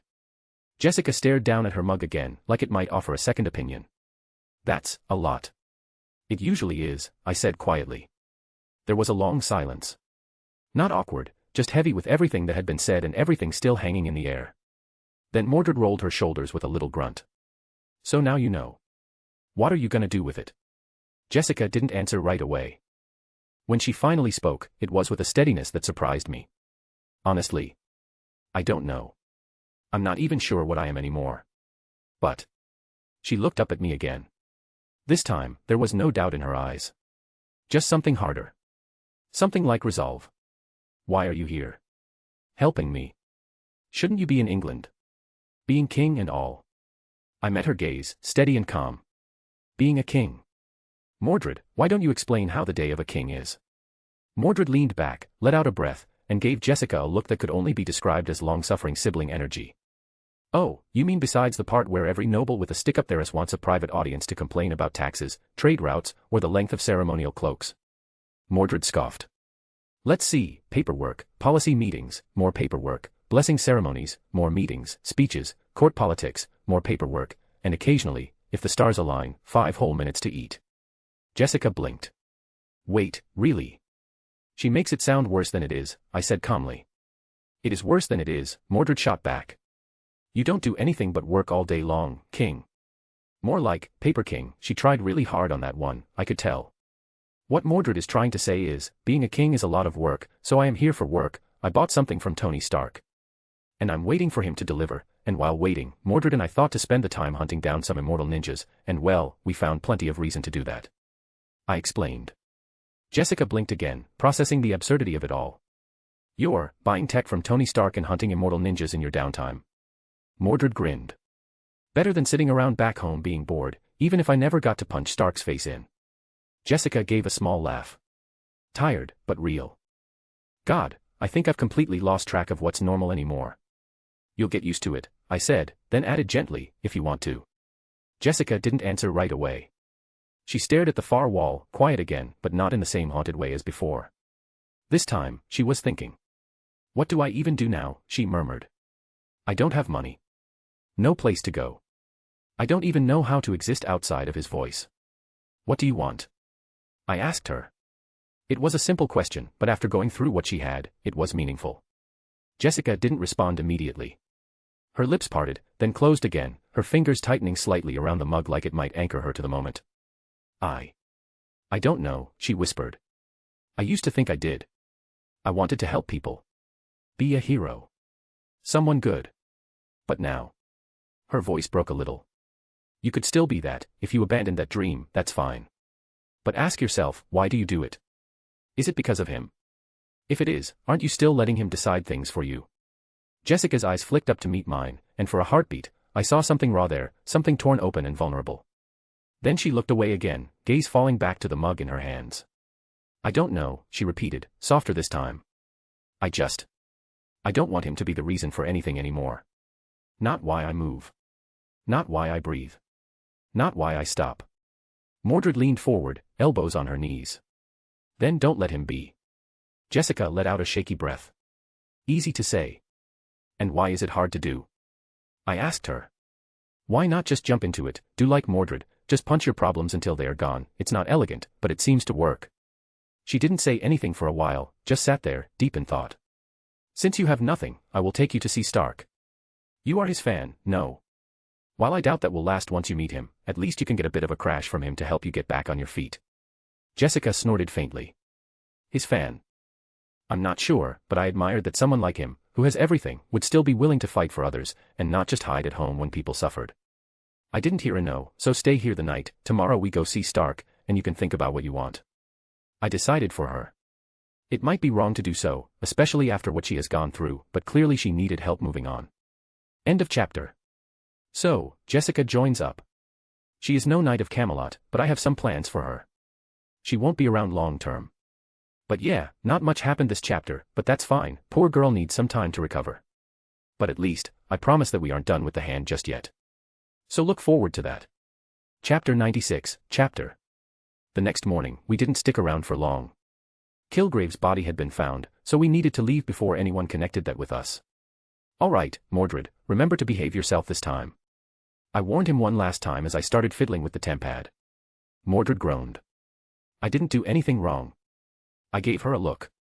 You started smashing up his wine and all his toys. Details, she muttered, crossing her arms. Besides, he deserved it. Jessica stood and looked nervous and unsure of what to do. But she was clean and did look more alert and alive than last night. You okay? I asked her. She nodded slowly. Just getting used to the idea that I can leave. That I'm not going to hear his voice again. Her gaze lingered on the window. All right, I got the location, let's go. I said before opening the yellow square portal. Mordred wasted no moment before she stepped through it, disappearing from the room. Jessica, however, seemed shocked and afraid. And why wouldn't she? Portals weren't something you saw every day. This is it, you can back out, or follow us. I said as I stepped through on my own. Not willing to let Mordred be alone for too long. I wouldn't want to step through and find Stark without a head on his shoulders. Jessica was left standing alone in that small room. The room in which the person who turned her life into a living nightmare had died.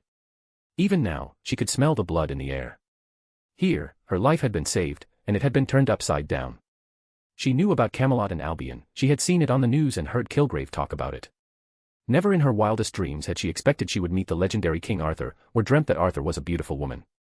Or that Mordred was a tomboyish girl. Truly, everything had been so confusing, happened so fast. She looked back at the portal. The glowing yellow frame pulsed gently in the air like a heartbeat. It was strange, unnatural, but also warm. Inviting. And terrifying. Jessica clenched her jaw. She could stay. Go back to surviving day by day. Back to loneliness. Back to the silence he left behind. Or she could step forward. Into chaos. Into something new. Into freedom. With one last look at the stained carpet, Jessica took a breath, tightened her grip on her coat, and stepped through. The air changed instantly. From a dingy hotel room to polished glass, steel, and luxury. Jessica stumbled forward into the entrance hall of Stark's home. Her boots clicked against the marble floor. Unauthorized entry detected, a posh voice announced. Please state your business. She flinched again. What? Relax, it's just Jarvis, Mordred said, already halfway across the room. He's mostly harmless. Jessica turned to see both of them standing casually as if this were routine. Arthuria offered her a nod.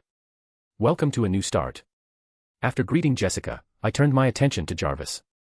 Please inform Stark that we have arrived, though I suspect you have already done so. Mr. Stark is on his way. I have been asked that you keep Sir Mordred on a leash. The British voice came, with an unexpected amount of emotion. I hadn't given it much thought last time, but for an AI, Jarvis was able to at least simulate emotion really well, sounding like an actual living person, who could feel nervous if the situation demanded it. Which it often did with Mordred around. Even I often felt as such, though that was mostly because I worried that she would cause a problem, rather than me or her being in trouble. Jessica stayed near the entrance, her arms stiff at her sides, eyes scanning the modern architecture like it might collapse at any moment.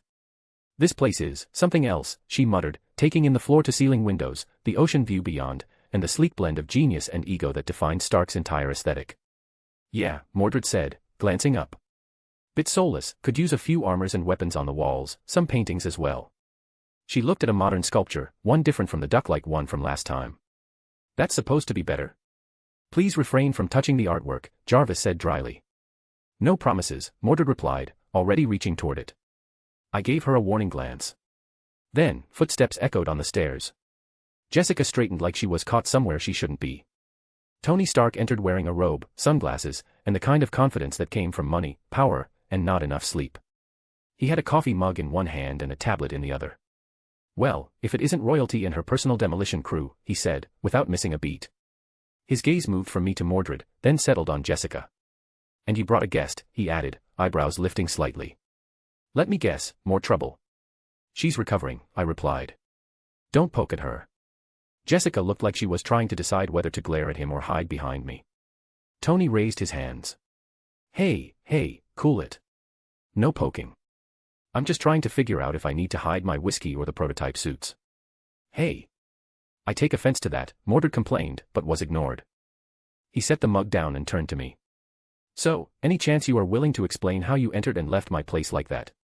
Some kind of portal magic, I guess." He couldn't help but ask, his curiosity that of a cat.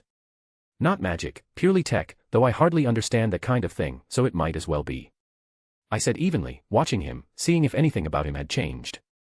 And he did seem slightly different. I suspected he had gotten some closure about his father, even without that videotape. "Tech, you say? Who invented teleportation technology?" he asked, now far more interested. After all, he might be curious about magic, but his passion was in technology. "I know what you want," I replied. "But this isn't something I can let you play with, the risk of you breaking it is too great." Tony put a hand on his chest. "Break it?" "Me? I'm hurt." He might try to act playful, but I could see that he only got more interested in the tempad. "It's a trophy, from someone not from Earth, so I'm afraid I can't afford to lose it. When you become an expert in alien and teleportation technology, I might let you have a look." He seemed ever more eager to pounce at the chance to study alien technology, but thankfully, the loud sound of something crashing to the floor distracted him, causing him to turn towards the sound, and Mordred kicked the remains of a large art piece. Tony froze. His head slowly turned toward the shattered modern sculpture now in several uneven chunks on the floor. Mordred stood proudly next to the wreckage, hands on her hips. It was crooked. Offended my sense of balance. "That piece was worth," Jarvis began, voice tight. "Nothing," Mordred cut in. "It looked like a melted fork." Tony exhaled through his nose, pinched the bridge of it. Okay. I haven't had breakfast yet, I've barely had coffee, and now I've got a headache." "Mordred, sit down, and Jarvis, please get us some food," that should keep Mordred from breaking anything else, I said as I took control of the situation. "Jessica, watch Mordred, please." I assigned the poor girl a difficult job. But I figured that it would do her good, give her something to do, some purpose, and more so, rather than being controlled, give her control of a situation. As soon as food was served and Mordred began stuffing her face like a starved barbarian, I quietly rose to my feet. "Stark," I said. He glanced at me, still rubbing his temple. "Yeah. Walk with me."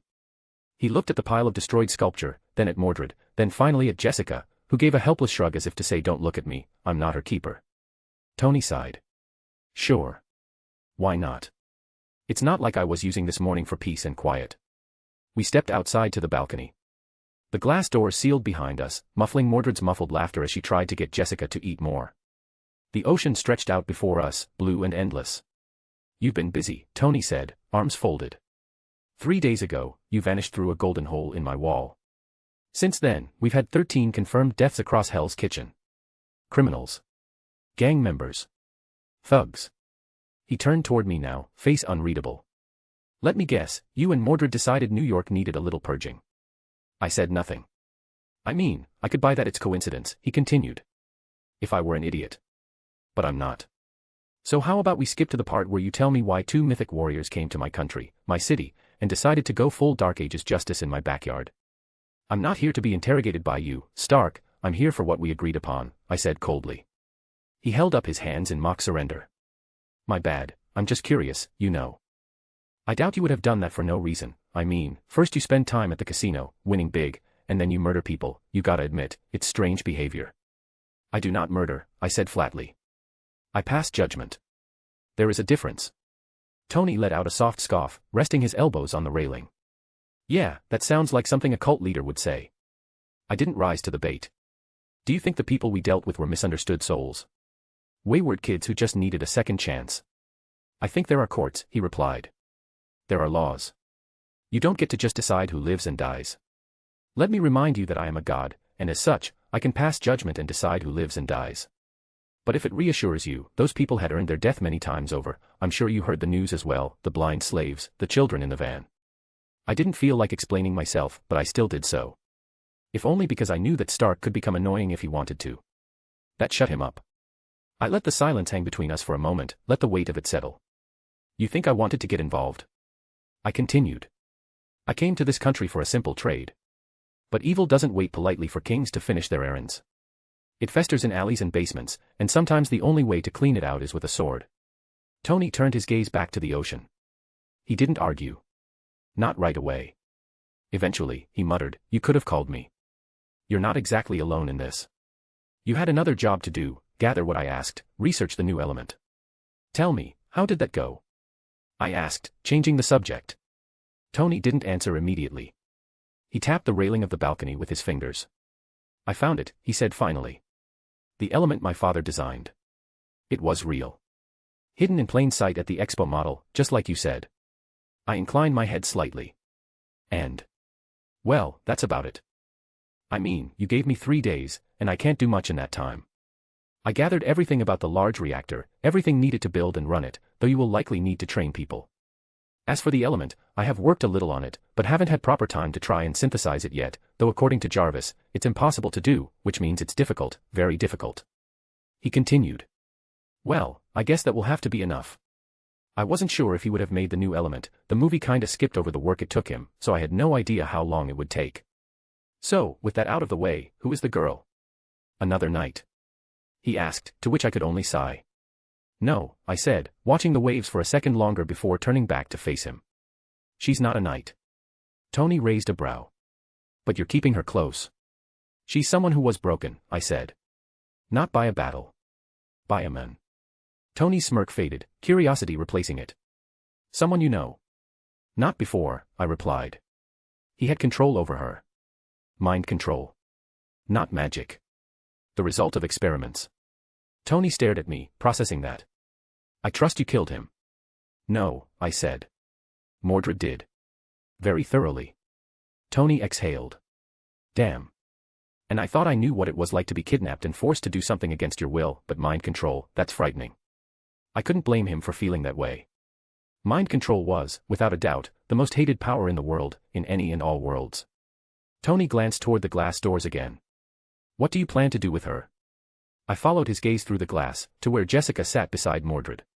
She looked wary but present. Engaged, if only barely. Not lost in herself. "I don't know, I figured I would shove her off to you, you got the money, the connections to help her," I said, shamelessly. Tony gave me a look. Not a hard one, not amused either. Just, flat. "Wow," he said, "you don't even pretend to ease into it. I thought blunt honesty was your language." He pointed a data storage device at me. "It is. I just don't usually get served a human being with my breakfast." "Surprise," I said with the flattest humor I could muster, and I think it came out well. He looked back inside, where Jessica was awkwardly swatting Mordred's hand away from trying to add bacon to her plate. "She doesn't look like someone who wants charity." "She doesn't," I agreed. "But what she does want, she doesn't know yet." Tony was quiet again. A breath passed. "All right," he said, reluctant but not unwilling. "But I want to know what you were after in New York." End of chapter. So yeah, the new element, in the film, it wasn't shown how long it could. But it can't have been easy, if it was, Jarvis wouldn't have said it was impossible. So it likely took a bit. And poor Stark, lost another piece of art, he really might as well not bother. Jessica is still trying to find herself, but I will help the poor girl, she won't end up as depressed as in her own show. How could she when she has the eternal ray of sunshine that is Mordred around her? Chapter 97, Chapter. I had no real reason not to inform Stark about my reasons for sniffing around in Hell's Kitchen. However, I did keep a little bit hidden. "So, there is a group of immortal ancient magic ninjas around in New York, who are doing unspeakable evils." He clearly struggled to believe it. "You took to the idea of magic, gods, and all that easily enough, but you stop at immortal ninjas." I couldn't help but ask. "Well, I wouldn't go as far as to say I believe any of that either, but I'm open-minded, or rather, for magic I feel like I can study that, like science. As for God, well I just don't think about it," he said with an air of carelessness. "Well, be that as it may. I, too, am not sure about what the truth is with the hand, but they are superhuman, the leaders at least. And given how much evil they do, I don't feel bad for coming after them." "Well yeah. He agreed. They sure do sound like pieces of shit, but still, the fact a god came after them and didn't manage to bring them down, that is impressive, right? They've been hiding a long time, I said. Burrowed in the cracks of this world, letting others do the dirty work. They aren't easy to find, and gods aren't all-knowing, all-powerful beings, just old, powerful, and sometimes wise. I corrected his view on godly beings. Tony hummed, tapping the side of his mug again. And now what? Are you planning to stick around and finish what you started? Or are you heading back to Magic Camelot? I sighed and looked out over the sea. I will leave, staying around for too long will draw attention. Already, S.H.I.E.L.D. is looking for me, and I doubt they're the only ones. And you know the political situation, being here is problematic. He fell quiet at that. He discovered what I was up to while I was busy. He was aware of my time at the casino, he found me easily, and even if that was due to Jarvis and knowing where to search, it suggested that others could likely do the same. And he understood too well the problems her being here would cause. I was easily the most problematic person in the entire world right now, upsetting so many people in power. The number of people wanting the King of Albion dead was even more than those who wanted him dead. And he knew that almost every male out there wanted him gone. After all, how could they compete with him?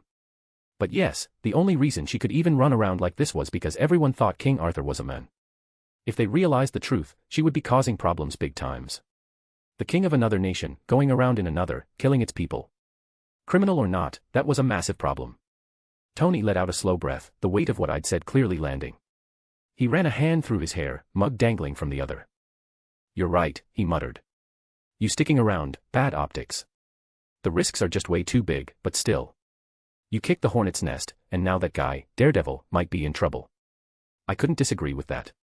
The attack on the trucks hadn't been low-key. I had no doubt that plenty of footage of it was in the hands of law enforcement. I didn't care, nor did Mordred, and Daredevil wore a mask, but the hand would know. And when they failed to find either Mordred or me, they will surely come for him.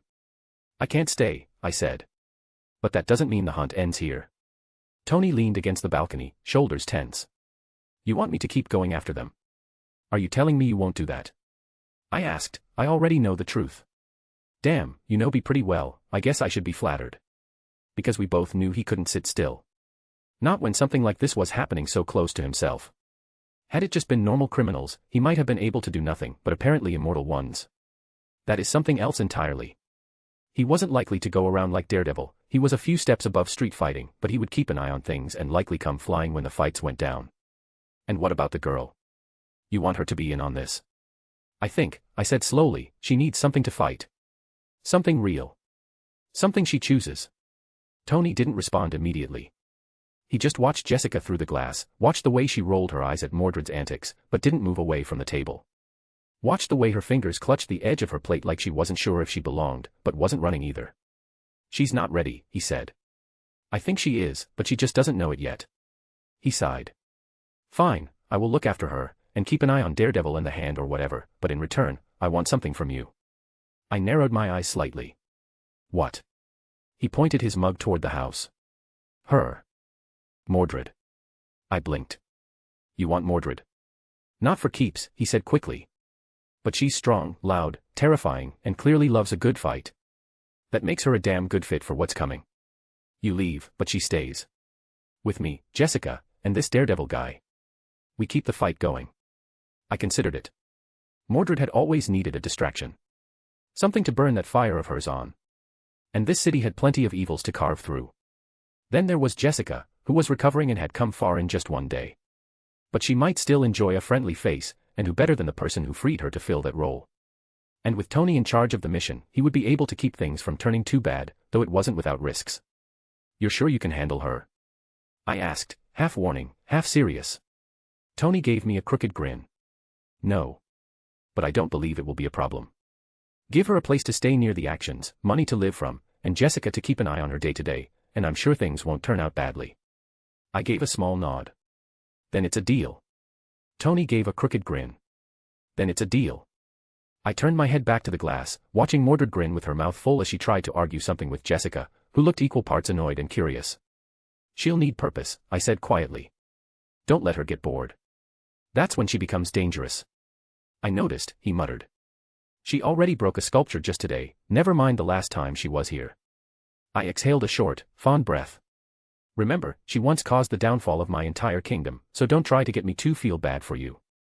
Tony gave a low whistle. Yeah, thanks for that comforting reminder. I offered him a thin smile and turned toward the glass doors. Inside, the scene hadn't changed much.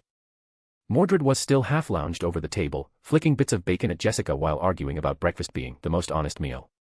Jessica was fending her off with a fork, and though her scowl was practiced, there was a spark behind her eyes now, an ember of life. Good. I stepped inside. Both girls looked up as I entered. Mordred, I said, and she sat up straighter. It's time. Mordred looked up from her plate, already grinning. Finally done brooding with Stark. Let's bounce. I'm ready to crack some more heads. I paused. Jessica looked between us, catching the tension before it even formed. Mordred, I said gently, you're not coming with me. The grin slid from her face. What? I walked over to her, keeping my voice calm, steady. You're staying.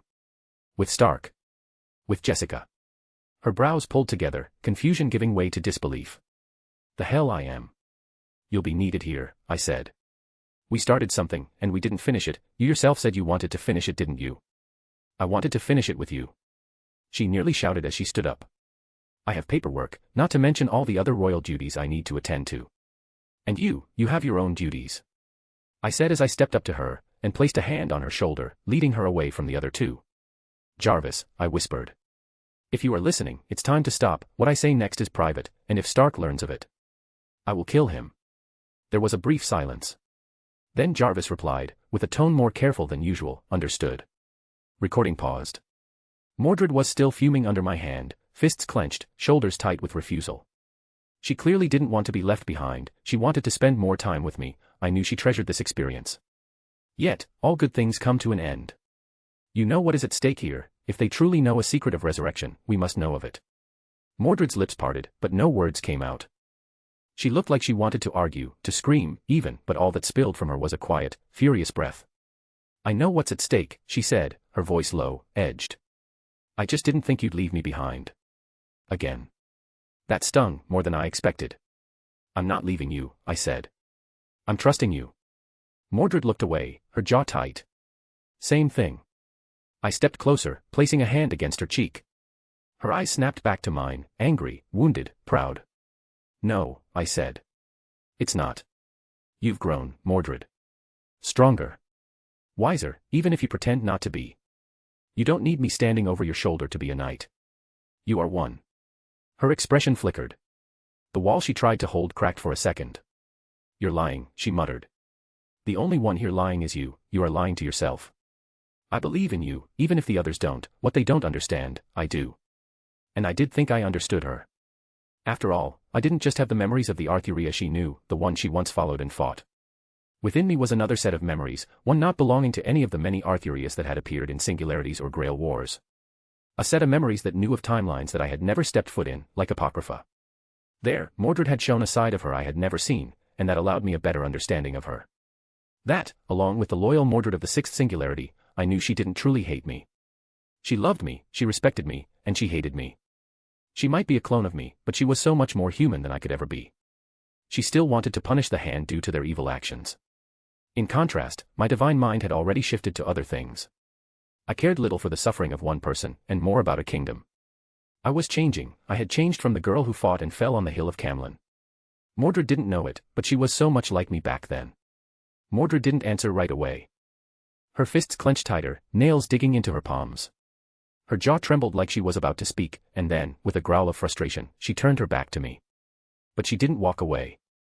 If we leave, Stark, Murdoch, maybe even Jessica will continue the fight, but they can't know the truth, why we hunted them.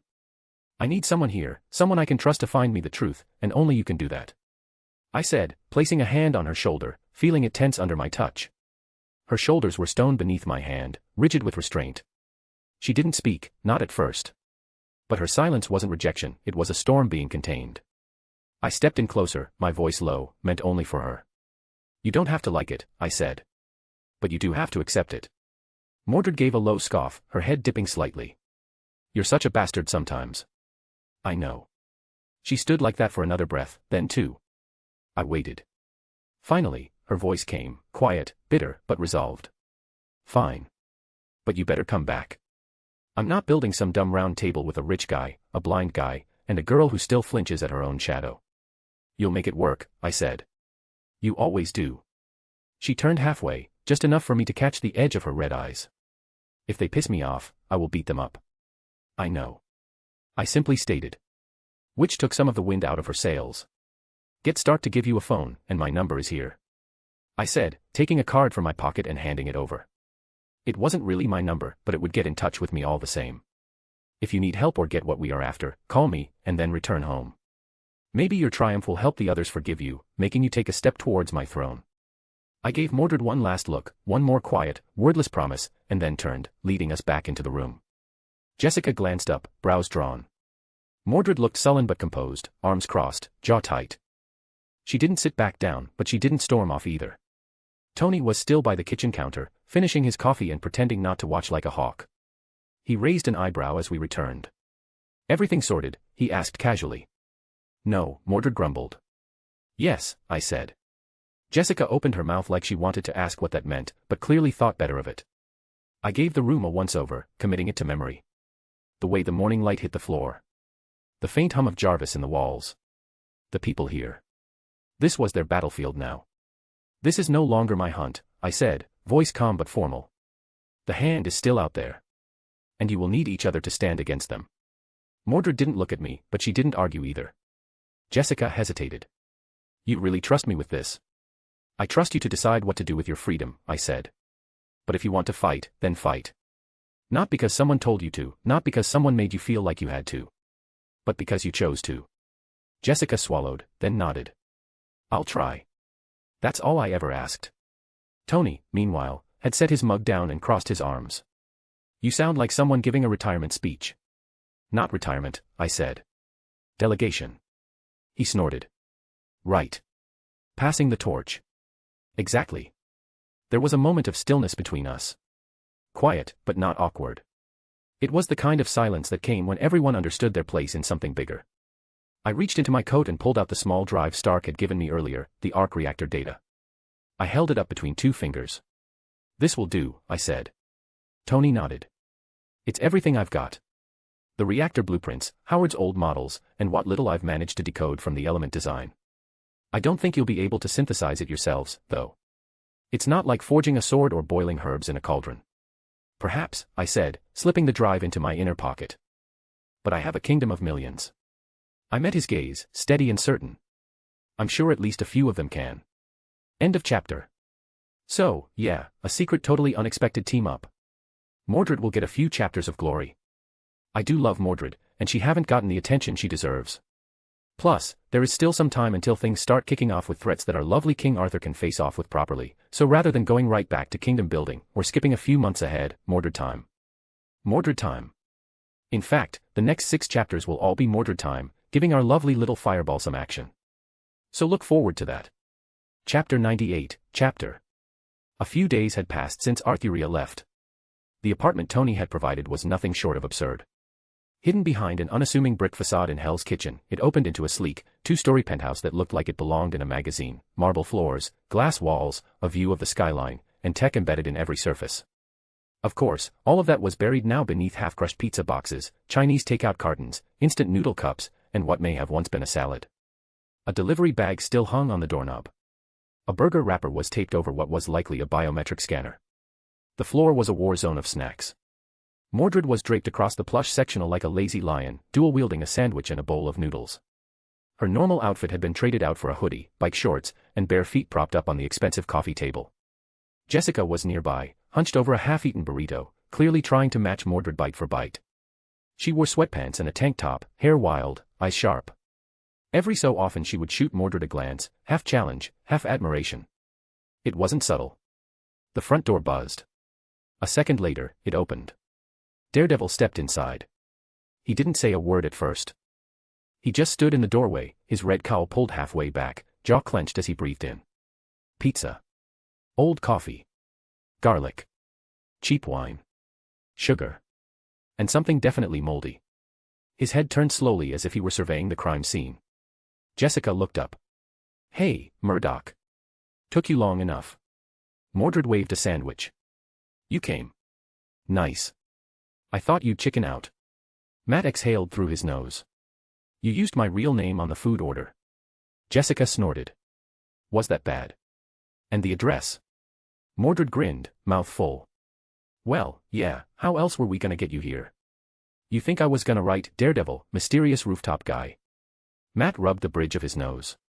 This is supposed to be a secret base. He's still regretting allowing himself to be dragged into this mess, but one didn't just turn down Tony Stark when he called. Mordred kicked over a stack of boxes with her heel, revealing a whiteboard underneath. On it was scrawled. Punch ninjas. Profit. Jessica tossed a paper towel at it like it explained everything. We have a system. Matt faced at them for a moment longer, then slowly stepped inside, letting the door close behind him. He stepped around a takeout bag and sat down stiffly on the edge of a chair, like the furniture might betray him. So, he said flatly, what was so urgent? Mordred blinked. Urgent. Jessica paused, mid-chew. Oh, right. We wanted to plan our next move. Right now. Mordred gave a massive yawn. Maybe after lunch. Matt closed his eyes and breathed deep, clearly regretting every choice that led him to this moment. This, he muttered, is going to be a disaster. Matt had finally managed to carve out enough silence to speak. This place is supposed to be a safe house, he muttered, pinching the bridge of his nose. Instead, it smells like 3 fast food chains, a beer festival, and a dead raccoon. Hey! Jessica barked, half defensive. We cleaned last night.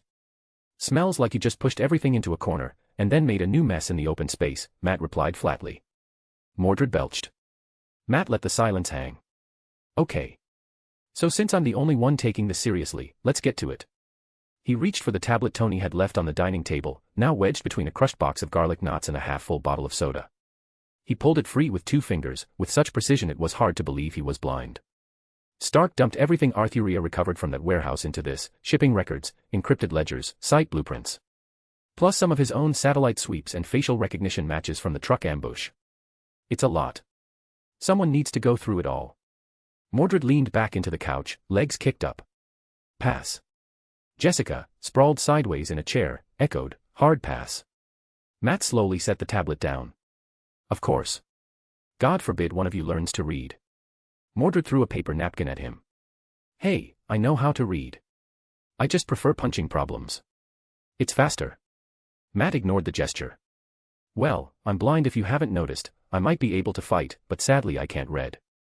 Jessica sat up a little straighter, tugging at the sleeves of her borrowed hoodie. Okay, fine. But we're not just sitting around, right? We're actually doing something soon. That depends on if anyone helps me find something actionable, Matt said. Jessica opened her mouth, then closed it again. Her eyes wandered to a nearby stack of unopened manila folders, and she winced like they might bite her. Mordred gestured with her sandwich. Why not just tell us where the bad guys are? We kick down doors. You can do your nerd stuff after. Because if we don't know whose door to kick, we're just assaulting random buildings in Hell's Kitchen, Matt snapped. You know, like lunatics. Mordred frowned. That's kinda how Father started, though. Jessica nodded. Worked for her. Matt groaned and rubbed at his temples. I need help. Jessica tried to reach for the tablet and accidentally knocked over a can of Red Bull. I said help, not sabotage. He said as he caught the can before it hit the floor. Matt tapped the screen with 2 fingers. I can listen. I can process. I can track people by heartbeat in a thunderstorm. But I can't go through Stark's intel without someone reading it to me. Can't Jarvis do it? Jessica asked, hopeful. Stark muted him after Mordred threatened to rip out the speakers. Mordred shrugged. They were judgy speakers. Jessica looked around the room, at the mess, at the blinking lights on the wall screen, and then at the damned tablet. Okay, so Stark is busy, Mordred can't be bothered, you can't see, so that just leaves. Her voice trailed off as realization dawned. No. Nope. Nah. I didn't sign up for homework. Matt just folded his arms and waited. Mordred grinned wide. Come on, Jess. Time to prove you're the smartest one here. I'm not even the second smartest, Jessica muttered. Hell, the couch is probably more organized than I am. But she was already walking over, dragging a chair next to Matt's with theatrical reluctance. You better appreciate this, she said, grabbing the tablet, half tempted to accidentally snap it in half. Because if I find even one spreadsheet, I'm throwing this out the window. Matt smirked faintly. No promises. Mordred leaned back, smug and comfortable. You're doing great, sweetie. Jessica shot her a look. Say that again and I'll feed you this. She started flipping through the data and stopped at a random file. Stark's handwriting was neat, but it was strange that he had written it on paper and then uploaded a digital copy. Worse still, half of it looked like a fusion of military shorthand and drunken technobabble. Potential ingress route via sewer sector D9, previously mapped during Manhattan flood zoning. What the hell does that even mean, she muttered. It means there is a possible entrance in the sewers, Matt said dryly.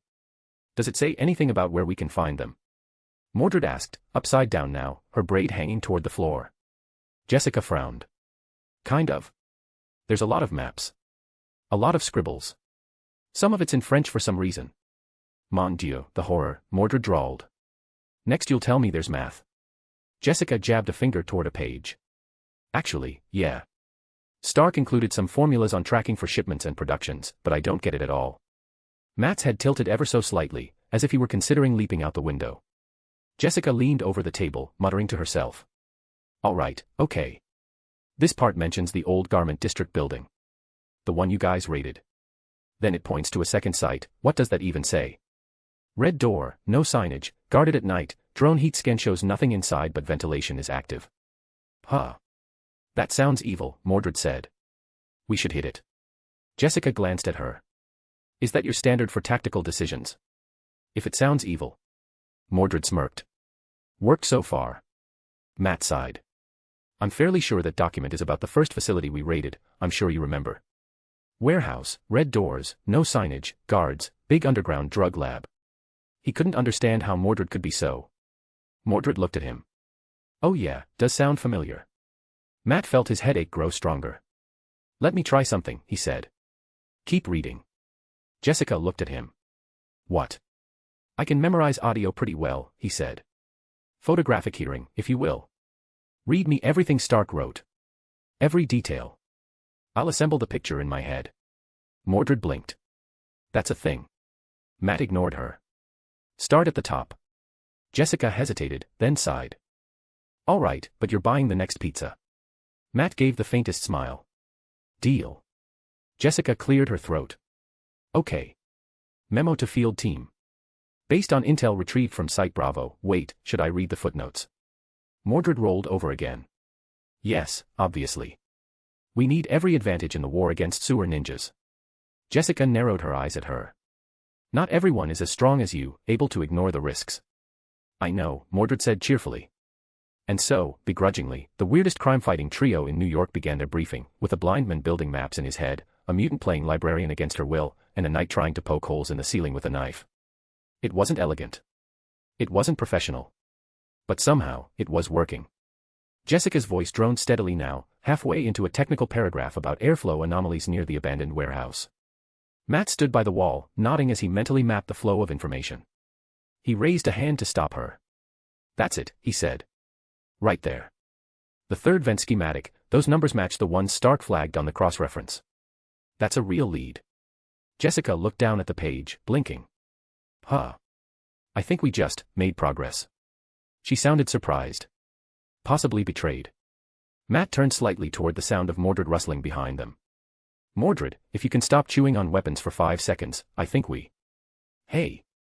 Mordred interrupted, flipping upright from the couch in one motion, brandishing a tablet Jessica had left open earlier. Did you know there's a monster truck demolition derby happening 6 blocks from here? Jessica blinked. What? They call it Hell's Wheels. And apparently the winner gets, and I quote, a cash prize and local street godhood. Matt looked exhausted by the very concept. Mordred was already halfway to the door. We have to go. This is fate. My destiny. A trial of strength. Jessica groaned. You didn't even read the briefing. Exactly. Mordred called over her shoulder. My mind is pure. Unclouded by words. Matt pinched the bridge of his nose. We just found an actual lead. And we'll get back to that, Mordred promised. But I swear if you let me enter this thing and I win, nobody will question us again. We'll have clout. Jessica hesitated. Clout, and a cash prize. Matt turned his head toward her. Do not encourage her. But Jessica was already grabbing her jacket. We could use the money. And if we show up in costume, maybe we make some kind of weird urban legend. It's a cover, Matt. Mordred pointed triumphantly. Exactly. Thank you, sidekick girl. I'm not your sidekick, Jessica muttered, but she was already by the door. Matt stood alone for a moment. We had a lead. And why would we need the money? Stark gave us more than we could ever need. Mordred popped her head back in. Still have it. You can sit here and do homework, or come with us and scream at me from the stands. She tossed him a helmet that definitely came from Stark's ridiculous storage room. Matt caught it by instinct, stood there for another second, then sighed. I swear I was a serious lawyer once. He followed them out the door. End of chapter. So, here it is, the start of the chaos that is Mordred. If it wasn't clear, my idea is to have Jessica try to ground herself in Mordred. Use her energy and chaos as support to forget what happened to her. I don't want to deal with all the trauma from her time with Kilgrave, so I'm speeding up her recovery by Mordred style. As for Matt, kinda regretting using him. He is such a pain, he is blind. That is so limiting, can't have him stare at someone, or can I? Do blind people do that? Yeah, but I guess it's fine, and he is the best option at this time. Chapter 99, Chapter. The arena was carnage. Flipped trucks.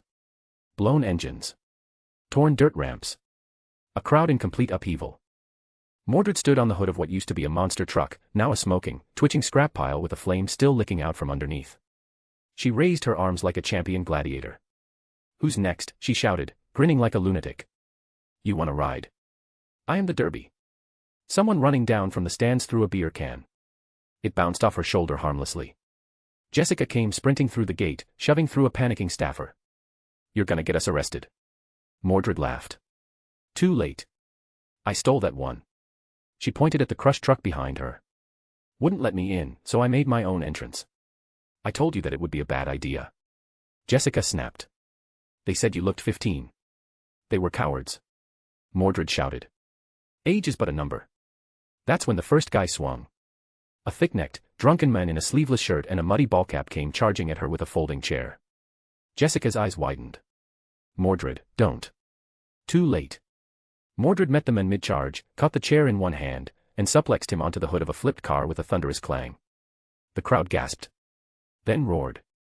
Matt Murdock arrived just in time to hear the second body hit the dirt. What the hell is going on? He asked.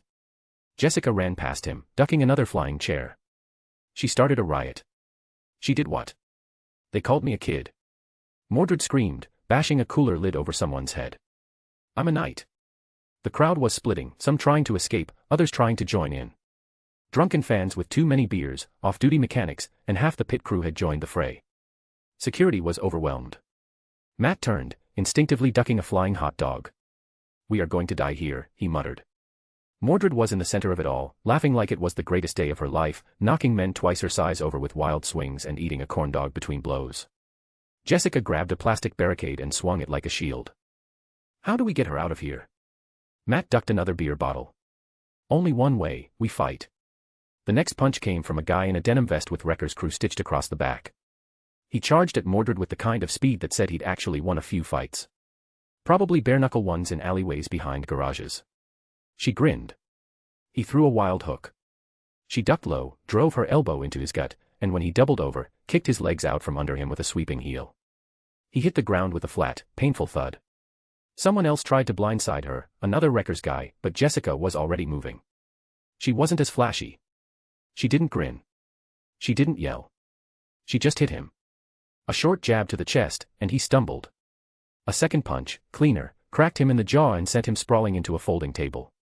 Matt ducked as a half-full nacho tray whizzed past his head. He reached out, caught a thick wrist mid-swing, baton raised, and twisted. The man screamed as Matt turned his arm into a painful lever and kicked out his knee. Jessica turned to see another man with a wrench charging Mordred from behind. She shouted, "Behind you." But Mordred didn't look. She stepped sideways, grabbed the man's wrist as he swung, and headbutted him hard enough to drop him flat. Blood poured from his nose. He was out cold. Woo. Mordred crowed, spinning in a circle with both fists raised. I haven't had this much fun since that biker bar in Kent. Matt was less thrilled. We're supposed to be hiding, he shouted, ducking a flailing punch and kneeing a drunken mechanic in the thigh. We were, Jessica shouted back, slamming someone's head into a plastic cooler. Until Mordred started the monster truck war. You're welcome. Mordred roared as she lifted a traffic cone and hurled it like a javelin. It knocked someone clean off a table. For every one they dropped, 3 more people seemed to get pulled into the brawl. Security had vanished. Concession workers were gone. All that remained was metal, fists, yelling, and carnage. Mordred landed a heavy kick that sent a man flying into the back of a dented van. The impact left a crater in the door. Jessica caught a bottle midair, looked at it, and then used it to block a punch before snapping the man's arm across her knee. Matt ducked under a flying cooler, then spun and swept the legs of a man trying to rush him with a tire iron. He could hear the whine of sirens now, distant but approaching. "Cops are coming," he called out. "We need to go."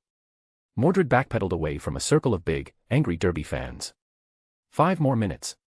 Now. Jessica shouted. "Ugh, fine." Mordred headbutted the nearest man for good measure, then turned and jogged toward the exit, shouting, "You guys suck. Your trucks suck. And your faces are weak." Matt sighed and followed, barely dodging someone flinging a steel thermos. Jessica yanked Mordred by the sleeve and dragged her toward the perimeter fence. "You're insane." Mordred grinned, breathless and flushed with adrenaline. "And yet, you followed me." The apartment door slammed shut behind them. Matt tossed his coat onto a chair and crossed his arms, jaw tight. Jessica dropped into the couch like a pile of limbs, groaning as she grabbed an ice pack from the mini fridge and slapped it against her shoulder. "Okay. That was stupid." "That," Matt said sharply, "was reckless." Across the room, Mordred plopped onto the edge of the coffee table, still grinning, blood on her knuckles and her cheeks. "I told you we needed to blow off steam." "You stole a monster truck," Matt snapped. "It was parked," Mordred replied. "Didn't even have a lock on it." "Technically, that's just borrowing." Jessica let out a groan. "You totaled the other trucks. You crashed into the snack tent. I'm pretty sure someone called you a demon." "Wasn't even the worst thing I've been called," Mordred said proudly. "And come on, tell me you didn't enjoy yourself." "A little." Jessica hesitated. She really didn't want to say it. But the guy with the bat kinda had it coming. "See?" Mordred said, gesturing dramatically toward her. "That's the spirit." Matt paced once, then turned, pointing a gloved hand at Mordred. "You can't do that. You can't drag people into chaos because you're bored. This is supposed to be a secret operation, not an open invitation to a bar brawl." Mordred tilted her head, clearly confused. "Why not? No one died." "That's not the point." Jessica snorted behind her ice pack. Mordred leaned back, arms behind her head. "Look, you guys are acting like I destroyed a UN summit or something. It was a glorified redneck circus." "It was our cover," Matt said through clenched teeth. "This place is supposed to be hidden, secure. Not the home base of a walking demolition." Mordred just grinned at him. "Then next time don't let me get bored." Jessica groaned. "She's like a nuclear weapon with ADHD." "I heard that." Mordred called cheerfully from the fridge. "Also, we're out of pizza." Matt pinched the bridge of his nose and turned to Jessica. "How are you okay with this?" Jessica shrugged, flipping a bruised arm over the back of the couch. "I'm not. I just ran out of energy to fight it." "Exactly," Mordred said, mouth full of cold fries. "We're bonding." Matt sighed. "Deep, long suffering. I need a drink." Jessica tossed him a beer from the counter. "Welcome to the team." The door wasn't knocked, wasn't pushed, wasn't opened. It splintered. Jessica bolted upright from the couch, nearly spilling beer. Mordred stood up from the floor with the controller still in her hand, her eyes lighting up. Matt was already moving. "We've got company." He didn't need his radar sense to guess, heavy boots, silenced weapons, and the strong stench of cheap cologne and desperation.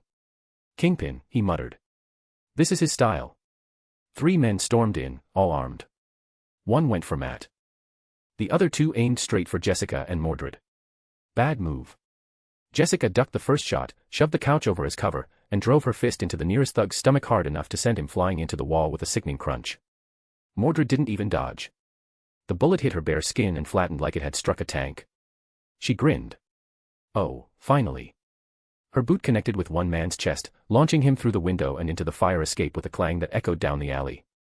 Another swung a baton at her head, she caught it, snapped it in half with her bare hand, and shoved him through the kitchen table. Matt disarmed the first attacker with precise, fluid strikes, more restraint than the others showed, but when the men reached for a second weapon, Jessica was already there, kneeing him in the throat. The entire fight lasted, maybe 15 seconds. When the smoke cleared, Mordred was tying one man to a radiator with electrical cord. Jessica was icing her knuckles with a frozen burrito. Matt was glaring at the carnage like it personally offended him. "What was that?" Jessica asked, looking down at the groaning heap at her feet. "Kingpin's subtle way of saying hello," Matt said. "He must have figured I'm back. Sent a message." "Well." Mordred picked up one of the goons by the collar, gave him a little shake. Let's send one back. A bloodied, half-conscious thug is thrown onto the floor in front of Kingpin. They weren't normal. The girl who crashed the derpy, she smiled when we shot her. The other one, she crushed Luis's ribs through his vest. I don't even think they were trying. Kingpin says nothing. He leans forward slightly. His fingers steeple. Then. Interesting. The morning sun cast a lazy glow over Hell's Kitchen as the trio returned to their apartment. Mordred pushed open the front door with her foot, already halfway through a pastry she'd bought at a food cart on the way. She stopped. Huh, she muttered through a mouthful of dough and jelly. Did we walk into the wrong place? Jessica stepped in behind her, blinking hard. Nope, she said, slowly lowering her sunglasses. This is it. It was spotless. The shattered coffee table had been replaced. The walls, freshly painted. All signs of bullet holes, beer stains, and blood had vanished. Even the mini-fridge had been restocked. Matt followed last, pausing on the threshold with a furrowed brow. I don't need sight to know this is insane, he said dryly. The scent of industrial cleaners and new wood. Someone threw a renovation party overnight. Jessica gave a low whistle. Stark doesn't play around. Mordred threw herself onto the newly replaced couch and sank back with a satisfied grunt. I love this place, she declared, stretching out like a queen returning to her throne. If we keep wrecking stuff, maybe he'll replace it with gold next time. Before anyone could respond, the front door opened again, on its own, thanks to Stark's override. Tony Stark strode in, wearing a blazer, jeans, and a pair of custom-tinted sunglasses. His expression was not amused. Oh good, he said, voice dry as ever. You're all still alive. I had my doubts. Jessica instinctively stepped aside, as if to avoid being in his line of fire. Mordred waved lazily. Yo. Tony didn't wave back. You know, he began, I gave you a secret base. I gave you tech. I gave you money. What I didn't give you was clearance to start a riot during a monster truck show. Mordred raised a hand. Okay, first off, I didn't start it. They refused to let me join. Tony stared at her. So you stole a truck? They were being sexist. You flattened 4 trucks. 4. Tony shouted. And 2 porta potties. Jessica coughed and tried not to laugh. Matt stood in the corner, arms crossed, his expression unreadable. We got it under control. Really? Because from what I hear, someone got thrown through a hot dog stand and a guy named Bam Bam has sworn vengeance. Mordred grinned. That guy had it coming. Tony looked to Jessica. And you? I was just. You know. Trying to make sure she didn't set the place on fire, she said sheepishly. He rubbed his temple. Look, I don't care how you do this, but I need you focused. You're supposed to be my eyes and fists out here while Arthuria plays king in Camelot. What I don't need is headlines like, Hell's Kitchen brawl linked to blonde maniac and her weird roommates. Jessica winced. Mordred beamed like it was a badge of honor. Tony pointed to the kitchen counter. A sleek tablet rested there. Files. Photos. Intel. All of it. Delivered from Arthuria's raid and cross-referenced by Jarvis. There's a paper trail from that underground lab you hit. Chemicals. Locations. People. I want you 3 to go through it, find the next target, and handle it. Quietly. Boring, Mordred groaned. Tony didn't blink. Too bad. He turned to leave, then paused at the door. Just get some results, or I will have to give your father a call. I'm sure you don't want that. He left before Mordred had a chance to shout at him. So it was just the other 2 who got to hear her threats and rants. End of chapter. Chaos, that is Mordred's middle name. Mordred Chaos Pendragon. The Prince of Burgers. A little chapter of just some fun chaos, a lot of Mordred's life is just fun chaos, if she can get away with it. Which she often can't due to being around the other knights, or her father, but without those to keep her in check. Chaos. Chapter 100, Chapter. The sun had dipped low outside, casting warm shadows through the floor-to-ceiling windows. The trio sat around the cluttered kitchen table, surrounded by takeout boxes, protein bar wrappers, and at least 2 half-drunk energy drinks. On the table sat Stark's tablet, now active, projecting a clean holographic layout of files, maps, and images above the chaos of food wrappers. Jessica leaned on one elbow, the light from the screen flickering across her face. So. She muttered. Any of this makes sense to anyone. Mordred was upside down on the couch, one leg hooked over the backrest, absent-mindedly tossing a balled-up napkin at the ceiling. Matt sat forward, fingers steepled under his chin. Despite not being able to see the hologram, He listened to the brief snippets of audio notes and Stark's metadata like he was absorbing every detail by sound alone. Some of these names match the chemical shipments from the warehouse raid, Matt said finally. There's a pattern. Stark's intel includes off-the-book stocks, some medical fronts, and a place marked Haven House. That one keeps popping up. Jessica frowned. Sounds like a rehab center. Too many inconsistencies, Matt said. Deliveries to non-existent patients. Payments from shell accounts. Staff who don't show up in any employment records. Mordred rolled over, finally interested. Sounds evil. It's a target, Matt confirmed. Could be another front for them. Jessica sat up straighter, suddenly more serious. Then we check it out. Matt nodded. Tonight. Quietly. This time, we do not steal any monster trucks. Mordred groaned. No promises. Matt looked like he wanted to bury his face in his hands but refrained. I'll scout it first. You two stay out of sight until I give the signal. Jessica grabbed her jacket. Or until we hear fighting and assume you're in trouble. Matt didn't even flinch. That's expected. Mordred grinned. All right. Mission time, huh? Let's see what kind of cult hospital horror we're walking into. The black car rolled to a slow stop across the street from a tall, unassuming brick building wedged between two aging warehouses. A rusted sign above the door read Haven House, Wellness and Recovery. A few potted plants sat by the front steps, sun-bleached and dead. The windows were mirrored, but too clean. Too perfect. Matt Murdock sat in the front passenger seat, motionless. His cane rested against his leg, unused. He didn't need it to know something was wrong. No screams. No crying. No smells of bleach or medicine, he muttered, head tilted slightly toward the building. But I can hear 10 heartbeats in the front lobby. Too steady. Like they're waiting.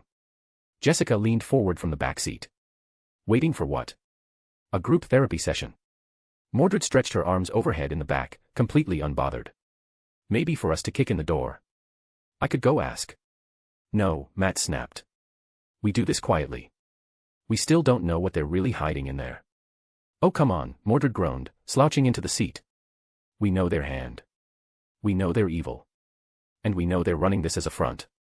What else do we need? We need to be smart. Jessica said, sounding more like Matt than Mordred. Even if this place is connected to the hand, it's likely not their HQ, so we need to find clues, not burn the place to the ground. Mordred huffed. Fine. But if I get bored again, and another monster truck derby pops up, I'm going. Matt ignored her. I'll go in first. Alone. Jessica frowned. While Mordred was unreliable, she was strong, and Matt wasn't only blind, but also a normal human, even weaker than her. So she couldn't help but worry he might get in trouble. You sure? I can pass as blind, curious, maybe even someone in recovery. They'll assume I'm harmless. I'll listen.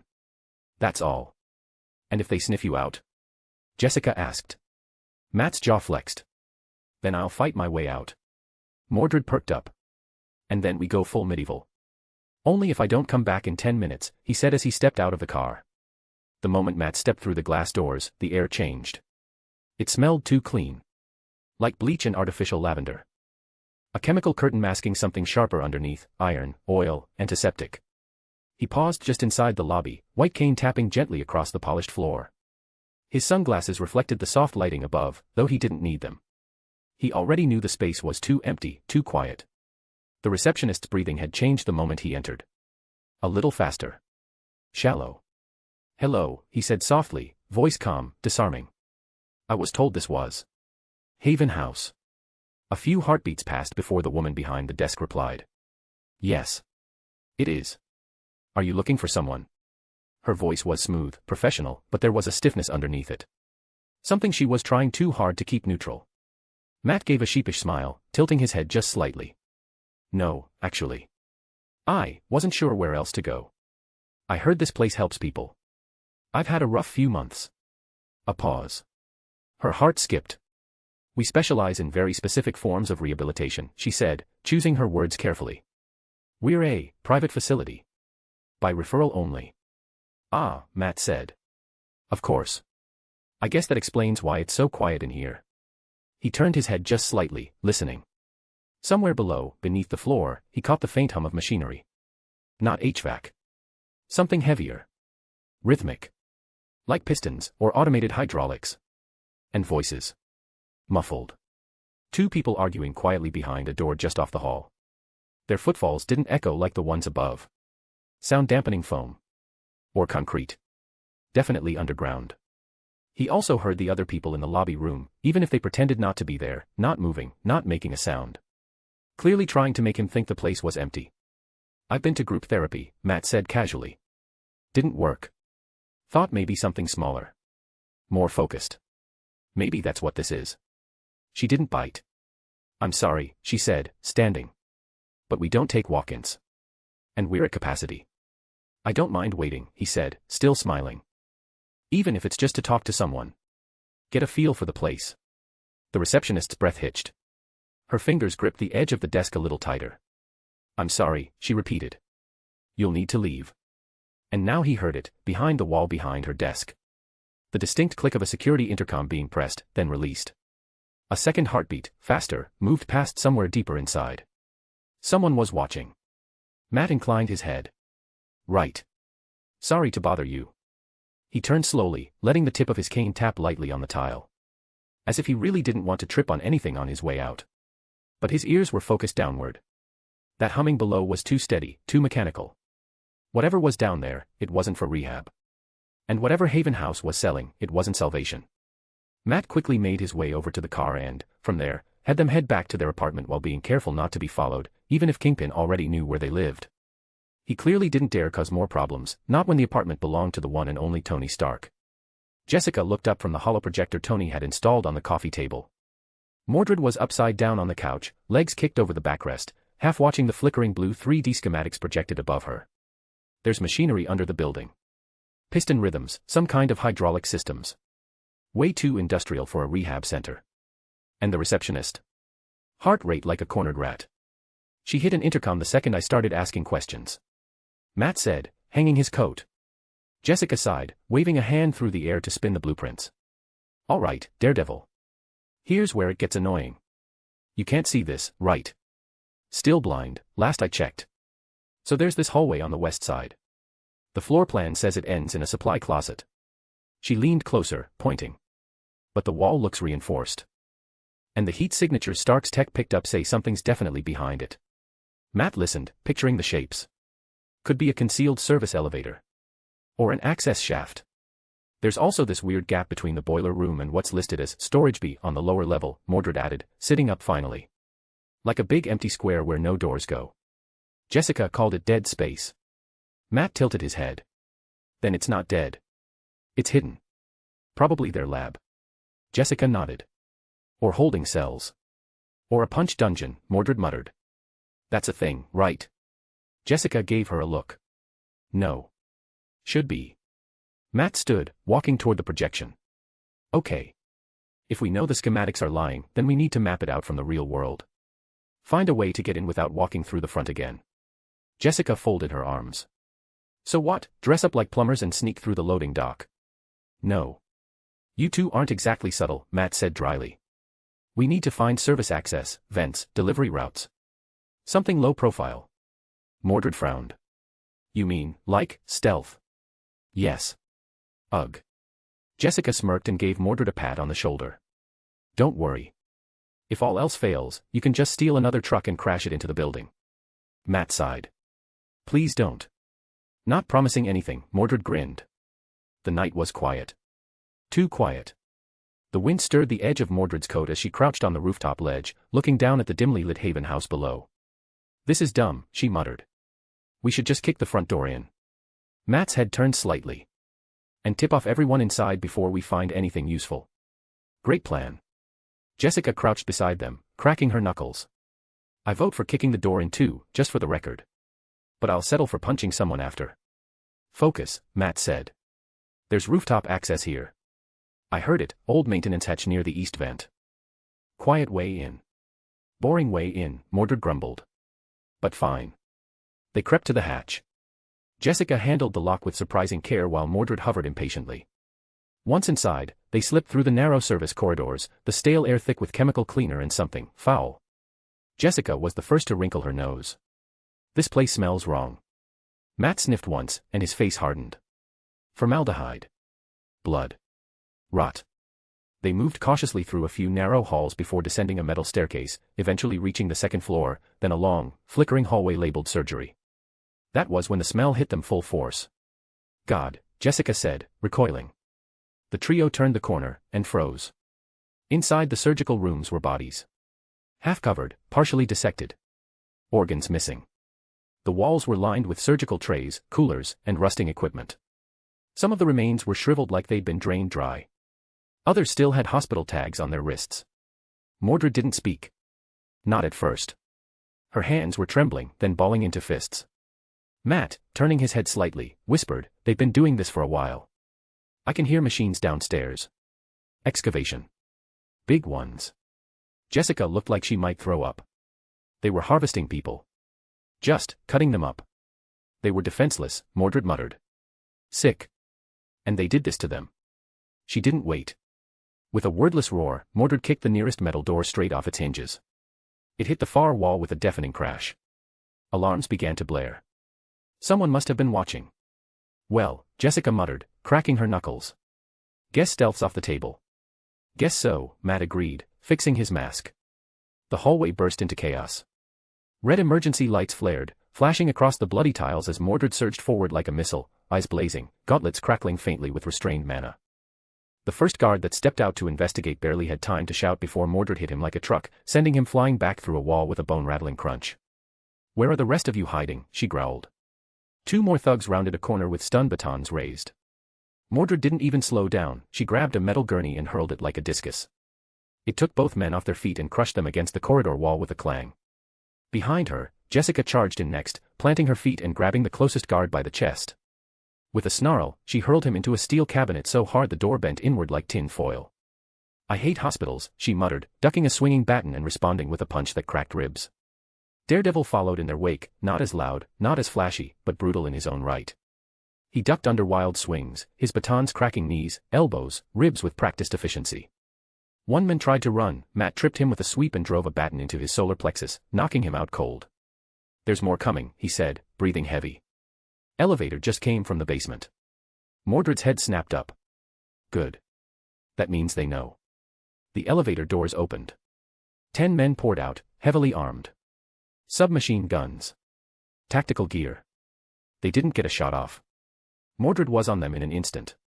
Her body moved faster than their hands could raise their weapons. She punched one through the wall, flipped another overhead, and used the third as a shield against incoming fire. Jessica tackled one from the side, ripping his gun away and smashing it over his head like a bat. "Wrong floor, assholes." Matt ducked into the fray, weaving through shadows. His batons connected with painful, pinpoint strikes, throat, jaw, wrist, knee. A sweep of his leg brought 2 men down, and a throw sent his baton flying into a third's face. It was over in seconds. "Damn," Jessica panted, wiping blood from her lip. "That was almost fun." "Not over yet," Matt said, nodding toward a sealed door marked authorized personnel only. "That's where the machines are." They forced the door open. Inside was a narrow freight lift, clearly modified, and down it went into the dark. Mordred stepped inside first. "I'm done with scalpel cowards. Let's see what monsters they've got buried." End of chapter. Another little raid, just our adorable little Mordred out on an adventure, and showing off another evil of the hand. Gotta justify the number of dead ninjas or all the Naruto fans will come after me. Chapter 101, Chapter. The elevator hummed down. When it stopped, the door creaked open onto a dimly lit underground chamber. Heavy machinery thudded and groaned below, and the air smelled of oil, rust, and death. "Holy hell," Jessica whispered. The basement stretched wide, half medical facility, half construction site. Tables. Freezers. Digging equipment. The ground was cracked open, revealing tunnels being carved through concrete. It looked like they were digging deeper, far deeper. And in the corner of the excavation chamber. Remains. Piles of them. Drained, butchered, half-preserved in bags and bins.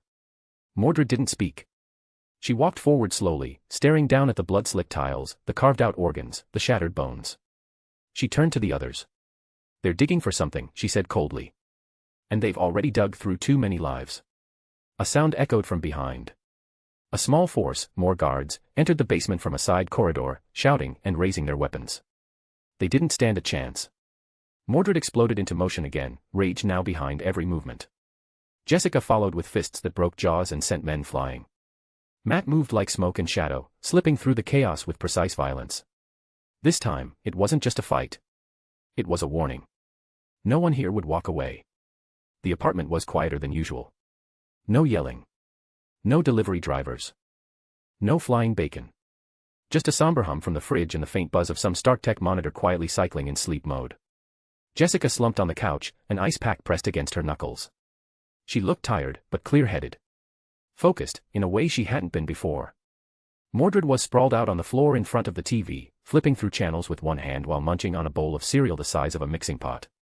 She looked far less contemplative. Matt stood by the window, arms crossed, brow furrowed beneath red-tinted glasses. His suit jacket was still singed from the night before. "Still nothing from Stark?" Jessica asked, breaking the silence. "He sent a text at 4 in the morning," Matt replied. Said, "Nice job wrecking a basement clinic, we'll talk later." Jessica made a face. "Sounds about right." Mordred grinned. "I told you we should have filmed the fight. I looked awesome." Matt turned. "We found a mass grave." The grin faded, but not entirely. "Yeah," Mordred said quietly. "That too." Jessica rubbed her temple. "That was the worst thing I've ever seen. Including stuff on TV." Matt finally moved from the window and sat down at the table where scattered blueprints and maps, compiled from Arthuria's files and Stark's data, were still spread out. "They weren't just harvesting organs," he said. "They were digging. That wasn't a standard basement. They were excavating something, and they were doing it with urgency." "Which means they didn't finish," Jessica added. "Which means they might come back," Matt said. Mordred perked up. "To the murder basement." "They put serious time and money into that place," Matt said, tapping one of the floor plans. "You don't do that unless there's something down there worth finding." Jessica stood and crossed her arms. "So, what? We wait for them to crawl back in and jump them." "That's exactly what I'm suggesting," Matt said. "They'll need to send people to clean it up, reclaim what's left, or at least secure it. And if we're lucky, someone higher up shows." Mordred looked thoughtful for a moment. Then her grin returned. "We gonna ambush them?" Matt nodded once. "We make it look like we're gone. Leave the place undisturbed. Then we watch." Jessica cracked her knuckles. "So we stake out a murder pit, wait for evil ninja landlords to return, and then beat the truth out of them." Matt gave her a tired smile. "That's the idea." Mordred raised her bowl. "To the murder pit." Jessica groaned. "Please stop calling it that." Mordred leaned over and clinked her spoon against the ice pack Jessica was holding. "Come on. You had fun." Jessica opened her mouth to argue, but didn't. After a pause, she just muttered, "A little." Mordred beamed. Matt sighed and looked over the maps again. "We'll need a plan. Sensors, cameras, places to hide. Stark might be able to help with that if he ever gets off our case." Almost on cue, the StarTech monitor on the wall blinked to life with a soft ping. A message scrolled across the screen. "You still owe me a rebuilt door and half a ceiling. T.S." Jessica gave a crooked smile. "He's not letting that go." Matt muttered, "And he shouldn't." Mordred waved a hand. "Bah. He's rich. He'll get over it." Jessica leaned back against the wall, eyes thoughtful. "So, this is our life now." Matt nodded slowly. "Looks like it." After that began the boring days of keeping an eye on things. There was no doubt that the Hand knew that their little operation had been hit, and people did come and go. But it wasn't many, and since they were fishing, they had to be patient. Something Mordred wasn't very good at. Yet, Matt still had his job, so he couldn't help much during the days, which just left Mordred and Jessica. And given they had to watch it around the clock, so they could act quickly. Mordred was forced to take many a shift, and she quickly got bored. Really bored. Mordred was on lookout duty. The rooftop was quiet, the streets below lit by a couple of flickering lamps and the occasional passing car. She lay on her stomach, propped up on her elbows, a pair of binoculars borrowed from Stark pressed to her face. "Eyes on," she whispered into the comms. "I see movement near the alley." Matt's voice came through a moment later, cautious and tense. "What kind of movement?" "Small. Fast. Might be a scout. Could be a recon guy." Her voice dropped lower. "Wait." Jessica's voice followed. "Is it armed?" No answer. "Mordred?" Matt asked. Still nothing. Silence stretched. Jessica sat up from her perch across the street. She went quiet. "That's not great," Matt muttered, already moving. Jessica followed, jogging across the narrow rooftop catwalk connecting their stakeout points. "Should we be worried?" With her? Matt said. Yes. They moved quickly but carefully, scaling the last ledge and dropping onto the roof where Mordred had been posted. What they found was not a fight. Mordred sat cross-legged on the gravel, the binoculars discarded beside her. She was giggling softly, holding a string of hoodie thread in one hand while a scrappy orange cat chased and swatted at the other end. The moment the two arrived, the cat darted into her lap and curled into a purring loaf. Jessica stared. Are you serious? Matt folded his arms. You said you saw movement. I did, Mordred replied, beaming. This little guy came out of nowhere. Thought he was sneaking up on me. Clearly, he's an assassin. Jessica pinched the bridge of her nose. You cut comms. I had to concentrate, Mordred said. He's fast. Matt looked like he wanted to say something else but chose silence instead. I'm naming him Agent Whiskers, Mordred continued, now rubbing behind the cat's ears. He's earned it. The cat bit her thumb. Traitor, Mordred muttered, completely unbothered. Jessica shook her head and turned away. Next time you're stuck doing recon with no backup. Matt sighed. We're supposed to be watching for hand activity, not collecting strays. Speak for yourself, Mordred said. This one's got instincts. The cat sneezed. Jessica raised a brow. Yeah. Lethal. It had been a long week. Matt needed one day to focus on his actual job, Murdoch and Nelson still had bills to pay, and Mordred had been banned from recon after the cat incident. So that left Jessica. This is a very simple assignment, Matt had said that morning, locking the front door of their flat behind him. Stay on the rooftop. Watch the clinic. Call me if anything happens.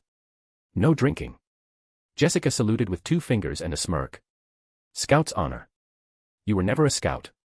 Maybe in another timeline, she replied. Matt didn't push it. Honestly, he needed to believe she'd hold it together for 8 hours.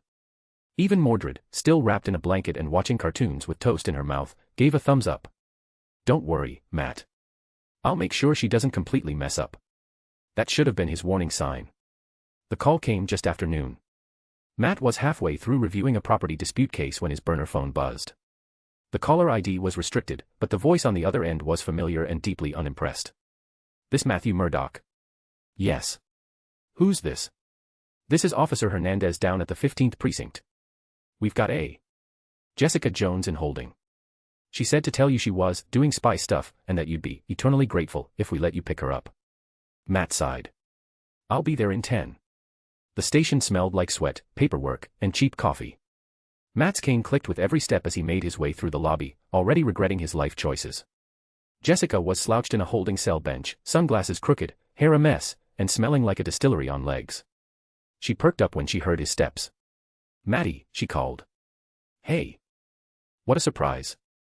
Is it? He asked dryly, folding his arms outside the bars. I thought we agreed. No drinking. She held up her hands. Technically I agreed to no drinking on the rooftop. This was a controlled sidewalk experiment. She was yelling at a pigeon, Officer Hernandez said flatly. Tried to fight it when it wouldn't yield its secrets. It looked shifty. Jessica protested. Matt ran a hand down his face. Just let her out. I'll take her home. By the time they got back to the apartment, Mordred had completely redecorated the coffee table with pizza boxes and an unholy number of hot sauce packets. Jessica stumbled inside first, dropped onto the couch, and groaned into a pillow. Mordred leaned over from the kitchen counter, sipping soda through a crazy straw. You last 10 minutes up there. 3 hours, Matt muttered. She lasted longer than I expected, Mordred admitted. But next time. Give her a leash and a GPS tracker. Jessica gave a groggy thumbs up from the couch. Next time, I wear the sunglasses. They give me power. Matt opened the fridge, he felt the soft rattling of takeout containers, the cheap plastics, he heard the sound of cans softly hitting against one another, and reached for what he knew to be an energy drink. He might be blind, but honestly, it was probably for the best he wasn't able to fully see the mess this apartment had become, even as he detected the ever-growing piles of cardboard, which he knew to be pizza boxes. When Tony Stark himself had given him a call about a superhero team-up, he hadn't known what to think. This, he said, isn't a superhero team, it's the world's worst daycare. Matt was halfway through rubbing his temples when the soft chime echoed from the far corner of the room. A sleek holographic panel flickered to life on the wall above the television, and Jarvis's unmistakably posh voice filled the air. Good evening. I apologize for the interruption, but I have been instructed to deliver a message from Mr. Stark. Jessica groaned into her pillow. Oh great. Now Dad's calling. Mordred looked up from trying to turn pizza slices into a tower. Didn't even hear the panel boot. That's kinda impressive. Jarvis continued, tone as polite as ever. Message playback beginning, now. Tony's face flickered into view, shirt half-buttoned, sunglasses on indoors, holding a smoothie with a tiny umbrella in it. Hey there, Hell's Kitchen Avengers, he said, leaning back in a very expensive-looking chair. Just checking in to see if you've successfully located a mystical ninja death cult yet. Or if Mordred's turned another monster truck rally into a demolition derby. Mordred pointed at the screen, clearly pleased. He liked it. Anyway, Tony went on, swirling the drink lazily. While you three were busy reenacting The Hangover, I went ahead and did some actual work. Cross-referenced Gao's alias, tracked a few shell companies, got a hit off an old Stark Industries routing signature, don't ask. He smirked. Long story short. I found her. Gao's in town. Not far from you, actually.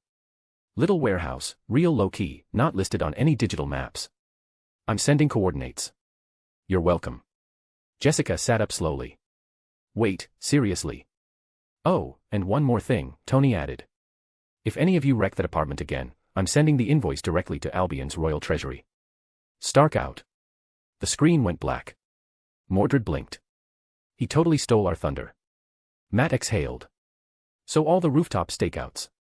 The pizza towers. The drunk pigeon interrogation. Jessica flopped back onto the couch. Completely pointless. No, Mordred said, standing up, eyes gleaming. Now we know where to punch next. Let's go say hi to Madame Gao. Matt rubbed his temples again. Can we at least pretend to plan this time? Jessica reached for her coat. Sure. We'll pretend really hard. End of chapter. We are getting to the end of this little misadventure. This was some fun with Jessica, showing that she is still messed up, drinking, fighting, she is fucked up, but Mordred, as strange as it might be, is good for her. I mean, who can stay mad around Mordred? That's just asking to be burned out real quick. But it's finally time to take on a finger. And I'm sure you have all been looking forward to seeing some Mordred X finger action. Chapter 102, Chapter. No, no, no, no. Matt quickly stopped them before they got out, and like herding cats, forced them back onto the couch. We can't just storm in. We don't know anything about the building. Though I'm sure Jarvis included full satellite schematics, ownership history, power usage data, hell, he probably even color-coded the floor plans like last time. All of which is useless to me because, if you didn't notice, I can't see. Mordred looked unimpressed. So don't read it, just hit things. That's what you do anyway. Jessica, however, frowned. Wait. Why doesn't he just send it written in blind? Or in sound files or whatever? Likely the same reason he isn't here himself, because he is busy, and not even Stark can send Braille in an electronic document, Matt replied. And he was probably too busy covering for someone passing out drunk in a holding cell. Jessica opened her mouth to snap back, then paused. Okay, fair. Matt continued, pushing the tablet toward her. Jessica, I need you to read this. Help me plan. Mordred's a hammer, and you're supposed to be the middle ground. Jessica blinked. You want me to be the brain? You're all I've got. Mordred let out a loud cackle. We're screwed. Jessica rolled her eyes but reached for the tablet anyway. Fine. But if I end up turning into you, Murdoch, I'm quitting. Matt gave her the faintest smirk. Deal. The coffee table was covered in projections, blueprints, power schematics, infrared overlays, and facial recognition profiles of known hand operatives. Stark had practically delivered an NSA-level dossier, complete with a 3D holographic model of the building Gao was last seen entering. Jessica sat on the floor, back against the couch, trying to make sense of it all.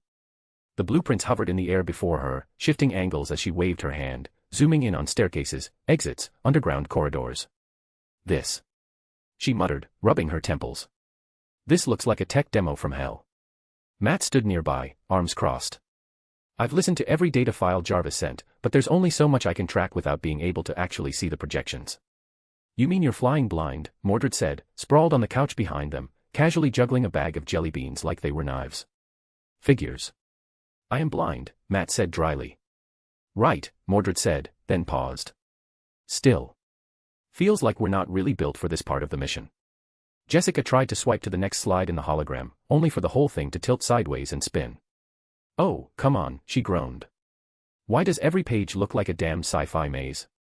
Jessica pinched the bridge of her nose. She'd been trying. Trying to be helpful. Trying to lead. trying to be the kind of person Mordred would follow, and Matt would trust. But the truth was, she didn't know how to lead. Not really. Kilgrave had chosen her friends. Her clothes. Her meals. Her words. Now she was free, and paralyzed by the question of what if I choose wrong. What if I screw this up, she muttered aloud, not meaning to. Mordred snorted. Well, then we punch our way out. That's what I always do. That's not a plan, Matt snapped. That's a tantrum. Jessica stood up suddenly, voice sharper than before. You know what? Screw this. I'm not going to sit around second-guessing myself because he used to make all my decisions for me. I'm making this one. She turned to face both of them, her jaw set, her shoulders square. We're doing both. Matt and I will sneak in from the rooftop. We scout, listen, see if Gao shows up. Mordred goes in the front. Loud. Like she wants. Matt blinked. You're sure? Nope, Jessica said. But I'm not asking for permission. Mordred sat up, visibly impressed. Damn. Look at you.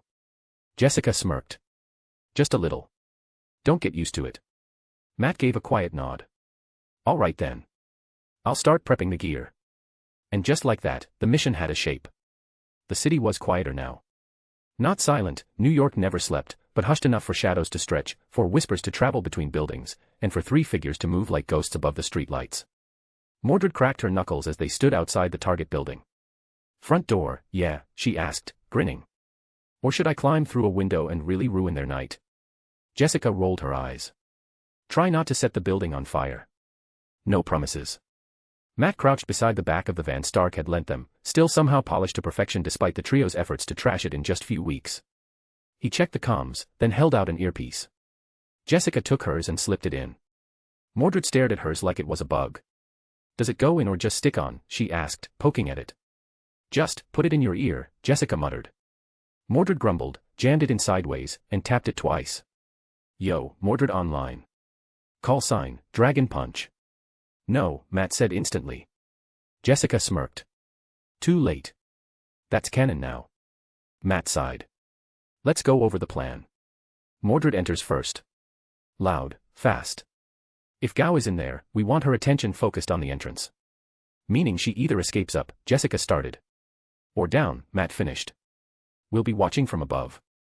If she surfaces, we intercept. Or fall off the roof, Mordred added helpfully. Please don't, Matt deadpanned. The building in question sat on the edge of a block largely swallowed by construction, half its windows boarded, the other half lit just enough to suggest activity that didn't want attention. A perfect cover for what was beneath. Mordred stretched one last time, then grinned, green eyes gleaming in the dark. Time to make some noise. She strolled up to the front entrance like she owned the place, hands in her jacket pockets, humming a tune loud enough to announce her arrival. Jessica and Matt made their way to the side of the building. They scaled the adjacent fire escape in silence, Matt leading by instinct, Jessica following his rhythm. At the top, they lay flat on the rooftop, eyes trained on the entry point. Jessica exhaled slowly. Any sign of movement? I hear them now, Matt whispered. Footsteps inside. 5. No, 7. Armed. Someone's watching from the second floor. Jessica tensed. Let's hope she really brings the storm. Matt crouched behind the ledge, head tilted as he listened. Jessica stood beside him, arms folded, eyes locked on the upper windows of the building. Below them, the chaos had already started. Mordred had made her entrance with all the subtlety of a wrecking ball, crashing through the front doors, followed by shouting, gunfire, and a shriek of metal being torn apart. She's already inside, Matt muttered. I count 6 down. They weren't ready. Jessica smirked faintly. When are they ever? Matt turned his head slightly. Someone's coming up. Light footsteps. Steady. Confident. Jessica leaned forward. Gao.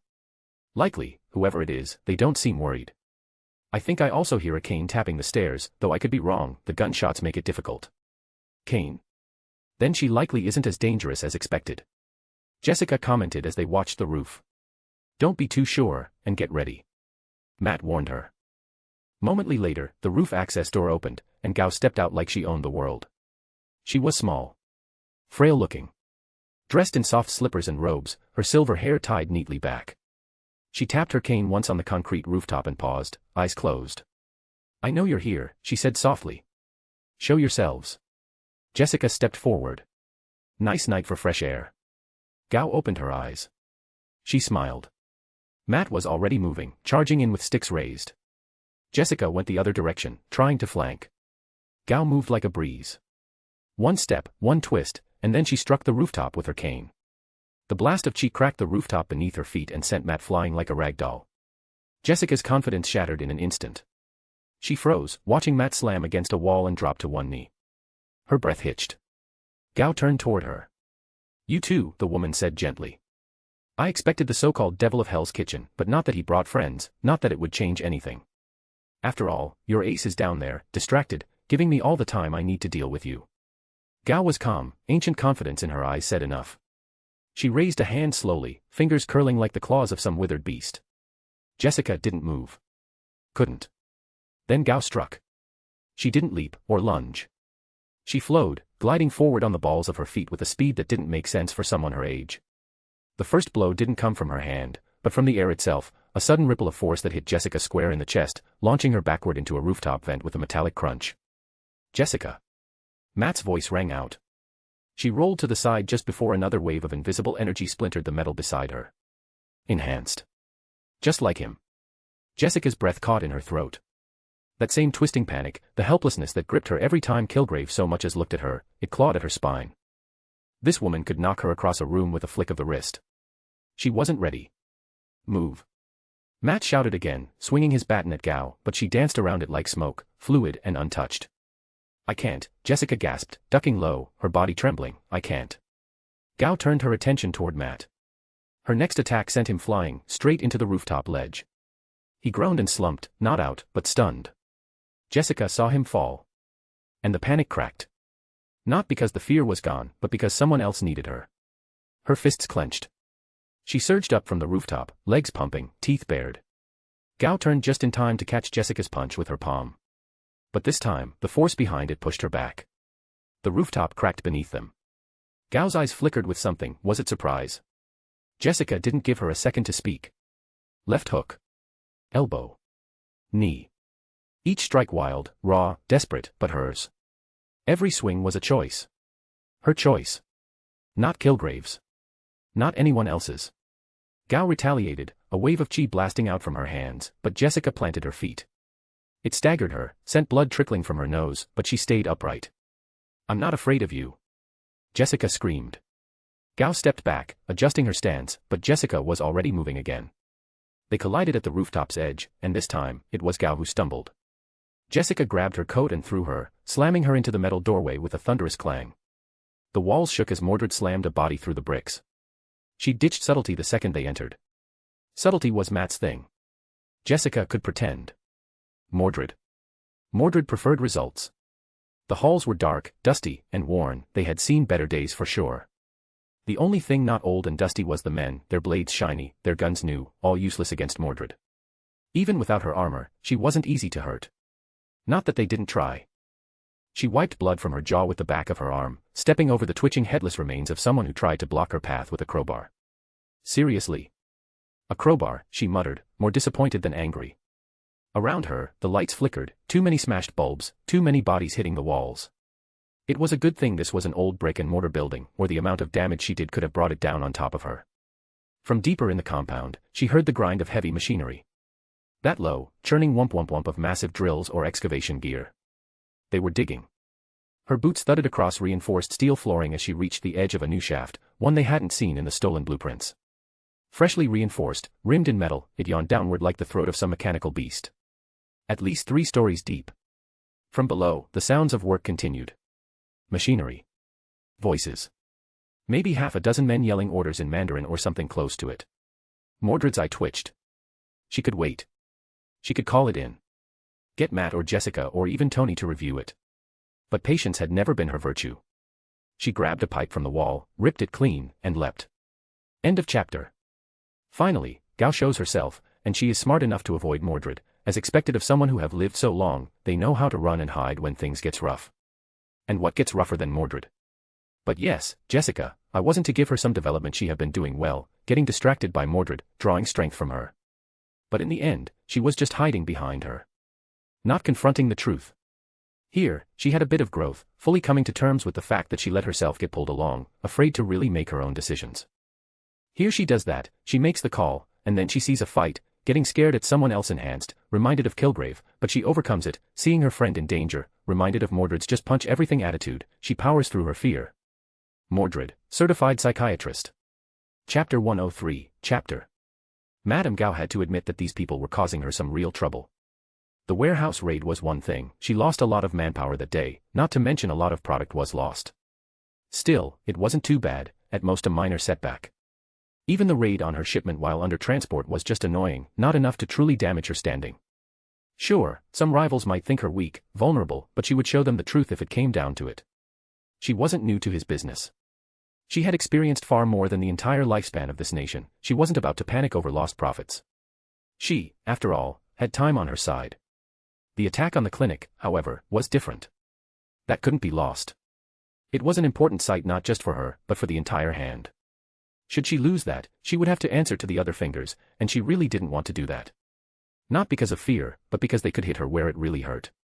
Thankfully, it didn't seem like it had been reported to the police, so it wasn't the worst-case scenario. It could be recovered, and she would ensure it was so. This newest attack on her own person was the straw that broke the camel's back. She couldn't allow these fools to run around messing with her anymore. Still, she had to admit, this was one of the worst attacks against the hand in a long while. 3 powerful enhanced people, that wasn't someone to be taken lightly. In particular, the 2 blonde women were worthy of respect. From what she had seen of them, either was a dangerous foe, someone even she would have to take seriously. Not just strong, but resilient enough to take bullets and ignore blades, and strong enough to bend steel and shatter stone. Truly, the name Mordred was rather fitting for her. Because just like the mysterious Knight of Camelot, this girl was a force of nature. So Gao wanted to avoid getting tangled up with her if she could. It was better to let her use her energy fighting the rabble, and only then could she finish her off herself. But before that, she had 2 more rats to deal with. One was the so-called Devil of Hell's Kitchen.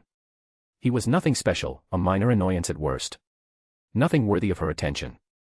However, the same couldn't be said for the final person of this attack team.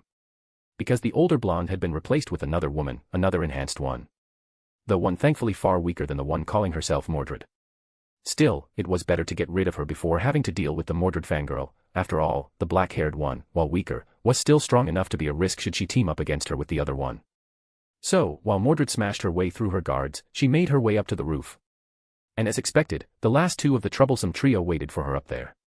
Back at the apartment, the mood was raw. The place was still relatively clean from Stark's last emergency renovation, but that didn't stop Mordred from kicking over an empty pizza box as she stormed in. She got away, she growled, spinning to face Matt and Jessica. You had one job. 1. How the hell do you lose a tiny grandma with glowing fists? Jessica flinched, arms crossing tight. She caught me off guard. I didn't expect her to. To what? Hit back. Mordred snapped, voice sharp. Mordred, Matt warned, already peeling off his gloves. But Mordred wasn't finished. She paced like a lion behind the couch, wild hair swinging, anger radiating off her like heat. I kicked their asses downstairs. I mopped the floor with their little ninja cultists. And you 2 had the one job that mattered, catching her. Jessica stared down at the table, jaw clenched. She was strong, she muttered. Stronger than me. And what, that's your excuse? Jessica's head snapped up, eyes flashing. Matt opened his mouth, but before he could say a word, Mordred let out a breath, half snort, half sigh, and collapsed into the armchair like she'd just run a marathon. TCH. You know what? Screw it. She waved a hand, like brushing the whole thing aside. You should have seen the mess she left behind. Bunch of corpses, but no answers. Just drills and tunnels. They didn't care about money, power, or even the people. They only cared about digging. For what, I don't know. But it wasn't good. Jessica blinked. You're not mad anymore. Oh no, I'm still pissed, Mordred said, voice flat. But not at you. Jessica stared at her. Gao is old, skilled, and she got way more experience than you. She picked up a soda can, realized it was empty, and threw it across the room. But next time. You don't freeze. You hit back harder. And you make damn sure they stay down. Jessica was quiet for a long moment, then nodded slowly. I will. Good, Mordred said, grinning now. Because next time, we're doing it my way. Loud, fast, and explosive. That's always your way, Matt muttered from the kitchen. Mordred smirked. And it's fun, isn't it? Jessica actually cracked a smile. They didn't have all the answers yet, not about Gao, or the hand, or the tunnels, but for now, they had each other. And that was something. Just as the room settled into a tense but manageable silence, a faint ding came from the wall. Jessica frowned. Did someone order food again? Nope, Mordred said. I already ate. Twice. Matt tilted his head. That's not the door. The TV flickered, cutting from static to a sharp image of Tony Stark's face, mid-sip of something dark and expensive-looking, lounging back in his workshop. Well, Tony said, raising his glass. Look at the Three Stooges, back from another night of poorly concealed vigilantism. Jessica rolled her eyes. Hi to you too. You'll forgive me if I skip the pleasantries, Stark continued, setting down the glass. Because we've got a problem. A bigger one than even your chaos, Mordred, and that's saying something. Mordred grinned. Flattered. You shouldn't be. I've been tracing chatter, pings, satellite dips, seismic noise, and let me tell you, someone's been drilling deep under half the buildings in Lower Manhattan. Not for oil. And not for gold. Matt stepped closer to the screen. Then what? I was hoping you'd tell me, Stark said. Because whatever they're looking for, they're willing to kill a lot of people to find it. And Gao? She's not just some old-school gangster. She's orchestrating a large-scale operation like it's an off-the-books government project. Jessica's face paled slightly. How big are we talking? I'll put it this way, Tony said. You found a butcher shop. But they've got a meatpacking district. He glanced off-screen, as if reading something. And I think it's time we found the slaughterhouse. Mordred cracked her knuckles. Finally something worth punching. It's not that easy. Tony sighed. I think I can see at least a dozen different dig sites, but I can't be sure without someone to verify personally. I guess you want us to help you with that? Matt had asked. Tony shrugged. Well, unless you think the NYPD's gonna believe me when I say, hey, can you send a squad car to check out the evil ninja death pit I saw with my billion-dollar satellites? Yeah. I want you to help. Jessica leaned forward. Do you think Gao's at one of them? I can't be sure, Stark said, folding his fingers under his chin. She might be, or she might have been spooked after this close call. But one thing is for sure, they have put a lot of resources into this, so sit them enough, and they have to react. What I do know, he continued, is that we need to figure out what they are looking for. Once we know that, we can start thinking about taking them down for good, though given how old they apparently are, it might not be easy. Mordred rolled her shoulders, standing up like she was already ready to kick in a wall. Then let's go shake a few trees. Tony raised a brow. You mean dig through a few buildings? Same thing if you hit hard enough, Mordred muttered, brushing past the couch and making a beeline for the fridge, quickly grabbing all the pre-action supplies she would need. Matt, however, didn't move. His expression was thoughtful, lips pressed into a line. Jessica looked over. You thinking what I'm thinking? Matt nodded slowly. We need to be smart about this. Hit too hard and they vanish underground again. We have to draw them out. And then beat the answers out of them, Mordred added. Tony cut in. And you need to be less loud out there. You have any idea how hard it is to keep the police off your backs? You keep being that loud, and you have to stop this. He warned. Jessica glanced toward Mordred, then back to the screen. We'll keep it contained. No more monster trucks. No more public destruction. Mordred raised her hands in mock surrender. Hey, that was one time. And they started it. Tony narrowed his eyes. Mordred, you stole a truck and flattened half a derby. I don't care who started it. Still won, she muttered under her breath. Matt stepped in, voice calm but firm. Let's focus. You said there are a dozen potential dig sites. 13, technically, Stark replied. But a few are abandoned, and 2 were cleaned out right after your last little operation. Gao's probably relocating assets. Which means we stirred something up, Jessica added. They're spooked. That goes without saying, Tony said. You have more than 500 confirmed kills, more than 3 times the injured. I'm impressed they even had this many people, and more so they got so many more. It wasn't until he said it like that the group realized the sheer scale of things. Mordred whistled low, her smug grin faltering. 500. Matt's brow tightened. That many? Jessica sat down slowly, her voice barely above a whisper. I thought we'd taken out a lot. But that's a war. Tony nodded, face losing its usual humor. You're not just knocking over gang operations anymore. You're in the middle of a shadow war, and the hand. They've been playing this game longer than anyone else on the board. He tapped something off screen, and the display behind him shifted, schematics, maps, thermal overlays of half the city. These are the top 3 sites still active. All quiet on the surface. But Jarvis picked up movement, underground power draws, and delivery patterns that scream supervillain hideout.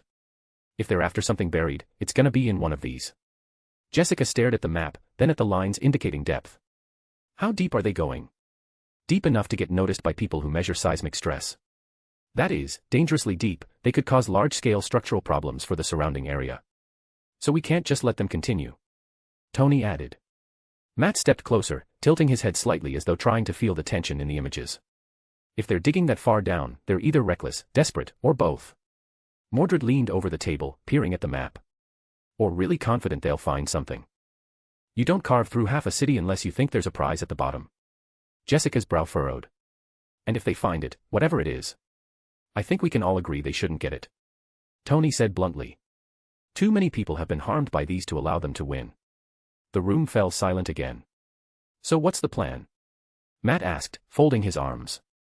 I'll keep eyes on the satellite data, Tony replied. And you 3 will have to investigate each place, but not too fast, or it might cause a larger incident. And we can't afford to let them keep working unchecked. Then we take these 3 sites, Jessica said, sitting forward. Check them out, quietly. If they're just more empty pits, we move on.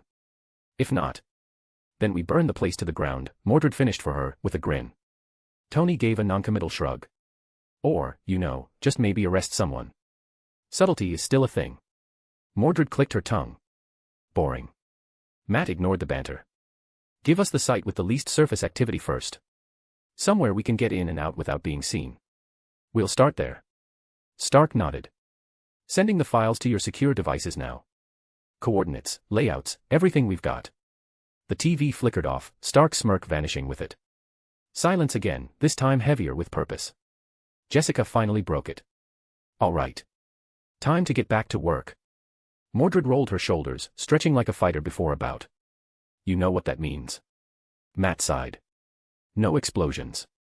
No promises, she said, already reaching for her jacket. Their war wasn't over. If anything, it was only beginning. End of chapter. All right, that's the end of Mordred's little adventure for this time. We honestly could stay there for longer, but I felt this was enough. Time to get back to Camelot. Got some exciting things planned, but that's gonna take a few chapters, got the next 2 being one focus on one of the forces that reacts to Camelot and Albion, and one which is a bit of a recap about something that has happened, and then, some new people, new trouble, and much more. Chapter 104, Chapter. The alarms went off at 6:07 a.m. Red lights flared in the security hallways. Upstairs, students scrambled out of their dorms in confusion. Logan was already halfway to the hangar bay with claws extended, while Cyclops and Storm coordinated a lockdown from the main control room. A sleek jet unlike any in S.H.I.E.L.D. or the U.S. Air Force hovered above the front lawn, humming low with magnetic repulsion fields. Its underside glowed like the core of a star, controlled, powerful, and deliberately slow in its descent. Outside, a dozen X-Men stood in formation by the front steps. Logan rolled his shoulders with a growl. If it's who I think it is, I've been waiting years to settle the score. The landing gear touched grass. The engine silenced. Then the ramp lowered. And from within stepped Magneto. He wore his classic attire, regal crimson and black, high-collared, his helmet gleaming under the morning light. He didn't hurry. He didn't flinch. Don't, came the calm voice from the second-floor balcony. Charles Xavier, in his chair, his blanket across his lap, looked down at his students without raising his voice. Stand down, he said. He's not here to fight. There was hesitation. Logan bared his teeth.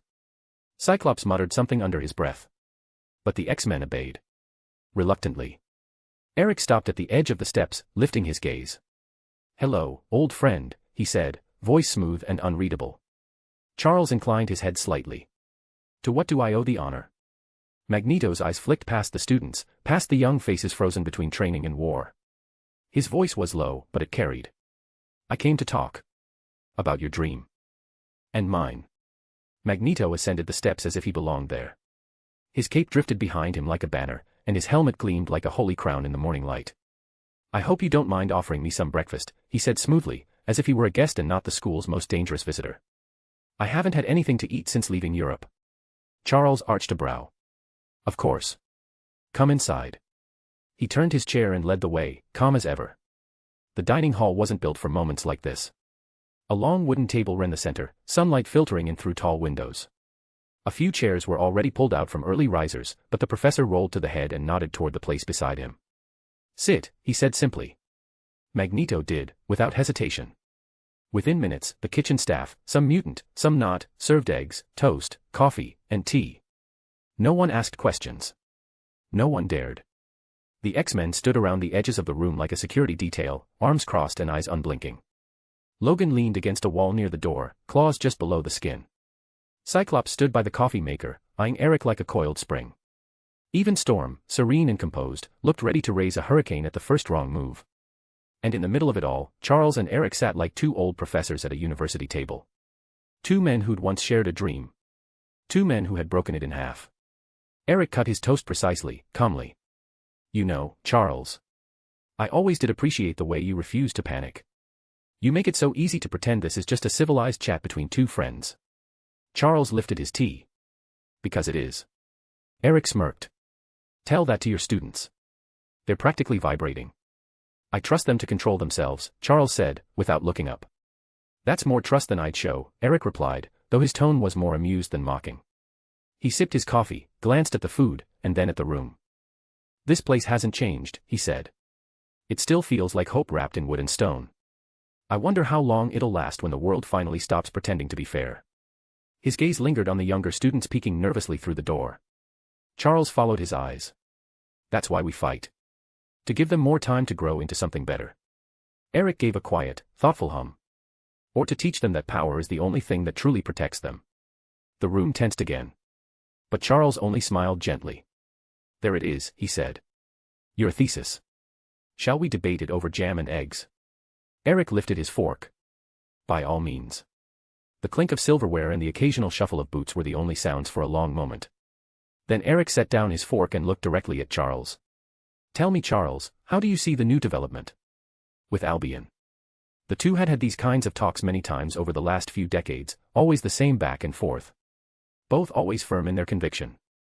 They always met up after each major development, trying to use it to their advantage. Yet, neither had ever been willing to change their stance. Still, this time Eric was confident. Charles looked at Eric with something closer to familiarity than challenge. "You speak like a man standing outside the fire," he said quietly. "But we both know you're not. Raven may have delivered the message, but the Brotherhood built the hearth." Around the edges of the room, a few students whispered again. "Did he just say the Brotherhood? I thought they were terrorists." "Indeed, I won't dismiss my own hand in this, but I asked what you think of it. A nation welcoming to our kind, it's our dream, isn't it? Or at least, your dream." After all, his dream had long since changed. Now he realized that mutants shouldn't be equal to humans, they should be above them. Charles looked Eric in the eye, his tone unwavering, serene. "I think it's beautiful," he said plainly. "A nation that opened its arms to mutants. Not out of fear, or necessity, but out of purpose. Albion is the most promising step forward I've ever seen in my lifetime." That statement sent another ripple of whispers through the watching students. "Are you serious?" Cyclops muttered under his breath, but Charles ignored it. Eric raised an eyebrow, amused. "You surprise me. I expected hesitation, especially given the situation that is the global political situation." Charles smiled faintly. "I agree. I would have loved to see the UK embrace mutant kind without having a magical king use military force and fear to conquer it, but it still shows that there is hope. As long as we can overcome the bias, people will accept us, like with Albion." Eric leaned back slightly, swirling his coffee in the cup, watching the ripples move as he weighed his words. "You mistake acceptance born from strength for understanding, Charles. Albion didn't win hearts, it bent them." His voice was calm, but each syllable carried weight. "And you mistake the king of Albion for a normal person. She might not be a human, but surely you see. Albion welcomes enhanced, even magic, because an enhanced sits on the throne." Charles nodded once, not dismissively, but as one acknowledges a hard truth. "Yes, perhaps to some extent you are right, but how many knights of the Round Table are there? And how many normal humans? The citizens of Albion will learn from their king, they will see that mutants are not to be feared, and that acceptance will spread." Eric gave a quiet, skeptical hum. "That's a comforting thought," he said, "but I've lived too long, Charles, to trust that the masses will learn anything except obedience to power. They'll cheer the mutants in Albion because they are Albions, not because they are mutants." He set down his cup with a soft clink. "You say they'll learn from their king," he continued, But we both know that the world won't accept their king, they will bring down Albion, tear it apart, and your dream will be nothing. Only as long as the king is strong, can the mutants be safe. A few of the students shifted at that. Logan muttered something under his breath. But Charles remained calm. Charles could only sigh, because on this point, he did indeed agree with Eric. He was well aware of the schemes and plans being made right now. The world indeed didn't accept Albion, and he understood it. The nation was born from bloodshed and power, and people were afraid. It was this fear that drove them to hate mutants. He knew that, just as well as Eric did. Eric had felt that hate on his own body, endured it, but Charles, he felt it, read it off the minds of the parents of his students, the fear, the hate. But while Eric only felt fear, he only saw hate. Charles, too, saw the good. Even now, here at his school, there were non-mutants, often a parent of a student. If only Eric could see that love, but he was blind to it, hate had blinded him. I agree that there are challenges to overcome, but this is the first step. The settlement you have built, it's a beautiful place, even if I would have preferred to see the mutants living among the normal population, rather than separated from them. Eric's eyes flicked toward him, sharp as a blade, but not cutting, not yet. They are among the population, Charles. They just happen to be the ones building the homes, raising the walls, and teaching their own children not to be ashamed of what they are. His voice was firm, the edge of pride unmistakable. They're not hiding. They're thriving. Behind walls, Charles said gently. To keep them safe. To keep them apart. A heavier silence settled between them, thick with old wounds and familiar arguments. Eric leaned forward, folding his hands on the table. I gave the helpless, the poor, the lost, those who don't fit into your school, a home. I have taken the first step, but it only happened due to power, to fear, don't you see? Even if we can live in Albion, that will only be at the mercy of their king. If we are to have a real home, we can, but we must take it. If we act now, while the world is already nervous about dealing with Albion, they won't have the resources to deal with us. Charles didn't argue that point. Instead, he studied Eric with a look of quiet sorrow. I had hoped you would now see the beauty in peace and harmony, yet you only see the conquest, war, and power.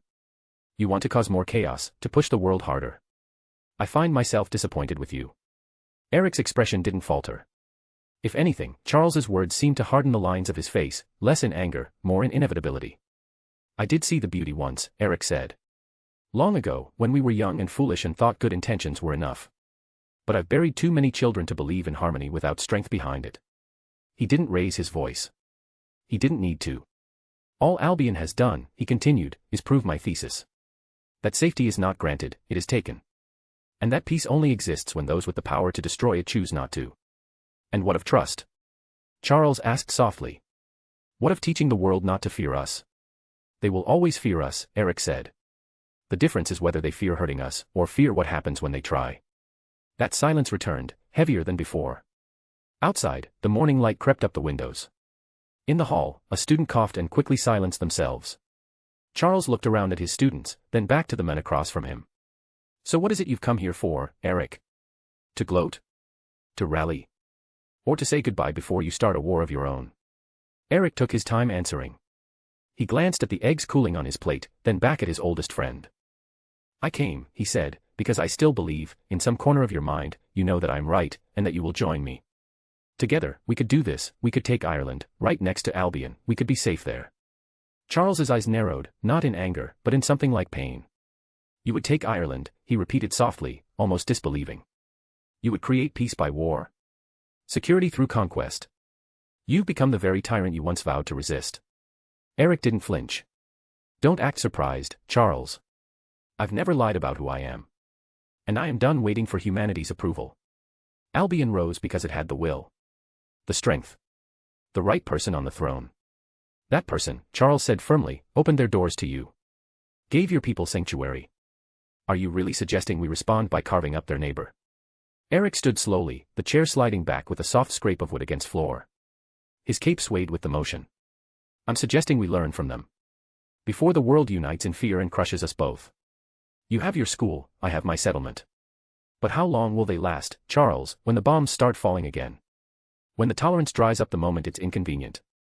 He leaned over the table slightly, not menacing, but close enough to command attention. You think your dream is safe just because Albion exists. I think it's living on borrowed time. But we could extend that time, help them, and help us. The weight of his words lingered like smoke. He didn't wait for permission this time, he turned and began walking toward the door. Eric. Charles called after him, voice low, almost pleading. Don't do this. If not me, then who will? Eric replied without looking back. I will wait for you to call me, but don't take too long.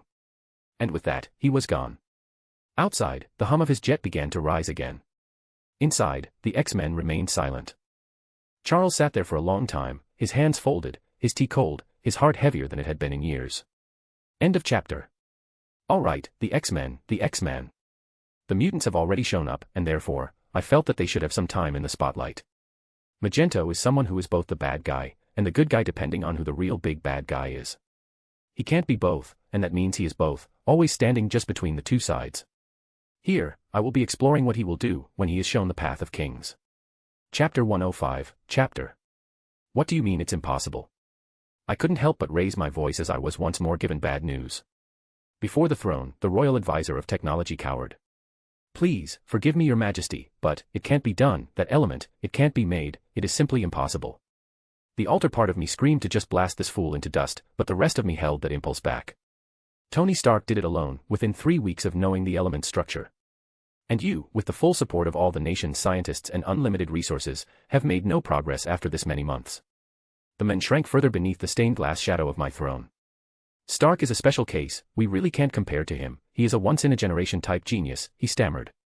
Not to mention his resources are. Yes, Stark is brilliant, he is the best, but there is one of him, and hundreds of you. Even if one can't compare, surely a few hundred heads are better than one, no. And don't get started on resources, I snapped. I gave you everything Stark had, he even sent back some more data after finishing the element on his side, and yet, with hundreds of times the resources, you still say it's impossible, not difficult, but impossible. What more do you need, a bloody fairy godmother? He flinched at that, and I regretted the outburst, slightly. Not enough to apologize. Agravain, standing to my right in full ceremonial armor, cleared his throat with awkward discretion. Perhaps, he said, a fresh approach is needed. Different minds. Different fields. If this Stark was an outlier, maybe we need someone who thinks like him, not just more of the same. I breathed in, slowly. Controlled. I didn't want to scare my court, but this failure stung deeper than pride. It wounded my kingdom's future. And where would we find this? Clearly no such mind can be found within my kingdom. I said, feeling the energy drain from me. The advisor looked up. Then, what shall I tell the scientific council? I met his eyes. Tell them they should focus on the reactors for now, I want them ready by the time we solve this little problem with you finding something Stark did easily, impossible. Agravain inclined his head slightly, folding his hands behind his back in that ever-disciplined way of his. If I may, your majesty, we could begin a search abroad, quietly. There are minds elsewhere who may possess the insight we lack. Perhaps not on Stark's level, but, aligned in thought. I closed my eyes for a brief second. I knew that there were others out there who could match Stark here and there. There were plenty of brilliant people in Marvel, making doomsday weapons like they were going out of fashion. I just hadn't anticipated how utterly useless my own scientific division would be. Not even a prototype. Not even a failed attempt. Just nothing. I truly had thought numbers could make up for it, the lack of true brilliance. Yet, clearly I was wrong, or rather, I had underestimated Stark. Blinded by my knowledge of his mistakes and all the stupid things he would do, I forgot that those things happened because the plot needed them. And gods, did Stark make mistakes? Not the foolish kind of a dull man, no, the spectacular kind only a genius could dream up. The kind of mistakes that require brilliance to even be possible. He made a new element in a week, and didn't share it with anyone. Kept it in his chest. As if the cure to energy scarcity was meant to be locked away behind a ribcage and a sarcastic smirk. He built an AI to protect the world, named it Ultron, gave it access to the internet, then left it alone for 5 minutes. The next thing you know, there's a murderbot quoting Pinocchio and dropping cities from the sky. He picked a fight with a Norse god. He insulted aliens mid-invasion. He time-traveled in a hoodie. Tony Stark was the kind of man who could invent a miniature fusion reactor in a cave using a box of scraps, then use it only to keep shrapnel out of his heart, and then make 100 flying suits because he was sad and didn't talk to anyone. And that was just a short list I could think up on the spot, yet, as unbelievable as it was also unlikely to happen. He calls terrorists to attack his home on a dare. And then gets surprised when it happens. And he calls himself a genius. Yet I had been in his home, and I knew it was all but impossible for something like that to happen. Even if Jarvis only kept the defenses on standby while I was there, and didn't show his full hand, I noticed enough. That place was a little techno-fortress. I wouldn't be surprised if even the military would struggle to overcome his defenses, much less a wannabe terrorist. So, the movies were just that, movies, and this world wasn't a movie. It could have been, but it wasn't bound by the strings of a script any longer. I still hoped things would mostly go according to what I knew, but things were bound to change. Look at Whiplash. He might still attack Stark, but he would likely die a stupid death. After all, he had no armor, and any fool with a gun could take him down when he first appeared. And even if the race didn't take place in the US, there was never a shortage of fools with guns. I shook my head, aware that I was getting off topic. You may leave us and get back to work. I finally dismissed the kneeling man, who was all too grateful to get out of there. Agravain, I said, my voice softer now. I fear it won't be easy to find anyone who can match Stark, and will be willing to work for us, not to mention, people of that level, are matters of national security. Getting them will require more than just their willingness. Agravain nodded with grim understanding, his expression carved from stone. Then perhaps it's time we remind the world that Albion is a nation, not a myth. One with interests. One with leverage. Tempting as that might be, I won't be taking such actions. Should I do as he proposed, war would happen. The world was already more than weary of me due to the magic and the mutants I took in. They all wished to find ways to combat me. So Stark was no doubt under heavier pressure than he would have been without me around. But it didn't stop with Stark. To combat magic and mutants, governments around the world all turned to technology, wanting to prove that the future was with them, not with some medieval king of knights. Getting someone on Stark's level would be seen as the last straw. They would never allow it. And even if they didn't go to war with me, they would kill any scientist before letting me get my hands on them. I knew this very well. I even had to sneak in to meet with Stark, and while I did that in a high-profile way, it was still enough to keep them unable to move against me or Stark. Getting to people like Reed Richards, Hank Pym, or anyone else was all but impossible. Maybe Hank wasn't too closely watched, but anyone of that level was still out of my reach. Unless I kidnapped them. And honestly, even that wouldn't be easy. Hank Pym was stubborn and unlikely to work under me. And the less said about Reed, the better. He was a source of problems. I didn't want a new portal to some strange dimension or alien empire to open up in the heart of London. No, let the US keep that troublemaker. Agravain remained quiet during my moment of reflection. The silence in the throne room stretched, not awkward, but measured. I appreciated that about him. He understood when I needed to think, not speak. I stood from the throne and slowly descended the steps, each one ringing slightly against the stone floor. My boots echoed in the silent chamber. Once more, I found myself looking down at the white city of Camelot. It wasn't like I had no options. I did have one option, one that might just solve the issue. But it wasn't something I wanted to do. And even then, I wasn't sure if I could pull it off. It was hardly the first time I was tempted to try it, but, as always, I found myself hesitating.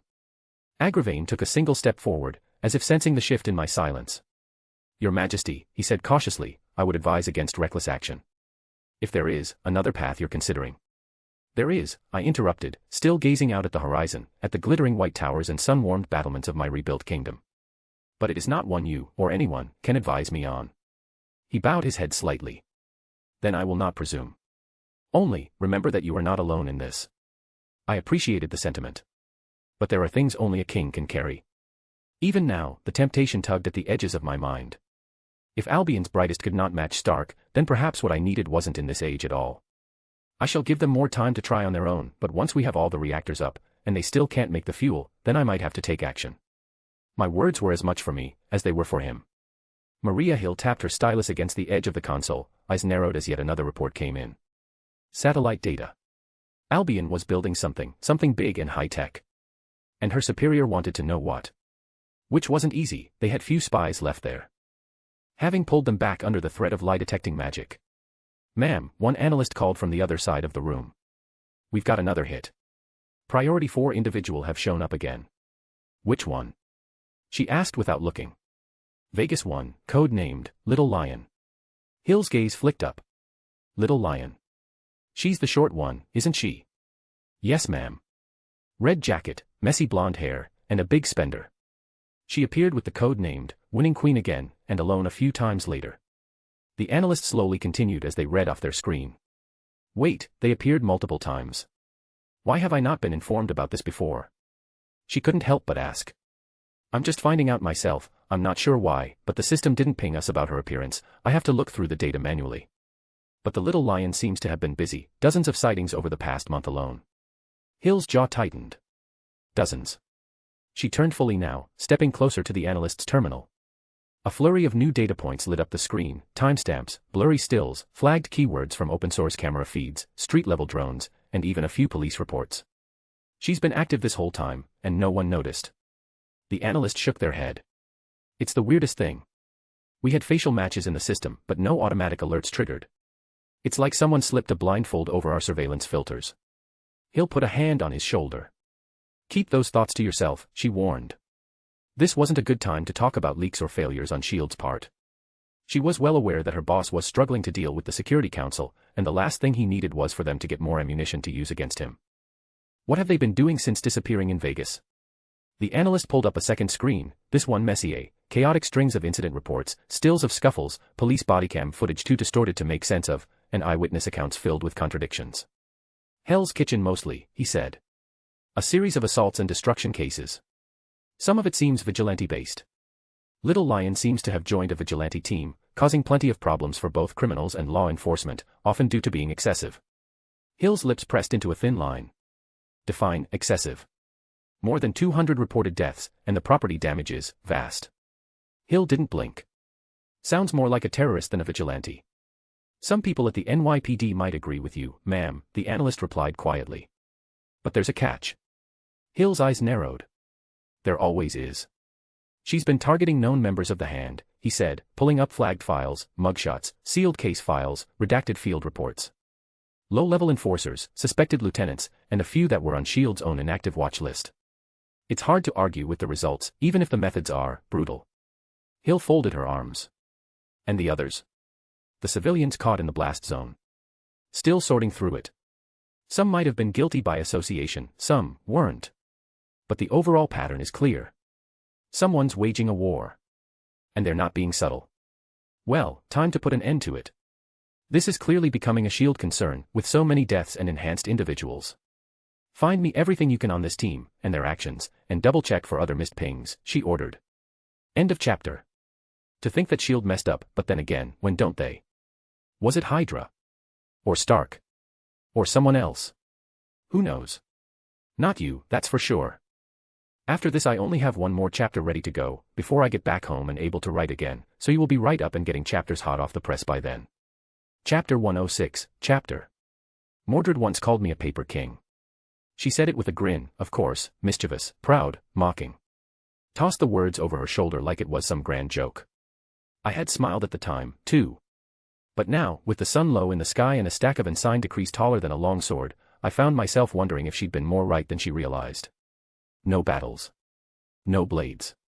No galloping steeds or clashing armies. Just parchment, ink, and the endless ache of governance. I reached for the next scroll, half dreading what it might hold. Trade route amendments. Another budgetary plea from the Eastern Grain Commission. Or worse, another internal report from Agravain detailing things I'd rather not think about before dinner. The ink was beginning to smudge where my fingers pressed too hard. I set the pen down and leaned back, letting my gaze wander toward the stained glass windows at the waning sun outside. Part of me slightly regretted reclaiming Albion and crowning myself its king. Part of me wished for adventure, or for rest. The archer part wished for the beach, the ruler for the casino. The writer for a burger. Yet, all I had were ever-growing piles of work. However, as king, it was my duty to work for my kingdom. Its problems were mine to solve, and its frustrations were mine to deal with. A growing frustration was the rising price of coal. Already, they had reached 3 times the market rate when I first arrived in this new world. And that was despite me reopening the mines. We had started the arc reactor construction. Stark's designs were unlike anything the world had seen, clean, efficient, endlessly powerful. But what use is a divine gift when your best minds cannot understand how to make it breathe? We could build the structure, install the magnetic coils, shape the shell to Stark's vision, but the heart of it, the element that gave it life, remained beyond us. My court scientists had finally admitted defeat just days ago, and I hadn't stopped thinking about it since. I had hoped the numbers would overcome genius. That where one man worked alone, hundreds might succeed by sheer volume. But no. All they'd built was a throne of failure, and left me to sit in it. I had been so confident when Stark warned me, yet, it was I who was proved the fool. And it wasn't just my own people who sabotaged my dreams. My enemies, too, had chosen their own methods of adding to my workload. Terror struck in the city of York last month. A theater fire started by a man who bled green mist from his eyes. 3 civilians dead, dozens injured. Another incident followed in Dover, this one an explosion at a cathedral, carried out by a pair of brothers whose limbs warped and reshaped mid-combat like cursed clay. They had all paid for their crimes with their lives, my enforcement knights showing no mercy to them. Yet, the deed was done, people had witnessed magic, not just from the arena's ground, but upon themselves, and their lives, and that caused fear. My people already had many doubts about their new lives under my reign, it would take time to get used to it. So far, they could only compare it with their old lives, with the outside world in the current time. It wasn't yet easy to see what they had gained in return for what they had lost. I knew well enough that the international media spent a lot of time talking about the loss of rights, about the number of executed for crimes in my land. And yes, I did end many lives, I sent many to prison, it might be cruel, but it was my duty. I had to ensure that peace could be found, so yes, I was merciless to those I could not extend it to. Those who would not obey. It would take time before they saw the good of those actions, before they realized how great a home without crime really is. However, no matter what I did to give them that dream, it would only ever remain a dream if people continued to attack my domain. And that was what was happening, those people, they attacked me. And I knew why, because they had screamed and cursed at Morgana as they died, clearly blaming her for their deaths. I knew not how she had achieved it, but she was behind it, that there was no doubt about. As for why she did it, that was easy to guess. She was testing me. Not directly, no, she wouldn't dare walk through the gates of Camelot herself. Not yet. Not when she remembered the last time she stood before me. But she was watching. Measuring. Sending pawns forward to gauge my response. How fast could my knights mobilize? How effective were our magical wards? How fearful was the common man when faced with a twisted thing that bled arcane corruption? These were the questions she wanted answered. And in her own twisted way, she was learning them. One body at a time. It wasn't an army. Not yet. But it was a campaign. Of whispers. Of chaos. Of slow-burning terror meant to rot faith from the inside out. And it was working. Honestly, I wished I had the magical ability to properly deal with her. I was strong, my mana vast as an ocean. Yet, I wasn't very skilled in the arcane arts. I could power through that on a normal day, using divine power.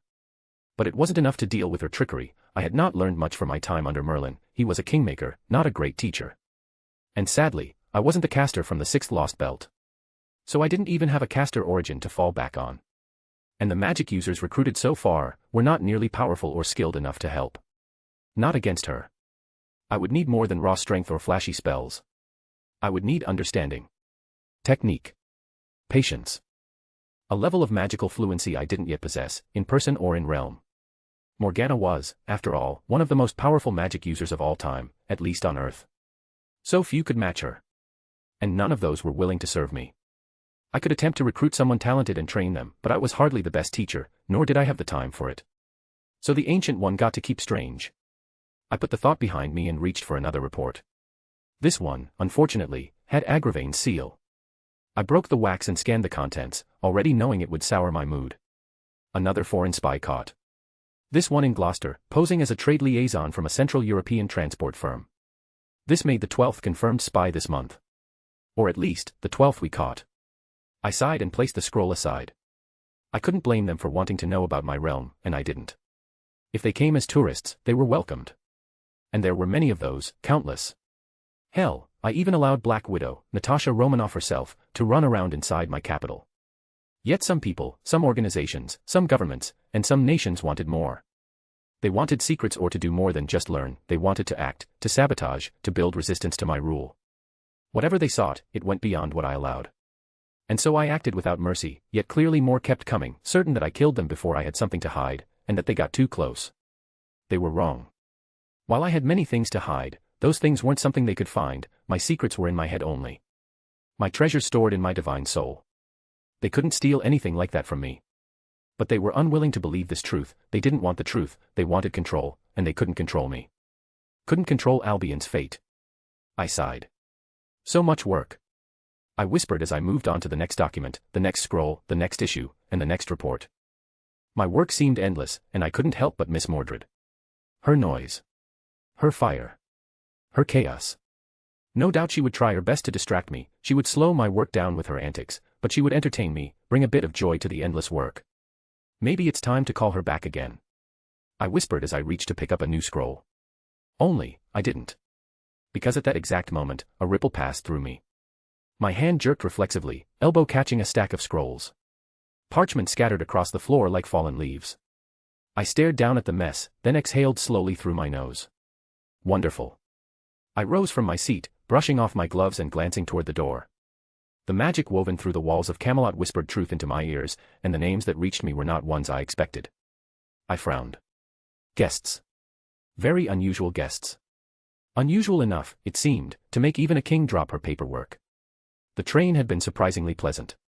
A perfect way of getting to Camelot, or rather, to what was called the outskirts, the area just outside of Camelot, where a small town had been built over the last few months, all to cater to the needs of the countless tourists coming to the city.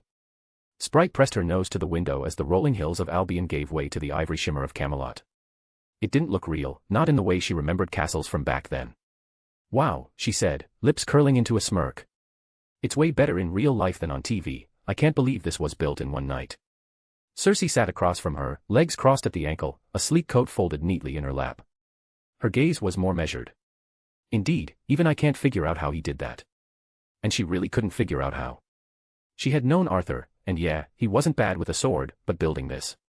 Even she couldn't build a city, much less one like this. When the train reached the station, Sprite quickly jumped off, eager to head inside and explore. Yet, she couldn't help but paused on the platform, turning in a slow circle to take it all in.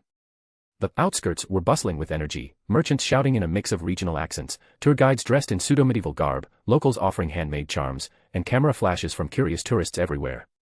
God, Sprite muttered, this is like Disneyland if someone handed it a sword and gave it a sense of dignity. Cersei stepped down after her, more graceful in her movement, her presence drawing a few eyes. She smiled politely and kept walking, coat tucked neatly under one arm. People sure are quick to adapt. Just a few months ago, this was a grass-covered hill, and look at it now. They passed beneath a carved wooden arch that marked the transition between the train station and the wide cobbled path that led up the hill.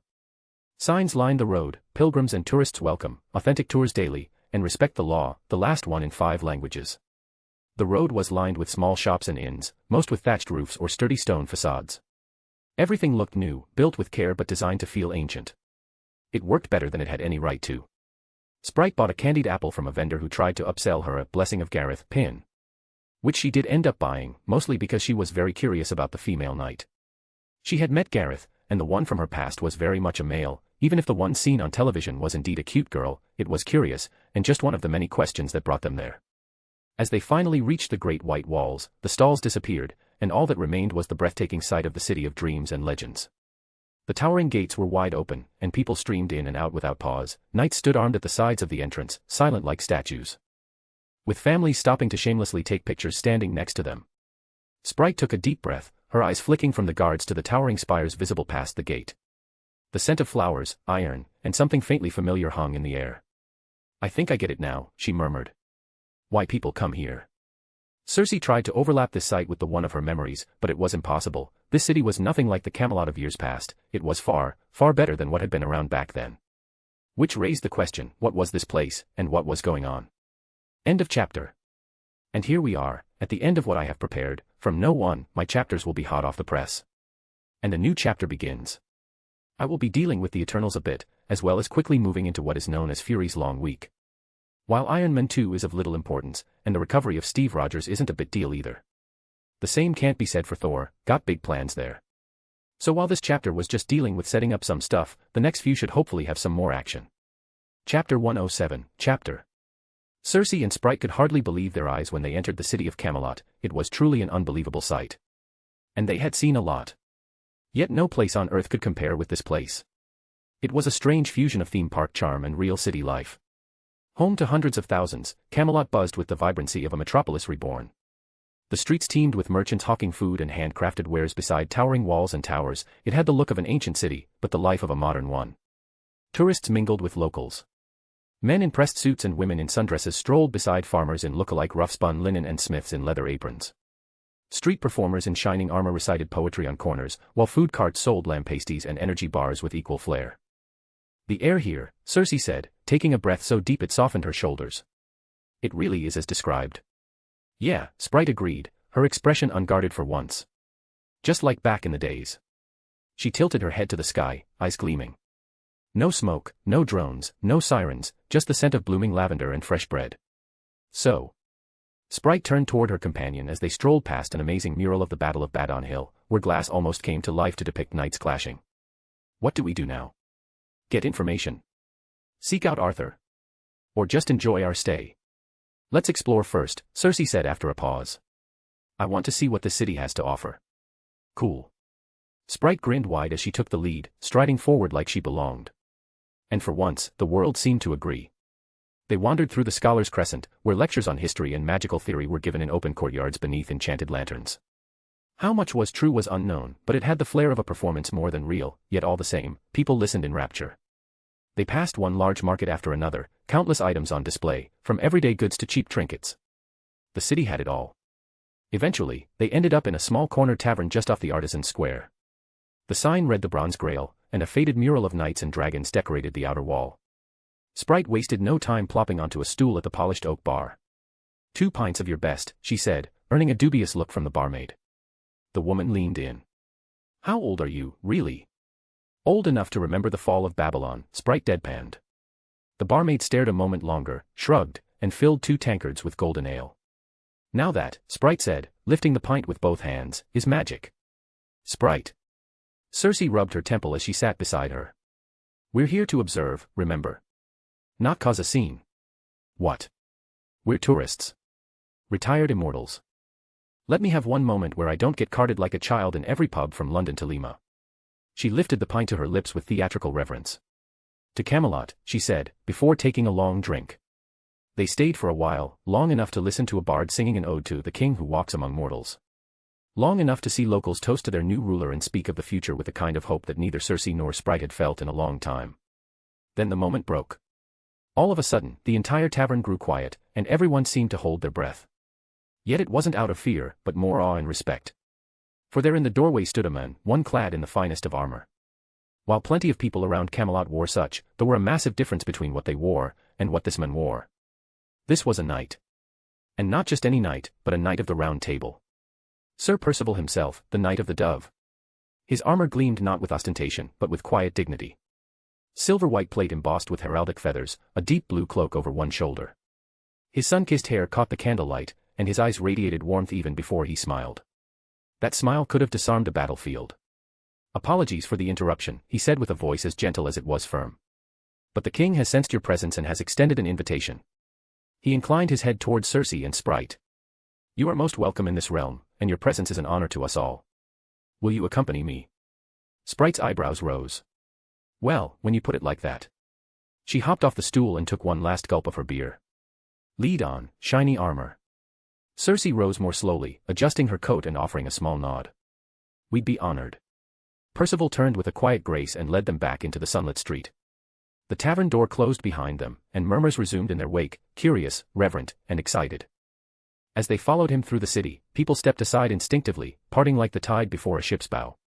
Children whispered and pointed, while adults offered respectful nods or bows.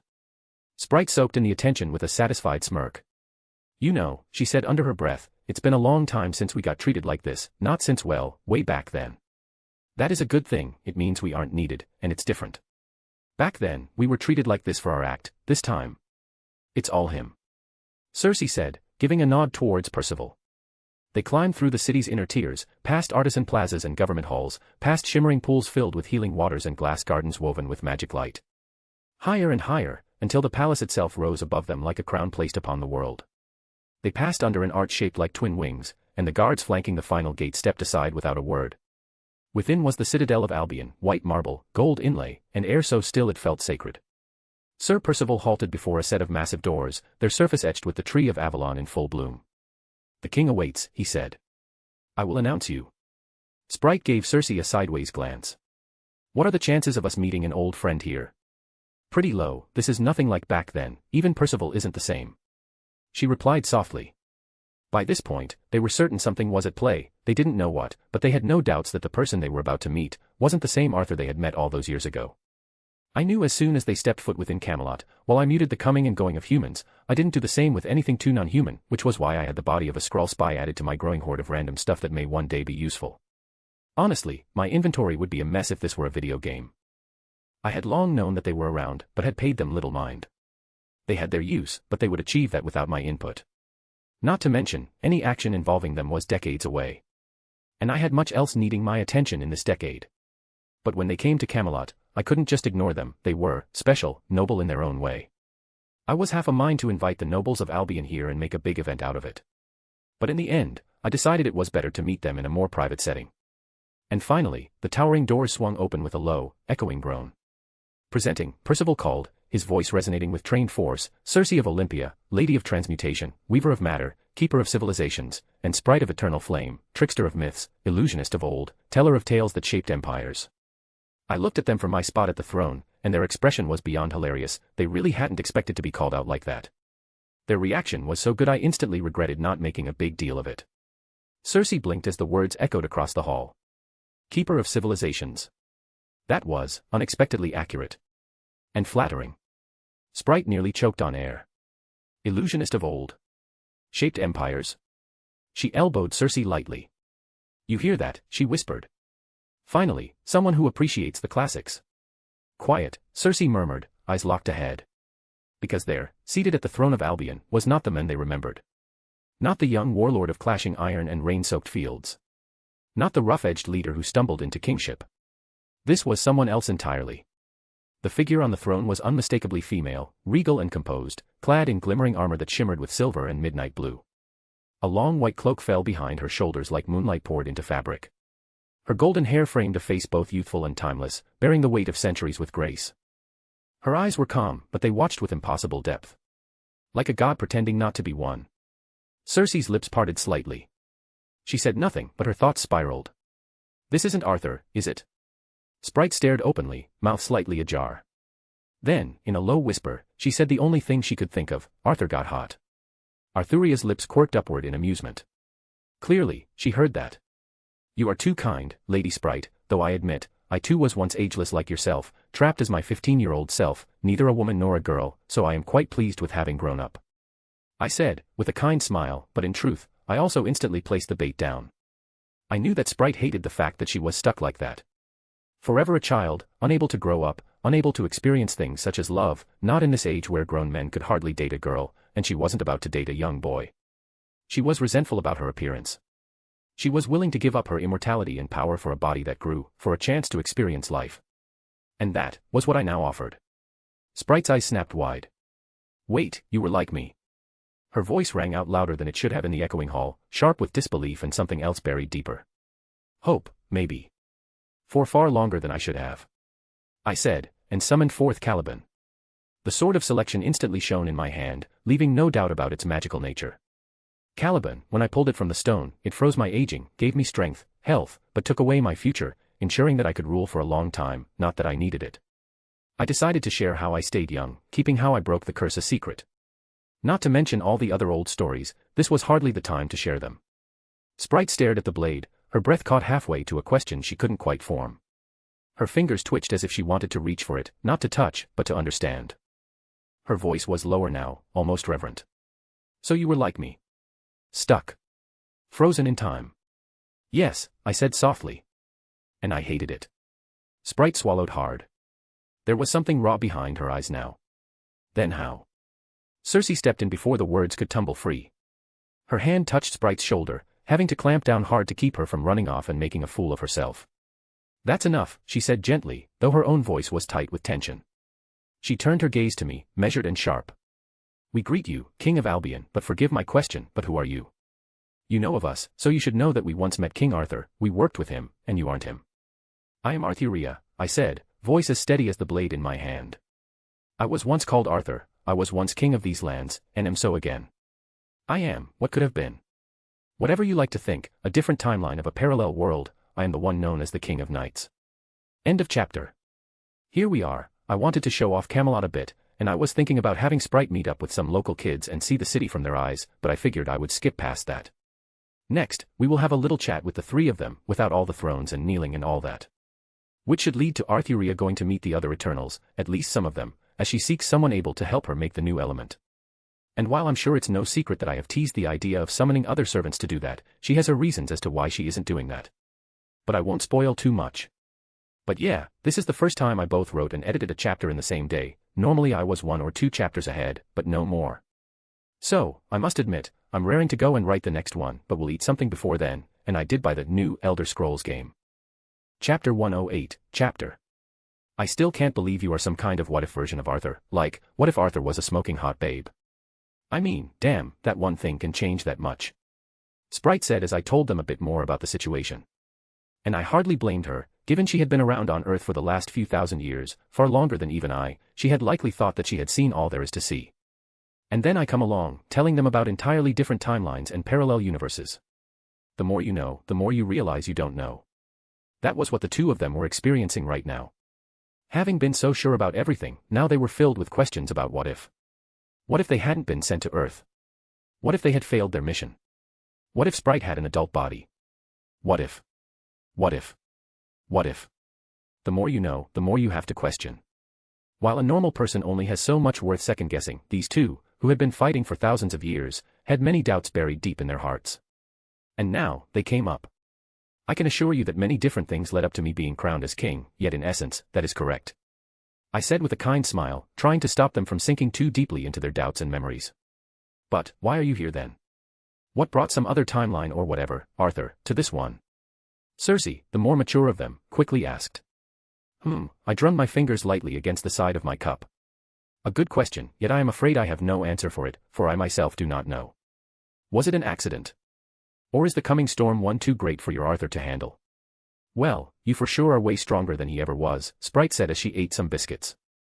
She might hate that she is a child in appearance, but honestly, she does act like it at times, and others she acts like Mordred, both going to extremes in their actions, Sprite in showing she is an adult, and Mordred that he is a man, even though both are wrong. It was hard to see what was true and what was play. Sprite was more than old enough to have picked up all kinds of tricks over the years. Her powers were in illusions, so it wouldn't be a surprise if she took on trickster-like traits in her behavior. Trying to act innocent to get an advantage. Though maybe I was just overthinking it. I have to agree with Sprite, the Arthur we knew, while a good person, he couldn't do the things you have done. Cersei's words were heavy with intent. She wanted answers, but didn't ask for them. Honestly, it was almost impressive how she didn't demand answers. I mean, she was a thousand-of-years-old warrior, someone revered as a god time and time again. I, from my just about 1,000 years of being the goddess Rangaminiad, was rather, goddess-like at times. Having little patience for fools wasting my time, or those who thought they knew better than I, a divine spirit. Yet, I found so very little of such arrogance from either of them, which was strange, or maybe it was due to their nature as super-advanced magic robots.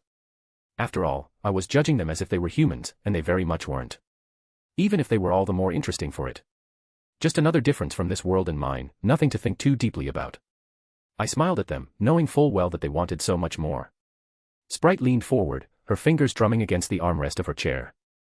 Okay, I mean I still got a ton of questions, like how did you give birth to Mordred and not get found out, and all kinds of other weird things, but tell me, how did you grow up? Her question got her a light rap on the head from Cersei.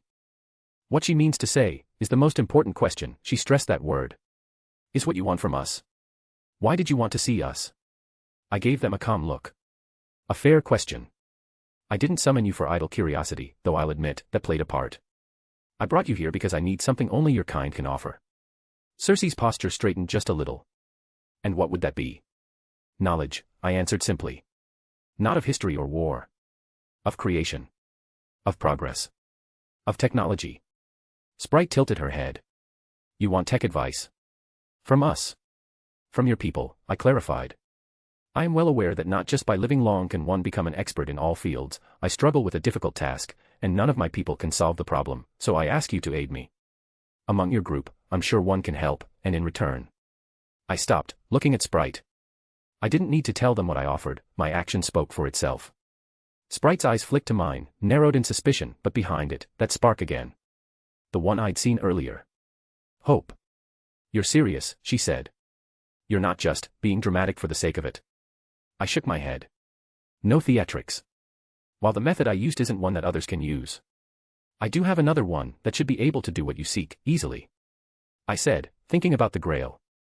I couldn't possibly hope to change such advanced robots on my own, even Stark would be nothing but a useless child in front of celestial tech, but the Grail. It could remodel the outside, leaving the inside as it is. She wouldn't gain the ability to grow up, but neither would she lose her powers or her immortality. She wouldn't grow old and die, she would just gain a new appearance, and currently, that was enough for her. Sprite went very still. Her fingers curled inward slightly on the armrest, and for once, her clever tongue didn't immediately leap into action. Her lips parted, but the words tangled themselves somewhere behind her teeth. Even her eyes, the ever-smirking, never-serious eyes, were unguarded now. Vulnerable. You could actually do that, she asked, quiet. Just like that. No, I admitted, my voice soft. Not just like that. But I can make it possible.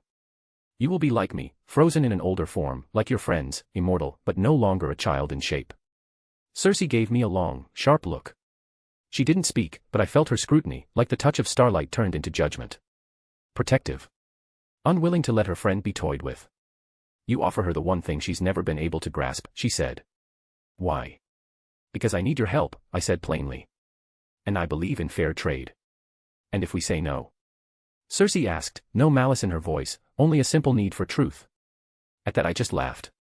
You Cersei might say no, but Sprite won't, not when what I offer is what she desires, and not when I ask for so little in return. They both knew I was right. Cersei frowned faintly, though not in anger. Her gaze flicked from me to Sprite and back again, weighing everything I said against the long years of war and deception they had endured.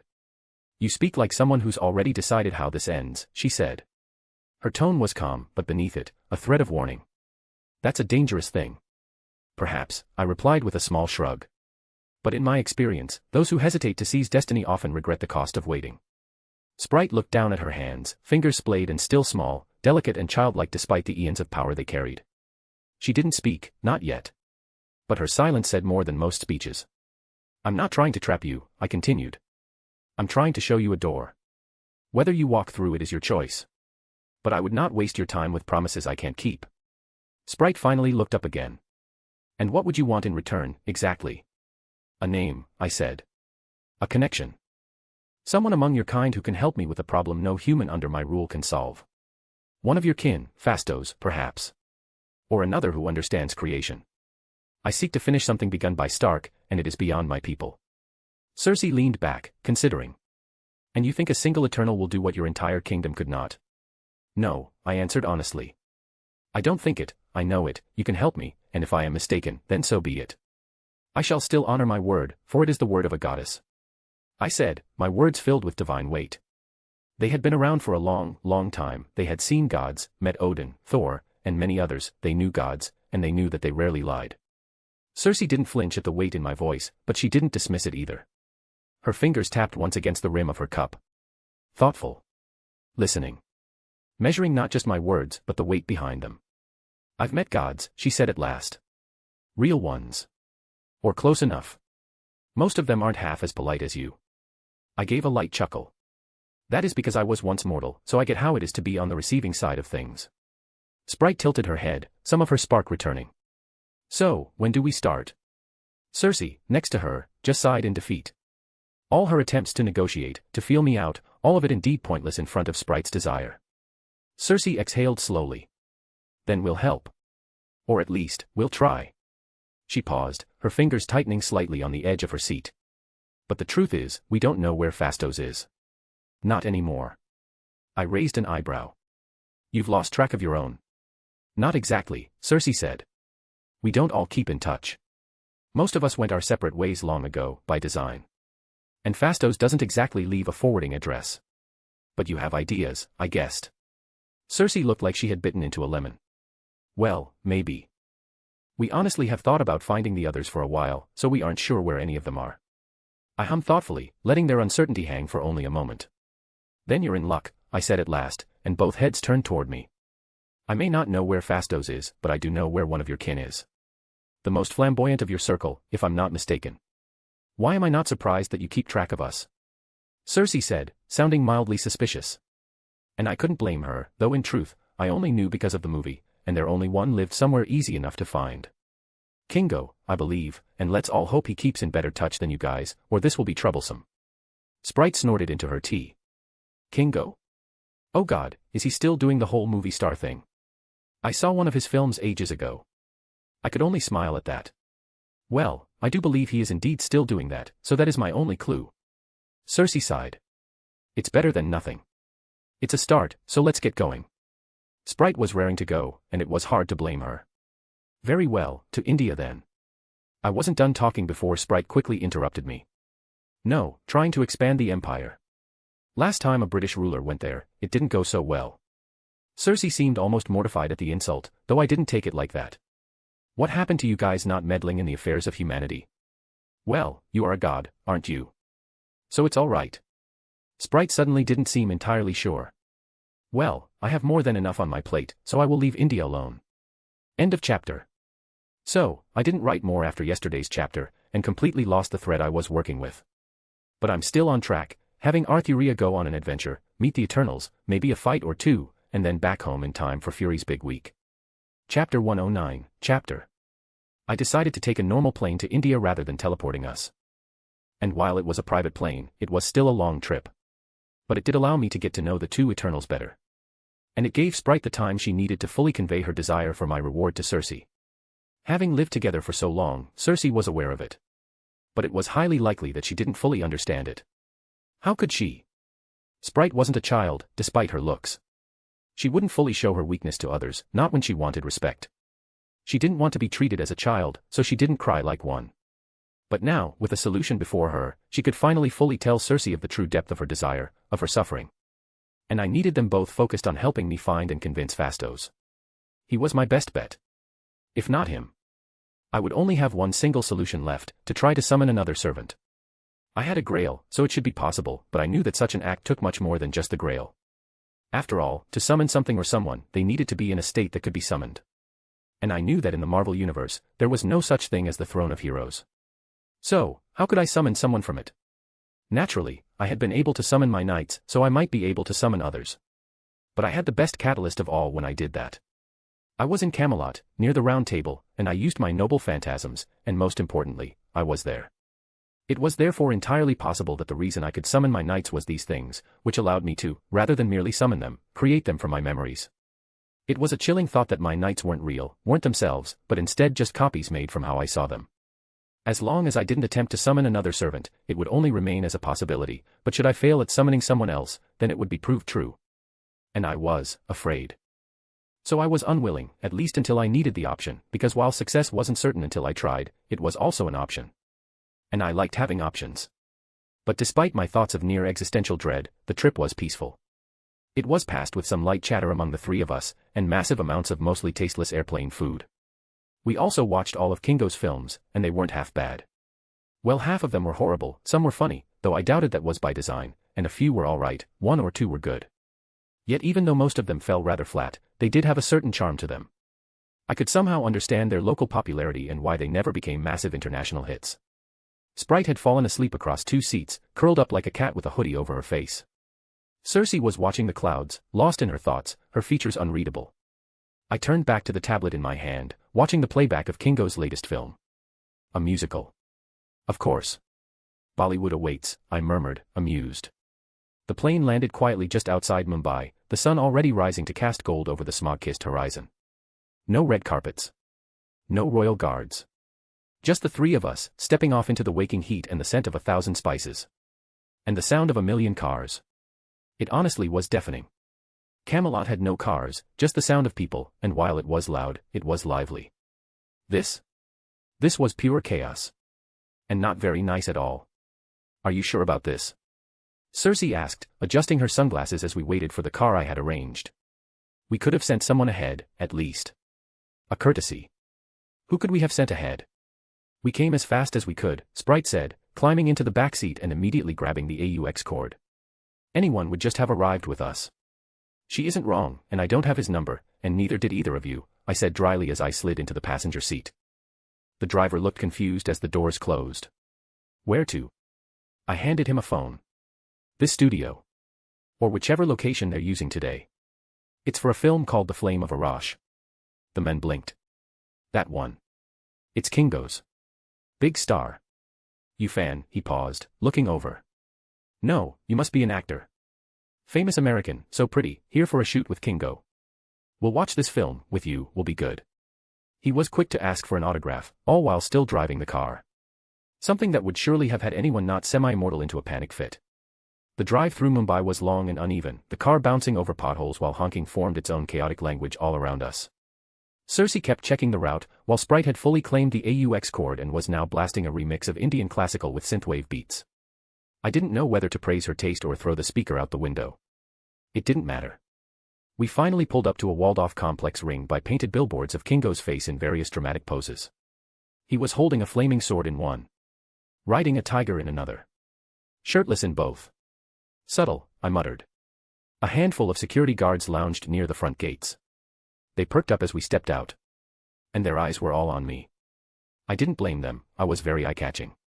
Getting inside was surprisingly easy. As soon as I started speaking in perfect Marathi, they became incredibly kind and respectful. As soon as we said we were there for a meeting with Kingo, they were all too happy to help us on our way. From their chatter, they too seemed to assume I was some kind of movie star here to work with Kingo, though I did hear a few whispers about Sprite possibly being a child between me and Kingo. Their imagination didn't lack anything. The studio lot was alive with motion, costume runners darting between trailers, camera crews adjusting tripods, and half-dressed extras lounging in the shade, waiting for their next call. All around us, the world of cinema spun like a well-rehearsed illusion. We were escorted by a production assistant who clearly thought we were VIPs, though she couldn't quite place which studio we were from. "Mr. Kingo is filming on stage 3, the assistant said as she led us around a corner, past a wall plastered with posters. "Today's a heavy dialogue day, last scene before the dramatic montage. But you're welcome to wait in the observation gallery." "Observation gallery?" I asked, curious. She nodded. "It's soundproof, air-conditioned, and stocked with snacks. You'll have a full view of the stage." "Sure, let's see what old Kingo has been up to lately," Sprite said as she eagerly followed along.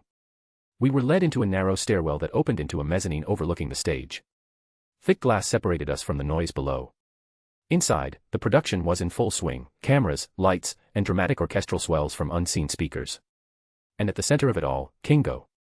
Draped in layers of embroidered fabric, a fake sword at his hip and eyes full of manufactured longing, he recited a line to an equally glamorous co-star with all the sincerity of a Shakespearean lead. "For in this flame, I see the shape of our souls," he said, voice low and intense. "It burns, and so do I." Sprite wheezed. "He's gotten worse." "I don't know," Cersei said, amused despite herself. "At least he's consistent." I didn't say anything. I merely watched. He had charisma, that much was clear. There was something noble buried beneath the glitter and artificial firelight. Something ancient that peeked through the theatrics. I could see why he once fought beside gods. We waited through the final scene of the day, watched him nail a sword flourish and deliver a romantic speech on a sand-dusted set. When the director called, "That's a wrap," the room below erupted in applause. Soon after, the assistant returned. "Mr. Kingo is done for the day. He'll receive you in his private lounge. If you'll follow me." We followed the assistant down a shaded corridor lined with awards, framed posters, and even a mural of Kingo wielding twin finger guns against an alien army. It was absurd. Grand. Entirely him. His private lounge sat behind a heavy velvet curtain rather than a door. It was theatrical, because of course it was. The assistant swept the curtain aside. "He's expecting you." Kingo's changing room was a mix of glamour and chaos. Vintage furniture, mirrors rimmed in bulbs, racks of elaborate costumes, and a tower of protein bars and vitamin water stacked beside a signed photograph of himself. The man had somehow created a temple of self-branding. He stood in the center, wrapped in a robe of golden silk, wiping off his stage makeup with a towel. His hair was still windswept from filming, and he looked up with an easy, practiced grin that faltered the moment he got a better look at us. "Cersei," he said, blinking. "Sprite. What are you two doing here?" He then turned his eyes to me. "And who is this beautiful woman?" "Really, Kingo. We hadn't seen one another for a few centuries, and this is the welcome we get. Our names. And then you turn your attention to the first pretty face you see." Cersei deadpanned. Kingo blinked, then winced, the grin faltering into something sheepish. Okay, you're right, that came out wrong."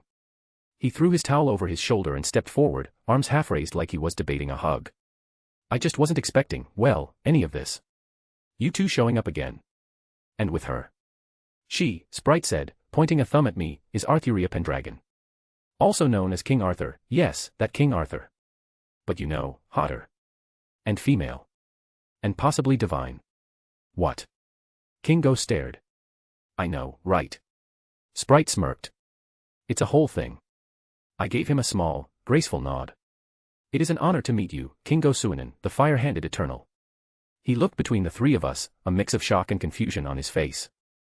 Kingo blinked. Wait, hold on, fire-handed eternal." He looked genuinely pleased, like someone had just correctly guessed his favorite title. "That's new. I like it. Has a nice ring to it. Very mythic. But since you know the truth, is this for real? You are King Arthur." I whirled up my armor, and with a bright glow, my body was now covered in it. Gleaming plate on my body, a flowing white cape on my back, and a regal crown on my head. "I am Arthuria Pendragon, King of Albion, ruler of Camelot, though let's no start trading titles, or the four of us here could go all night. Kingo threw up his hands in exaggerated surrender. Okay, no title wars. You win. I'm not crazy enough to challenge a king. Especially one who can do all that. You really made the news around here. He gestured vaguely at my shining armor, still clearly struggling to process everything. Sprite leaned back against the vanity, arms crossed smugly. See? Told you she was legit. Cersei, more composed, gave Kingo a meaningful look. We're not here just to shock you. We need your help, Kingo. We're trying to find Phastos. The excitement in his eyes dimmed a little, replaced by something more serious, older. He dropped the towel into a chair and straightened. Phastos. And here I thought you were here to ask for an autograph or something, not just ask for my help.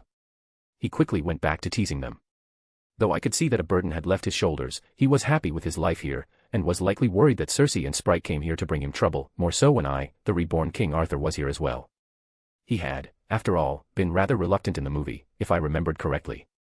Kingo blinked again, then dropped into a nearby armchair with a groan. So let me get this straight. You two ghost me for a few centuries, and now you show up out of nowhere with her and tell me you need my help. Cersei looked away, the guilt plain on her face. We didn't come just to ask for something. But you are asking for something, he said, not unkindly. Don't worry, I get it. It's just, a lot.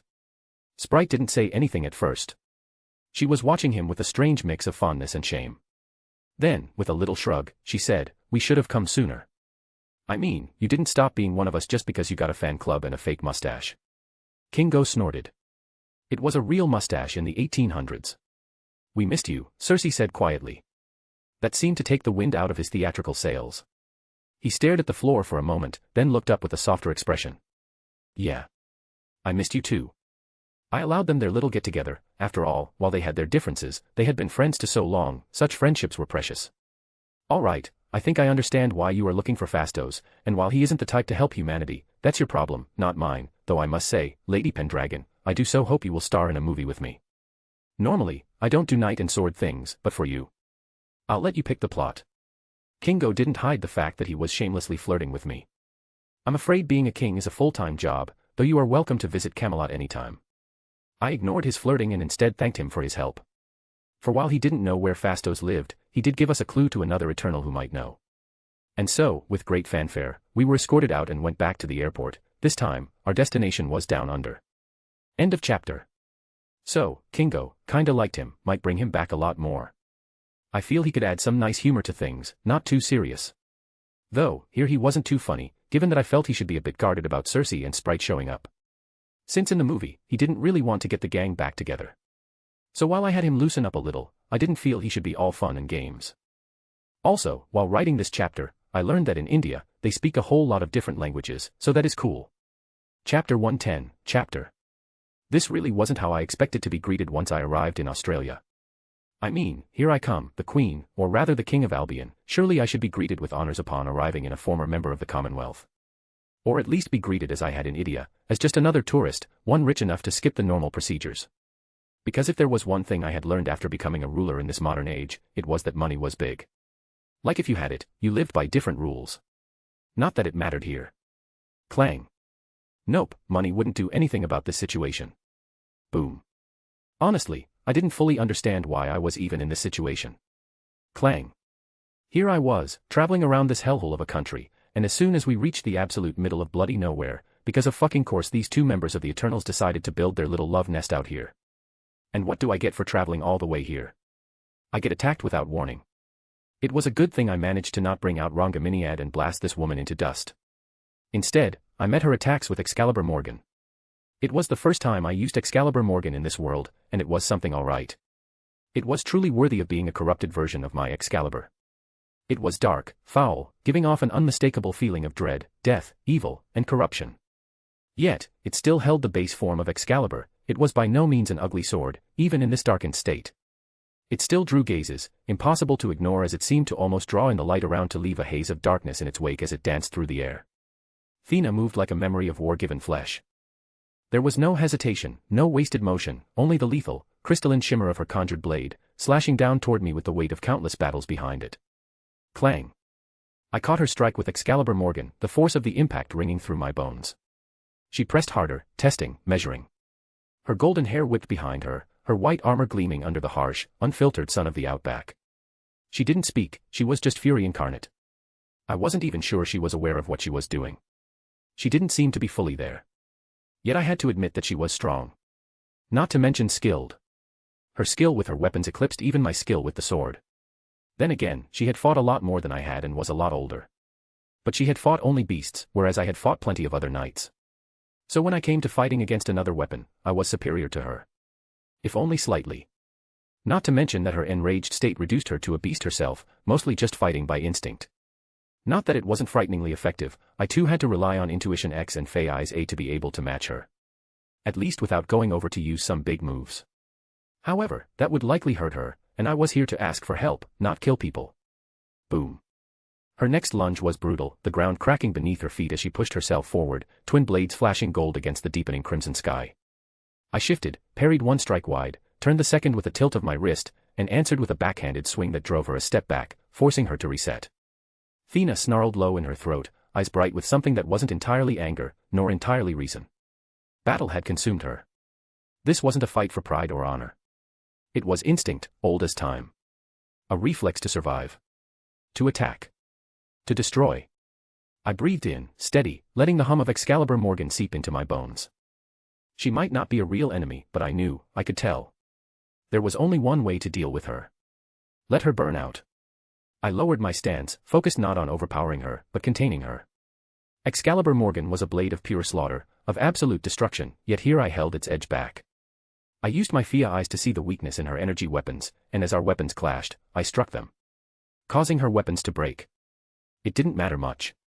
She was skilled, and she instantly conjured another to take its place. Honestly, I was impressed at how easily she flowed from one weapon to the next. Swords, axes, spears, shields, all manner of weapons came at me with equal skill, she truly was a master of weaponry. Yet, with each weapon broken, she needed to use energy to form a new one, and slowly she was getting drained, getting closer and closer with every clash to wake up from her rage. I could feel it. The edge in her strikes dulling ever so slightly. The ferocity still burned in her, but the endless tide of conjured weapons slowed, each clash echoing longer in the barren air before the next came. Clang. Clang. Clang. Another blade shattered in a crack of broken light against Excalibur Morgan's darkened edge. Yet, there was no pause in her attacks, they just kept coming, her entire body was a weapon, kicks came at me as she moved in ways only enhanced beings could, spinning around, blasting the ground, or shattering the sound barrier with a foot. By the side stood the three other Eternals. Gilgamesh had been worried at first, but now he just stood by, watching the breathtaking sight of two stunning women locked in an epic showdown. I wanted to yell at them, yet I could barely pay them attention. Thena was worthy of my full attention. Unless I was willing to unleash Avalon or my lance, she wasn't someone I could half-ass. Damn, that is so badass. She is holding her own against Thena. Sprite said as she stood there watching, utterly amazed by the sight. She understood just how strong Thena was, and here someone was fighting them without losing. She isn't just holding her own, she is clearly holding back, staying on the defensive, not because she can't attack, but because she won't, Gilgamesh muttered beside her. He had been fighting Thena a lot over the years. Every time she lost control, he would keep her company and fight her until she calmed down. So he knew just how hard that was. He never left a fight without hurting all over, he could avoid critical injuries, but he couldn't do what this woman did, perfectly avoid or block every attack. He was awestruck at the battle, and honestly, he was scared. Clearly, this woman could hurt Thena, just her sword alone made him feel afraid. He was clear about it. That dark and evil sword could kill him. And it could kill Thena, he had never felt like this before. Few weapons could even harm them, much less make him feel such danger. Who is that woman? He couldn't help but ask. That is King Arthur, or Arthuria. Cersei said as she too stood there watching the fight.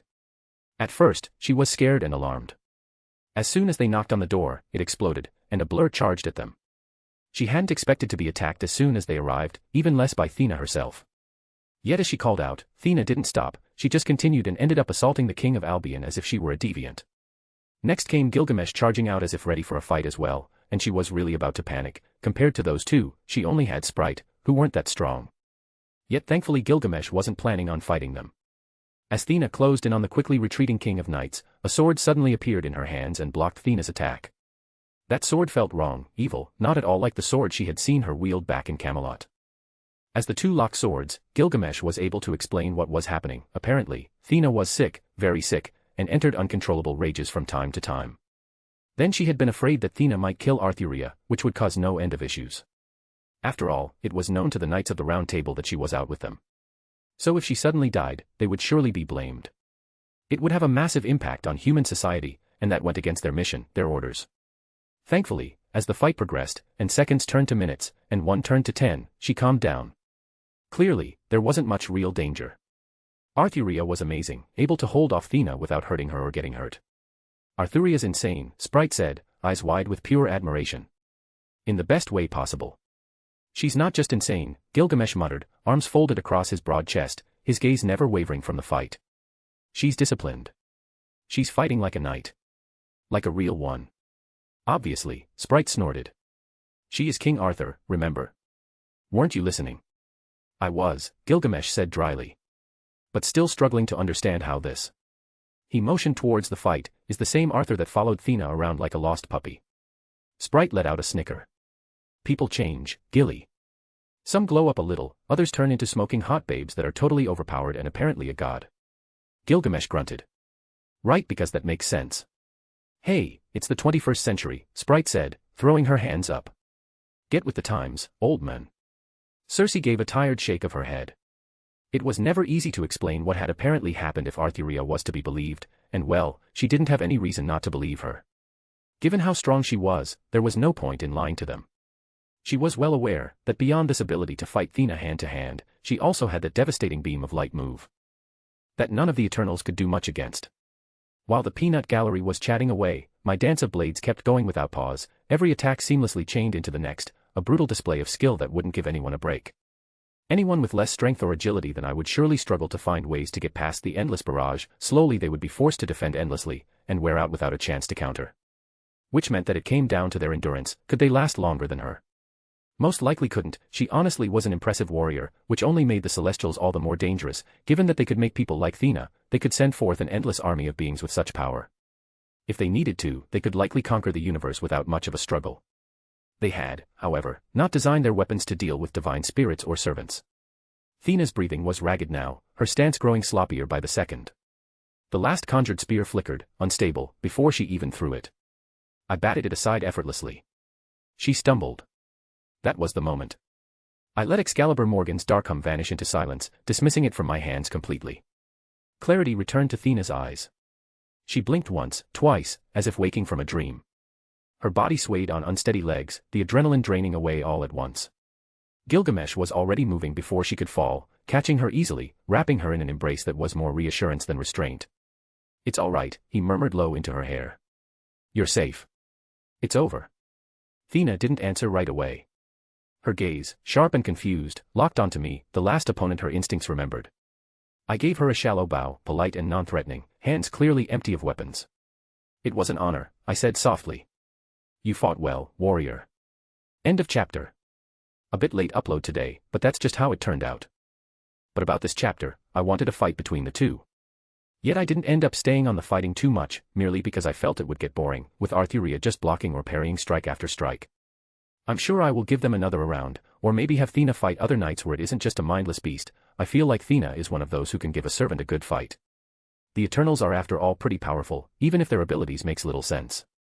But for Thena, I feel like given her 7k years of fighting around on Earth alone, and millions of years to build up muscle memory, she should be able to push even Arthuria, unless she goes full divine mode. I'm for sure gonna use the Eternals a bit more, I feel they have so much potential, just too bad Disney apparently disagrees with that.